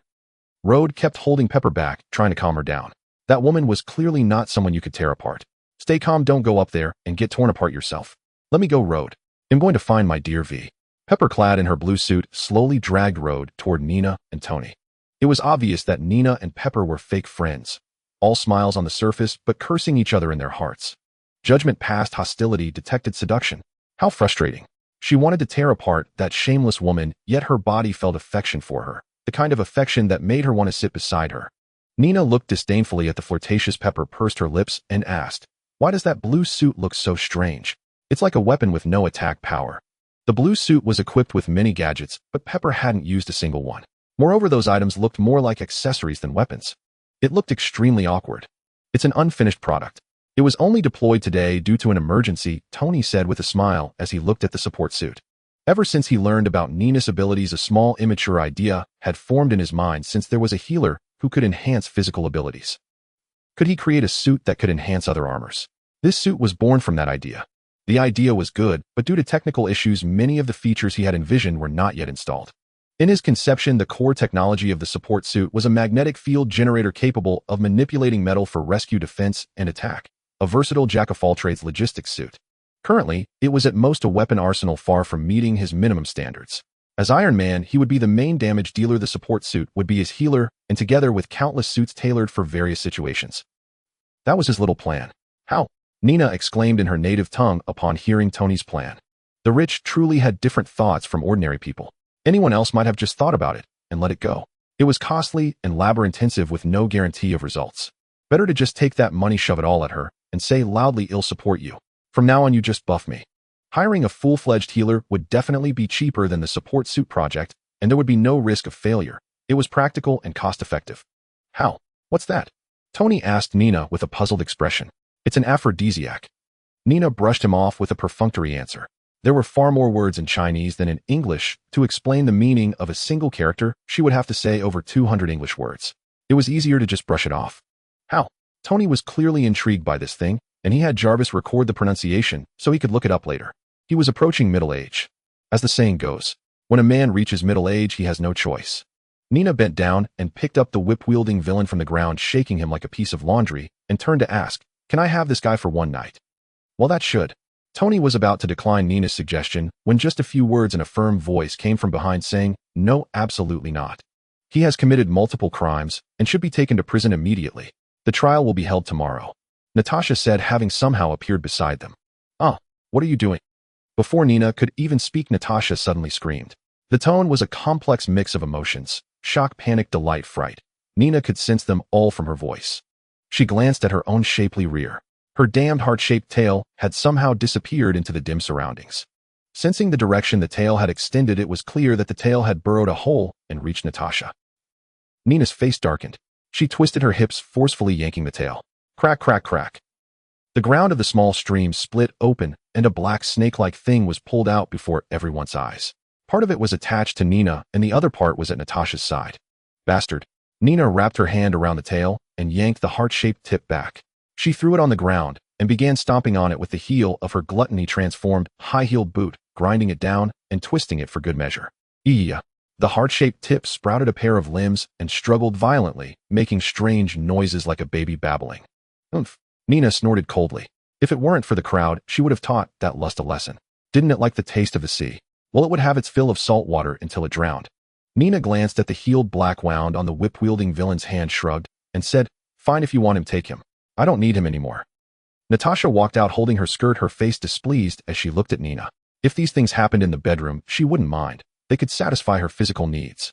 But now, with so many people around and in the middle of official business, suddenly pulling this stunt, that was going too far. She walked over to Nina, shot her a glare, and handcuffed the whip-wielding villain before saying, "Everyone except Nina stay here. I have questions for you later." Natasha glanced at Nina and said in a harsh tone, "Please leave. You will interfere with the subsequent work." The last time agents had seen a succubus, they had just been released from the mental hospital not long ago. She didn't want to send another batch in. Nina looked aggrieved. What did it have to do with her? It was lust who molested you, and those agents had their own problems. She hadn't done anything, just stood there and fought a little monster. So it was her fault for being a healer with succubus abilities, huh? All right, fine, since you put it that way. Nina flashed a strange smile and flew into the sky. She had originally planned to retrieve the gluttony sin from the whip-wielding villain, but since she wasn't welcome, well, you deal with him yourselves.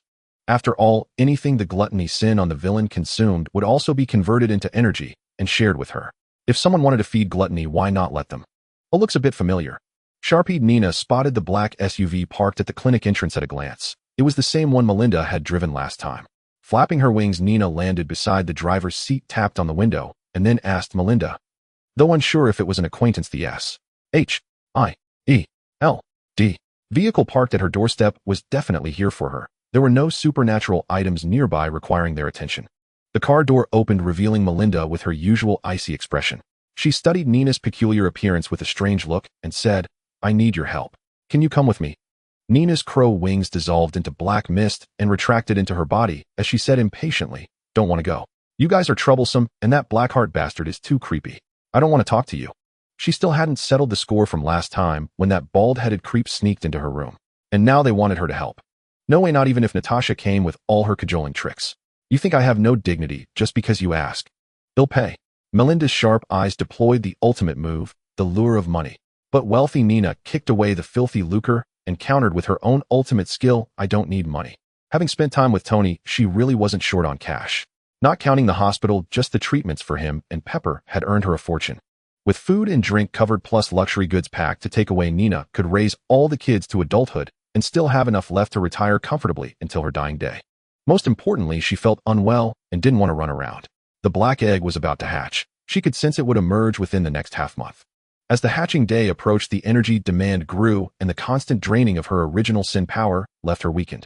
She really didn't want to move around unnecessarily. "Not going. I'm not feeling well and don't want to move." Nina waved her hand and headed toward the clinic. Melinda grabbed Nina's arm, her face serious as she said, "No fighting required.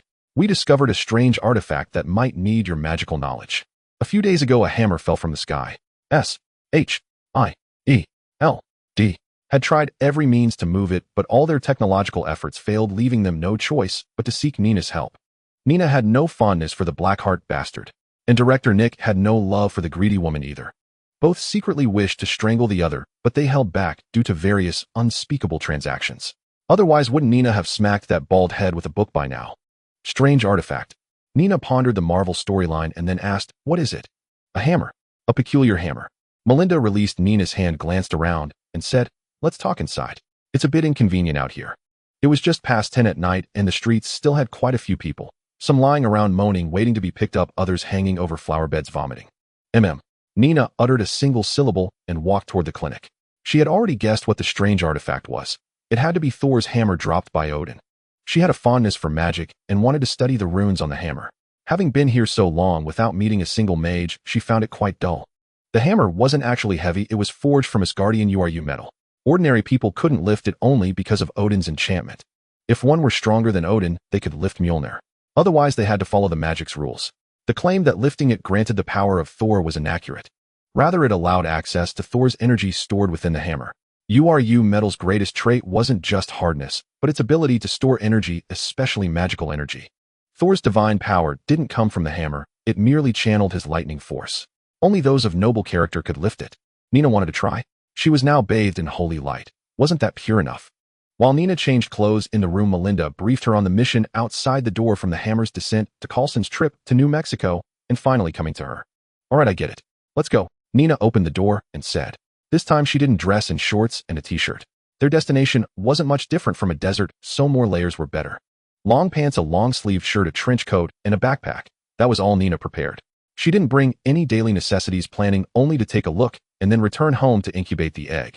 No reckless moves this time. Old man Odin was still watching from above, and she didn't think her frail body could withstand a whipping from him. She'd have to wait until Odin slept before messing with the three sisters. Otherwise, a sudden energy blast from the sky, smashing her skull, would leave her with nowhere to cry. Let's go." Melinda remained as stoic as ever, replying with a few terse words. "Oh, by the way, weren't you supposed to transfer to a desk job? Why are you still in the field?"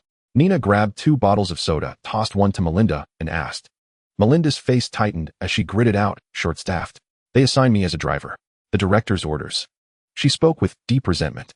She had transferred to a desk job, but she still frequently got field missions, though not frontline combat. Yet she always ended up driving vehicles to rescue teams. What kind of desk job was this? Jumping out of planes with a gun and grinding enemies into the ground. Was that clerical work? Haha, I knew it. Nina patted Melinda's shoulder. She had wondered why only Coulson came for the holy water before. Back then she thought Melinda had really been assigned to a desk job by the Blackheart bastard, but it turned out to be just a renamed field position. Being a driver counted as logistics and removed her from frontline agent status. But as a driver, delivering supplies was normal, right? Getting attacked was possible too. So fighting back was only natural.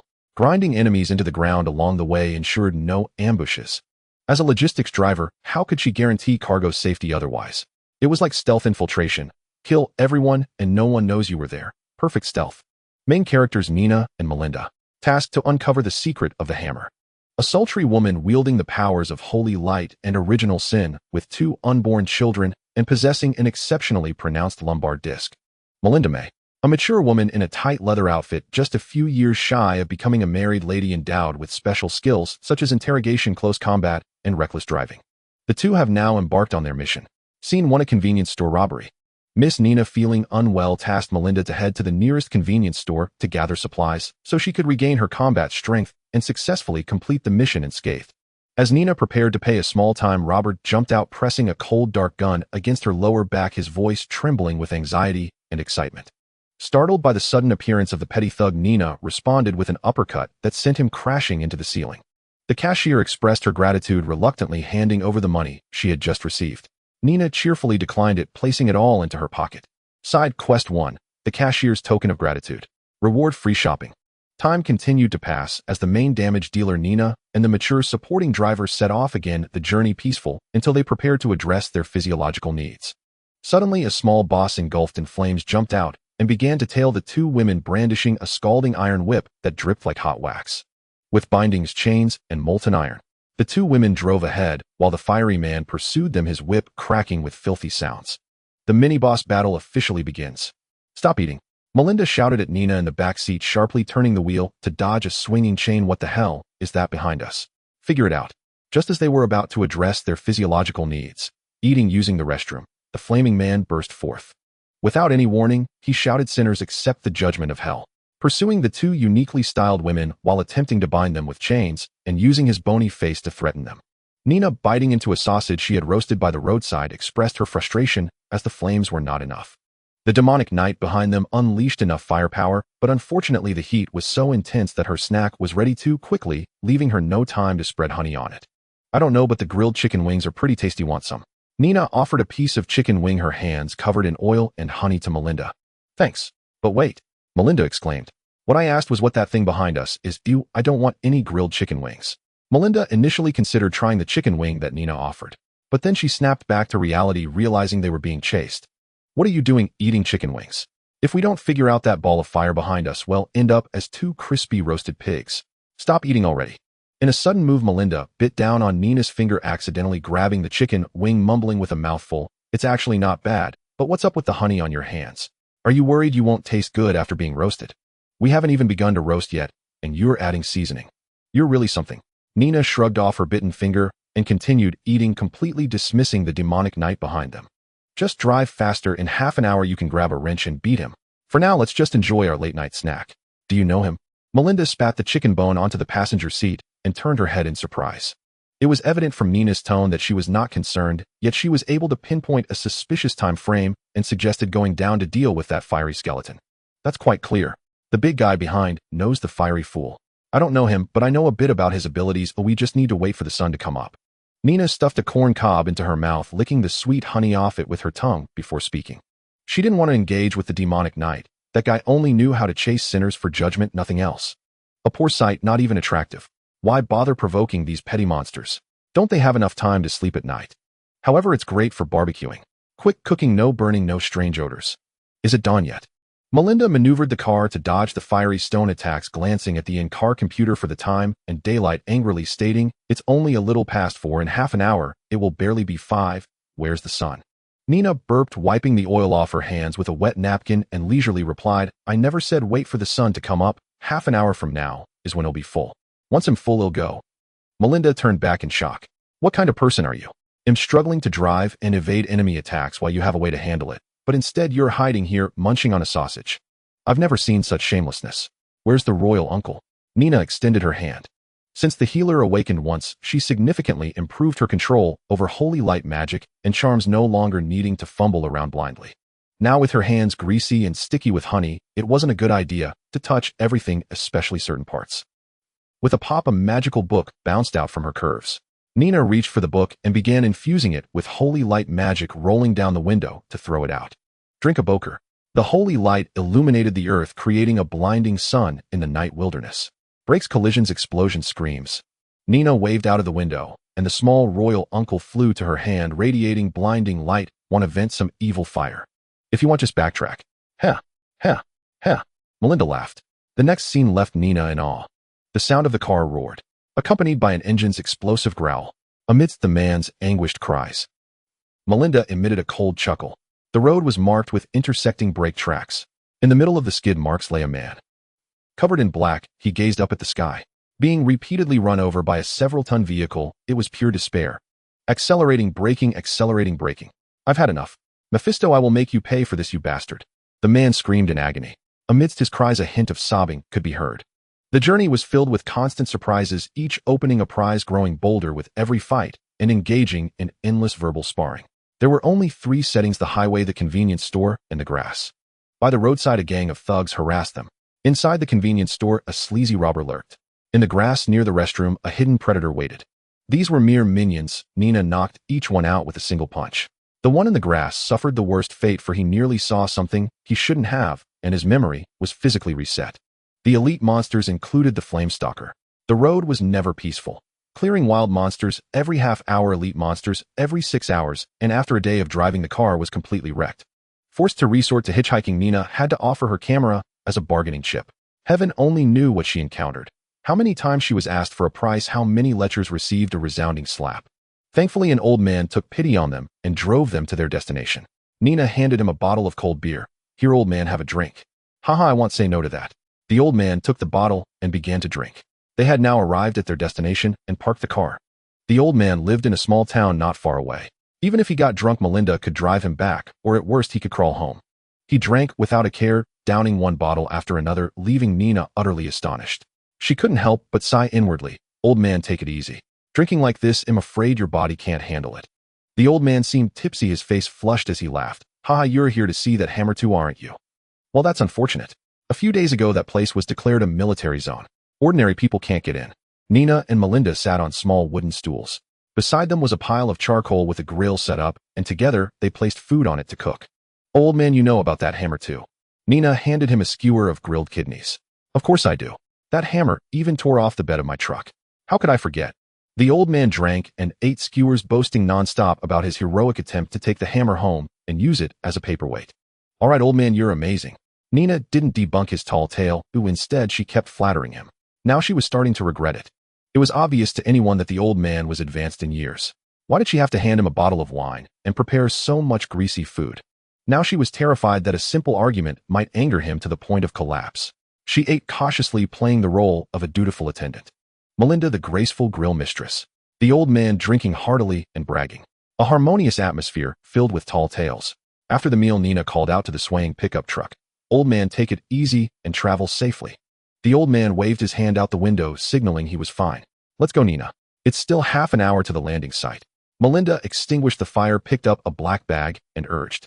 All right, let's go. Nina turned around and said with a smile. After that heavy drinking session, the negative emotions accumulated in her heart had mostly dissipated. Earlier, her mood had been terrible, having been harassed for no reason the entire way. It was as if some curse followed her. Once she left New York City, all sorts of bizarre things converged upon her. No matter how fierce she acted, there were always fools stepping forward to be beaten. Her hand was tired from all the slapping left and right, back and forth. Melinda, who was by her side, was quite attractive, wasn't she? Yet those lectures seemed fixated on her. Speechless, helpless, and utterly lamentable. She glanced at Melinda, leading the way ahead. Curvy figure, mature personality, long hair flowing. Why didn't anyone harass her? Was harassing the healer that amusing? The same tired lines over and over, even if they weren't bored, she was tired of hearing them. We're here. Melinda turned to the lost in thought Nina. Okay.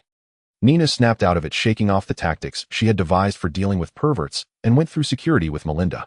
The first impression upon entering was that words like shoddy, old, corrupt, and bankrupt S-H-I-E-L-D sprang to her mind. Melinda is S-H-I-E-L-D.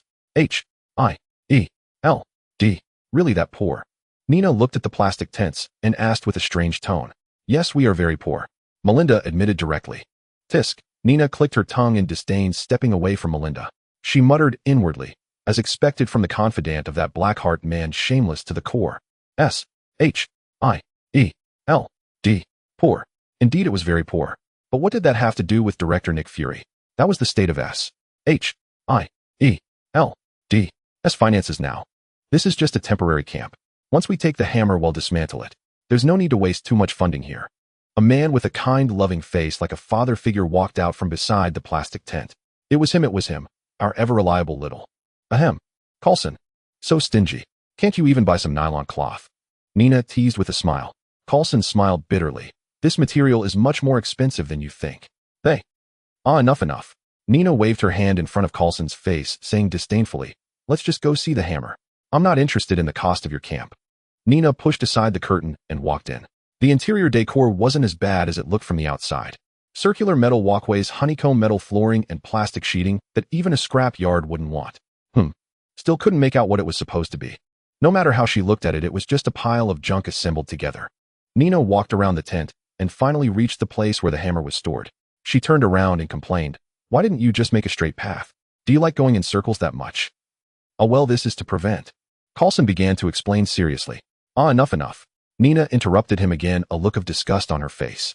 Indeed, the serious version of Coulson wasn't fun. Melinda, with her knack for sarcasm, was much more entertaining. Nina pushed open the plastic door and walked in. At a glance, she could see the hammer in the pit. Jumping down, she sniffed the air, a strange expression on her face. It seemed there was another visitor here. There was a sorcerer here not long ago. He used magic in this very spot. It must have been that rascal Loki. His dear older sister had been banished by their father to suffer in this backward place. How could he, as her younger brother, not come searching for her? Well, that was all just Nina's imagination. Loki must have come from Mjolnir. Only by lifting this hammer could he claim the throne of Asgard, but sadly, even if he lifted it, he would never sit upon that seat. Nina vaguely recalled that the throne of Asgard was inherited. One had to receive a divine power from Odin the Allfather to truly earn the crown. The throne was not merely a right to rule, but also a force. Their family's divine power was passed down through bloodlines. No matter how hard Loki tore his hair out, he could never genuinely ascend the throne. After all, he was adopted. Of course Loki couldn't, but Lopter could. All he had to do was change from king to queen. Nina, what's wrong? Have you discovered the hammer's secret? Coulson asked, watching Nina lost in thought inside the pit. Snapping back from her wild fantasies about the northern god and Lopter, Nina quickly shook off those lewd images and said with a straight face, I see it now. This is a magical artifact, and its nature is quite subtle. No, that's not what I'm asking. I want to know if you can move it or find a way to do so. Coulson slid down the edge of the pit and quickly walked over to Nina. They had already guessed it was a magical item. Now they just needed to figure out how to remove it. Accepting the existence of magic in the world was no burden for them. After all, they had already dealt with a foul-mouthed, profane, and lewd cleric. So what if there was now a magic hammer? How hard could it be to accept? Even if someone told him there was a group of people secretly wielding magic in some forgotten corner, he wouldn't be surprised. At most, he'd walk up and ask about the power of their spells. Sorcerers were an elusive nuisance. Troublesome sorcerers brought endless oddities. That was a law Coulson believed in wholeheartedly. Yes, I have a way to move it, but I need a little help, Nina said with certainty. Mjolnir was a very mystical thing. Its name was Mjolnir, commonly known as the Meow Meow Hammer or the Bus Hammer. Anything inanimate could lift it, but that wouldn't grant access to Thor's residual divine power within. Still, moving it was all that mattered. The journey was filled with constant surprises, each opening a prize growing bolder with every fight and engaging in endless verbal sparring. There were only 3 settings: the highway, the convenience store, and the grass. Just call Tony. Have him send a suit of his armor, Nina said confidently. That was the simplest solution. Let Jarvis, a lifeless entity, control the armor. That way it could lift the hammer. There were countless similar methods, too many for her to list. Otherwise, why call it the bus hammer? Think about it. Natasha's held it, Captain America's held it, aliens have held it, Iron Man's armor has held it, even Deadpool has held it. Tell me what's pure about Deadpool. Pure yellow maybe, but nothing else. By the hammer's selection criteria, even Thor, that arrogant, reckless, and rude fool, could lift it. Would you believe that? What blatant nepotism. Just that. Is Iron Man's armor really that strong? Coulson's head buzzed at the mention of it. It literally buzzed. Earlier, to lift the hammer, they'd used multiple cranes from a few tons to dozens of tons, but the hammer hadn't budged an inch. Now, at the mere mention of machinery, his mind echoed with the whir of cranes. Nina shrugged and laughed. This is a magical artifact. Trust me, I'm a professional. There's a magical force inside it that judges the worthiness of the one who lifts it. If you pass its trial, you gain its power. If not, that force bonds with the planet's magnetic field. You're not lifting a hammer. You're lifting the planet. Coulson's face was a mask of shock, a torrent of curses caught in his throat. This defied science. How could a hammer cozy up to a planet's magnetic field? Even magic shouldn't be this fantastical. This wasn't just a David and Goliath story. Tell me, how does a speck of dust seduce a cosmic fortress? Though he was skeptical of Nina's explanation, he still pulled out his phone to call Tony. Since the technological approach had failed, it was time to heed the advice of a magic expert. Even if that advice leaned toward the scientific. Coulson stood aside to make the call, while Melinda watched coldly from above and Nina crouched on the ground, poking the hammer's handle. She wanted to see what the branch of Yggdrasil was like, but that poke had an unexpected effect. The hammer moved. Both of their expressions changed, their faces frozen in shock. After all that bragging, Shed actually moved it. Nina herself was dumbfounded. The hammer could really be moved. She had only fantasized about playing with it, as she knew that as long as Odin was watching, no one could take the hammer. As long as Tony shed his bad habits, the hammer was always meant for him. No one else should even dream of it. The public claim that the hammer chose a king was just boasting. There was only one true king, our northern god Tony. Nina, bewildered, poked the hammer twice more. It graciously swayed left and right at her slender fingers, then toppled over. X3. Nina picked up the hammer, raised it, and swung the handle a few times. A playful idea sparked in her mind. With the joyful expression of a child finding a new toy, she shouted, "Glory of the northern god." There were no lightning bolts, no golden armor. Nina had simply lifted the hammer. The stored divine power of Thor within was utterly inaccessible to her. Just then a commotion arose at the entrance. A golden-haired man dragged a group inside. The first thing that caught the eye was a voluptuous woman, followed by a balding fellow, and then a beautiful woman holding aloft Mjolnir, radiating a holy light. Her figure and features were those of a true beauty. But his focus wasn't on the woman. He stared fixedly at the hammer, his old companion, the Meow Meow hammer, now lifted by someone else. Oh, the agony. The golden-haired man collapsed to the ground, his heart like ashes. Now he was utterly despairing. His father's threat to strip him of his princely status was no joke. Still, he had to try. He had to lift Mjolnir again. Breaking free from the black-clad men's restraint, he lunged toward the woman holding the hammer. He shouted, "Let go of my hammer." A thunderous roar echoed from the sky. This was an instinctive reaction anyone would dodge when a mud-caked figure lunged at them. Her response was merely a tad brutal. She was already drenched in sweat from the walk, and now she was supposed to be swarmed by men. Smashing their dog heads with a hammer was the only proper thing to do. With hammer fists and feet swinging and smashing fiercely, the men who pounced came and went just as quickly, leaving only the mud monster that had leaped down first. Oh my God! Coulson quickly dropped his phone and rushed over. These were all S.H.I.E.L.D. agents. Now they were all sent flying. He hurried to check their injuries, fearing that if even one or two died, Director Nick would surely sentence him to scrubbing toilets. After a chaotic commotion, time came to the next day. Inside a wooden house, a voluptuous femme fatale circled a man swaying left and right, her hands continuously caressing him with an object. "How about it? Does this feel good?" Nina asked, completely unbothered by being stared at her ample curves. The man remained silent.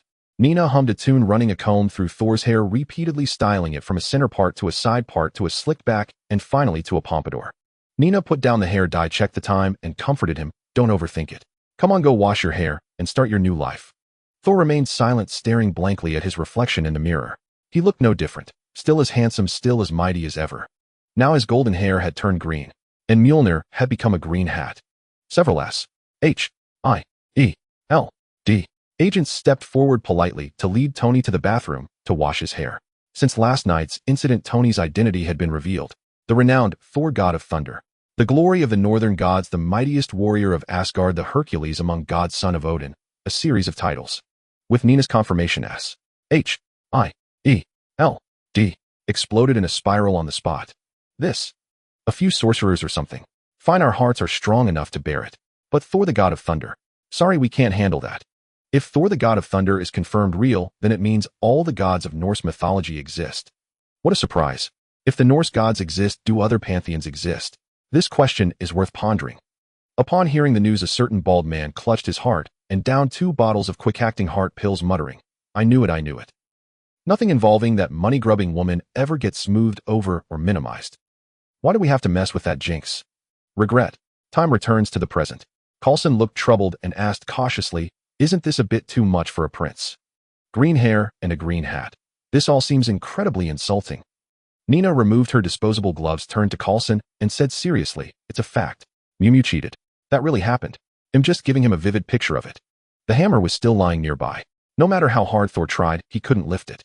Although Nina couldn't use the god of thunder's divine power, the undeniable fact was that she could lift the hammer and slap Tony across the face with it.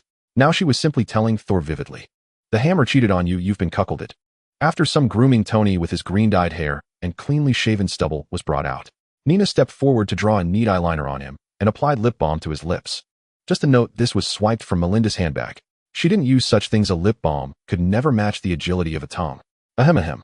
An extra-large white shirt, tight leather pants, a pair of small leather shoes, and delicate facial features made Thor look less burly. Well, this made him look like the Bulgarian Demon King. Nina let out a hearty laugh and punched Thor's chest. "Bro, doesn't this make you look spirited? Come on, let me show you the local specialties. Nothing can't be solved by drinking and hooking up. If that doesn't work, just run away from home." Nina grabbed Thor and dragged him away, completely ignoring his murderous glare. Boom chicka boom, boom chicka boom. As soon as Nina entered the bar, she ordered several cases of Russian vodka. Without mixing anything, she opened a bottle and chugged it, then shoved another into Thor's mouth. Phew, that's strong. Nina exhaled a puff of hot air. The Russian vodka was potent, with a fierce taste, a sharp, nose-burning kick, and a fiery sensation. Thor stared blankly at the stage where some women were performing a dance, their bodies sliding up and down a metal pole, their ample bosoms. This bar's specialty was the strip dance. The more they danced, the less they wore. The performance was nearly over by the time they arrived. Now several pairs of were swaying on stage. For roughnecks like Thor, born into a military life, this wasn't a common sight. A crowd was packed below the stage, all ready to give tips. The method of giving was straightforward. They just stuffed the money into the dancers' hands. Nina looked at the dazed Thor and handed him her wallet. "How about I want to give it a try?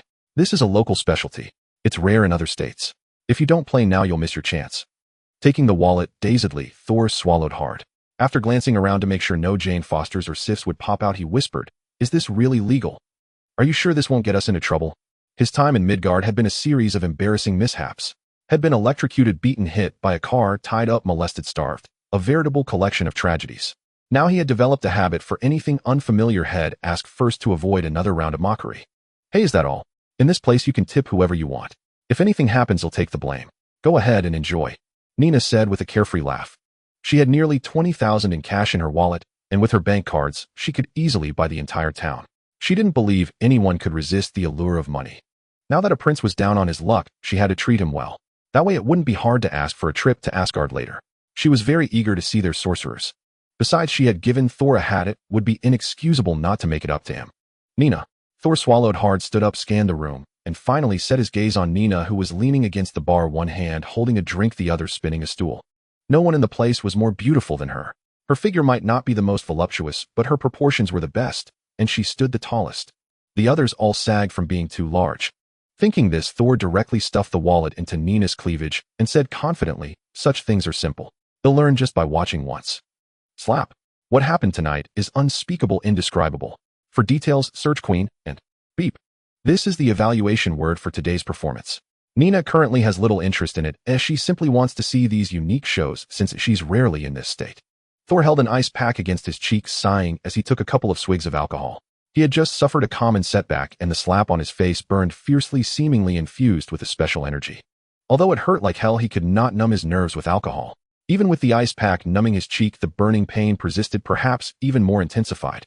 After kicking away a drunken man, Nina, her face flushed, asked Thor, "So how do you find the unique attractions of Midgard?" Although this fool had almost assaulted her moments ago, the generous, beautiful, kind-hearted Nina still decided to forgive him. Well, it's not like she hasn't encountered worse. That slap left Thor, who was without divine power, feeling comfortable for quite some time.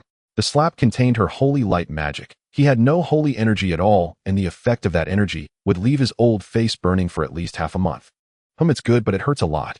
Thor actually appreciated the performance, but his mood was not great at the moment, and combined with his burning cheek, it dampened his enthusiasm. If it were any other time, he would have jumped on stage to dance energetically with those performers. "Let's go, I'll take you to enjoy something else." Nina slapped away a lewd man who appeared out of nowhere and stood up ready to leave. It was already nighttime, and the peculiar nature of this bar meant there were almost no female patrons, only some courtesans were seated here. Now more and more people were coming over to harass her, which was quite uncomfortable. Clearly she was a wealthy woman, yet she was treated like a courtesan. Aren't you afraid of being attacked by both magic and physical force once you step in? "I can't handle it, I'm out too many people." Stepping out of the bar, Nina took a deep breath. The murky air inside had made her feel uncomfortable, but now that she was outside, she felt much more relaxed. Turning back, she said, "Let's go, stop looking." "Okay, let's go now." Thor, whose cheek bore a small handprint, emerged casually carrying a pile of freebies. A lot. Nina immediately started tearing into the shameless ones. Her method of tearing apart those who cried out for help was surprisingly pure compared to her previous antics. Not to mention the courtesans at the entrance. Just thinking about those little skeletal dragons at home, the recent training had helped her develop some new techniques. Smash, flatten, and thrash. Head fierce, but each corresponding. Crying, crying, crying. Clap, clap, clap. Thor was speechless. This was too brutal, right? Do Midgard women usually act like this? Even if they in Asgard are martial and maladominated, they still respect women. How come here they preach gender equality, but behave so differently? Little brat. Nina spat disdainfully, throwing the last shameless one aside and walking away without looking back. In the past, as a man, she would never have done such things, even if she was frequently nearly kicked in the groin. Now it's different. The farmer has become the landlord. If you dare to prattle on, he'll smash your head in and smother you with chili sauce. There's no other way. Because I am simply too beautiful. Hey, what are you looking at? This is also one of the attractions, you'll understand it later. Nina pushed Thor, who was standing dumbfounded. Thor downed the vodka in his hand and said with a strange tone, "How come the attractions you mentioned are different from what my friend told me? At least they definitely don't do this." Brutal. You're wrong there. I'm targeting people, not events. This. Who? Nina, noticing that Thor was a bit tipsy, prepared to teach him some twisted reasoning, but she suddenly sensed someone else nearby. Nina furrowed her brows, feeling that an extra person had appeared behind a tree not far away. Last chance. If you don't come out, you can forget about it. Pushing aside the obstructive Thor, and in his dazed expression, a circle of milky flames appeared around Nina, blazing fiercely. This was one of her effects of fully gathering magical energy. The white flames surrounding her had no lethal power, merely the excess, pure, holy magic that she could not control. "No, I'm here to find the person next to you. We have no conflict." A long-haired man in a suit stepped out from behind the tree, looking refined, almost like a delicate boy. Nina turned to the dazed Thor. and asked your friend if it weren't for me, I would have smashed him. Of course she knew who that was. Out of courtesy, she felt the need to ask before her Onaikin made a move. At least it would be more comfortable that way. Loki, how did you end up here? Thor, initially stunned by Nina's magic, rushed over to the man and pulled him into a bear hug. I have something to tell you. Let's find a quiet place to discuss. It's not suitable here. Loki cast a subtle glance at Nina, his expression akin to seeing a ghost. God knows how long he had waited for Thor. God knows why there was a monster beside him. Unlike Thor, who was completely sealed, he had various strange seals on him. From the moment he saw Nina, he decided to wait for Thor to be alone before approaching him. Who would rush to confront a woman surrounded by a few little angels with a group of monstrous shadows looming behind her? Who would be that foolish? It was clearly a monster. Loki wasn't brain dead. This was obviously unnecessary conflict, and he had no interest in playing with a monster. Although he claimed to be the greatest magician of the 9 realms. But what he was best at was assassination. Hand-to-hand combat with a monster. Please, April Fool's Day was long gone. This joke isn't funny. After leading Thor into an alley, Loki's expression changed from calm to one of deep sorrow. I have some news to tell you. What happened? Is it about Jotunheim? I can explain it to father. Seeing Loki's sorrowful expression, even Thor, who was usually thick-skinned, sensed that it was definitely not good news. Loki sighed. Father is already dead. Thor was stunned, incredulously asking Loki, what are you saying? Loki continued expressionlessly, his words laden with deep sorrow. The threats of your exile and war became too much for him to bear. Nina sighed helplessly as she watched Thor toasting a tree ahead. I'm over here, she said. And what exactly do you think you're doing to that tree? After being taken away by Loki, Thor had returned and gone berserk, storming into the bar to drink heavily until she had to drag him out. Before they even reached the parking lot, he sprang up like a leaping carp, performed some unknown set of punches, and then embraced the tree, toasting it. No amount of pulling could move him. It was infuriating. She had spent a fortune trying to sway Thor, and now Loki had ruined everything. She didn't think she could teach a dead drunk man anything. All she wanted was to hand him back to Coulson and get some rest. The job here was done. The hammer was lifted, its owner was drunk, the owner's brother was found, the owner's father was asleep, and the owner. By the time Nina had tied the drunken Thor to the car roof and returned to the temporary camp, it was midnight. As she got out of the car, she heard several exclamations. A crowd rushed to the car to untie Thor. Coulson and Melinda stared at Nina in shock. Sis, that's a prince, a future king. Aren't you afraid he'll get revenge?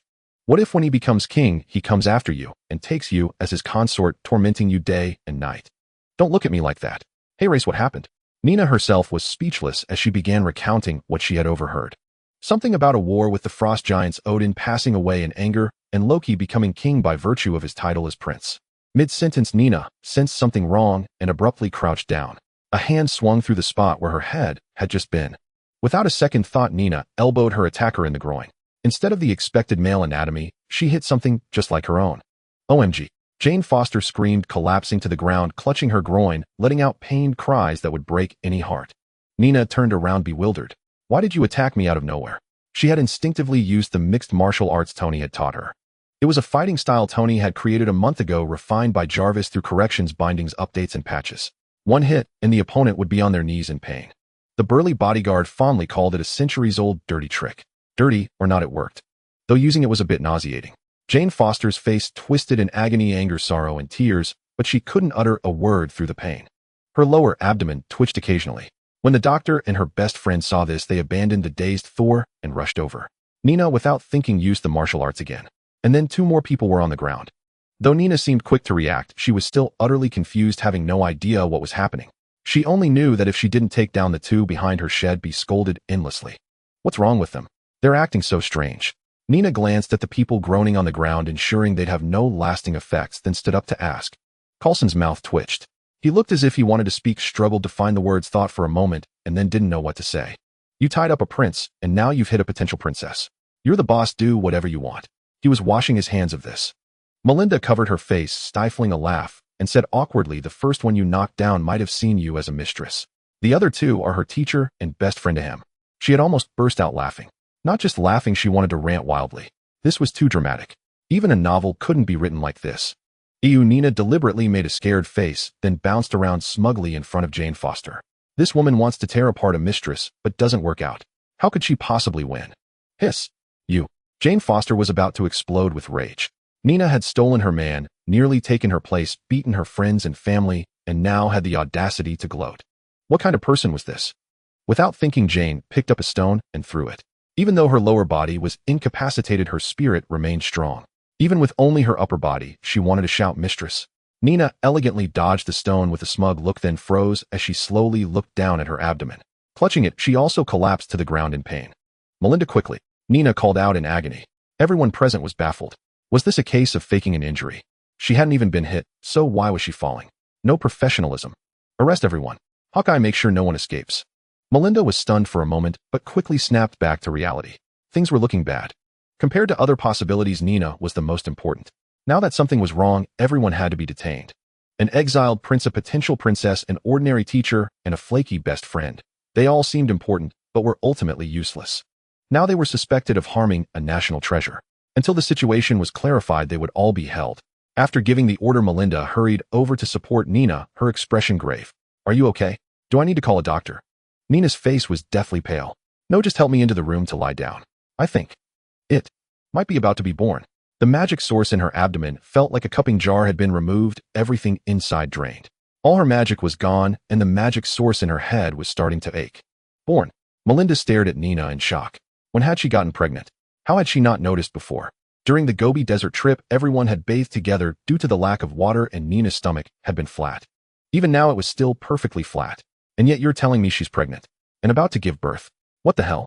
As she helped Nina into the camp, she shouted back at Coulson, quick, find an obstetrician. Preferably a woman. Nina, wait, what the hell? She was just going into the room to lay an egg and meditate to restore her magic. Why would she need an obstetrician? Did they now offer egg hatching services too? Nina's face turned pale as she continued to exert herself with increasing effort, the pain growing more severe with each surge of strength, and even her stamina began to drain at an alarming rate. The doctors and nurses ceaselessly encouraged the woman on the brink of motherhood, while Melinda and Coulson anxiously waited outside the door, and they were not alone. Tony, Thor, Banner, Captain America, Natasha, Hawkeye, Fury, Wanda, Quicksilver, Spider-Man, Loki, Doctor Strange, and Star-Lord. A whole crowd of them stood there, their faces grim as they stared at the red light above the delivery room. The doctor's smile froze. He estimated the crowd at the door, at least a dozen people, men and women alike. The question was, whose child was this? This tension persisted until the cry of a newborn baby rang out. At that moment, the expressions of everyone present shifted dramatically. All of them, men and women alike, summoned their weapons and warily eyed those around them. They knew what awaited them once the doctor emerged. None of them were simple characters. They were all waiting for the final outcome. They would kill that sneaky bastard. The doctor pulled open the door, lowered his mask, and beamed with congratulations. It's a lovely little girl. May I ask who the husband is? Ms. Nina is very weak right now and needs company. Before he could finish, everyone present, regardless of gender, spoke in unison. It's me. They're all just friends. The doctor's smile froze. He estimated the crowd at the door, at least a dozen people, men and women alike. The question was, whose child was this? Bang, bang, bang. Hulk struck first, punching Doctor Strange, the most threatening target, straight into the wall. Tony wasted no time firing an energy blast at Thor. Hawkeye, the sly one, quietly crawled on the floor, trying to sneak inside. But alas, Natasha spotted his little move. Without a word, she kicked him in the rear, grabbed a chair, and delivered a crushing blow to his head, leaving Hawkeye dazed and numb. Before Natasha could savor her victory, Scarlet, which slammed her into the wall. Quicksilver had it the worst. While everyone else fought unknown, he was ganged up on by all those who had no opponents left. A fierce melee erupted, raging from start to finish. The battle dragged on through the entire night. As the first light of dawn broke, the heroes lay scattered on the ground in various poses, crouching or sprawling, gasping for breath. Then a donut-shaped spaceship appeared in the sky. The heroes were alarmed. All of them were now completely exhausted and lying on the ground. An alien invasion at a time like this. What could they do? Star-Lord let out a roar. Thanos. That's Thanos' ship. Everyone be careful. Several figures emerged from the tractor beam, led by Thanos, followed by the Black Order, and finally a large contingent of alien soldiers. Tony reassembled his nanotech armor and flew up to confront Thanos. Why are you here? M5, come for my child. Thanos scoffed coldly and strode toward the nearby hospital. Shock. Silence. Fury. First came shock, then silence, and finally blazing rage. Oh, wonderful. We've been fighting tooth and nail, and you purple-skinned snake-scaled freak, show up to snatch the prize. Let's smash your dog head into powder and flush it down the toilet. With Thanos' entry, alien forces began to appear in full force. Even the hidden Guardians could no longer sit idly by. Captain Marvel, Sentry, Galactus, Venom, Null, Odin, and the Ancient One all rushed out in a frenzy. A chaotic melee erupted. Planets shattered, the universe collapsed, dimensions fractured, and time flowed backward. All of this unfolded in the midst of battle.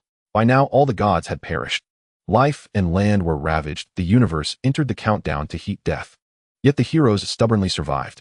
With smiles on their faces, they trudged toward the hospital in the void. The doctor still stood dumbfounded at the delivery room door, roughly estimating the crowd. This time it looked like billions had come. A vast pitch-black sea of people stretched out, with spaceships still streaming in from all directions. Everyone was shouting, "My child! Mine! Mine! They're all mine!" Nina, lying on the hospital bed, was stunned. She stared in disbelief at the billions of people charging toward her, shouting about a child. Her mind raced in frantic confusion. What in the world was happening? Then a terrifying thought surfaced in her memory. Wah! Nina jolted up from the bed in terror, her clothes drenched in sweat. After a moment of dazed stillness, she surveyed her surroundings as chaotic memories began to surface in her mind. Yesterday. Thor. Drinking. Fighting. Birth. The room. The black egg. Magic. At this thought, Nina couldn't help but breathe a sigh of relief. It was all just a nightmare. She almost curled up in fear. That dream was absolutely terrifying.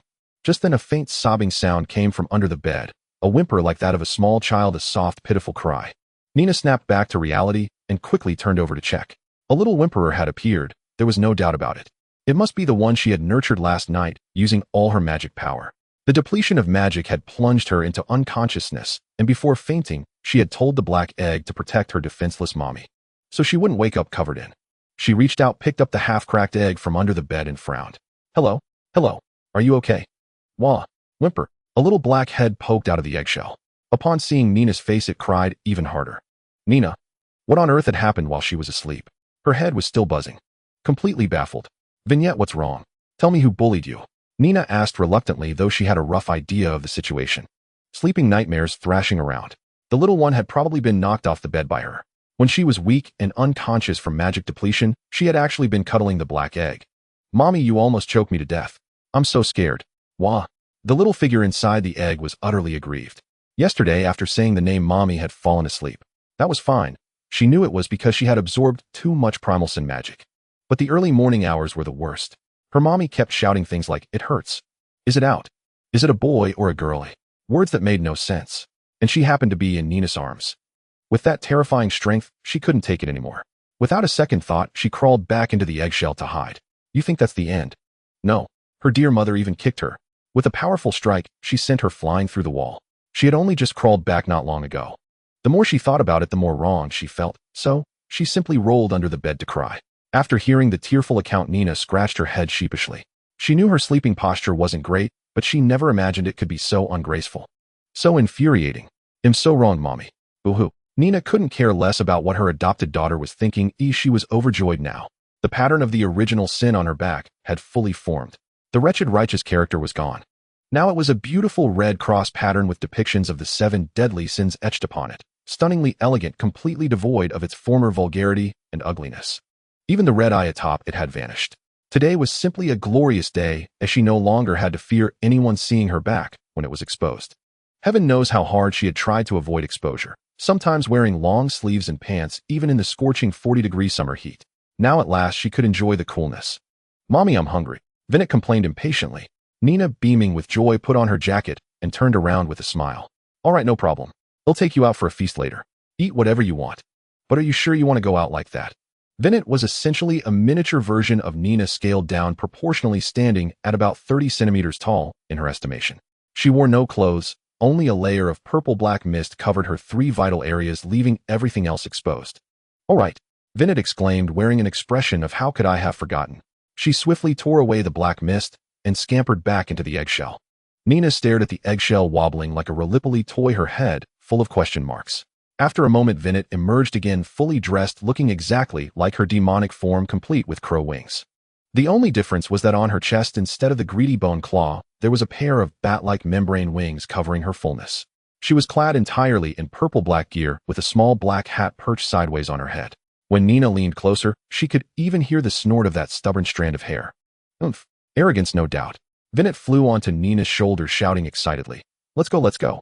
I'm going to eat until I'm super full, and it'll make Gabriella so mad. Nina paused, turning her head to ask, Gabriella, who's that? Vignette patted her mother's ample bosom generously and began making all sorts of provocative gestures. You big jerk, just watch me and Mommy feast while you suffer. Little baby, go drink your milk. Oh he. Vignette wore an expression that said, this is who I am, what are you going to do about it? Come out and fight me if you dare, as she stared at Nina's chest. So its name is Gabriella. Good name, but I wonder if it's a waste. Nina grabbed the flying Vinnet, her expression peculiar as she headed for the door. As she stepped out, Coulson and Melinda stood outside, flanked by 2 teams of agents, all fully armed and aiming at her. Nina asked in confusion, "Hey, what do you want?" "A steel massage." To her, those guns were no different from a massage. At most, they would leave a few bullet holes in her clothes. And what were mere clothes? She could just take them off. "Nina, are you all right?" Coulson shouted uncertainly. Last night, after escorting Nina home, they had gone to fetch a doctor. They prepared all the obstetrics equipment, but upon arrival, they discovered this house had almost turned into something out of a Cthulhu mythos. Huge purple-black tentacles wrapped around the building, creating a scene no different from a demonic revelry. The terrified doctor refused to go anywhere near it. This was no longer a matter of money. Going in there might cost him his life. Life was precious. Farewell. They had stayed outside all night until dawn, when half a giant egg flew out, smashing several residential buildings before heading north, nearly making Coulson dive under a car. A truly close call. Life and death in an instant. Almost died. Judging combat as dangerous, they called for backup. Unable to enter, they could only guard the door, waiting for the battle inside to end. Just moments ago, all the purple-black tentacles had retracted into the ground. The group braced themselves for battle. After listening to Coulson's explanation, Nina burst into gleeful laughter. "Ha, you actually managed to watch those tentacles all night. Are you sure you're okay?" Spending an entire night with tentacles condensed from the power of original sin, not going mad showed remarkable mental fortitude. And now that you mention it, something does feel off. Coulson seemed to recall something, glancing at the trunk with a look of disgust. "Is this the child?" Melinda stared at the girl Nina was holding like a pillow, curiosity gleaming in her eyes. She even reached out to touch her. "Grr!" A shadow shot out from Vinnet's tiny foot, lunging at Melinda's outstretched hand. Melinda reacted swiftly, recognizing the familiar shape and pulling back without a second thought. She had seen it before on Nina, a poisonous thing that bit and could devour small missiles like candy. "Vinnet, that's rude." Nina tugged at the little one's cheek, scolding her. "Oomph." The little girl glared ferociously at Melinda, then turned away with a cold snort. Before Nina could continue disciplining Vinnet, Coulson asked, "What happens to those who saw the tentacles?" "Nothing much. They'll just be happy for a while." Nina's smile was very strange. Greed's thorn. That was greed itself. Of course it wanted everything. People tainted by greed naturally wouldn't dare to act out under the law, but they'd feel like it was double 11 every day. Wasn't that happiness? Why work so hard every day? Damn it, Work is so tiring, so buy something to reward yourself. Bye. Coulson's myriad questions stuck in his throat. After composing himself, he asked, "Happy? What will happen to them in the future?" "Well," Nina started to speak, but a strong gust of wind blew from behind, covering her with some local soil. Melinda and Coulson stared blankly at the scene behind Nina. Outside the town, a towering cloud pillar spiraled into the sky. Nina brushed off at least 100 grams of sand from her clothes, frowning at the bizarre weather phenomenon. She thought to herself, a piece of scrap metal falling. Does it really need such a grand display? "I'm hungry.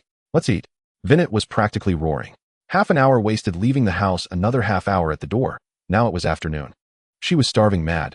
Beifong Jiang wore a stern expression as he advanced step by step, like the gait of a demon, the claws of a fiend, while 4 oddly attired companions beside him bore looks of deep concern.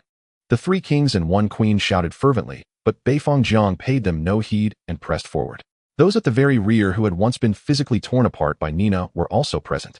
Sensing the dire situation, Nina conjured a rope and lashed it out, precisely looping it around little Beifang's neck. With a sharp tug, she caught the serpentine form that had offered its head with steady precision. The destroyer, realizing the peril, immediately activated its acceleration mode and bolted toward the onlooking crowd. If the main target fled, would it not lose all face? Why must everyone resort to capturing hostages for threats? Without employing a few tricks, how could she embody the prankster deity Loki? "Let me go, I must go." Even on the verge of being strangled by the rope, Thor remained exceptionally spirited. Now he desired only one thing: to charge to his death. If only he perished, Loki, that jealous fiend, would cease manipulating the destroyer to harm the innocent. With his death, everything would finally end. Perhaps out of brotherly sentiment, Loki might even return to collect his corpse. Loki's gaze was serene. Thor lay dead. A high-tech spacecraft. Loki cradled Beifong Jiang, who had been slain for his infidelity, his expression calm, yet his eyes betraying a flicker of vengeful joy and sorrow. Years of emotion, years of loyalty, years of mutual aid, all ended today. Beifong Jiang loved Loki. Loki loved Frigga. Odin's love was like a mudslide. Frigga loved you all. A happy, harmonious family. Nina, indifferent to Thor's thoughts, grabbed him by the collar and yanked him up. "Listen to me, you're going to your death. Then I shall die." Thor glared at Nina, resolute in his sacrifice. Only thus could he protect the innocent Midgardians. Now Nina was wasting time. Did she not know the saying, die early, be reborn soon? If so, his death would not be in vain. He died to protect people without regret. Then you will never return? Nina asked solemnly. I shall never return. Thor ceased his struggles, meeting her gaze with equal gravity. Then may you find peace. Nina hurled Thor back with force, landing him not far from the destroyer. Ha, woman. Thor smiled, a resigned expression that rendered him profoundly tragic. He turned, ignoring his friends, and dashed straight toward the destroyer. Come on. I am here, kill me, and then end this senseless slaughter. Killing them brings you no gain. The opening on the destroyer's head slowly sealed shut. It stared blankly at Thor for a final moment, then raised its arm and struck down fiercely. This blow, aimed for the crown of the head, if it landed, it would be far more than a mere scalp-tingling sensation. The 3 kings and 1 queen cried out, no, Thor, run. The torn 3 shouted, Thor, don't. Melinda and Coulson, watching from a distance, urged Nina to intervene and save him. Was this not a valuable alien ally worth securing? Nina's expression was flat, watching with neither joy nor sorrow. That is his decision. When a man makes his choice, we stand behind and watch. Interrupting him would be disrespectful. Besides, this is a man's romance. The destroyer struck. It would strike. A single punch pierced straight through little Beifong, spraying his yellow wand white fluids everywhere. Of course that was impossible. The destroyer launched a head-shattering blow. Little Beifong activated his iron head defense. The attack was nullified. HP remained at 1. A faint white light emanated before Thor. A small milky white shield no larger than a palm materialized and firmly caught the fist the size of a sandbag. Guardian Blessing activated. Courage Blessing activated. Valor Blessing activated. Holy Wings activated. The healer had expended all her skills. If he were still crushed to death, what was the point of Nina studying medicine? She might as well have specialized as a seductress. Wouldn't it be better to lie back and level up comfortably every day? Look at this healer. She has to entertain clients every single day. The onlookers stared in bewilderment at the 2 figures clashing with a metallic ring. Thor too glanced curiously at his new attire. Transparent wings above his head, small shields orbiting his body, a pale white radiance emanating from within, and an explosive surge of power. Go now? This is the moment for your choice. Nina shouted to Thor. All her earlier rambling was not a waste of time. While grabbing Thor, she had cast Guardian Blessing on him, and the rest of the time was spent charging up the other enhancement skills. Though she appeared crude, savage, lecherous, irritable, vulgar, and wild, she was indeed a healer, a very powerful one. Armed with the healer's top-tier equipment, the 7 deadly sins, wouldn't you want such a healer? Grab her, kneel, and bury your head. Lick her, perhaps. Thor glanced back at Nina, silently uttering a word of thanks. Though she seemed unreliable in daily life, she was surprisingly dependable at critical moments. Loki, you just wait, you old bastard, just wait. Huh. Thor spun around and delivered a sweeping kick to the destroyer's groin, followed by an uppercut that sent it reeling. Empowered by Nina's skills, the destroyer, fortunately lacking any special attachments, would otherwise have suffered a truly lamentable fate of a vulnerable groin. The destroyer, a lone warrior stripped of its essence. Little Beifong, the merciless flower crusher. Of course, this was all from Nina's perspective. To others, Thor pinned the destroyer to the ground, grinding it into the dirt, occasionally dodging heat rays to duck beneath it and charge with a wild ram. In short, it was a chaotic brawl with neither side gaining the upper hand. Though Thor in his physical form could now contend with the destroyer, he could not shatter the magically inscribed URU armor. Watching, Nina couldn't help but yawn. She casually refreshed Thor's buffs lest they expire and he be beaten to death. Vignette had somehow appeared atop the destroyer's head, writhing incessantly, seemingly engaged in some unsavory activity. Nina, touching her own head, Vignette was indeed gone. What now perched there was merely a mass of greedy tentacles of the same size. Damn it. Vignette, get back here now.